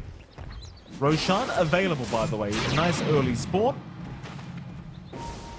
He does There's it. your bobble. There you go. There it Bobble. is. He's got Bobbling it. time. It's bobbling time. Let's go in your dream. Let's go, Kiki. He's gonna Get that bobble all over divine. the place. He's bobbling. That meme never dies. God bless. Randomly, this is an offhand account. For some reason, I got contacted by someone called Nep Sensei, and he asked me that's for cool. if I had the MP4 of the entire Morbius movie. I'm like, I don't have an MP4, but I sure as heck have a GIF for you. And I sent him a GIF of it. So there you go. Okay. I asked him if he's been I'm gonna watching watch Barky. that He and just play won't it. respond to me. I feel Yeah. like he's pretending to be a Barky fan. Every time I ask him about Barky, he just stops responding. And I'm like, bro, what do you mean? Like, I thought you were the fake as biggest heck. Barky fan. He's fake as heck, Mike. That's all it He is. really is. It's a fake He one. really is. Radiant's bottom tower is under attack. He's just like me, He thinks he has better taste, which he does.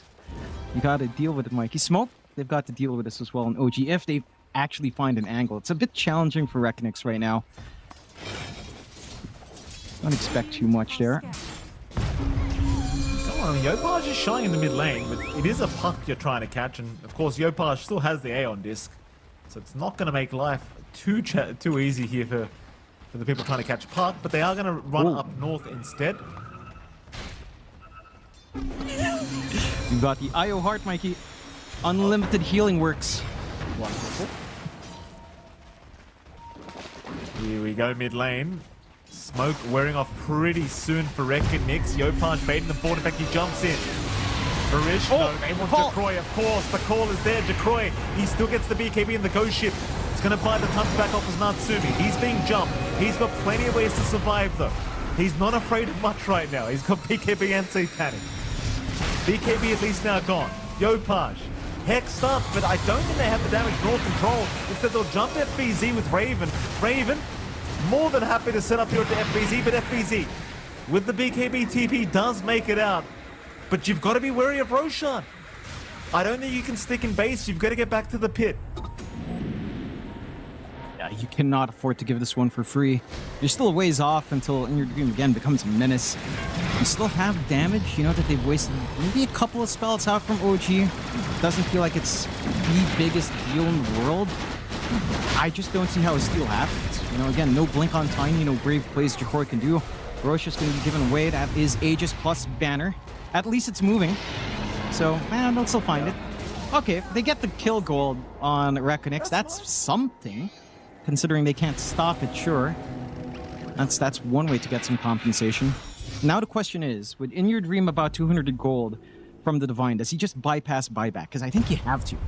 I think you go all in now. Yeah, just go all in. You need to.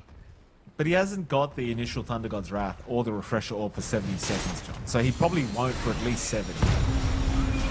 Jump in. Yopaj. Looking to poke and prod. Natsumi, it's so hard to imagine Natsumi being afraid. Like, he's got this Heart IO with unlimited heals. He's got a Satanic, he's got a BKB, he's got an Aegis. In what world does Natsumi actually die? Like the tossback plays, I guess, when you break the tether. There's the Divine, by the way. It looks like In Your Dream does not wait. He's going all in. But he does not have his ulti nor the Refresher Orb right now. He needs about 35 seconds for that. Yopaj jumping in, still chipping away with the Plasma. They just want a quick mid-racks, I think. In Your Dream, still 25 for his combination to be available, so he's not looking to jump yet.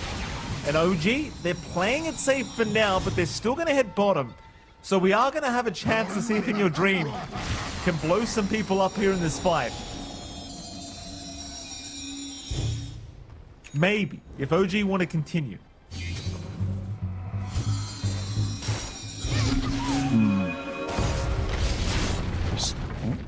Still hanging in the area. I think, again, it's just so awkward for Reckonix.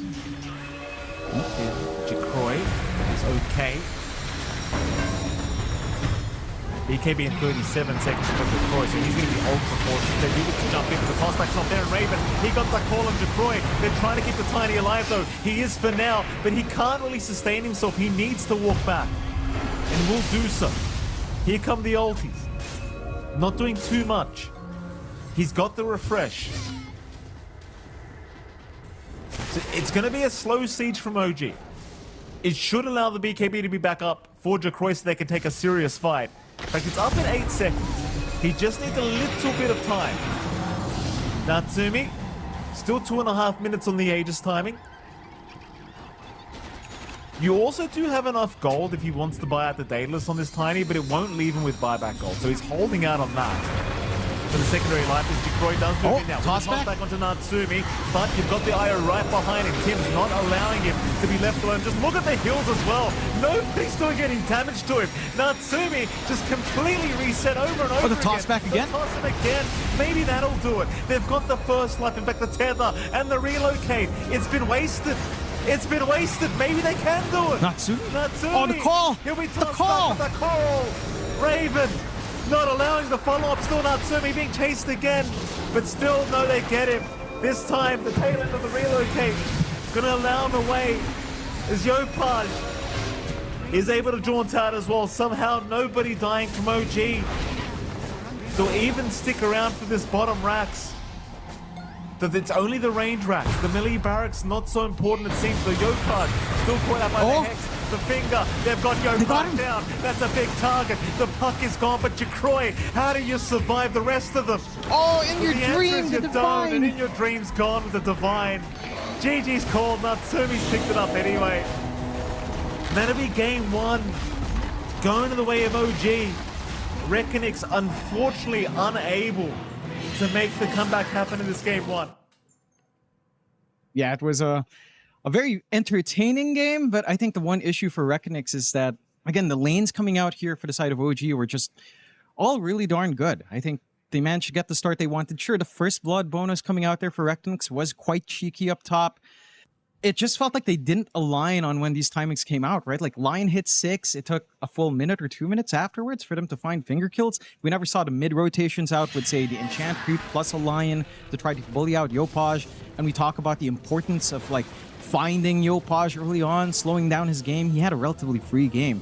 You have Raven as well, who gets to free farm. And sure, in Reckonix's mind, maybe Jacora's like, yeah, he may be free farming, but guys, I'm free farming too on my Tiny. It just never felt the impact. I think the big issue with going for the core Tiny, and we've talked about this with Tiny before as well, some games it feels like you just can't skip the blink. And this is one of the games where, again, it's very understandable why you go all in on the right click, but with only feasibly one initiator on your team on Reckonix, literally just the lull, how do you expect to catch 2 heroes in the backline? Like, he can maybe hex stun 1. We saw him do that onto the Yopaj a couple of times, but when Tims is left alone, like in this fight, this insane fight up top, as long as Tims is allowed to regen heroes up and get some relocates off later on as well, there is no playing. And you needed Jikroy to kind of carry that weight, either with the free volley is one way, or just having a blink, because the Shadow Blade Silver Edge alone wasn't enough. It was just so hard for him to even find like a weak point to try to kill off, and this fight was just insanity. Yopaj with the blocks, the buyback from Skem. Like, it's so close to being really good for Reckonix and turn around. It's just another big win for OG, and I think that's one thing as well. Like, despite all these small things we're talking about from Reckonix, maybe the itemization choices, right? OG just literally outplayed him. Yeah. And to an extent, also, not a complete outdraft. I think Reckonix, again, had this idea, but the way they utilized their draft, they got like 100%, 110% usage out of their draft here for OG. And it played really clean. So I think for Reckonix, there is potential. I think they just have to play to their strengths. It felt like they were trying to counteract to an extent what OG had. And they did stick to their guns, right? Again, Jikroy went all in to trying to right-click with his Tiny.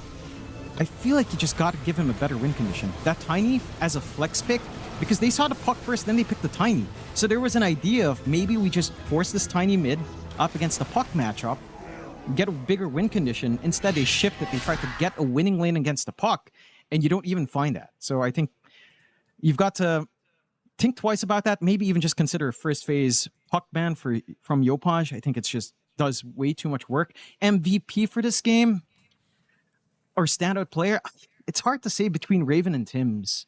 Or even Skem. I think these 3 players did everything for the team to kind of set up, right? Like Tims with his timing on relocates, with his Tetris has been really good. Raven just running down bot lane just gave them so much space. And Skem with the teleportations around and sprouts was really clean. Tims will, I feel like Tims just deserves it, right? Like his itemization was perfect, his laning was perfect, his decision making was perfect for the team. And he always had these bailouts for all sorts of heroes in the middle of those engagements. So really cool to see that the support IO comes out in a day when we got offlane IO earlier on as well. And it looks amazing. Like, I would argue if Tims managed to get a little bit more farm, like if he had Armlet with a heart, right? You just leave the Armlet on, constantly getting a little bit of missing HP, no one would have died. Like, that is just, it is insane what an IO can do with some farm. And you just didn't have enough to punish. I think that's one thing as well for Reckonix. FBZ and Kunkka. I mean, we know FBZ can play Kunkka, yeah, but he's like this playmaking offlane. He needs to do more, right? Allow me to just save you so much time, Jonathan. Just don't pick this POS 1 Tiny trash. I mean, we all saw it. You give the guy a free farm, and it just does. It's just as useless as a rock is. Like, just nothing. There's no life, Jonathan. That's it. Don't choose it. We'll head to a break, and right after that break, we'll be back with Game 2 between Reckonix and OG. We'll see you soon. The human body was built to move. Not trapped at a desk in one singular posture for 12 hours a day. It's time your chair evolved. This is Secret Lab Titan Evo. Ergonomically engineered for you. Gamers, hybrid workers, artists. Backing your every move.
welcome back, ladies and gentlemen. We are here for a second game of the night.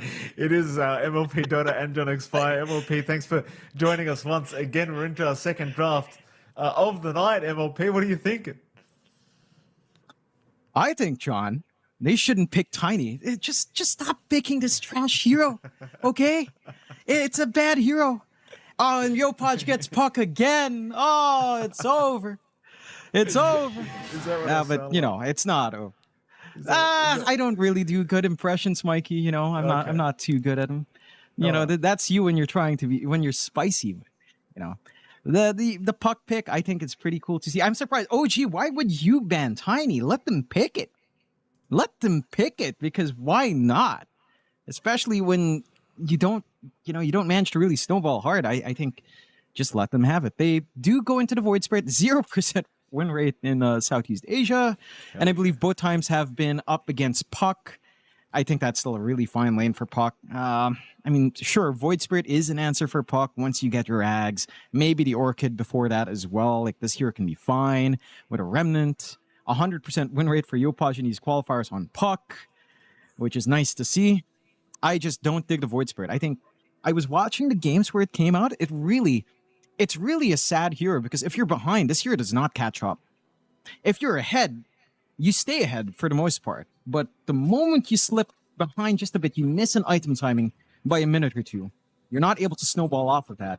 It can feel really hard to make a play with a Void Spirit. So, not the biggest fan. Maybe In Your Dream has a good time, though. Again, theoretically, this matchup on mid should be decent. And I think that's what you kind of have to hope for now. I think they had the right ideas on Reckonix. I just don't think they managed to play around it on lane. Like, the Lion Ench support duo should have done more up against the Puck. Didn't really come out, so maybe that's one way they can make a difference as well. Just pressure, especially at 4 and 6 minutes for the second water rune and the first power rune. Has to happen. Well, let's see where they go with their draft. One more band to go. I mean, it's definitely a very interesting route for Reckonix to go down, considering the hero just hasn't looked great. Very curious to see where their draft heads. They do respectfully ban out the Axe, which Raven, of course, did play extremely well last game and has been extremely popular in and of itself. Hoodwink makes its appearance now on the stage, and in fairness, Jonathan, Hoodwink, very, very good in the meta right now. That it has been. It's a decent enough hold piece for the Puck, so you can kind of lock him in, set up, or just follow through from the Remnant here. 100% win rate overall, and a very winning hero in these qualifiers. 16 picks, 62.5% win rate. Has looked really effective in the games we have seen it. I think the one thing with Hoodwink as well, it's just such a surprisingly tanky hero with her innate plus scurry, right? Like, you chase her down, she runs in the tree line, a couple of your attacks just bounce to the trees, and you suddenly miss out that kill opportunity. It's such a nuisance to play up against. Yeah. Here we go. Nice stats. Yeah. I mean, I don't know. Is this the Natsumi Wind Ranger, John? Because we saw it yesterday, and it did not look very good. Not Natsumi, John. I mean, Natsumi, we know he plays the hero well now, right? Or at least I do. Yeah. But the hero itself at the moment, it just feels so bad in the carry role. Well, I mean, they've won their games with it, right? It was not, even though it does look terrible. Believe me, ladies and gentlemen, that was not because of Natsumi. I was there. Trust me.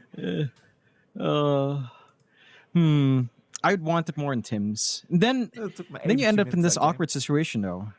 If you do get the Tims, yeah, it did, because Yopaj had to get the vines, but hey, at least he's on the Puck again, right? If they do have to go that route, so you can go back to the points again. They've got the emergency glass available already, just in case. Just in case. I mean, hell, even Skem on the Prophet, right? Like, even Skem could just transition to core if he needs to. You know, just in case. Yeah, just in case. I just really don't know why people pick this up. Maybe it makes more sense when you have the Nature's Prophet, because, okay, Sprout, Shackle, haha, very easy combo, sure. I guess, and that's really it. To be fair, I guess, I mean, I wanted to say Tim's the sniper with the arrows, but without kill shot, you're not really murdering as many people as you used to. Disruptor comes out for Reckonix. That's a nice way of, again, a very good way of pinning down this puck, actually. Static Storm now. Very stable way of actually finding the slippery hero. You can even glimpse back the NP if it's teleporting. The Wind Ranger if she's running. Kinetic Field's going to be really nice. So there's a lot of utility coming out with its Disruptor here. Pretty decent in lane as well. Of course, with a Thunder Strike spam.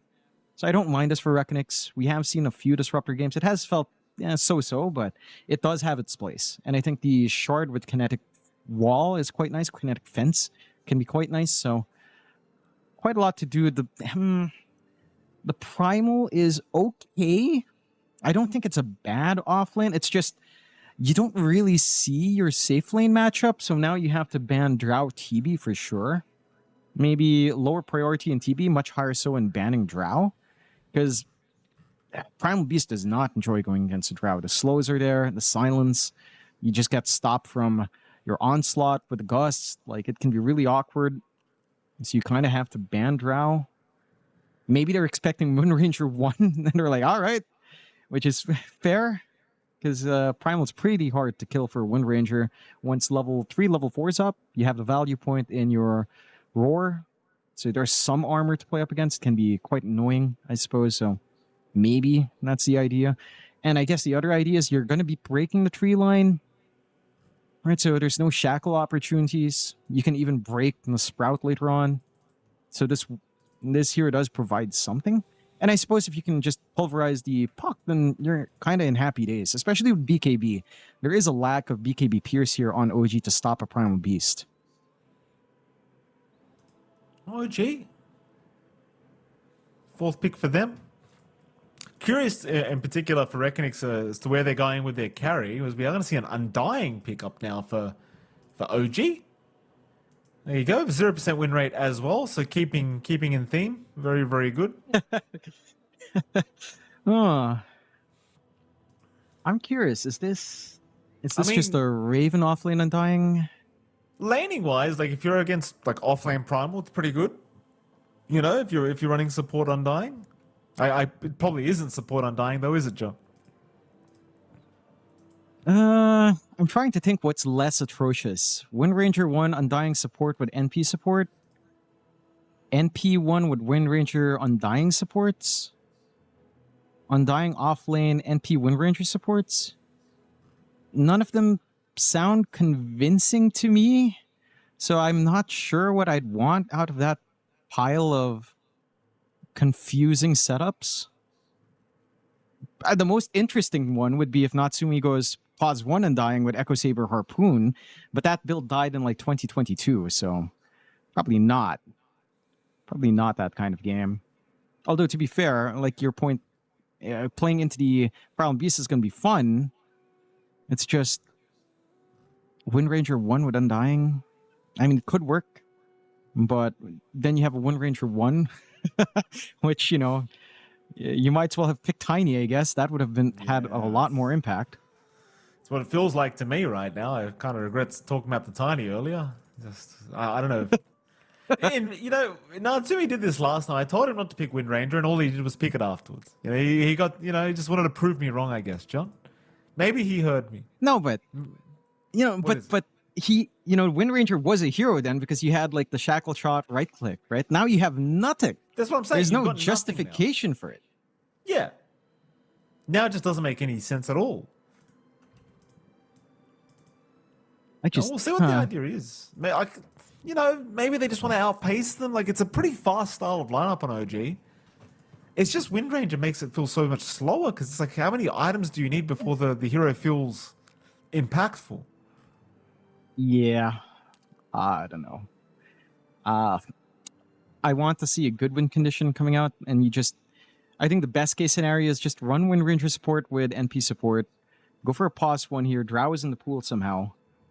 They are expecting an offlane, so maybe expecting again Natsumi just to play the Wind Ranger. I think when I had a chat with Mr. Okay, that's a lot better. Okay. DK pause 1, offlane, Undying or NP, both work. And you go support Wind Ranger and support or NP Undying, depending on your flex. I like this. The win condition of DK is quite good. The hero still feels like a menace in like a mid to late game scenario. It lanes fine into Primal Beast. You're tanky enough that you don't care. So it is quite nice. I think it's a very steady win condition, and you scale quite well. Kind of compensates, I guess, for having the Wind Ranger on. Like the push pace is still up there, like you said, Mike. NP plus DK, a lot that you can get done. It's the first pick in the tournament, but this should just be our not zoom here. The Gyrocopter into DK, I don't think that's a great core-to-core matchup. Maybe it works out better in lane, right? Like you're expecting to play up against an Undying or NP. You can clear out these creeps. You can kind of win out your lane very early on. You have this good rundown potential with Glimpse. It is Raven on the Undying, so I do like that core Undying coming back. There is some potential, but the lane can be rough. I think the Gyrocopter was a decent pick for lane. I just worry about for the game, right? Because I think the core-to-core for DK Gyro, we've seen DK win that out a little bit more often over the past 3 years, I'd want to say. Especially as you get your Daedalus time, you're just so much tankier innately on the DK. That can be tough. I think when it comes down to draft, it's hard to say what I'd prefer because on the one hand, you have DK carry, but there's still that Wind Ranger staring me at the face. It makes it hard to say OG has a better draft. So I'd say a 50-50. I think your mid lane matchup is better in OG, it's but not you a know. carry. It's not a carry. It's all right. It's not a carry. Yeah, John. but just calm down. You know? Yeah, but you could have had a different support, no? You But could have even, had like, a support that actually does something, no?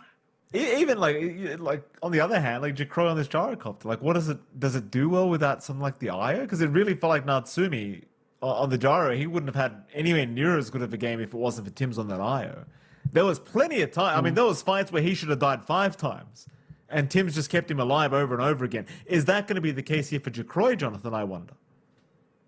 Not to the same extent. I think it's still an okay gyro game. Again, especially in terms of lane, I think it's fine. It's just the core-to-core. I don't see the core-to-core for gyro versus DK being great. So that's my one concern for Jacroy. But at the least, as a win condition, it is more consistent than Tiny. Even without the IO, I would argue that it is more consistent than a Tiny. Well, outside of maybe toss back plays, which they were trying in Reckonings. We'll see. I'm curious to see if Reckonix will try to make this play because they are grouped up. They're running down bot. They're not 5, but they could try to smoke through the gate. It doesn't look like they're going to get that done. They might be spotted by these treants, and they will. So no shenanigans early just because the tree spots them. Might even spot the ward if they were microing well here on good old Skem. And OG get to try to sneak around with their own smoke. So a little bit of a vision advantage. Maybe you can get something done. Raven does commit for decay level 1 though, so a level 1 fight, not really. I mean, it could still be fine if you land like a 2-3 man, but they are declumped enough that you're probably not finding anything. So Yopash testing for wards in the mid lane, doesn't really find much. There's your smoke out though. Reckonix still running with a 5-man smoke now towards the mid lane. Looks like they'll head up towards the top where they will break a smoke of the lull onto Tim's. And it doesn't seem like they're going to force a fight. I mean, there's not really much point to it. Neither side's really ready for it anyway. 2-for-2 trade on the bounties. Nice and even. I wonder as well, I mean, of course, we're starting with the mid lane. In your dream on this Void Spirit against the puck of Yopaj, obviously Void Spirit, I don't think either of us like it very much, John, but do you see what the intention is with it? Yeah, I mean, I see it, right? Like, Aether Remnant to catch a puck off of the phase shift is pretty big. Your Ags can be quite nice for control. You're a decent enough Orchid carrier as well if your game goes good enough in the early game that you can kind of pick it up early. So it kind of makes sense. It can stand in the lane. It can trade right clicks pretty well, as you do have really good right click animation and damage. So that's where it kind of lies. And your team just really has to play these first 2 levels in the lane quite well.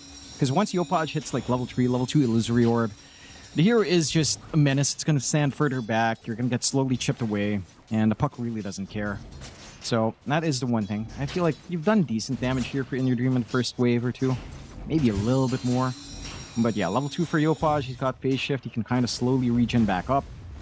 And it's just kind of alright. We'll have to see. And if you land these 8 remnants later on, the puck can be a sitting duck with your follow through. That's all you can kind of hope for. The other lanes down bot, you are seeing just how much Jacroy can get done. Yeah, the K is annoying. It is a long cooldown level 1. The barrage is not to be underestimated. And again, there's this really strong potential for early aggression. Just with Thunderstrike and maybe the value point in the field or the glimpse. Like, Jacroy with level 2 Barrage can easily clear Tims or even Raven if he only gets 1 decay each time. And there is opportunities there to play. Entire tree line's been cut as well. So it's harder for Tims to kind of sneak in and trade right clicks with protection of Shade. And it just makes it a little bit easier to just play the farm game here for Jacroy, which is exactly what you'd want for your Gyro. A smooth enough start here for the Gyrocopter as well. And that should maintain the top lanes. Maybe a little bit more topsy-turvy. You're seeing both sides kind of go for pulls. FBZ pulling the creep wave, but Natsumi managing to drag the creeps onto the camp as well to try to dual farm. So you do end up with maybe a little bit more value here for the DK. This isn't a very comfy lane for FBZ to try to be aggressive because running on top of Natsumi is just difficult. He is quite tanky. Even with the stun combination from Delul, Skem's doing a great job of just harassing back as well. And he just has quite a lot of right-click potential with Spirit of the Forest innate, so it's a little bit more painful to play the lane directly. All you want on FBZ is kind of hit level 3, level 4 as well. Curious to see if he feels the need for a value point in Uproar, because the damage you're getting out from Trample is really important. It's magical, it will pierce through Natsumi. Level 2 Trample is going to be quite nice, even chasing down Skem as well if you find the opening, so there's some play for aggression later on, but we'll have to wait and see. Pretty quiet in the laning phase so far in terms of CS. Been slightly better overall for some of the OG cores, but it's not as lopsided, right? Like game 1, Raven was just cutting creep waves early on. You don't have those same kind of shenanigans, so it's leading to a much more drawn out early laning phase at least. And you're seeing Skem constantly trying to find a teleport angle down to that bottom lane. So Jacroy does have to be ultra cautious because you do have plenty of potential to just run down this bottom lane if you want. They actually bring down Delul now, so it looks like they're going to try and force a fight here onto Raven. Raven does get slowed up quite a bit with the Blood Grenade. He does not have Tombstone to play with, but he's very tanky with the decays, and he's got another one. Delul dropping low now. Looks like Tim's going to try and go for the chase. Does secure his life as Skem's even showed up now. Jacroy still trying for the kill. Does get one, but he's going to be careful because Raven might turn on him with the Soul Rip now. And he does. He does. So he gets Skem, but it's not worth it. I don't think it's worth it here for Reckonings. No. I mean, Raven lives. He gets pretty much two kills. He gets all the XP. He's going to hit level 4. He didn't have value point in Tombstone. Now he will. And that's where things get scary. Right? You have to split your attention on a drawn-out fight like that. Raven's just going to overwhelm you. You do have right-click on Jacroy, but you're going to have to really take your time, and that just leaves more openings for the side of OG to try to play that aggression bot. While you make that movement across the map as well, again, you're leaving Natsumi to just free farm. FVZ still getting some good pulls, at least. Again, trying to get as much farm as possible here. Goes for the 2-2-0. They're still maintaining Tree Heroes bot as well. Tim's actually doing a lot of work with these power shots onto Jacroy, who's actually almost just dead. Tombstone's dropped. They'll get Tim's though. It looks like Raven gonna leave the Tombstone to just fall as he's not feeling confident chasing on his own. So Tombstone handed the way of Reckonix as well, and that's much more like it. Like Delul not looking to leave Raven alone. We'll just chase him down, and yeah, there is 3 heroes down at the bottom lane, so why not? Just make sure this Undying does not feel comfy. Yeah, and they're doing a great job of spacing themselves as well. Normally, I'd say you drag 3 heroes into Undying lane. Undying should be happy, but they are too ranged. And they are hanging so far back that you're really not maximizing the K anyhow. You're not really getting any sort of early advantages there. There is room to start to swing around for the 6-minute rune. The mid's been really quiet. Been very even between IYD and Yopaj, which, again, is kind of a worst-case scenario for Puck to go 50-50. So again, IYD should be relatively happy. Snipe Jacroy. Jacroy not able to get away. Skem. Strong TP. Hell, even Natsumi was there if he needed it. Delul gonna lose a courier on his way out, but does at least make it out. For now, the Raven still moving forward, and so does Skem. Skem, though, no points in Sprout. Needs to be a little bit cautious about the amount of damage he is starting to take, but they are still waiting with a power shot. Snipes him from a mile away here, Tims. And Skem just trusting that Tims was ready with the power shot whenever. Jacroy back into the bottom lane. Needs to be somewhat cautious. There's still heroes here. Looks like he's going to be okay for now, but he'll turn onto Raven, who drops the Tombstone preemptively. Just in case. Yeah, it's a pretty big tool to force out. You are seeing again good old Filipino sniper Tims, at least showing us some of the potential up there. Up top. Lane. Natsumi, he's a tankier target. And they can't do it. They cannot do it. They don't have the damage output. Glimpse back onto Natsumi, but that's wishful thinking. There's no spells on FBZ. He's still waiting for them to be off cooldown. They can at least go for Scam. They'll take Scam. Mid lane, meanwhile, Yopaj dropping low to In Your Dreamer. They were both dropping low in fairness, and it seems like neither will stick around for the fight. They'll both retreat. Yeah, it's really surprising to see the emphasis from both sides now being on that bot lane, right? Like, mid's been left alone. Yopaj grabbed the regen rune at 6 minutes.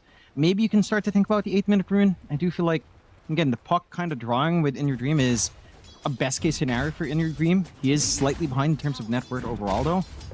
So Yopaj is still getting the better trade of things here overall. I wonder if it's worthwhile that much to just leave Yopaj alone. Like, yeah, you're trying to slow down Raven, but this Undying's already at 6 anyhow.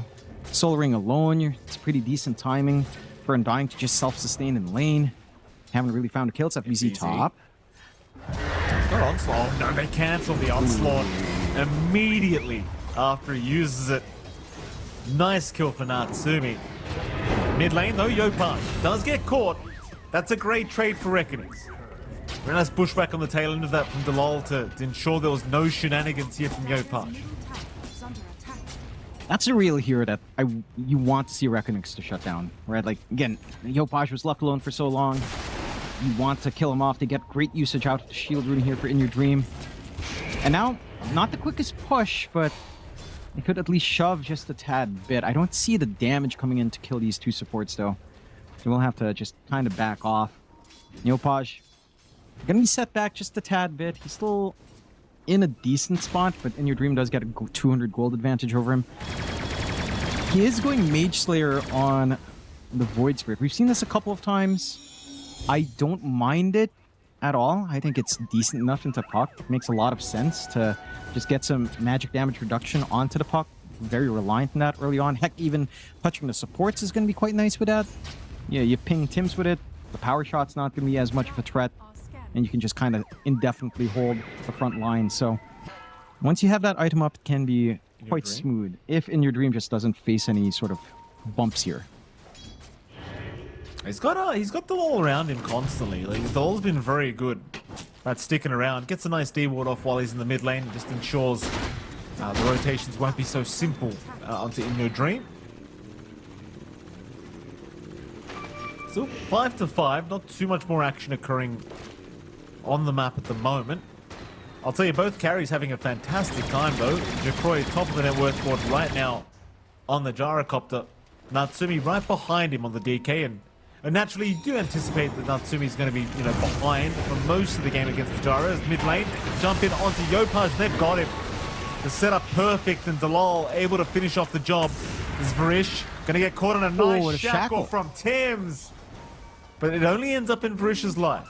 So 1 for 1, but certainly still in the favor of Reckonings. They're starting to find their targets, and they're painting a target on Yopaj's back. Even just dropping Static Storm to find that kill very worthwhile. And you're forcing, again, all these rotations in. The fact that Natsumi's forced to show up means that, again, you're farming a lot more efficiently on Jacroy. Look at this guy down bot. Just free again in this lane. No threats onto him. Rushing the Ags this time. Again, you don't have something like the Ayo to back it up, but we've seen Gyro carry still hit its stride early on. I think this is where relative power really kicks in. Yeah, in a late game scenario, I would argue DK's better, but the Gyro does have an earlier spike just because of how fast it does build up. So there is something to play with here for Jacroy later on. And you're not as threatening as you once were on Raven. Again, the Undying just crushes lane. It doesn't feel like he fully crushed this lane for sure, compared to that Axe performance in game 1. So, which is kind of to be expected, right? Like, the Undying was under a lot more pressure. You're not able to fully decay just every single time. They're kind of declumped on the side of Reckonix. They got some catch-up form flowing onto FBZ, rushing a BKB with the drums done. So he wants to be able to set up with the pulverizers. Could be massive if he gets the timing in that, but See how long that will take. They spot Tim's with a smoke. They have Tim's. Take the onslaught, but Shackle's going to cancel before it does land. Still, they've got plenty of control here for Tim's. Qualifier is going to be more than enough, but here comes Skem. Right after Varish, they'll take him down. At least Varish does get the Static Storm first, but now Raven, he's moved in as well. And FBZ, well, he's trying to find an exit. Top tower has Well, look, he'll be fine. He'll be fine. Jacroy was around anyway. They'll get away with murder. 1 for 1. Still very happy with his trades as well. Like, they're finding all the farm they could ask for off the map. Jacroy's still at the top of the net worth, but followed by both his calls as well. So it seems like they well and truly understand they're in a position where they can just sit back and relax a little bit. Yeah, and the one thing for OG slowing them down is that, again, Yopaj has had 2 deaths. But like Reconix has been on point targeting this puck. So the timing onto Witchblade is going to be slower. Your damage output early is not amazing. You're not really joining in for these counterplays as well. Again, you're just losing the farm game to pretty much every hero in Reconix. And like, again, Jacroy's left alone. They're still constantly pressuring top. FBZ is just so confident with all of the damage he has, with that little bit of extra move speed as well with the drums and the durability. Like, there's a lot of output if he's on top of someone. It's a little bit concerning once In Your Dream hits this full Mage Slayer, which is flying out now. So there's a lot of confidence in this Void Spirit to just jump forward, be tanky enough to not get threatened by any sort of magic damage, and just kind of try to melt someone. There's a lot of ways to reach out. Right? If you jump forward, you get the glimpse back, you get the kinetic field down as well, and anyone you catch that way is just dead. Have to be a little bit cautious there on the side of OG. It's time for them to play a little bit slower. Curious to see what Raven's gunning for in the Undying. Just the blade mail. So he wants to kind of try to leverage his tankiness in these fights. Nothing too crazy. You know, it's not like we're seeing what Tino used to do. What was that? Echo Saber back in the day. Using the Tombstone to farm stacks. Nothing like that. Not really being prioritized here on the Undying. Natsumi still trying to work onto the armlet. Has the Mask of Madness. And he is starting to get to the point where you have some intermediary fighting capabilities on the DK. See if they can start to find something with Yopaj. Smoking out. Again, no full Witchblade yet. And the damage isn't as high as you'd want it to be here. They're looking. Oh, they found Jacroy. Shackle gonna land. They've got plenty of damage here as well. Jacroy, not anticipating the rotation, will go down. And everybody else so far making it out, apart from maybe Yopaj. He gets caught in the kinetic field. And they have been very good at punishing at least Yopaj. It's still a very good kill though for OG, I'd argue. Considering that, you know, Jacroy, he's top of the net worth board. Yopaj nowhere near that. Yep. He did a pretty good job of trying to dodge out with the base shift. Just he dodges the glimpse and the bushwhack, but he still have the ult and can get the cleanup. That sort of trade, you're still pretty happy in Reconix, I'd argue. Again, Gyrocopter dying is pretty big, but Yopaj is really the tempo for OG. He wants to get these kills cleanly, wants to get that build up. I mean, he does have his Witchblade, so some damage pouring in. The Blink's going to take a little bit longer. And again, Reconix is starting to find room. I think the one issue for Reconix is, even with these kills, like the push base isn't really there, so they're not able to threaten mid-tier 1. Especially if, you know, Jacroy doesn't show up, which, you know, he's just in the jungle. So you're not taking map objectives off to shrink that farming space for the side of OG. Or maybe looking for Raven here. Crack Raven. With the blade now used up, he'll drop everything he possibly can before he does go down, but they do get him. FBZ now looking for an escape. Looks like he should be somewhat okay because he's got help around him. He's actually retreating, but the zombies are keeping up the vision. They're not leaving him alone. No matter how far he runs, Natsumi's going to see him. Meanwhile, if they got another, they do. Dalal also caught. And so Raven, he might go down, but he instantly respawns anyway thanks to the Ceaseless Dirge. And they'll find 2 for their trouble. Man, this is maybe a bit of that risky moment for the side of Reconix where, yeah, you are strong. I don't think it's too advisable to take these fights without In Your Dream. Because if you're not getting off these Mage Slayer debuffs, And then there is like really good turn potential out from OG, and you really need that additional jump. Right now they're relying on just FBZ to onslaught forward, but as you can see, it can be a little bit of a challenge if your bushwhack doesn't connect. There are ways to interrupt. Maybe not the most relevant there on the chase down, but even the blade mail from Raven just sacrificing a ton of FBZ's HP just to find that trade. And it does make it a little bit complicated. 9 to 10. Again, still a decent position for Reckonix, but OG's not behind by any significant means. Your timing's up for Natsumi. Armlet plus Mask of Madness, BKB next. So the DK is starting to get ready to be in the front lines. The Spirit Vessel from Scam has been doing quite a fair bit of work as well in these rotations. And Yopaj has gotten the space to still catch up into that blink timing. Almost even network with In Your Dream, just about 100 gold behind. Once you have that blink, happy days. The Ags for In Your Dream is being rushed 3 parts away, really 2 parts away now with the gold in the bank. So some decent timing there as well. Will Yopaj go for some sort of dispel? That's where it gets a bit risky. He could gun for maybe just a full BKB. The Yules doesn't save you from the Remnant. So that's something that the Puck also has to consider before going full Conda, full Parasma. You might really want to fit in the BKB because the Static Storm's been annoying. The Void will be annoying once the Ags lines up. And that could catch Yopaj by surprise if he's not too careful. Certainly could. Radiant's bottom Or I mean, even maybe just go back to the Aeon disc. See if anyone's building up some Lotus Orbs right now. It doesn't seem like it. It's a bit too early at the moment. Though no, we got Raven at least getting a Lotus Orb, so yeah, you got one way to purge up the silence, but certainly that's only one. Certainly a lot of opportunities otherwise for Reckonix to hold down this Puck. There's a 2-man smoke, speaking of the Puck. He'll go with Tim's. So the lines are being drawn directly towards the lull up at that top lane, and he has been farming the creep wave, so they know he's around there somewhere. Just want the freebie if they can get it here for Yopaj. Immediate coil is committed. And of course the lull already understands he's probably not making it out. And of course the kill will go directly to the Puck. Pretty important for Yopaj, again, just get this gold flowing. Not really the target you'd want. Again, the one thing for OG is you make that play, you know your objectives aren't really propping. In your middle, in your dream, he's a big target, but they can't really lock him down long enough. So level 2 shackles, not the craziest duration, and you didn't really have anyone to back him up. There's only so much Skem can do as a Nature's Prophet.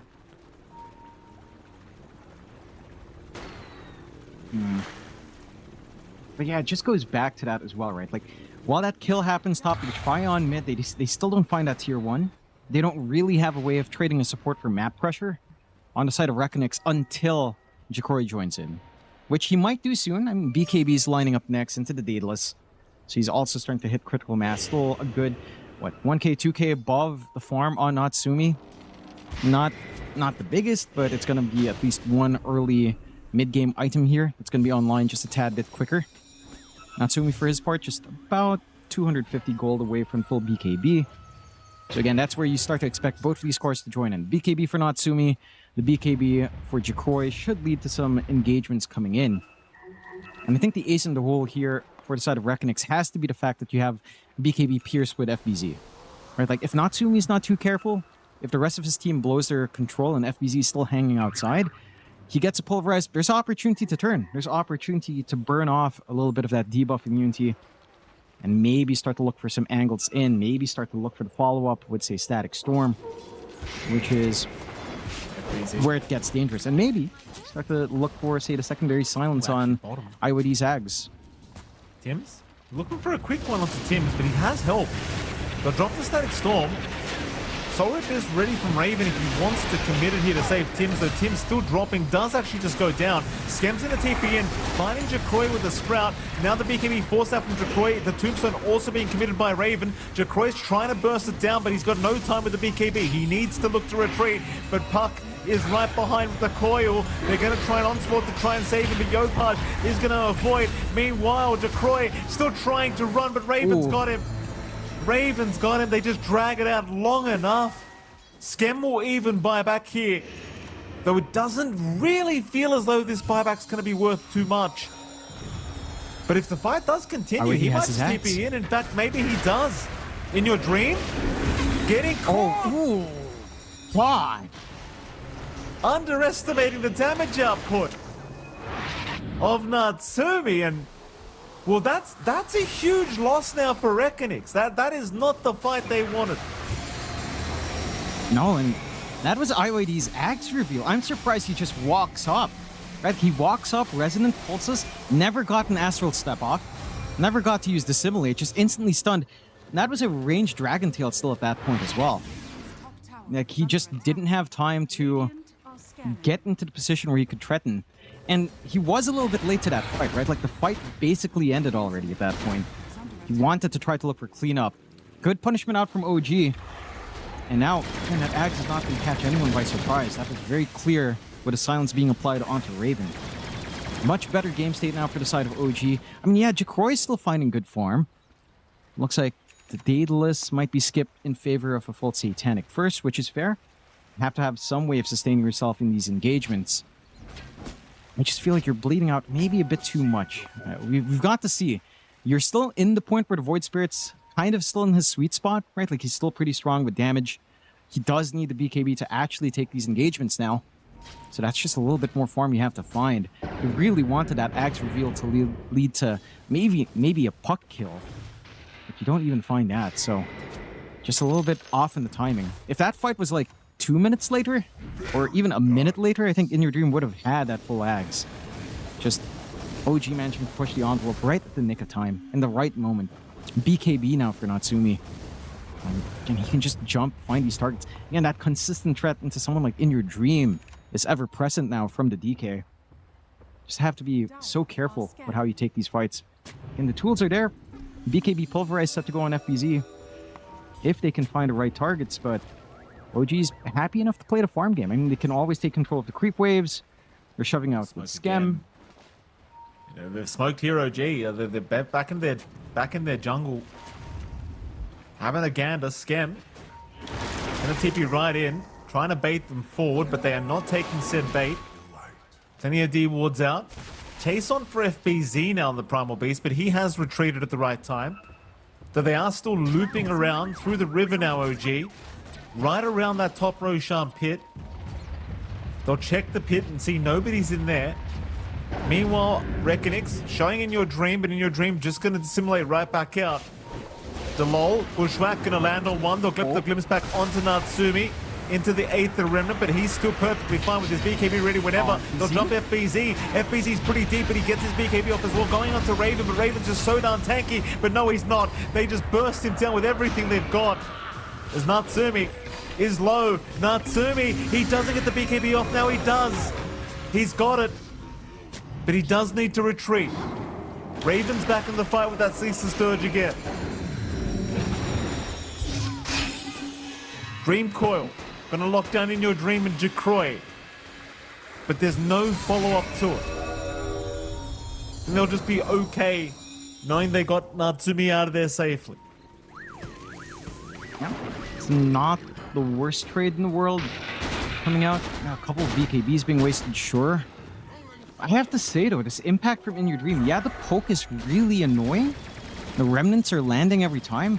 It's not as crazy impactful to see this Ags up, which I find a little bit surprising.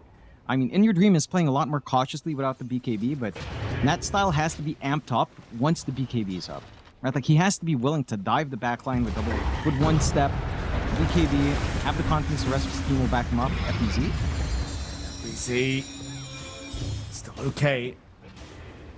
Just the onslaught out of there, he's alright. Radiant's flame has been killed. Roshan's still available, mind you, between these two sides. Once again, so it's a big objective you really want to be playing for at this stage of the game. Each team are obviously looking for the really big fight to make this happen. Like, finding the Undying is great and all, but the problem is they've done it every single time Ravens had Ceaseless Dirge up. So the instant respawn's just never really fun to play into. Radiant's top tower is under attack. They're gonna go for maybe the bottom tier one, but no, they won't even stick around for that. Not feeling it. Radiant's top Back to the tower drawing is board, under back to the attack. farm game. for both sides, and maybe for Jacroy at least finish the Daedalus off before you get going again. Maybe just feeling like he's just lacking too much damage. Dire are scanning. He just needs his courier to be back up, I do believe. I think the parts were there. Radiant's top So tower just a hard wait for a minute 30. Full Ags being up on FBZ is pretty big. Radiant's Break mechanic onto Natsumi is quite nice to help soften up this DK. You are getting quite a fair bit of value there, actually. So, and a lot of damage coming through. Right, like it's not like you have a pipe this game. So the uproar, little splits are gonna do quite a fair bit of damage in the middle of these engagements. Oh, Go, Rish. Rish. Fair enough.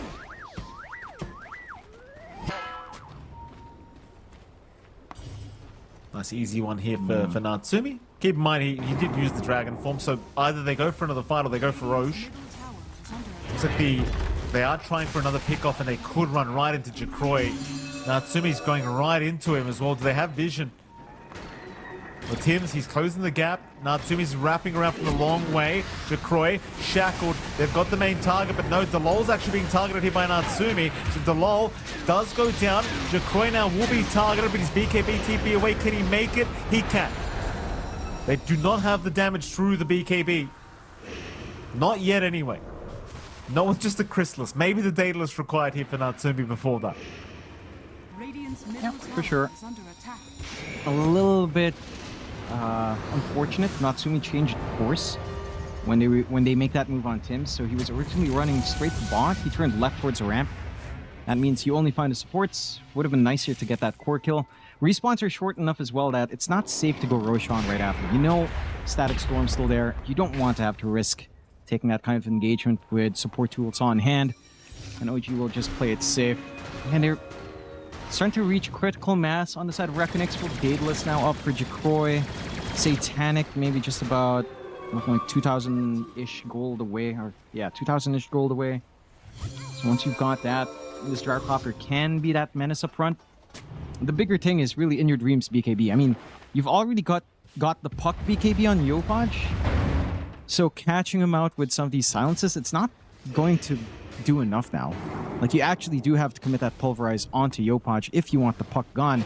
But then you allow Natsumi to just take control of these fights as well. So it's almost a pick your poison kind of scenario here for the side of Reckonix. At least until you start to get Varish's full Ags as well, which he's got the greedy enchantment at least, so Radiant's middle tower it can go a little bit faster to get into the Disruptor Ags. It's still a long ways off as well.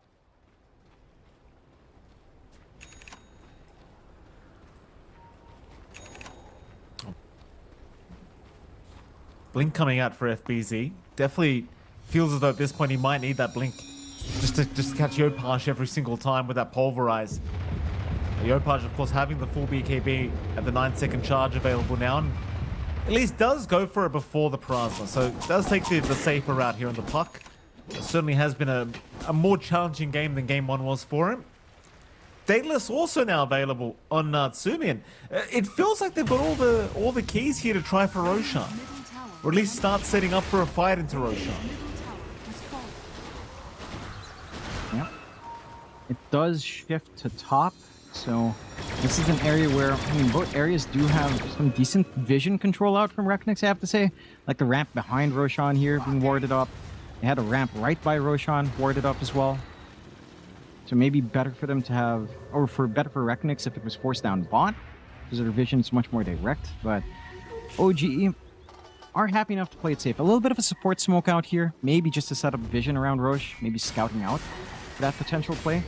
So you can catch anyone. I mean, they've got a lot of form Jacroy, Satanic Daedalus up, so he's sustainable up front. OG are very well aware, but Yopaj, he might get caught alone. Pulverize is going to catch him. Static Storm immediately on Yopaj. That is the primary target you could have asked for.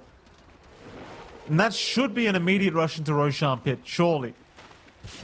And it doesn't guarantee you the Roshan, but it gives you a pretty good position, knowing the puck is not available. Radiant's bottom tower is under attack. Still Let's for set the up with the fight. smoke here. They've got buyback for Yop. Oh, that's a nice start. He found both supports. Natsumi. Double kill already. Might be a triple. FBZ narrowly avoiding it. Gets his way out. Now Jacroy turning back onto Natsumi. Natsumi can't really sustain himself. He'll retreat, but he can't do so. They'll drag him back for the tombstone. Raven buying more time, keeping the tombstone up, but it's still not going to pay off. Raven and Natsumi both going down. And Yopaj, he made the call. He does not buy back through that fight. No, I mean, I don't see an angle for Yopaj to make it there in time anyhow, unless he buys back early. But if he buys back early, then that fight never happens in the first place. I think they back out of the position for Reckonix. He might try for a steal, I guess. They've got some vision with the power shot, but no, he's too far away. A very nice fight here from Reckonix. The sustain is really starting to pick up on the side of Reckonix. Like that satanic difference for Jacroy over, Natsumi not having his own satanic, it's making a massive difference. Like this gyrocopter just has this secondary life, even without the Aegis, just set to go. You'd maybe want to, he's going for satanic on the DK as well, but maybe a Scotty's worth considering as well. Like Scam with a Spirit Vessel has been doing quite nice. It's just that you've got so many dispels on hand now on the side of Reckonix that there's always a safety net for Jacroy to play around. So it's worth considering. I think one thing as well is FBZ with the Ags is really just starting to do way too much collateral damage. Right? Like he gets max uproar, he pops that on. All of these splits are just slowly chipping away. Again, no one has pipe here to try to mitigate some of that output. And there is quite a fair bit just holding you back from getting all of these good fights going. The break again on Natsumi has been doing a ton of work. And having your own Spirit Vessel up here on the low is just making sure that this DK is not fully comfy. Only one way to dispel with just the BKB and no Satanic yet. So a nice opening being found by Reckonix. They'll go for the Tormentor play first. OG still have the net worth lead overall. And again, I don't think they're out of the game, but Reckonix does have initiative now. With his Aegis up, with all of this damage up on Jacroy and FBZ. Heck, with Varish only being 2 parts away from full Ags as well. That Disruptor Ags, that's where it starts to get scary. Yopaj won't be able to bail himself out with a BKB. You can be a fairly big sitting duck once Varish gets that item up.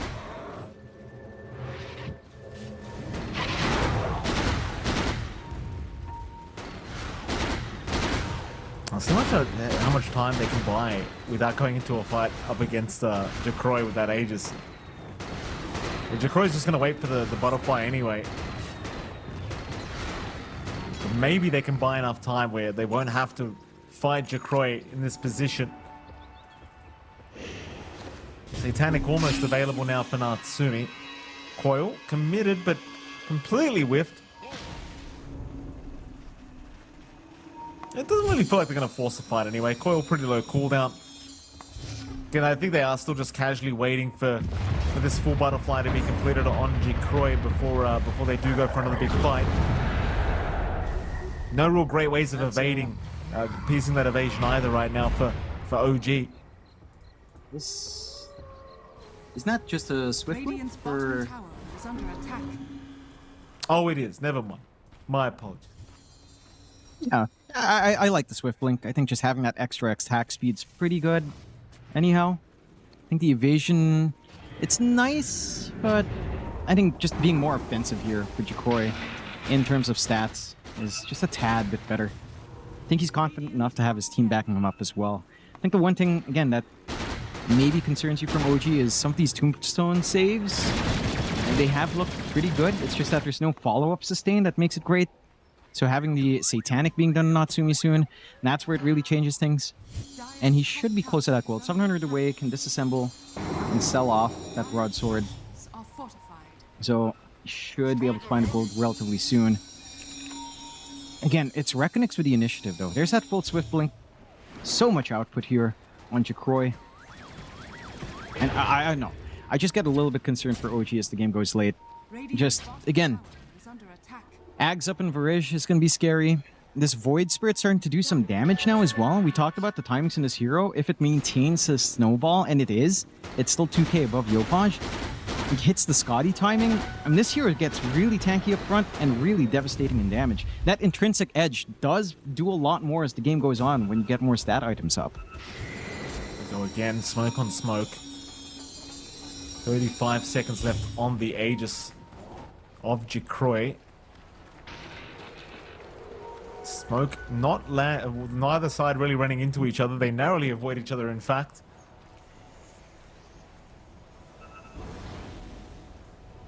Real shame as well, because you had the amp damage still running on Natsumi. Dire's middle tower is under attack. It's like lines being drawn back towards the Dire jungle, so see if they do take the route that they're drawing out here, Reckonix. They might instead go through the Twin Gate, and FBZ will with his support duo, and Jacroy will follow. Only in your dream will remain alone.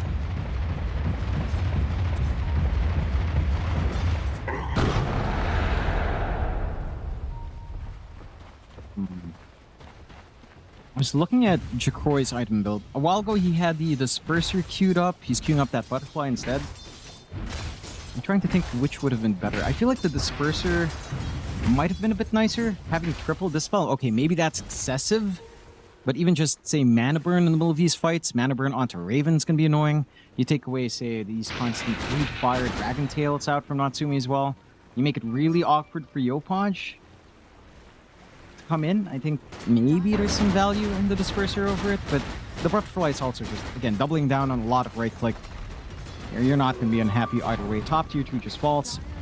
Aegis did expire, so there's a window of opportunity for OG, but you kind of want to wait as you approach Roche timing instead, and they are. I mean, Skem's doing what he can, cutting through creep waves. He's got himself a pipe. He's got all the aura up on his NP. Raven's just trying to go for Octarine now, so just wants to spam Decay as much as possible. Got the level 20 talent up as well. If he can take a sustained fight, this Undying can be a menace, but we're not seeing these fights last all too long enough for him to keep the Decay spam going. And it's just so explosive from Reckonix with their damage and control. It'll be a little bit rough to look for some angles to keep spamming out here. Maybe an engagement coming up. Go, they're trying. Natsumi, FBZ, he has the Lincolns to block the stun. To get the initiation they're looking for. That'll be all she wrote. Back to the drawing board. Of course, Roshan still not up. Reckoning still very, very cautious with how they want to play this second half of the game. What is it, John? I just realized Natsumi has a pendulum on a DK. That's fantastic. It is. That is great stuff. Dire's middle tower. You have it on Raven best. as well. Always funny. two pendulums on the tanky heroes. Always funny to see that. The Bota though on, I would say Bota.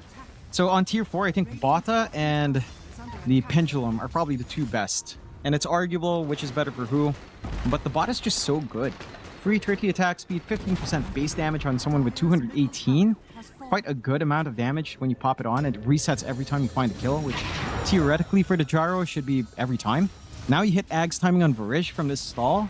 It gets a little bit scary for OG, at least in terms of taking direct fights. They've got to find some good angles for themselves. Maybe this Blink on Tim's helps them isolate the backline. You really want to catch Varish. Like, you've got to snipe the Disruptor before he can get the Ag Static Storm off. Otherwise, there's some trouble here, Mikey. It certainly is. Smoke again, this time from Reckonix. Roshan guaranteed to be up in a minute and a half.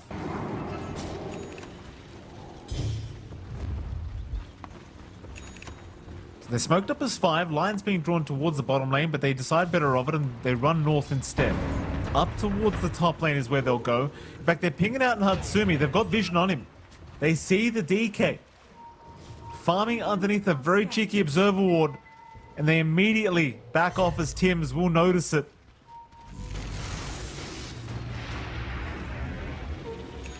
That'll be it, this gank, unfortunately for Reckonix. Not going to pan out either. Gonna have to let this one go to boot. Still, they'll hold on to the 7k advantage. Roshan's still max 50 seconds away from respawning. It's very annoying though. Like you're reaching that point where the puck's just constantly going to split push. Skem's got the same capability on the Prophet. It's always going to be awkward to catch these guys out as Yopaj, speaking of getting caught out, does narrowly TP away. Dire's top tower is under attack. Yeah. If he had a little bit more damage, he could have tried to be Chief Key, but Jakoi is just way too tanky for him to even consider.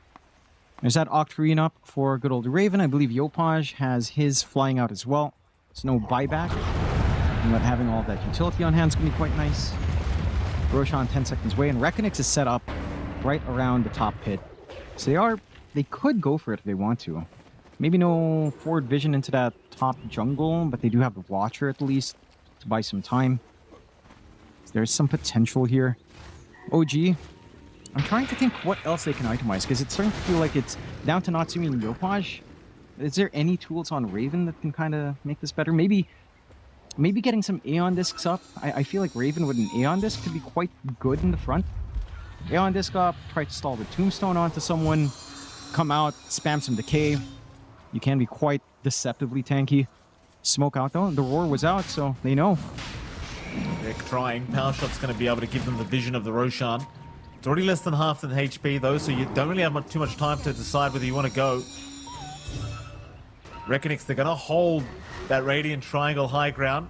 Smoking up now with Jakoi. Roshan so low in HP at the moment. No buyback on Jakoi, mind you. If they get the Gyrocopter, this fight could just be well and truly over. But Roshan being taken. No contest here as OG not ready for it. Now Raven, he's been caught in a static storm. It looks like he is set to fall, but he does at least have the instant respawn. In fact, he's not dying yet. Jakoi is still trying, but in the meantime, everyone else has been held back.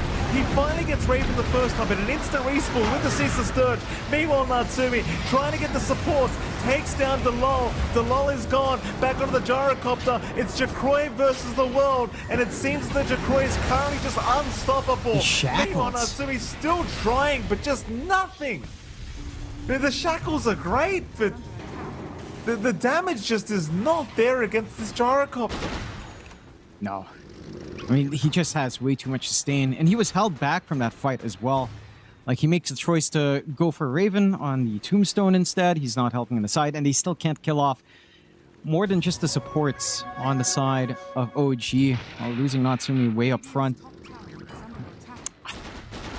I did say I like the DK into the Gyrocopter matchup, but it doesn't feel like... I mean, they've basically got almost the same items, minus, say, Swift Blink and Butterfly. Feels like you need to find room to try to fit in a Scotty somehow onto Natsumi, and he's fully slotted up. He'd sell the armlet for MKB, and that means the sustain coming out here from Jakoi is just going to be consistent. Like, there's just no stopping this full reset with a Satanic, with a Side Gunner.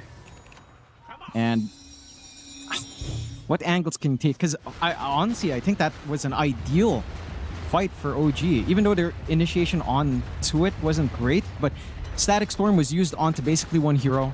The kinetic fence, the kinetic field didn't really catch anyone in it. You weren't really in position to take advantage of that though on OG, and that kind of costs you. High ground doesn't take too long for the Gyrocopter here. Gotta find some way of stopping this. They gotta find a way, but just where's the damage gonna come from? Like Jakoi, he was 1v4ing basically that whole time, and they just don't have any kind of damage output against this Gyro. Just constantly heals up through it with all this life steal. Just keep all the lanes pushed out. He won't force high ground yet. The rest of his team on Reckonix not really that close by. Mind you, they have a lot of time. Still 2.5 minutes on this Aegis for Jakoi. He has queued up the Divine Rapier, so ready with it whenever. Right. Now that does make things pretty interesting. He doesn't really need it right now, John, but he might do it anyway. And Natsumi's in the game. I mean, Natsumi, he's had this experience where he sees the story. Yeah, and he did. Oh, to be fair, scary. This time Jakoi, he has BKB, right? Okay, he's fine. That's all right. He bought out MKB. Okay, I was terrified. I was terrified. I saw Dean and I'm like, surely not now. That is kind of insane, but all right, fine enough. don't see why he needs the MKB either in this slot, but more attack speed, a little bit more proc damage that can come in. Not really something you're too sad about on a gyrocopter anyhow. We're at that point where it is all about stall. Yopaj is going to try to cut as many waves as he can, working his way to the top lane, double siege creep wave. But Reckonix is set to clear that out anyhow. I have to be a little bit cautious here on Yopaj and not going to go for it. And yeah, this is one strength for OG. You can stall the game. And you've got an NP, you've got a puck. You can try to delay this as much as possible. I just wonder how do you try to scale in? Are we in the kind of game where Yopaj will try to think about Divine Rapier Ags? Because that is feasible. It just feels harder for him to play that style because there's a Disruptor with AoE Doom, right? Like there's Static Storm here. It's not the simplest for a puck to be slippery and try to drop these big damage nukes with Dream Coil.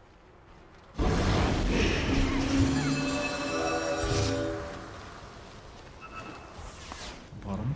Now I'm going to head back towards their base.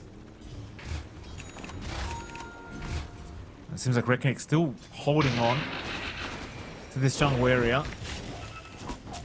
Now an MKB completed on Natsumi.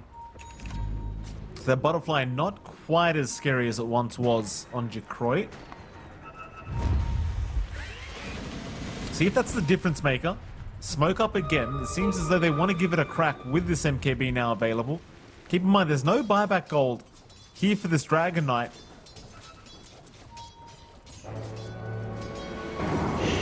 Aegis does expire.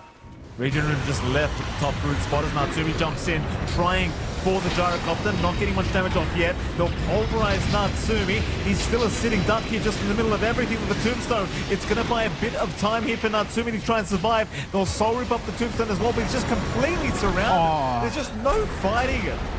There is no fighting. They'll get Delol and Varish, but that's the only things they really get out of this. All they can do is try to run. Skem does successfully TP. Yopaj, though, still trapped in a very awkward position. Will look to jaunt out of there, but FBZ continuing to chase him down. He's still going after Jacroy, though. Yopaj trying to find a way to deal with this gyrocopter, but can't quite do it on his own. Yeah. I feel like that fight's so different if Natsumi's able to get out of the tombstone with BKB. I think he just naturally got kicked out from it dying. I don't know if it might have been better for him to pop out and spam BKB. Now high ground, although again, he's doing a lot of damage here to Jacroy, and Jacroy's actually melting. So he has the Satanic. He still has that Satanic. He jumps right in onto Skem by the T4 towers, trying for more though. Is this too far? Can they hold him down in this area? They can't. But they are buying plenty of time here with Yopaj, who's doing Yopaj things. This is a classic Yopaj puck experience. I believe it's time to break the emergency glass. I wouldn't fault it. Like that damage Yopaj is doing with all these phase shifts and waning rifts with his shard, it is quite a fair bit with these free right clicks coming out. I think it is time to try to get the Ags. Full Ags Blessing, try to get maybe at least one Divine. You could melt faces. Again, I don't think that was actually too bad for OG, considering. Maybe a little bit awkward, right? Like Skem TP'd in to scout the rune as the fight breaks out, so he's a little bit further out. He's not able to try to scout with Chris of the Overgrowth earlier on. And again, Natsumi was stuck in the tombstone. Really good save from Raven, but he's not able to jump out and BKB. I think if he's able to pop out of tombstone, instantly get BKB on the same server tick, doesn't get stunned up, turns on Satanic, maybe there's a chance, and that DK makes a difference. So we'll see. I think you just managed to get that edge here on the side of Reckonix. The unfortunate thing is you did drop Banner. It is taken out. You can't go high ground. You've done some damage to the tier 3, but not enough to really take anything and clear a path. There's no Roshan for 40 seconds. OG's fully back up. So they do have an opportunity to fight over that next big objective. And we'll have to see if they can, again, work an opening out. It is getting scary, though. Like, you have 8k in the bank here for Jacroy. He could consider saving for buyback plus a Divine now. He's going to need to do something, right? Like, I think the main thing is don't allow the time for Yopaj to get the items up to him. because he's going for the Yags. That's going to cause some issues. But once he has something like the Daedalus after that, then you're in trouble. Then, you know, things get a little bit scary. And you've already seen the damage he's got. Well, the Axe plus another damage item, that could be the carry that OG are looking for. And we did see that, I think it was yesterday, did we not? From this same hero? From Yopaj? Yeah, we did. You know, it's the Yopaj situations.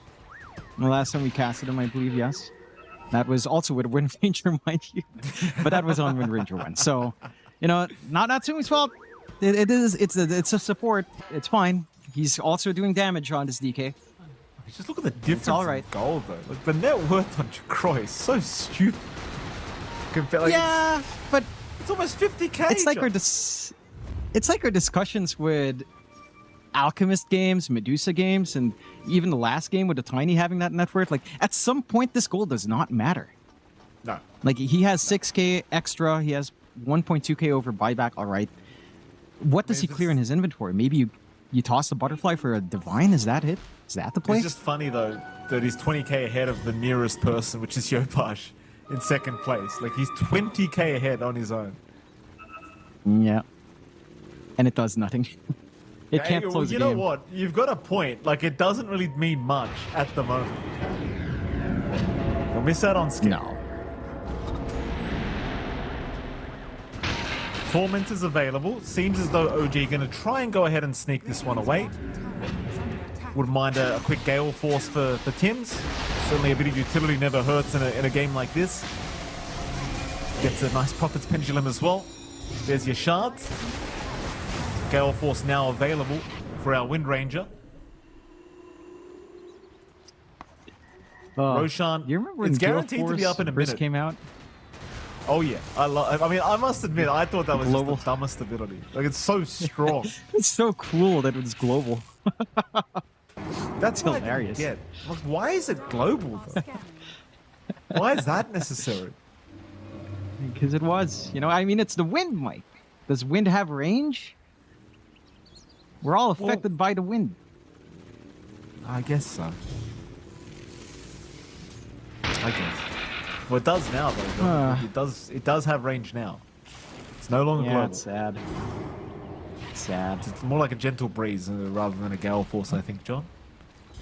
You know, I really want Power Shot to be global again because that was so funny. The most random snipes in laning phase. There was a time, there was like a window, wasn't I there, remember. where Power Shot was There global? was. It was great. I remember. Yeah, it was pretty It's fun. fantastic. Why can't we have that? It's so cool. You know, seems a bit broken. Roshan. Roshan being up. A bit broken as well. I just don't see how OG even angle into these fights. Maybe you snipe if Yopaj gets a freebie? No? There's Lesson sitting at the bottom of the spot. Yopaj gonna turn around and fight the lol. Aeondis will be procced. He's got help incoming as well. Yopaj needing a way out. Scam though does get caught. Scam being baited into this fight. Will go down. And of course, in the meantime, Aegis was picked up by Jacroy. The one saving grace, you get an amp damage on Natsu.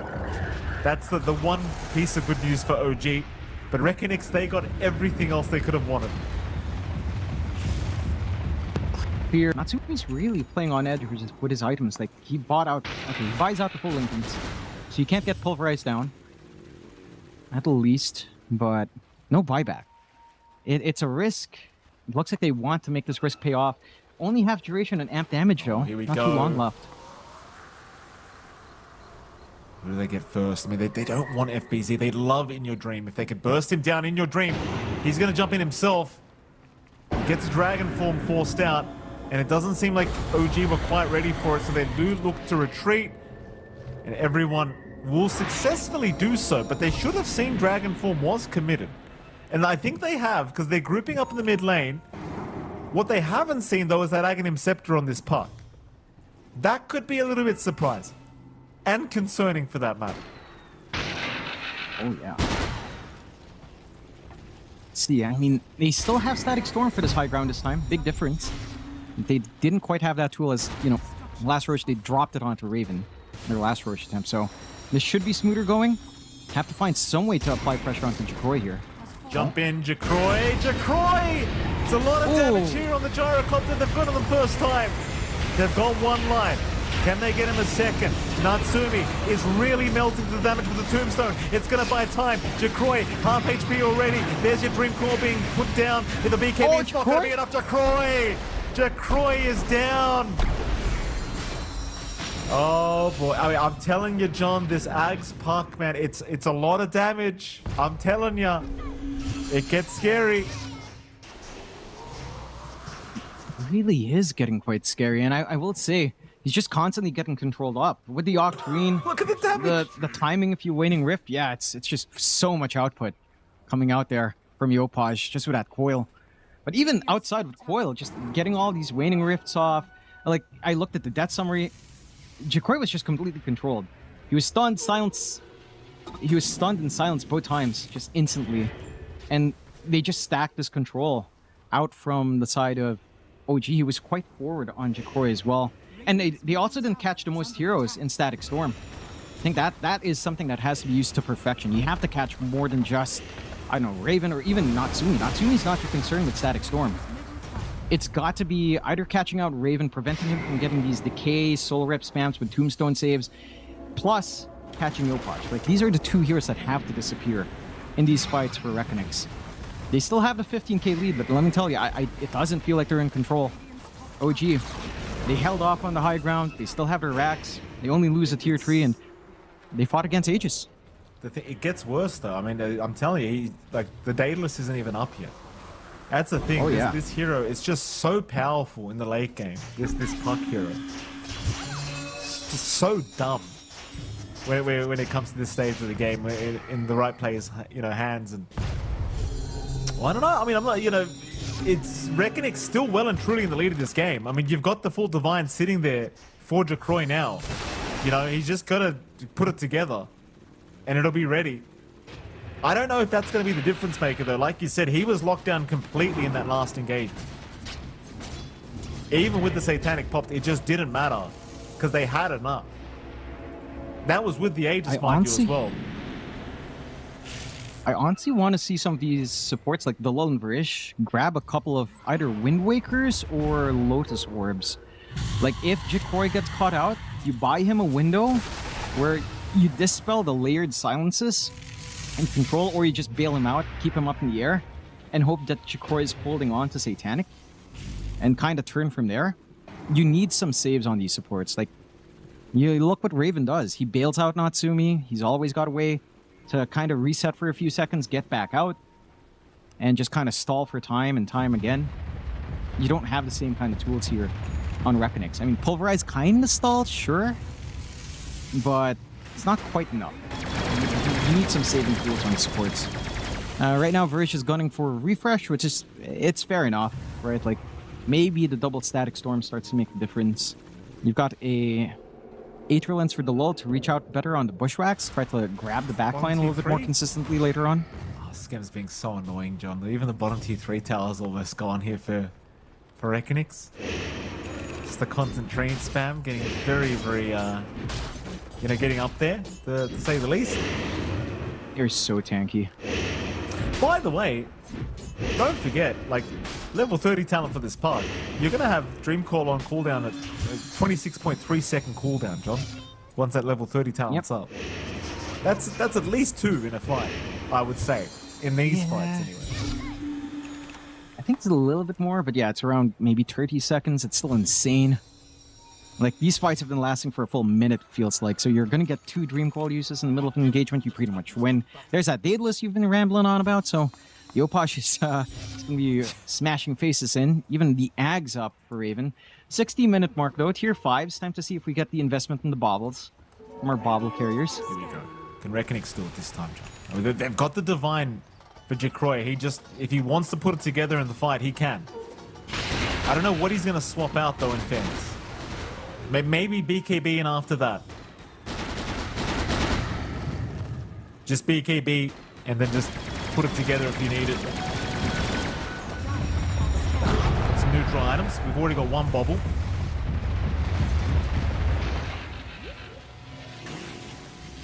See if he gets lucky with some pendulums. I think a pendulum's probably what Jacroy might want. The bots is pretty cool. The pendulum is a tier 4 though, so you don't get it on tier 5 anymore.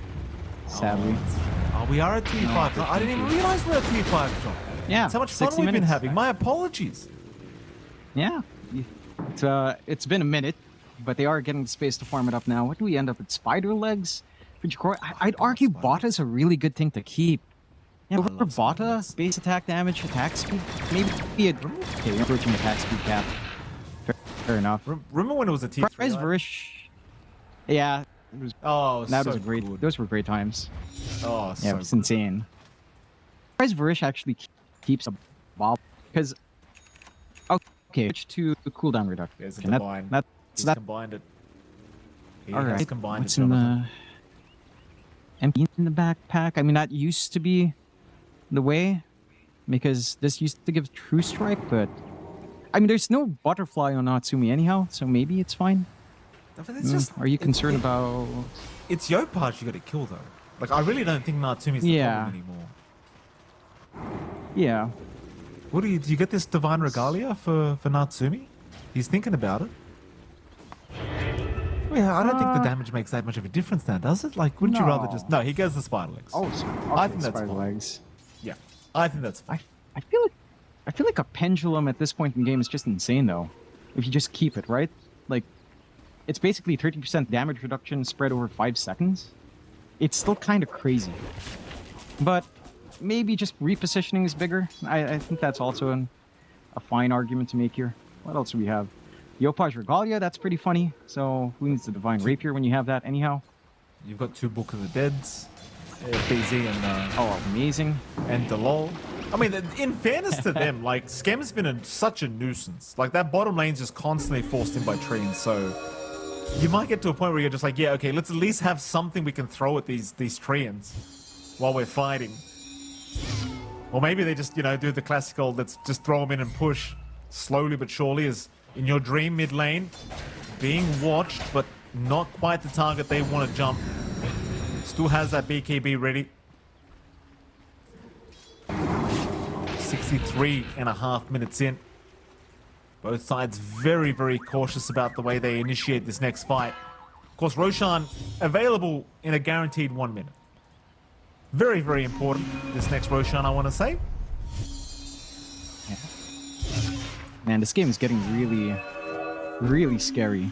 Because it's one Roche fight away from either side, kind of closing out. The Twin Gate. The Twin Gate. Varish is there. They see him. They see him. Varish is there. Oh, he doesn't time it. Although they still jump in anyway. They still find Raven. They still catch at least Raven. That's a good kill, but it's an instant respawn. So you got rid of the Ceaseless Dirge. Yeah, I mean, it's something. Maybe if you managed to get the +1, you'd be happier, but not quite. Just a little bit of a whiff with kinetic field, sadly enough. Roshan is coming back up, so I don't think Raven minds. He's going to be ready for that fight as well. It's going to be a topside Roche, but only for half a minute, so this is a very awkward time to kind of pick and choose. You could kill it in half a minute, though. See, OG, they are in position. They'll go for it. They know they've all committed down bot. Oh, you really Now want they that get level Roche 30 control. talent. Let's start it. They've got an Arcane Rune here for this puck as well. That might help as Roshan, half HP. Again, Raven doesn't have the free respawn, so he wants to be a little bit more cautious about this. So everyone does have buyback in this game right now. All 10 of them, in fact. Coil was committed. It'll be back up in 30 seconds, but it was completely whiffed. Yopaj, he is the main problem for Reckonix at this moment in time. They don't really want to get into a fight without taking him down. Has the Ag's Blessing and Divine queued up, by the way, Jonathan. Excellent. And I believe might just go buy it out now if he's feeling extra frisky. Maybe too frisky. I mean, he has the Regalia. That's more than enough for now. In your dream, jumps in, Yopaj. He does get caught. Thankfully, though, he doesn't buy the Divine. That is a massive kill. They even find Raven. Huge for Reckonix. And that'll be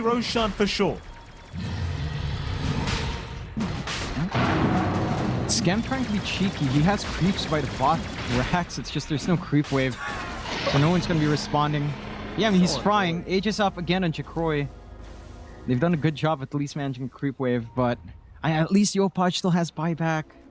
But that is the danger. Again, it's just so on such a fine line. If you find an opening like that, like you stand on a ward, just at the wrong spot. Like, no one expects a ward at this point at the bot tier 1 area in the jungle, but they put it down. It pays off for Reckonix. High ground, nice and quick. Detroit very, very quickly taking this high ground out.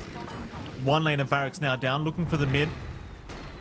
Drops the banner just in case they want to play any games.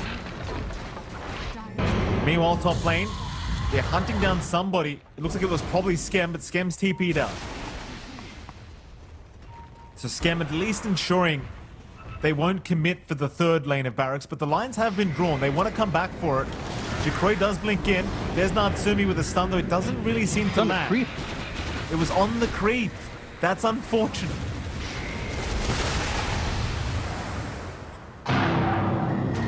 Jacroy, back to it, jump in onto Skem. Skem, locked down, stunned up here by FBZ, into the pulverize, and Skem is down now.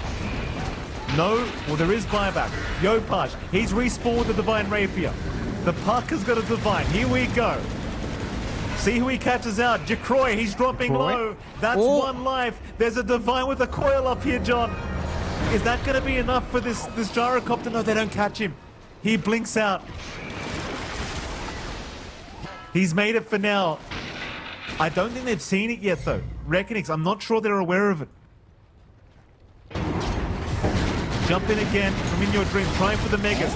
They jump in with Natsumi as well. There's their call being committed. Jacroy, though, just moving forward with the BKB, not caring whatsoever. So he just heals through with the Satanic. Megas up now. And that's all Reckonix wanted. They'll retreat, but Jacroy right behind him, almost dealing. In fact, he's got the gyrocopter. The Divine. Jacroy's down. It's on Divine's Natsumi. picked up. Natsumi's got it. They'll move on FBZ now. Barish joining his carry in death as FBZ ticks off Yopaj. Yopaj is gone. Divine on the deck, but FBZ can't take it. Natsumi will pick it up. They're against Megas, but they're holding. They've got to wait 85 for Yopaj. Jacroy doesn't want to wait. He's bought another Divine. Oh boy, this is scary. I mean, Greg done a great job. Just that one opening, that one wacky ward down bot. It all stems from that. Suddenly killing down bot, cutting away from the buyback X into the Divine. So when Yopaj for Divine, there's no buyback, and then leads to that messy axe being Yopaj dead. That's crazy, crazy game here. This game number 2, almost 70 minutes in. And OG, I mean, they're holding out, but it's such a tough game. Reckonix now mega creeps up, looking to try and go for the jugular, but it's like, when do you do it?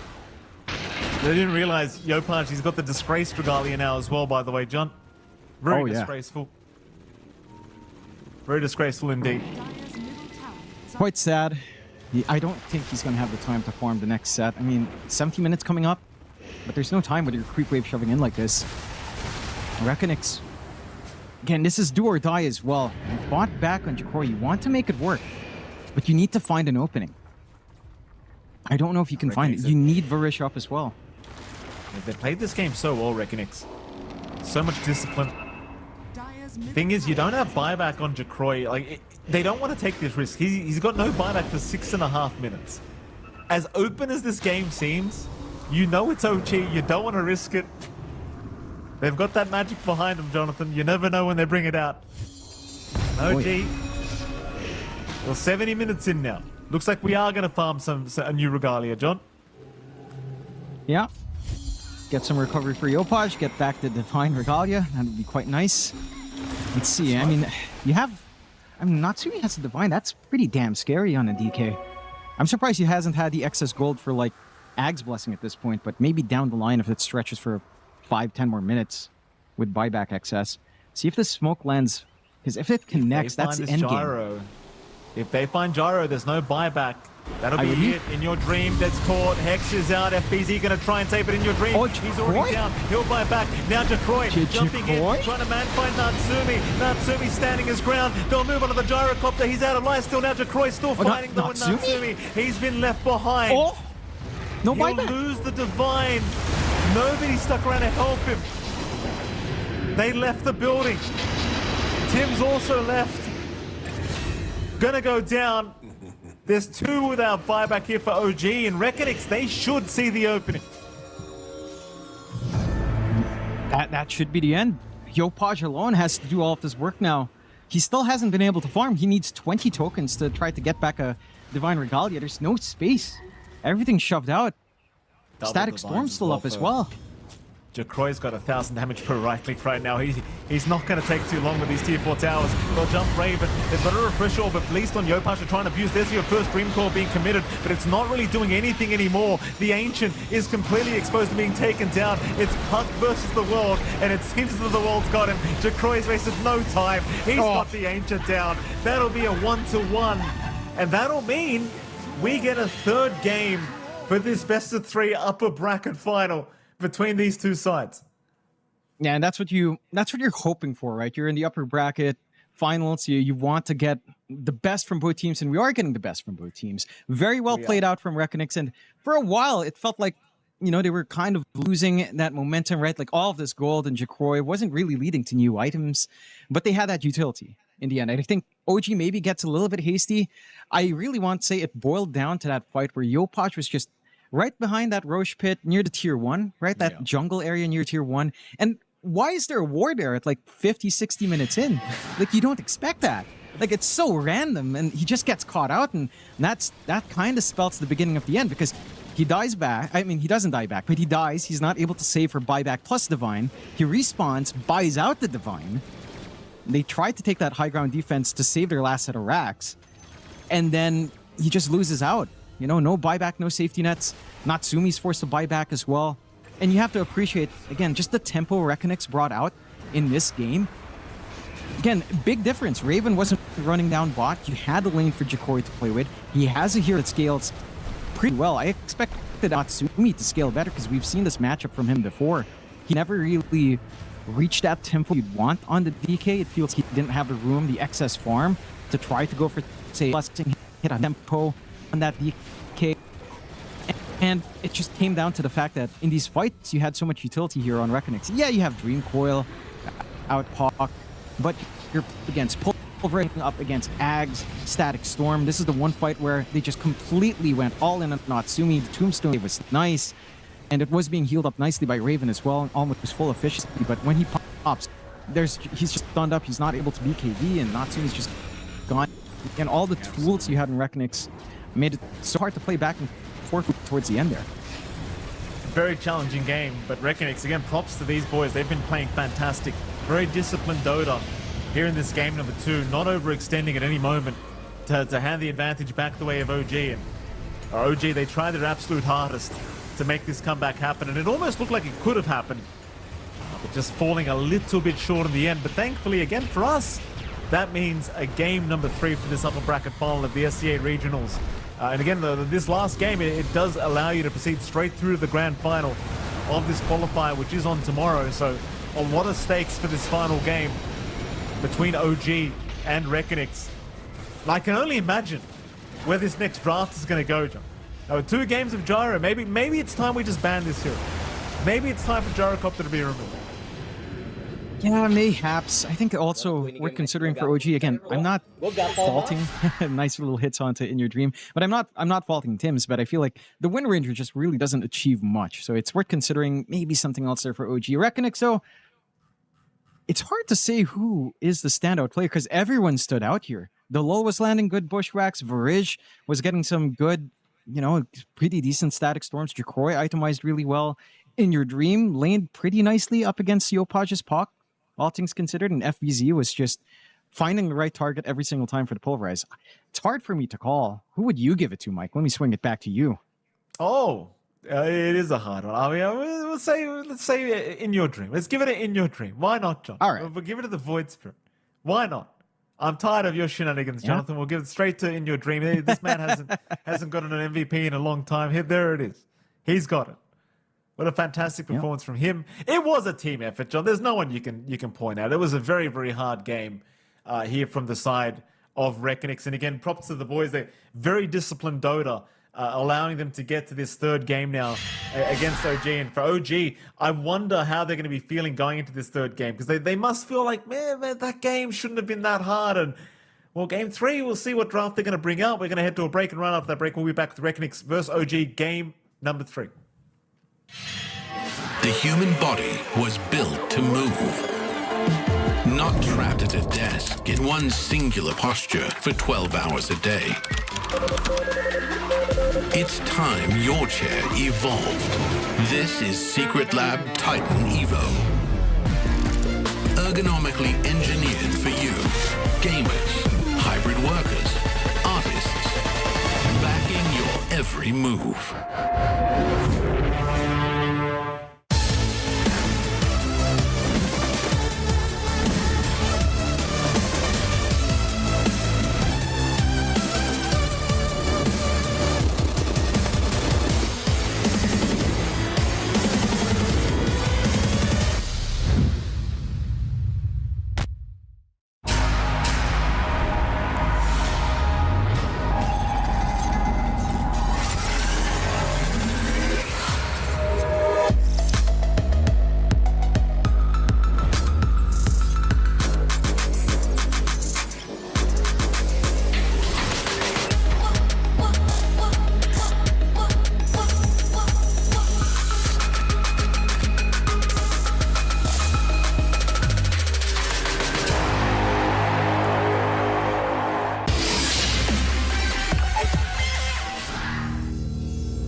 welcome back, ladies and gentlemen. We're going into our third game of this best of three upper bracket final, I should say, between OG and Reckonix. We'll be getting to the grand final after this. Radiant team. Well, not after this series tonight, John. You know, tomorrow, but you get my point. There's the next step after this. Anyway, we've got some bands going on. John, how you doing? 10 seconds. Doing great. That was quite the game from Reckonix. A good, a good showing from OG as well, but Reckonix certainly showing us why. And they deserve to be in these upper bracket finals. And I'm curious to see what changes in this draft. Like, Puck was completely left alone. I wouldn't mind OG going for it first pick, and there you go. Puck first pick once more for Yopaj. Can't really fault him, right? Like, maybe this time around the Divine buildup didn't quite work. I think there was just so much that Puck had to worry about in that last game that was just difficult to kind of weave in, get the Dream Coil off like we were talking about, right? Like, so much AoE control that you had to be aware of. So it was harder to play that Puck game. I'm wondering what Reckonix will dip back into. Will it be the Void Spirit again up against this Puck? Because it didn't look bad. At the same time, the early game impact wasn't amazing. They will just go for it. I mean, it worked last time in the end. I think as long as the lane, again, kind of goes 50-50, right? Like even for both sides, then it's pretty all right, actually. In Your Dream hits that spike. He gets like Mage Slayer. He tries to join his team.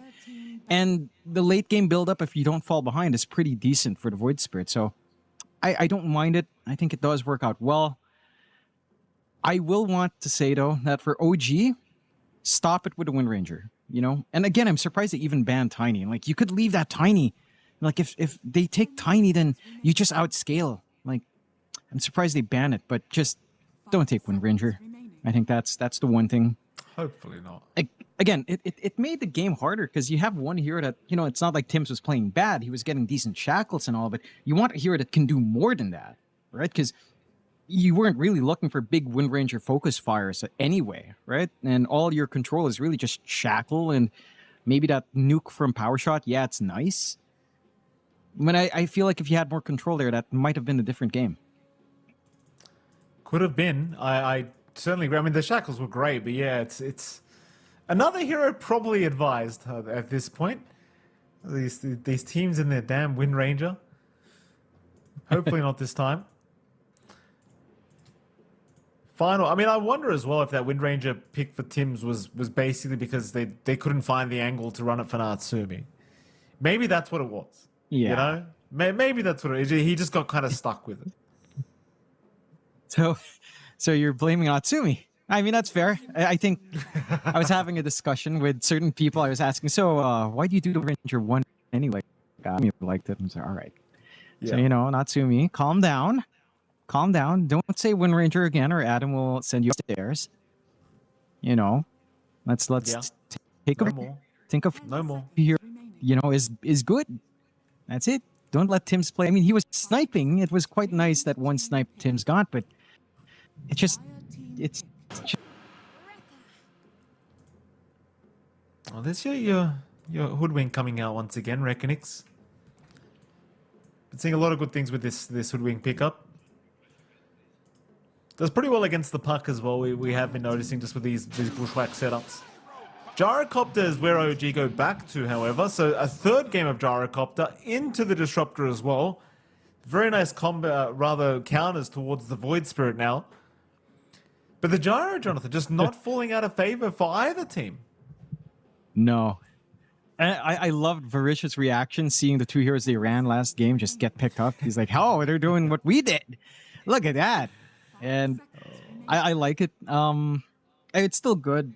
I think one thing to think about, what's your pause for here? Because that's likely just your skim hero. Like you said, it's really good against a Void Spirit. Static Storm's going to be great. You can get Ags to scale. Even just chase down potential with, say, Homing Missile plus Glimpse is pretty nice. I'm just wondering, what will you want in 4? Is Nature's Prophet still available? NP's still there. I wouldn't really mind it. It's just that, yeah, we saw Gyrocopter without Ayo last game. Just feels so good with Ayo. You know, it's like, yeah, you could do it without it, but an Ayo just simplifies your game so much. It's just that if you go Ayo here, you don't have that global strat. Unless Raven plays offlane NP, which I don't think is too fantastic. Feels like it's just maybe a tad bit too slow, maybe a tad bit too lacking in control.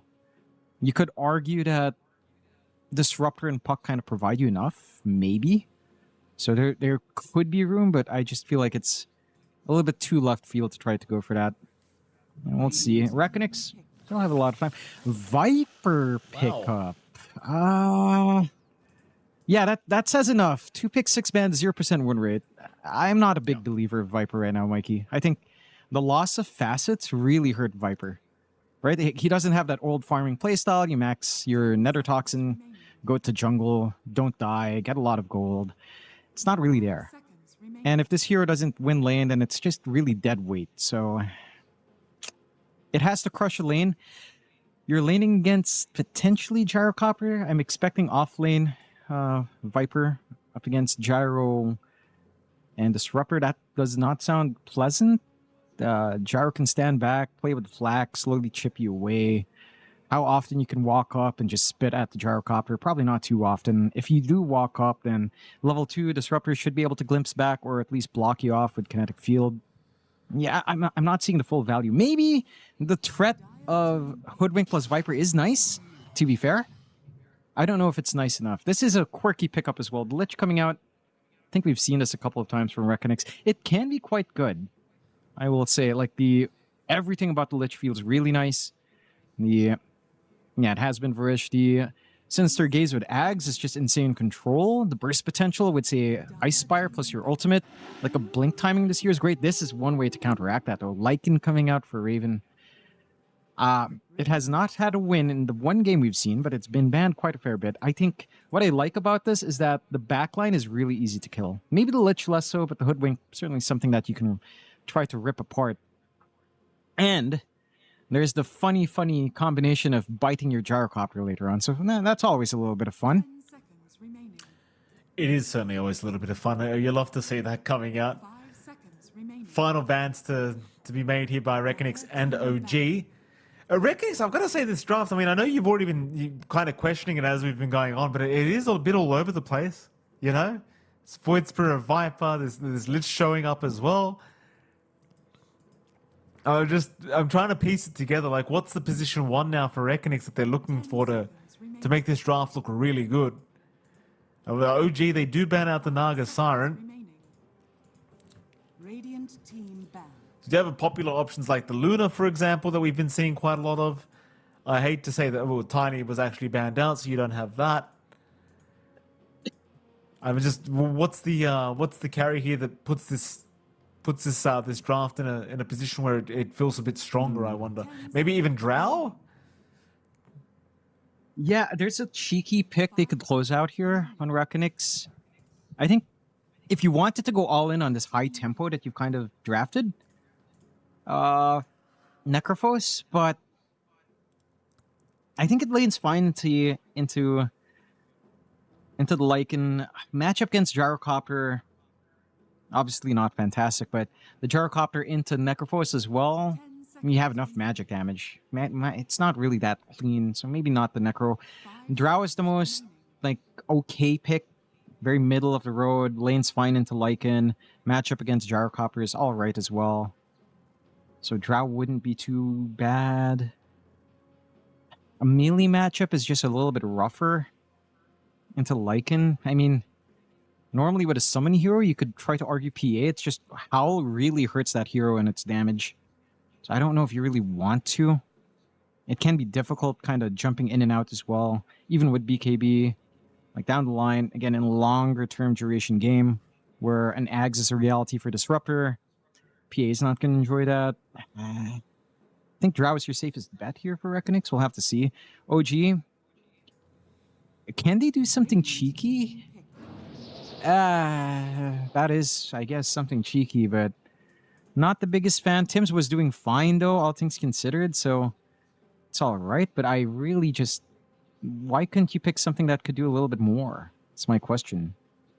Like, Lion? Shaman, even? Yeah. Rubik, even? I don't know. Like, it's not a bad Rubik game. I don't know. Why do they do it? I don't know. They've done it themselves, Jonathan. They've done it themselves again. Is there a world? Actually, I think this is it. They're going to run Wind Ranger safe up against Viper. They're going to run Gyrocopter support. They want a better lane for Natsumi. Theoretically, that's the way, right? Choose your hero. Oh boy. Kez comes out. Okay, this is interesting. It's a very fast-paced style of Yeah, it's a lineup now from Natsumi. But oh Reckonix. my god, Oh, why? it's a Natsumi Wind Ranger again. Oh. But why was this necessary?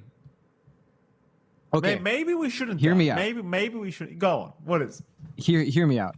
Raven will rush Ags and bite Natsumi, so his focus fire does damage. Okay.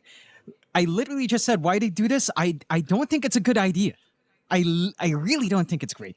Like you would have been better off to give Natsumi Gyrocopter, have him max flak, and just literally play the most boring lane possible. Stand back, pull the creep waves back, use flak to harass, and farm.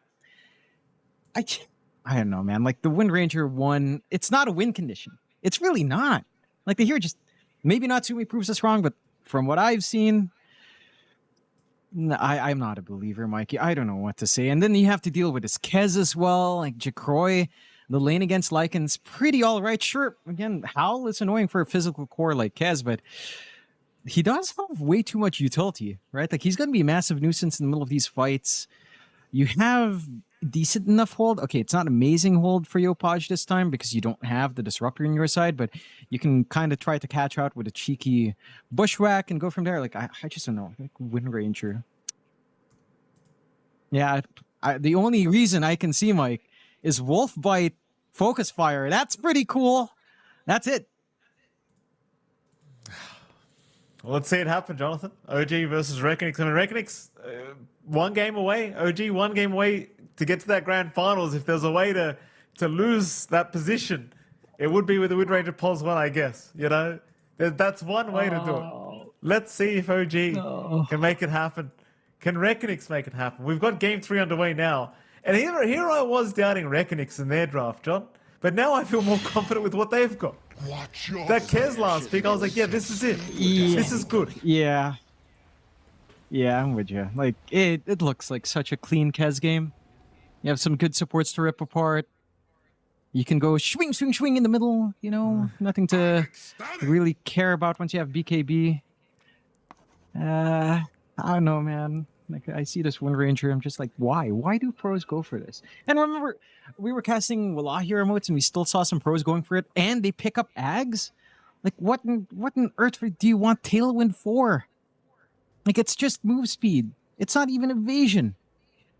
What's that for? We saw them just pick up Ags on Wind Ranger 1 and die. I'm just like, why? Did you guys not read the patch notes, or what is Not this? that smart. They move faster, though. Tailwind. I mean, you just think about this as well. You focus fire someone, and they get frost shielded up with a damage reduction, 60% on focus fire. That's already reducing your damage by what? 25%. What's the point of it? And I'm a Wind Ranger player. I enjoy this hero. It's so bad. You know what I would have preferred? If Natsumi really wanted to play some off-meta special stuff, play Murata 1. That's literally a better hero. Her innate's much better. She does some decent right-click damage and she's mobile with leaps. It would be better. She can jump around as a wolf. That's pretty funny. I don't know. It's unfortunate, John. It's unfortunate. It is what it is. We'll see what they can do with it. Again, they're both 1 game away from proceeding through the to the grand finals of these SCA regional qualifiers. It's been a very, very long day. The first 2 series going 2-1. This one going 2-1, and I can only imagine what our last series does for us. It looks like even the last series is going to be very close. Execration versus one of these two. I could see that easily not one of going these to two. It's going to be Grindback. Grindback. Oh, I apologize. It is Grindback. It's one of these two tomorrow. Grindback and Execration. Yes. Correct. So, I don't know. This... what does Dota Plus say? Win probability 62% Reckonix. Go all in. 62? All in Reckonix. Shove it in. You're not even going to see the draw. Just shove it in. Reckonix 62%. Oh, boy. That's a big number. Nah. That's the biggest one we've seen all tournament, I think, for us. I mean, I kind of agree with it, though, to be honest. Like, based off the drafts. I really don't like what they've done here. I mean, on the dire end of things, like, we're doing this again where we're going to hope Yopaj can carry the game if Natsumi falls apart on this Wind Ranger. Like, there's only so much the poor guy's, hands can take. What if the real plan is all right? The plan is let Yopaj carry with his damage, hit like Daedalus and all of these fun stuff, but you bite Yopaj before he coils, huh? Oh, huh? Very clever. Does it actually work? Because he becomes melee, and technically it's attack per turn. I don't know. It should work. I don't know, Jonathan. Admin. What do you want, Ipul? To come log in, exit lag. Oh my god. All right. Okay. We need our manager to come log into exit lag. Oh. When we say these players don't do anything, when we tell you these players are useless, I mean, these players, they are so... If Dota didn't exist, Sean, I don't know what these guys would be doing. Like, you're telling me there's 5 players. You're telling me not one of them can log into a VPN. It's a VPN account. Just log into the VPN. What is it? $5? I'll pay for it. What is it? $5 a month? Tim's is having a laugh as well. He's on his cams. It's like, why does Exelang get a free sponsorship? Okay. What is? I don't know. What is? The manager's all right, coming I guess. I don't to hurry know. up. They're coming or. Oh, hurry up. Goodness. Give them the password. Write it down next time. Write it in front of them. These guys, can they even read? These players, I don't know. I'm genuinely doubting it at this point. Oh yeah. I have no clue. Oh goodness. This is amazing. This is There great. we go. Okay. Thank you. All Thank you, right. manager. Do they want him to play the game too, or what? My God. they should just let him. You sure we can't? Maybe we wait for them to make coffee too, or something. Oh my goodness. Oh. Here we go. boy. 5-man smoke. Croy having a cheeky look at the Echo Slash up to the high ground. Doesn't see anything. Big wraparound from OG into the Radiant Triangle. Just holding position. Reckonix, they're going to go for a 5-man smoke themselves. Ping's coming towards the top rune spot. So they are going to meet OG around the area. Smoke broken on OG now, and the lol seeing all this.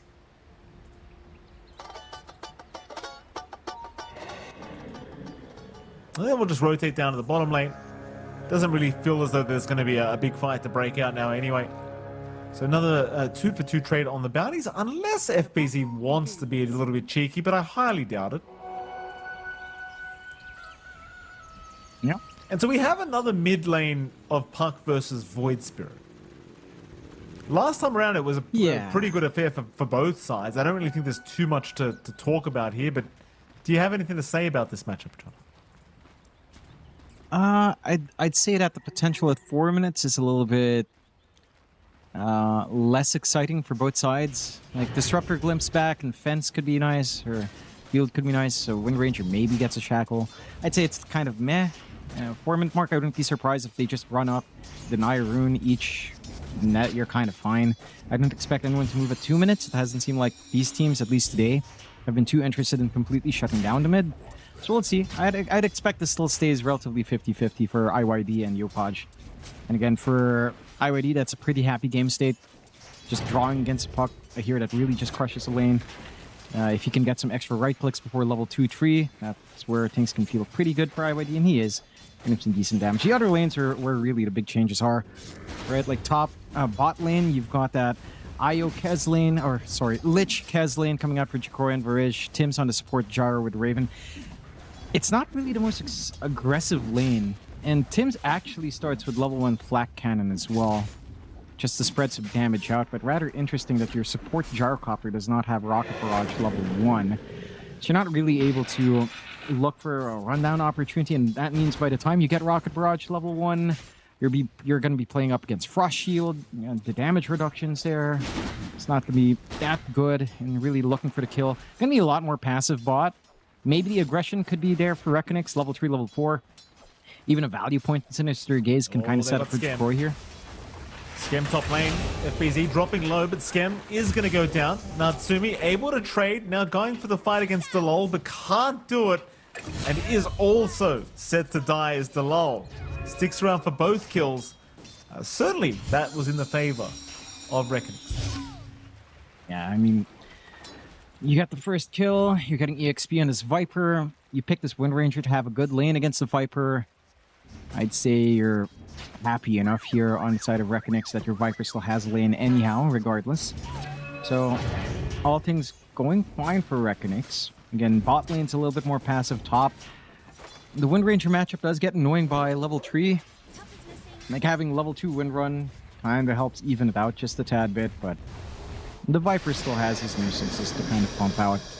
I'm wondering just how much can Skem really find. He has Glimpse up. If you overstep, it is punishable with the Wind Ranger. It's just that you shouldn't expect follow-up stun. No one ever goes Shackle Shot on the carry, so you're not really going to get the follow-through. At least maybe you manage to get yourself a nice power shot, but even then, I don't know if you can really just kill off the Viper. Perhaps the low if he hangs a bit too forward, but yeah. Should be, again, just happy farm.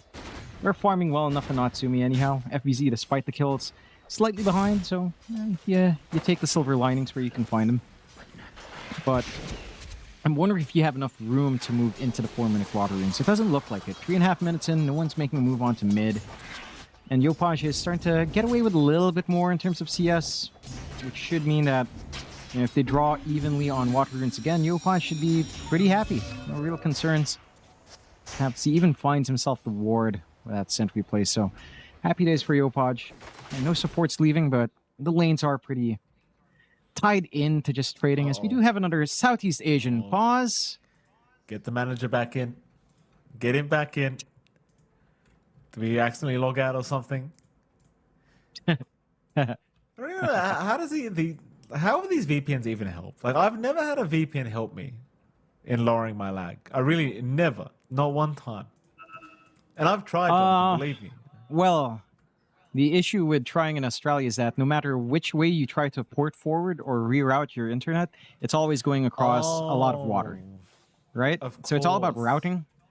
So that's really all it does. It doesn't change your connection quality. It changes the routing. So maybe a more direct connection to the server. Maybe it bypasses an area where it's a little bit more throttled. Looks like we are going to change their internet. So, you know, 5 minutes. I know if you know that's going to eat into pause time. Let's see, because you could just unpause after the 5. I'm not sure what the threshold is. 5, 10, whatever. So it's going to take a little bit. Should be in everyone disconnecting, and we should have ourselves a nice little interim period here, Mikey. Yeah, it's been a while. How have you been doing? What have you been doing in your downtime? Because it's been a while for you and I casting, Mikey. What's been on? I've been gardening, John. I've been doing some gardening. I'm growing some onions, some corn. I grew a broccoli. That was very exciting, John. I've gotten old in my old age. I have, yeah. Ever since I became a dad, I just been doing dad things, John. Gardening. Very exciting stuff. Very fun. What have you been up to? I've told you before. Just no, but I went back into photography. You know, I saw my old 60D. I'm like, huh. You know, I was like, let me check in the marketplace how much 5D Mark IV is. And I was like, oh, found a good deal. Got myself my dream DSLR body, old school. Got some good lenses. You saw some of the pictures. It said I've been taking bird pictures because that's all that's around my neighborhood. So I've been taking a lot of bird pictures. It's been nice. I've been happy. It's nice. It's relaxing. Just seeing birds. You know? Also, so painfully unemployed. That's what it sounds like to me. Oh, yeah. Dude, I'm so painfully 100%. unemployed. And not That's all painfully, right. just... I mean, I saw the photos. You took, but nonchalant. they weren't even that good, I'll be honest. The photos. Well, were I didn't pretty, show you the new ones because you just trashed them. I'm like, I didn't send you the new ones Well, I on the new could- lenses. I could. No, I know what you're going to say. No. Do you have enough RAM to do that? I don't think you do. Well, I don't I'm think just anyone has saying. enough RAM.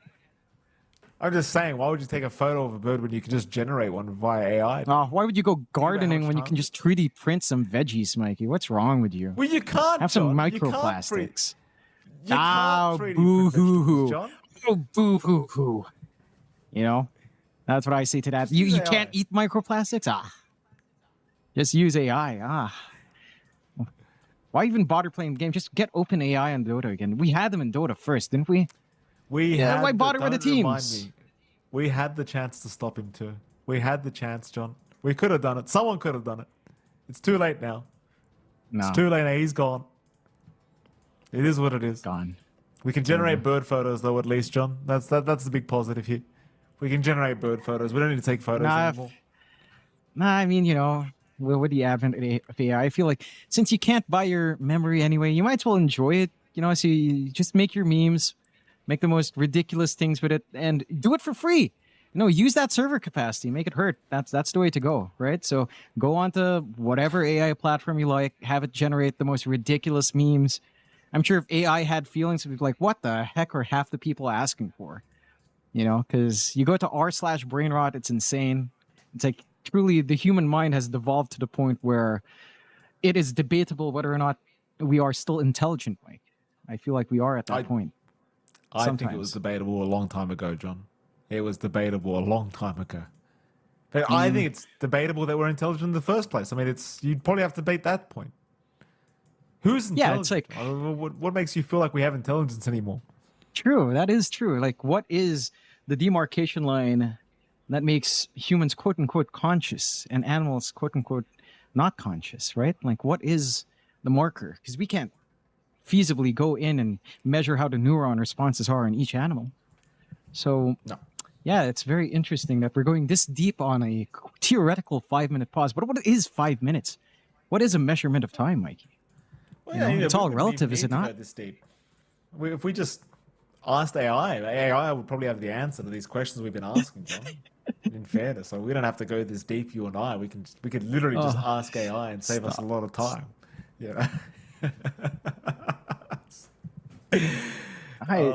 I get so sad about that, dude. Like, I just I- want to buy one tell tiny you- memory card, man.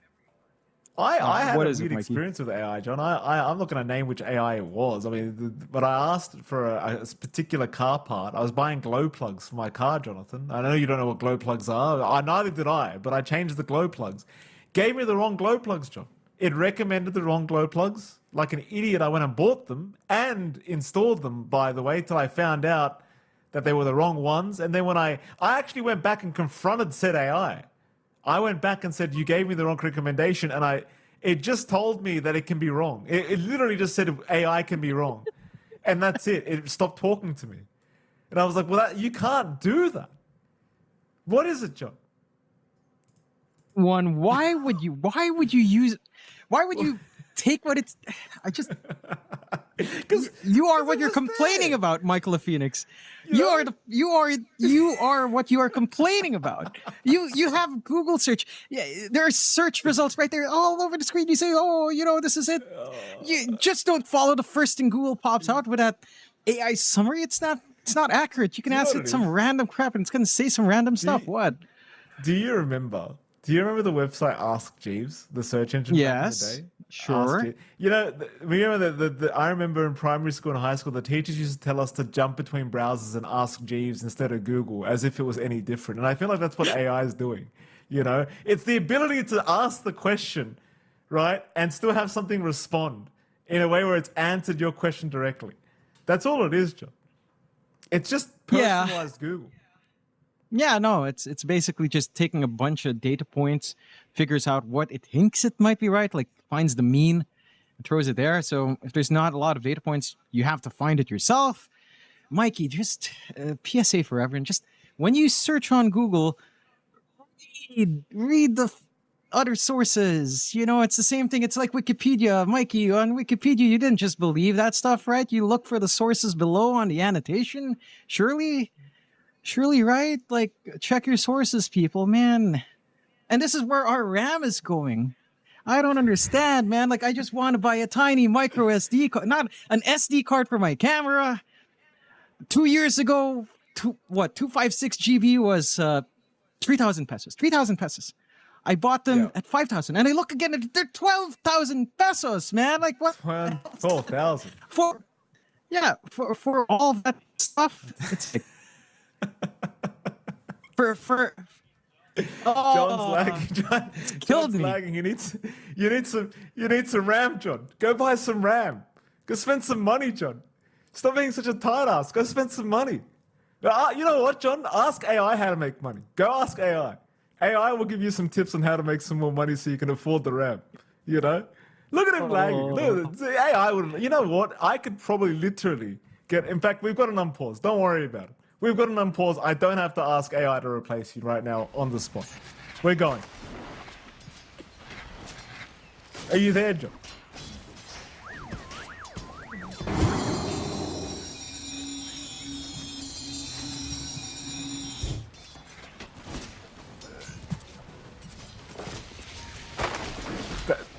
That's all right, John. Looks like the AI is attacking you right now, John. The AI has listened to what you were saying. Just go apologize and hopefully it'll get better. Top lane, Delol. Looks like he's gonna try and make him rather FBZ. Being targeted now. Tim's gonna move in with the Rocket Barrage. Delol's still tanking it along with his Viper, trying for at least one, and they do get it. In fact, Varish even moving in for a secondary pickup. So 2 for 2.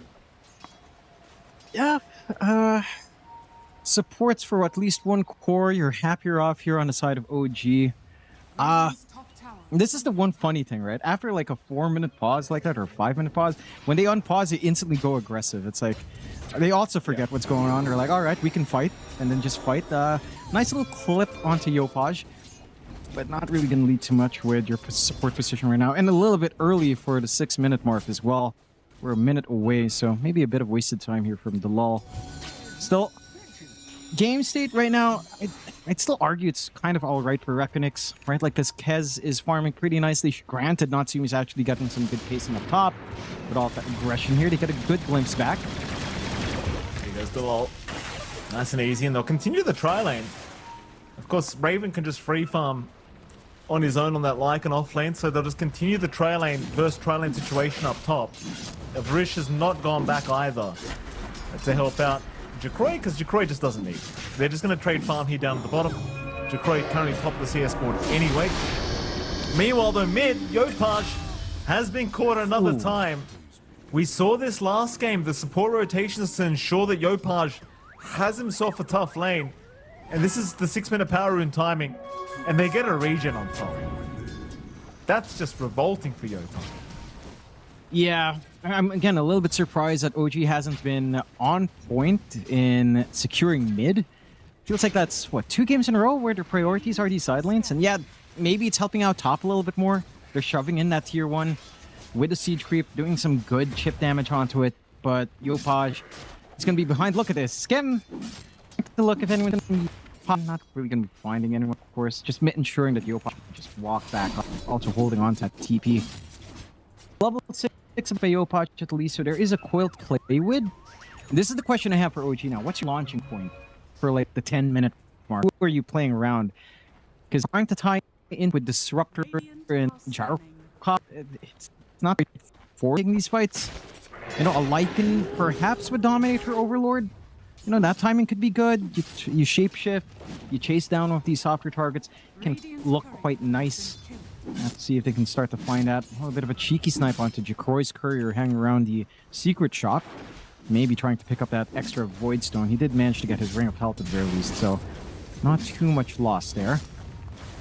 Again, it's hard to say that it was a quiet game. It's 5-4 at 7 minutes in. It's just that, you know, we did wait a little bit for that 5-4 for this game to actually head up, so we'll see. I think it's a little bit worrisome about how much Jacroy is getting for free down bot.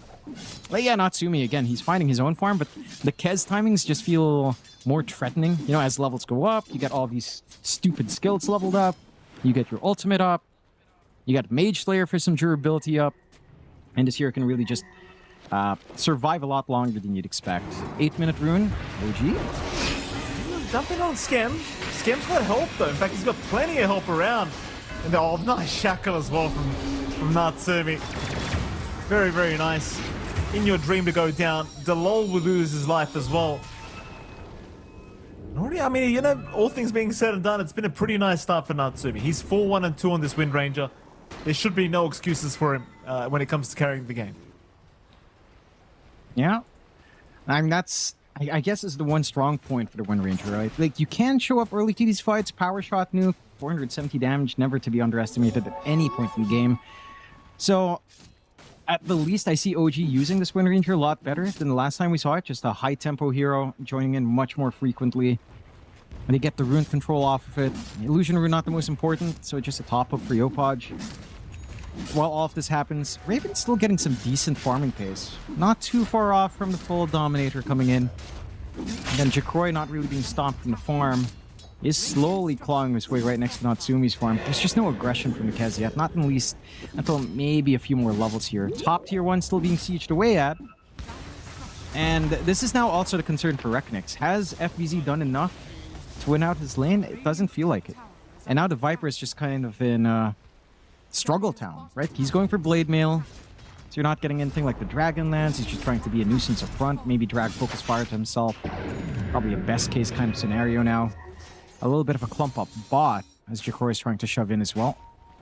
Support levels. I mean, you've got Chain Frost, so maybe if someone overextends here, have a chance to do something. We're looking.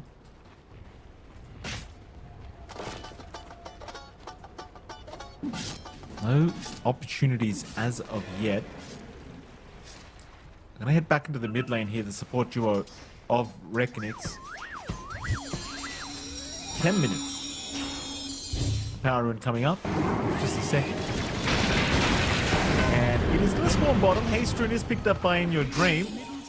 Immediately he retreats, so they do catch a coil onto Varish. So Varish not going to be able to go anywhere. He will be set to fall. And you know what, OG? I mean, all things being said and done, they are moving quite quickly.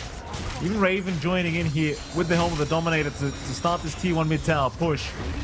And this is a pace that, at least for now, it seems as though Reknix might not be able to keep up with, but they are trying. In Your Dream does move in, but is forced to run his way back out. Jacroy does move in, but the immediate glimpse back. He's not going to be there for the fight. He's going to run the old-fashioned way if he really wants to, but the fight's already over. Yeah. You can see the threat, though. Natsumi's been on point with these shackles. The javelin damage, it's pretty clean. Full Maelstrom's going to be a lot better. Jacroy trying to make a play. We'll move in. Oh. Jacroy, though, he's fallen pretty deep. He will successfully walk his way out, though. For now, glimpse back. Jacroy still in danger, but they don't really have enough in the tank to take him out. No Wolf Form, no Static Storm available yet. So they will just leave him be, and of course Jacroy will stick around to finish off that bottom tier 1 tower. Yeah. We managed to get the objective trade in the end at the very least. OG still finding themselves with a slight advantage in the game. I mean, they trade tier 1s on the side lanes. No real contestants on the Shrines of Wisdoms earlier on. I would say Raven is starting to become a threat. This timing for Overlord is where things start to get spicy, having the Ancient Creep on hand with a chase down potential onto these soft, squishy supports is just going to be pretty dangerous for Varish and Delol. I mean, you only have the level 1 Frost Shield. It's not going to be quite enough to survive that timing on the Lycan. There's even some cheeky stuff later on. I'm wondering how fast Raven will want his Shard here to have that Hightail. And that's the old silly one that WS really utilized from that time when it was still fresh. Would be keen on seeing that. Still, I mean, this timing on Jacroy is still pretty clean. Mage Slayer up, going for Manta next. Your only pain point right now on Reknix is, again, the impact of FBZ overall. If he was holding top lane, he forced a lot of rotations onto him, but the hero has kind of fallen behind a bit. I'm a bit surprised he's queuing up the travels. It's just going to be pretty slow progress to such a high gold item unless he finds some kills. And I just don't see the kills coming in. And again, for Reknix, because you have Viper offlane, your teamfight's constrained to your supports, really. As they catch. Good. Rish. The biggest deal in the world. The homing missile now also thrown out onto Jacroy, but he's actually getting kind of cut off by Yopaj. They are heading his way, but I think he's well and truly safe by the tier 2 tower. They are still posturing just in case. In fact, he does show himself to Yopaj, but he's still pretty safe considering that they haven't even gotten rid of that bottom tier 1 tower. So OG going to go ahead and take that out instead. Seems as though if you are Reckonix, though, you're just biding some time right now, allowing Jacroy to get to the state where he has enough items where he joins these fights. He has already picked up the Mage Slayer, so it does feel like he could probably get involved right now if he wants to. In fact, he might be forced to because they are grouping up. There's an amp damage rune available on Yopaj. He's going to go straight onto the coil for Jacroy, looking to see if he can blow up the Kez. The shackle is very nice as well. Landing on two, but the Raptor Dance is going to fly in, and Natsumi's been caught. It's kind of the tough thing if you can't burst down Jacroy. That Raptor Dance does make life really, really hard. And he gets away after taking the life of Natsumi. I'm a bit curious about that. It felt like after the shackle, there was... I don't know if the power shot wasn't fully charged up or the glimpse back was at the same time and he got dragged away from the power shot window. But it felt like Jacroy should have been dead. For sure, I mean, he's happy. He's not... Has a window for all of that damage in the Raptor Dance and the sustain. And, you know, Mr. Chicken does still do a lot, despite him constantly getting nerfed. I think his kit is just too silly overall. So... good for Jacroy. You can see that added value in just Mage Slayer. Like that magic spell damage reduction is pretty big if he latches onto some of these nukes. And just even the magic res doing enough to keep him alive. So 6-8. Again, still an okay game for OG, but you do start to get concerned because Jacroy is going to be so close to that Manta now. You've got the Yults in your dream to try to chain combo into the Aether Remnant. You've got the Ags being queued up, so it's a little bit different for IYD in this game, which I do appreciate. I think just going for that straight control is great. Raven might not be the easiest to kill. I don't think so. Has the wolf form ready.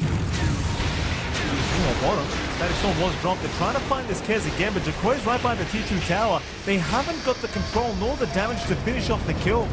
He'll Raptor Dance it to nothing. Whoopsie daisies for Jacroy, but it doesn't really matter. Like, it's wishful thinking, really, to try and go for that kill by the T2, I want to say. Yeah, a little bit curious. Again, Reckonix is much more patient, right? Like, they don't jump Raven. It's OG that gets a little bit hasty, and you can kind of understand why there's some pressure on OG because they know they've got to play a little bit quick. You just have to respect that. The lineup of Reckonix does have some early spikes as well. Right, like this Kez is hard to kill. The stats are starting to ramp up. This Void Spirit has some control, though I don't believe In Your Dream landed the Yule's combination, who's trying to go for 2 targets. It still pays off in the end. What spikes we're looking for? They've got the Overlord up on Raven. So the Granite Golem's up, simplifies the push. Mid is just dead at this point. Maybe you try for a deny. If Barish actually wants to put the Frost Shield. Still eventually falls anyhow. Scan. They want Jacroy somehow, but not easy. They're still trying for this guy. Raven's Veil, again, going to make life really challenging. There's a bear shit in the woods.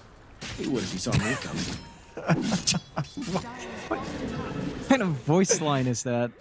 That What? Radiant are scanning. Are you, seriously?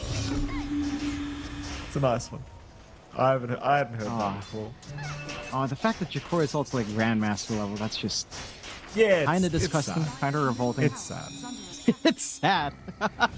It is. There's no two ways to it. There's You- no you other way to put it. spend- It's just sad.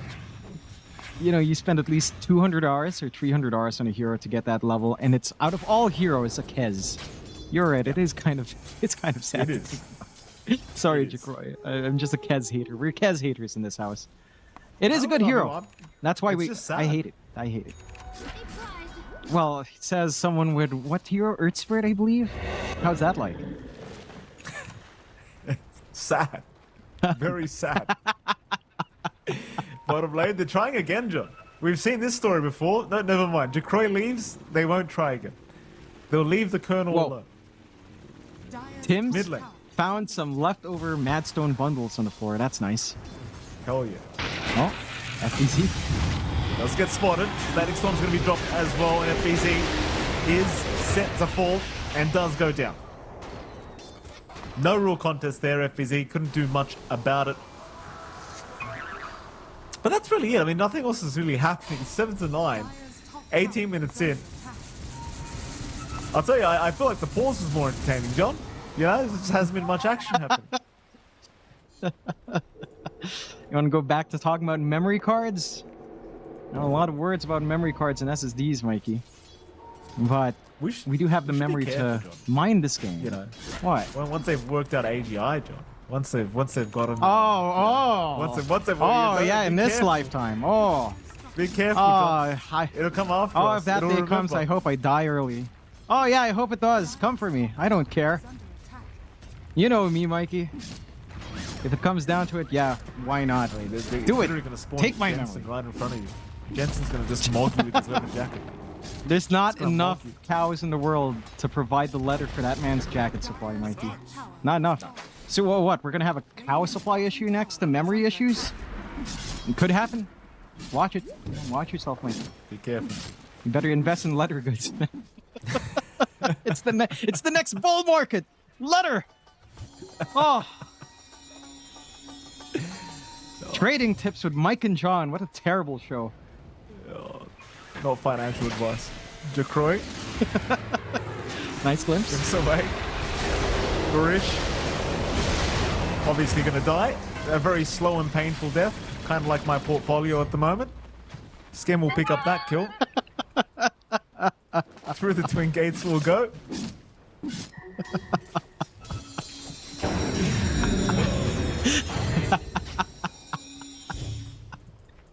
Oh, it's all right, Mikey. What do you think I'm here casting with you, John? You know, I didn't need to be here. Not 1 month ago, I it's- didn't. Mike, it's all right. You can always talk to Envy if you need someone to commiserate with you.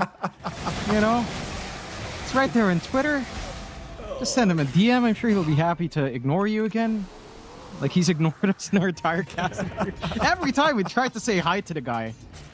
You know? Yeah. It's a little bit of damn. Did I tell you that time when I went to the first level I went to? My friend gave me tickets. I was so happy. And that was when Team C won Nanyang Championship Season 1. Right? I hung out and watched the grand finals. Right? It was so. I got the player stayed a little bit behind. The sign. I went up to Envy at the end. Can I have a picture or something? He's like, sorry, I gotta go. And I saw him loitering around for like minutes. I just didn't want it with Sorry, me. John, but- I get it. I get it. Sorry. I get. I'm sorry, John. The AI attacked you again while you were telling the punchline. Oh no! You can't keep getting away with this. Ah, Oh no! It's all right, John. Go for a reset. Do what you need to do, John. It's all right. There's nothing happening. It's 7-10, 2K advantage. What's Jacroy farmed? What's he got? He's building a butterfly here on the kernel, John.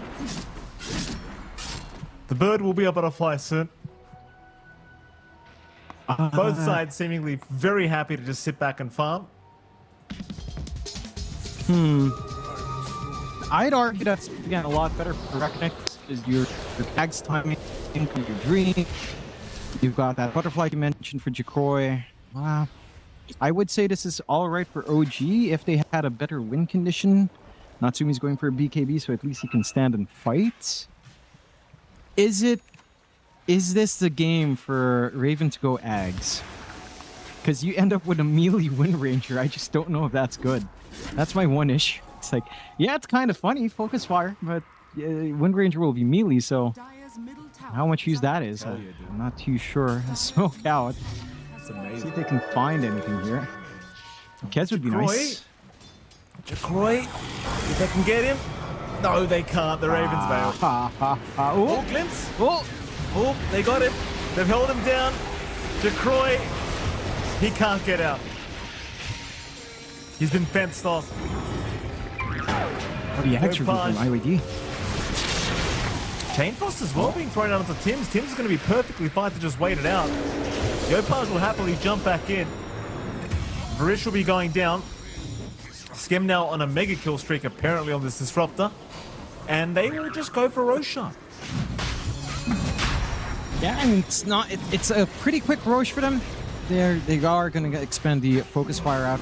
I will say the reason why Skim's finding all these kills is because it's mainly been on our Lich, and it's because of the Ghost Scepter. So he's popping Ghost Scepter. This is actually quite helpful for in when your Dream jumps in.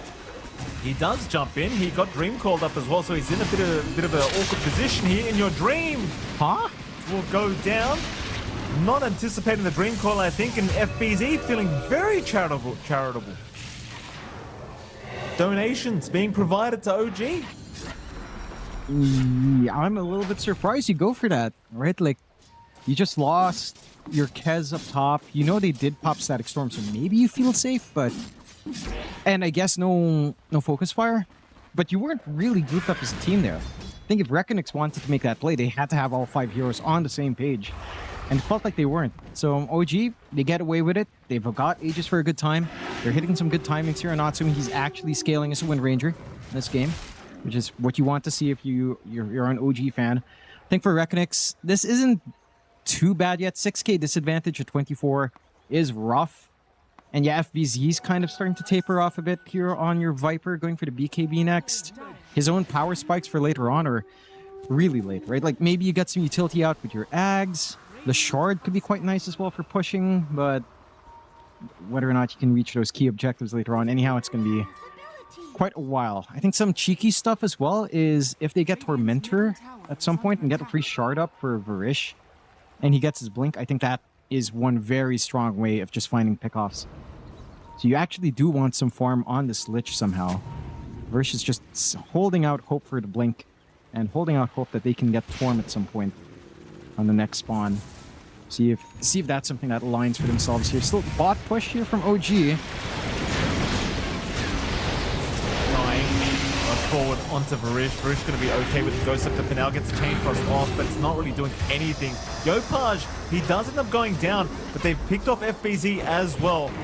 In your Dream, able to finish off this puck kill as now here comes Jacroy on this Kez onto Natsumi, and Natsumi's just got nothing to play with. He will lose the first life. Glimpse back. It's going to be on the Lich. That was Varish with the buyback. Now Natsumi being Raptor Dance, but he's trying to run with the Wind Run, but he's gone the wrong way. Nobody's around to help him. He's going to die. It's a pretty back and forth style of fight. I'm not sure if they're too happy seeing Natsumi consistently dying like this, though. No, that is not what you want to see for OG. And Reckonix, this spike for Jacroy with a full butterfly is just insane. Right, so much damage, so much EHP to play with the evasion. No one really having a way of piercing through. No MKBs being queued up. No Blood Torrents on hand either. So this Kez is just fully effective up front. It's a little bit awkward as well. That fight felt like it was split into two parts. You caught FBZ right by the Watcher, and then you were forcing this fight right under tier 2. So you were kind of scattered around. I think if you maybe backed up Yopaj a little bit earlier there, that could have been a little bit better. If this puck managed to live through, get a couple of Waning Rifts off, get a couple of Orbs off, try to jump the backline a little bit better. Might have been a different story, but again, they split them up quite nicely on Reckonix. Some power spikes coming out for OG, though. Full AC for Raven. So you can start to scale with damage. It's just that you have to be so careful about going into Jacroy. Right? Like, again, Butterfly is doing so much work. He's got EKB, just lacking the recipe now. Going for the MKB afterwards. So there's not going to be much durability on Natsumi that he's getting out of these wind runs any longer. A little bit of a clump up top.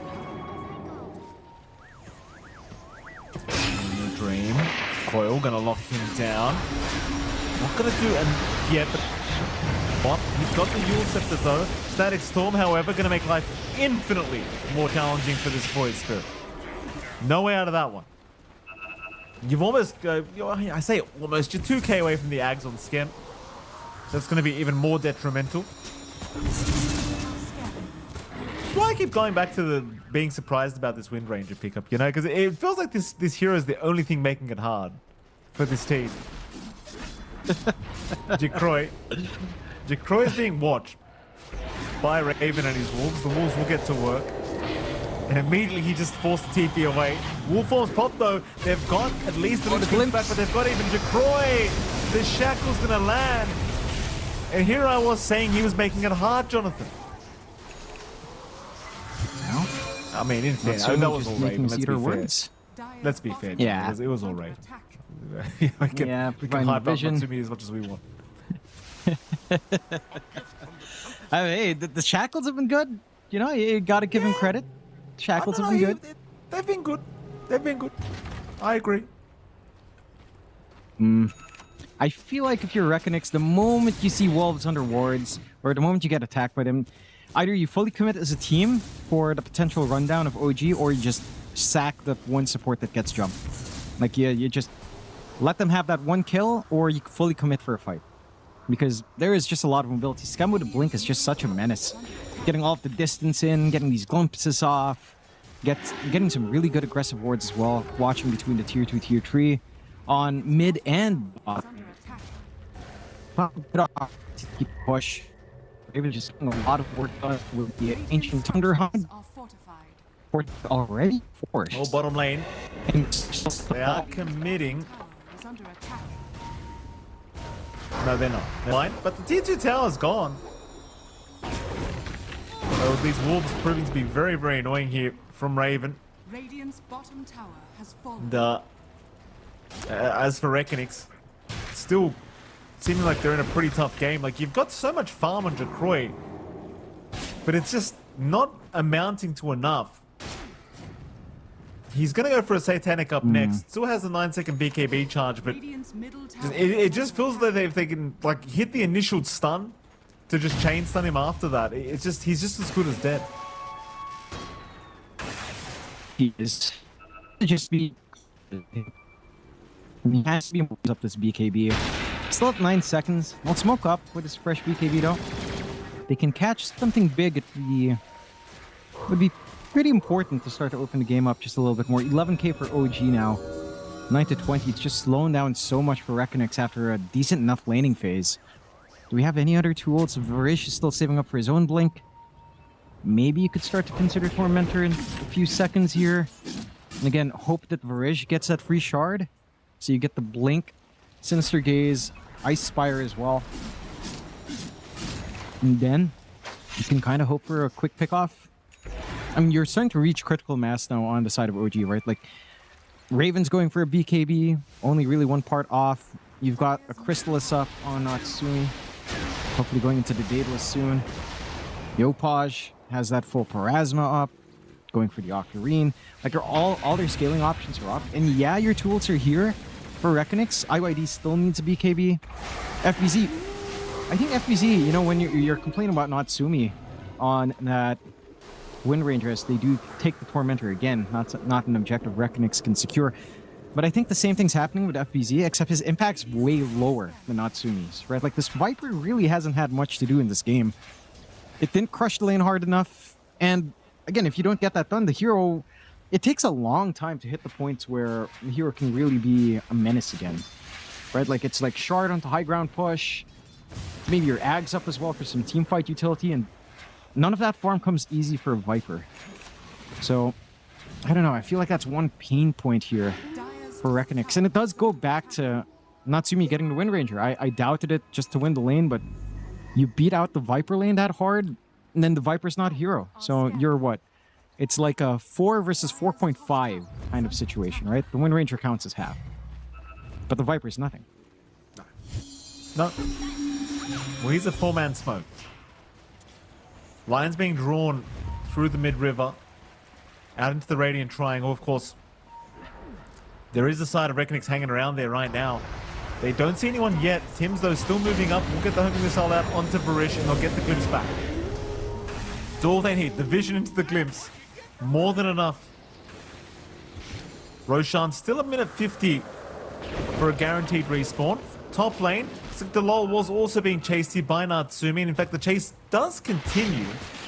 Power shot? No, he found him. Just enough vision. Only unfortunate part for OG is the fact that Roshan has not respawned yet. But I mean, considering they're still finding these pickoffs, they're 12k behind. You know, I'm starting to struggle to see this Kez being able to do the 1v5 thing. You know, it's just, it's not feeling like the kind of game where it's going to happen here for Jacroy. You never know, but it's certainly not feeling like it right now. I think the complication for Jacroy is that, again, your AoE control is tied into your supports, really just tied into the lull onto the hoodwink with bushwhack. So there's not much FBZ can do. There's a little bit coming out from In Your Dream with the AoE silence, but he's just not been comfy in the middle of these fights. And this progression onto BKB is a little bit slower than you'd want it to be. 922 and OG doing a great job. There's the Ags up now for Skem, so all those kills coming out into Disruptor paying off massively. Now even with BKBs, you might be in a spot of danger here for the side of Reckonix. This is a huge spike very early on relative for the Disruptor. So, I don't know. This is going to catch him by surprise. They're smoked up though on Reckonix, but this could be a very nasty surprise to walk into. Here we go. Mid lane, looking to sneak up and find this Disruptor if they can. I mean, there's an Ags up on there, so you really love to catch Skem first. They do catch him. Double bushwhack, in fact. Yopaj was caught as well, but he got the BKB off in time. He does retreat. Tims cannot do so.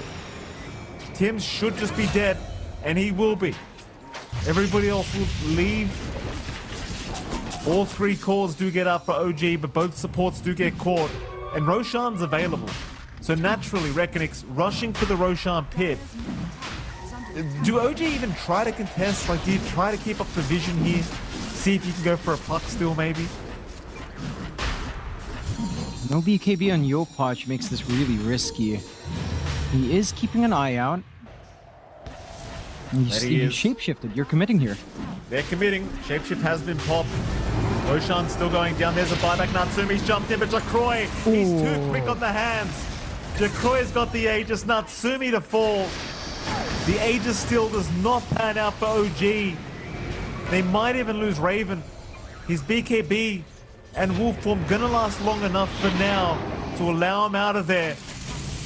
Though the grappling hook, Jacroy still chasing, but the glimpse away is gonna ensure that there's no chance. But they found Natsumi again on this Wind Ranger. I mean, props to him, he was trying for the steal, but it felt more desperate than it needed to be. They were about 13k ahead. Now only 6k ahead on the side of OG. Yeah. And I'd say I'm just surprised that OG actually commit. There was a question if Yopaj would make a solo play and risk it, which I think it's a fair trade. Like, you pick up Aegis, you lose it instantly, and you bail out. That's fine.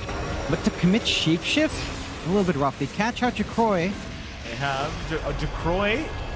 Gonna lose that one life, but Disruption, or rather Static Storm, is gone now. So without your Static Storm and the Disruptor, I kind of wonder how you kill him a second time. No coil either to play with. They'll have to find a way to deal with Jacroy. They'll get the range racks and that'll be enough. Glimpse back. He's back in the fight. He's still got his BKB to play with, but he might need to commit it here. It's looking pretty rough. Jacroy, though, turning back around. There's your BKB committal now. The fight continues as Tims will go down, but Varish does also drop. Do they continue the chase? They do. Natsumi, he's on an FBZ. The Viper almost down. The Wolves keeping up the vision. Should be enough, and it will be. So not a bad fight whatsoever. They successfully defend at least the melee barracks in the mid lane. And these Wolves, they just make it so obnoxious to try and hide. So you've got this constant vision from Raven being provided. But it seems like that should be about it. Yeah. He's still, again, a pretty decent trade out for Reckonix. Considering, again, how far behind they were at that point in the game. They get the punishment in the Roche, the hasty Roche fight that OG tried to pull together. I don't think you take that fight fully without Skem. Again, I was surprised Raven commits the shapeshift a little bit early, and that even Natsumi dips into the pit to try to get that steal. I think that should just be Yopaj. If Yopaj doesn't want to risk it, then you don't go in. Still, 6k lead being maintained by OG. Not the biggest map disadvantage so far with just the range racks down. You've almost got the full nullifier on Raven, so you can kind of take care of Varish trying to save himself. Or maybe even some Yule self-saves here, which is going to be very helpful on our Lycan to just, again, find these softer targets. I think Natsumi is trying to go for the Arcane Blink. I'm surprised he's not going for any sort of lifesteal. It does feel necessary. Just because, again, even when he's focus firing FBZ with Blade Mail, he's just losing out. He's going to lose out in a direct matchup to Jacroy without some sort of sustain. Maybe they expect that to be more down to Raven and Yopaj anyhow. But it does leave a little bit of a window where the Wind Ranger can just get gibbed down in a 1v1 fight if they somehow get isolated like that. We'll have to see what else Natsumi will want. I'm wondering at some point again, is this a game for Ags on Raven? Because all the heroes you have to fight are ranged. You don't really want to make them melee if you can help yourself. So maybe not an Ags aim, you just go carry Lycan instead. I know he was queuing up a Basher a while ago instead of the Nullifier. Maybe you go back for the Basher Abyssal and kind of try to run it from there, perhaps. For the side of OG, the one thing is they can't really do much as well. Like, Reckonix has nothing to take, but neither does OG. Tier 2s are there if they want to risk it. No Roshan for quite a fair bit longer, so this is just kind of dead time. They are camping if anyone steps out here, though, to farm the camps, but Reckonix does seem to have an idea that they're likely hunting down a little bit here on OG's end.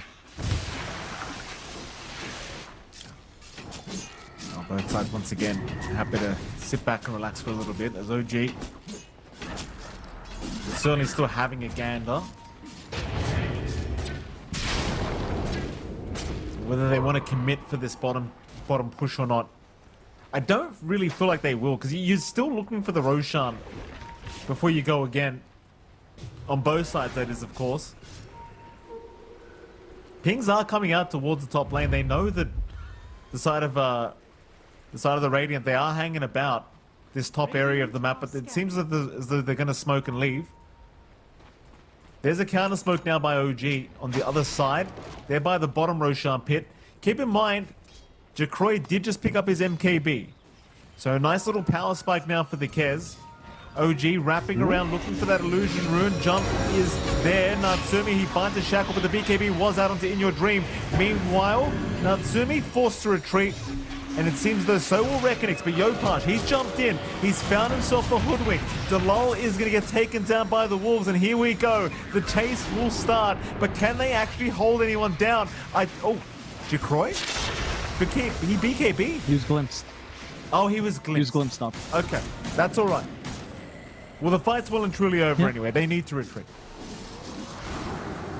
Yeah, just again, unfortunate for both sides that there's no Roche, there's no objective to play for.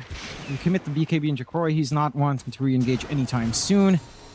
And really unfortunate smoke break timing there, I'd say, more for Reckonix.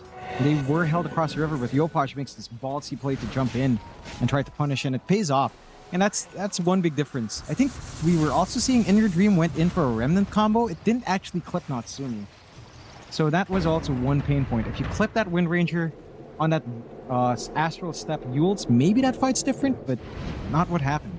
I think it might have clipped a creep instead, like an Ancient Creep, which I do believe might trigger the main effect, as it's a hero controlled thing. I don't know, I'm not sure of the intricacies, but it definitely didn't latch on to Natsumi. Does he have a short? Yeah, he does have a short, so something must have clipped it instead. On the side of OG once again getting Torm access, and this is just painful. Verish just never getting access to Torm, but they just get so much gold on the side of OG. You still don't have that Frost Spire for a play. Like, Verish is rushing into the Ags, but not having the shard does kind of make it a little bit more difficult. And that AoE control, that slow effect down, just having a free bounce area is pretty big. The Ags is still good.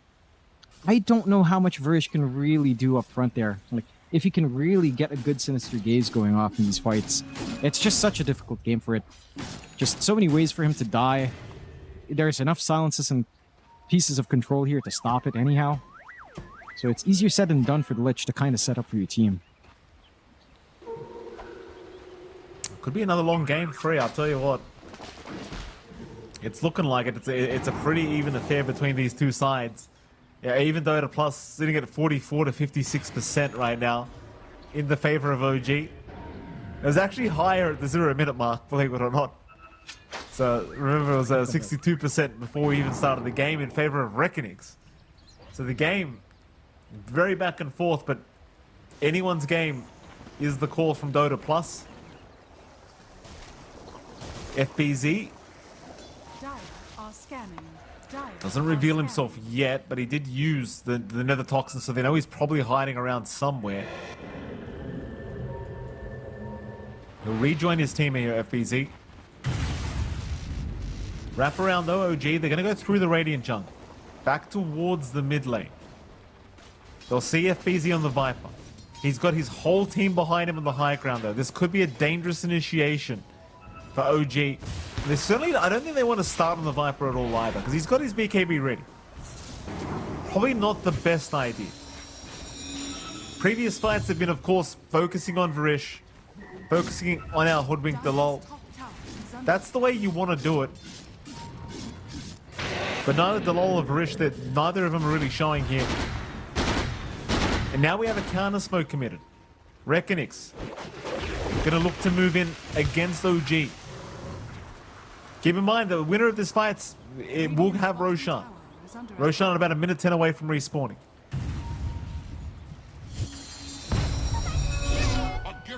Not quite walking into the direction of OG. OG just holding their own ground in that bot jungle as well. Both keenly aware. I mean, the Wolves were scouting out a little bit earlier on. They had to kill them off, so they know once the Wolves were gone, likely a smoke play. Just a little bit telegraphed here from Reckonix. OG happy enough to just hang about here. Natsumi going for a Hydra's bet. That's going to be a pretty big boost in DPS. Up against this Kaz. Like, he has 3.2k HP. That's a nice amount of DOT to have. Spreads out the damage just a bit more as well for our Wind Ranger. So, not the worst thing in the world, even though it wouldn't proc any of your modifiers. It's still fine. under attack. And as this game scales on, again, the Kaz, it has some strange spikes. It does feel like it starts to taper off at around this 45-minute mark. Under attack. Right, like it's still a little bit scary, but it's not like a ultra scary core in the late game. There are ways to manage it, as we've seen from OG. Same thing kind of goes for the side of OG, right? Like Natsumi can still be vulnerable if you do find a way to focus him down. Your main concern really probably is just Yopaj. Like if he reaches the point where he starts to farm up Ags, get some right-click items, and then you end up in that same silliness which we tend to see with Yopaj puck games. There's potential for that if this game goes any longer. And so far, it is. Roche spawning down bot. OG in position, but they don't have vision to protect the Roche taking. Could be a little bit dicey. Well, here we go again. Blink now up on Jacroy. Radiant are So working towards the Swift Blink now, but has at least a Blink to play with if he wants to. Tims. They're going to see Dalal. Immediately jump in from Yopaj. Dalal is immediately dead. They'll try to at least take Tims out, but Tims has got the Ghost Scepter. He can escape. Meanwhile, FBZ. Look at the damage out from Raven. It is way too darn high. In comes Jacroy now. He popped his BKB for this, just trying to get Natsumi. And Natsumi, he's dropping low, but he'll escape out of now the Static Storm. Jacroy! He went way too far. Barish also set the fall in your dream. The last man standing. Worst is FBZ even brought back for this, but he can't get close. The homing missile going to keep up the vision from Tims. In your dream, just not able to make attempts to secure his life. And that is a pretty negative scenario for Reckonings. That it is. On the side of OG, they're not even making their way back to Roshan. They want to force some buybacks, go into the high ground. They've got the damage to leverage this as well. Jacroy having to chase so far, not having control. And this is where the pain points show for Reckonings. Your supports are your control. There's nothing FBZ can do in your dream. Can't really hold yours long enough for you to burst them down. It's going to be the first set of racks here being found by OG. You could easily look for Roche, but again, they want to force more. Taking another tier 2, maybe poking the high ground, maybe looking to force a buyback. Dangerous position. Jacroy bought out? Doesn't have buyback anymore. So many times. He bought out the Swift Link, alright. Yeah, I didn't even notice. I thought he just had the Blink Dagger. Well, that'll be 2 racks is up now for OG. Radiant's top tower is under attack. I don't really know what difference the Swift Blink was going to make anyway. It was a nice attempt onto Natsumi's life, but once the BKB is over, what are you meant to do? It's the question, and it just, there was no answer to it. You couldn't even get Natsumi anyway. Like, just the wind run proved to be enough to allow him a way out. There's your Roshan now available. Aegis on Natsumi. Hydra's Breath also available. So now perhaps we've actually got some real damage on this Wind Ranger. Yeah. Starting to get pretty painful coming out here from Natsumi. I do like to see this. He has itemized really nicely for this game. Varish has his Ags, but again, like, can you even get a Sinister Gaze off that is impactful here? And you don't have your Shard. So your Ice Spire isn't really, you don't have this central bouncing point to connect further heroes. One issue as well, he's a long way from 25 here. He needs the unlimited bounces because of all these summons Raven's bringing in. His Chain Frost just runs out of steam because of all of these summons right in the middle of it. Here we go again. It's been a very challenging game for Reckonix. Varish spotted, Yopaj, no hesitation. Wants the easy one. Cops the Dream Coil as well here on Varish. They're just trying to snipe him from a mile away. Yopaj is bullying him at the moment. Though the base shift, he's going to get trapped perhaps? No. He's got the BKB. Now Natsumi taking down In Your Dream. The buyback is available at least for Jacroy. Jacroy is down. Jacroy is down. That is not good news. No buyback on him. They'll go for more. Just onto the tier 4 towers. They don't even want the kills anymore, OG. They just want to go to sleep tonight as winners. Wake up as the grand finalists tomorrow. FBZ running. He's going to survive. Back to the fountain, but the Ancient completely exposed, being focus fired down. They'll try to jump Tims. Natsumi's completely ignoring them. There's your Sinister Gaze, but it doesn't do too much. It only caught Raven and his dominated creep. Maybe they can at least get the Lycan, and it seems like they will. In Your Dream will take him down, but it's only him versus the world now. DeLol's going to buy back one last time, but In Your Dream's already down, and that'll be it. That's all she wrote. OG have proceeded through to the grand final of these SCA Regional. Yeah, in very strong fashion as well. Very convincing fashion. I think Reckonix, they might have had a couple of moments earlier on, but just, again, it kind of tapered off. They had such a good start on Jacroy. They couldn't really get that ball rolling here on the Kez. And surprisingly, the Wind Ranger does actually win out in safe lane in very strong fashion. Mind you, I feel like this also had to do with the fact that they went for Viper offlane. And I think that hero is just, it has not looked good. Like, you have one here that looks really bad and another that looks even worse. And the worst thing is that really the worst hero is countered by the bad hero. So it's just a weird scale where the Viper never had impact. Literally, FBZ did not do anything this game. You played 4v5. 4 versus 4.5, except Natsumi got farmed, so it's 4v5. Yeah. OG, I think they're starting to show how well they work together as a team, right? Because they go with a Wind Ranger 1, and again, on paper, it makes sense for the Viper lane, but not only that, Natsumi's showing up for these early fights. He's showing up with just the Javelin. He's trying to make these plays. Raven's lane management up against the Kez was perfection once more. I think that maybe that's one thing Reckonix has to look at, like their prioritization of what lane to pressure, because they kept looking towards top, maybe a little bit towards bot, towards mid, but not at all keeping any eyes on Raven. And we've seen this from him in Game 1 and Game 2, where if Raven's just left alone, he is just a menace. Like, his Wolves did so much work here. They had so much control coming out, so much vision coming out. I don't think the support duo of Reckonix helped too much. It does make sense on paper. Like, Lich Hoodwink shouldn't be that bad. It's just that when you tie that in with a Viper offlane, there was really no control to play up against what OG had. And you were seeing here, again, that moment where Jacroy was trying to chase down Natsumi, having to pop BKB just to ensure he gets a chase down, but with no stuns, no control, him by himself, it's just not enough. And OG, again, I will say, OG did outplay here. I think they really showed up, and they are very worthy of that last slot. So Reckonix, they're not out, but they will have a longer journey playing the lower bracket finals tomorrow. Oh, no, absolutely. I mean, props to Reckonix. They did look fantastic. You can see the stressed faces here as they realized the game was well and truly over. But props to them that they're still not out of the regional qualifiers yet. They've still got a chance to try and fight back into the grand final for a rematch against OG tomorrow. So probably going to be a little bit annoyed with themselves because they were one game away from proceeding, but nonetheless, OG probably were the favorites going into this matchup anyway, so nothing to be ashamed about. They'll just have to come back stronger tomorrow. Again, props to OG, congrats. They're in the grand final. They're one series away now from proceeding through to TI. Surely not a position they're not used to. Plenty of times they've been in this position before. And we're looking at the tail end of these fights, and as you saw Natsumi, he just wasn't even fighting anymore. He just wanted the Ancient down. Yeah. They knew the game was well and truly over. There's nothing to be had.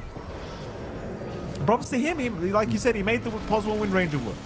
I'm not going to say it was thanks to him they won the game. I think it was mostly Raven, if I'm frank with you, John.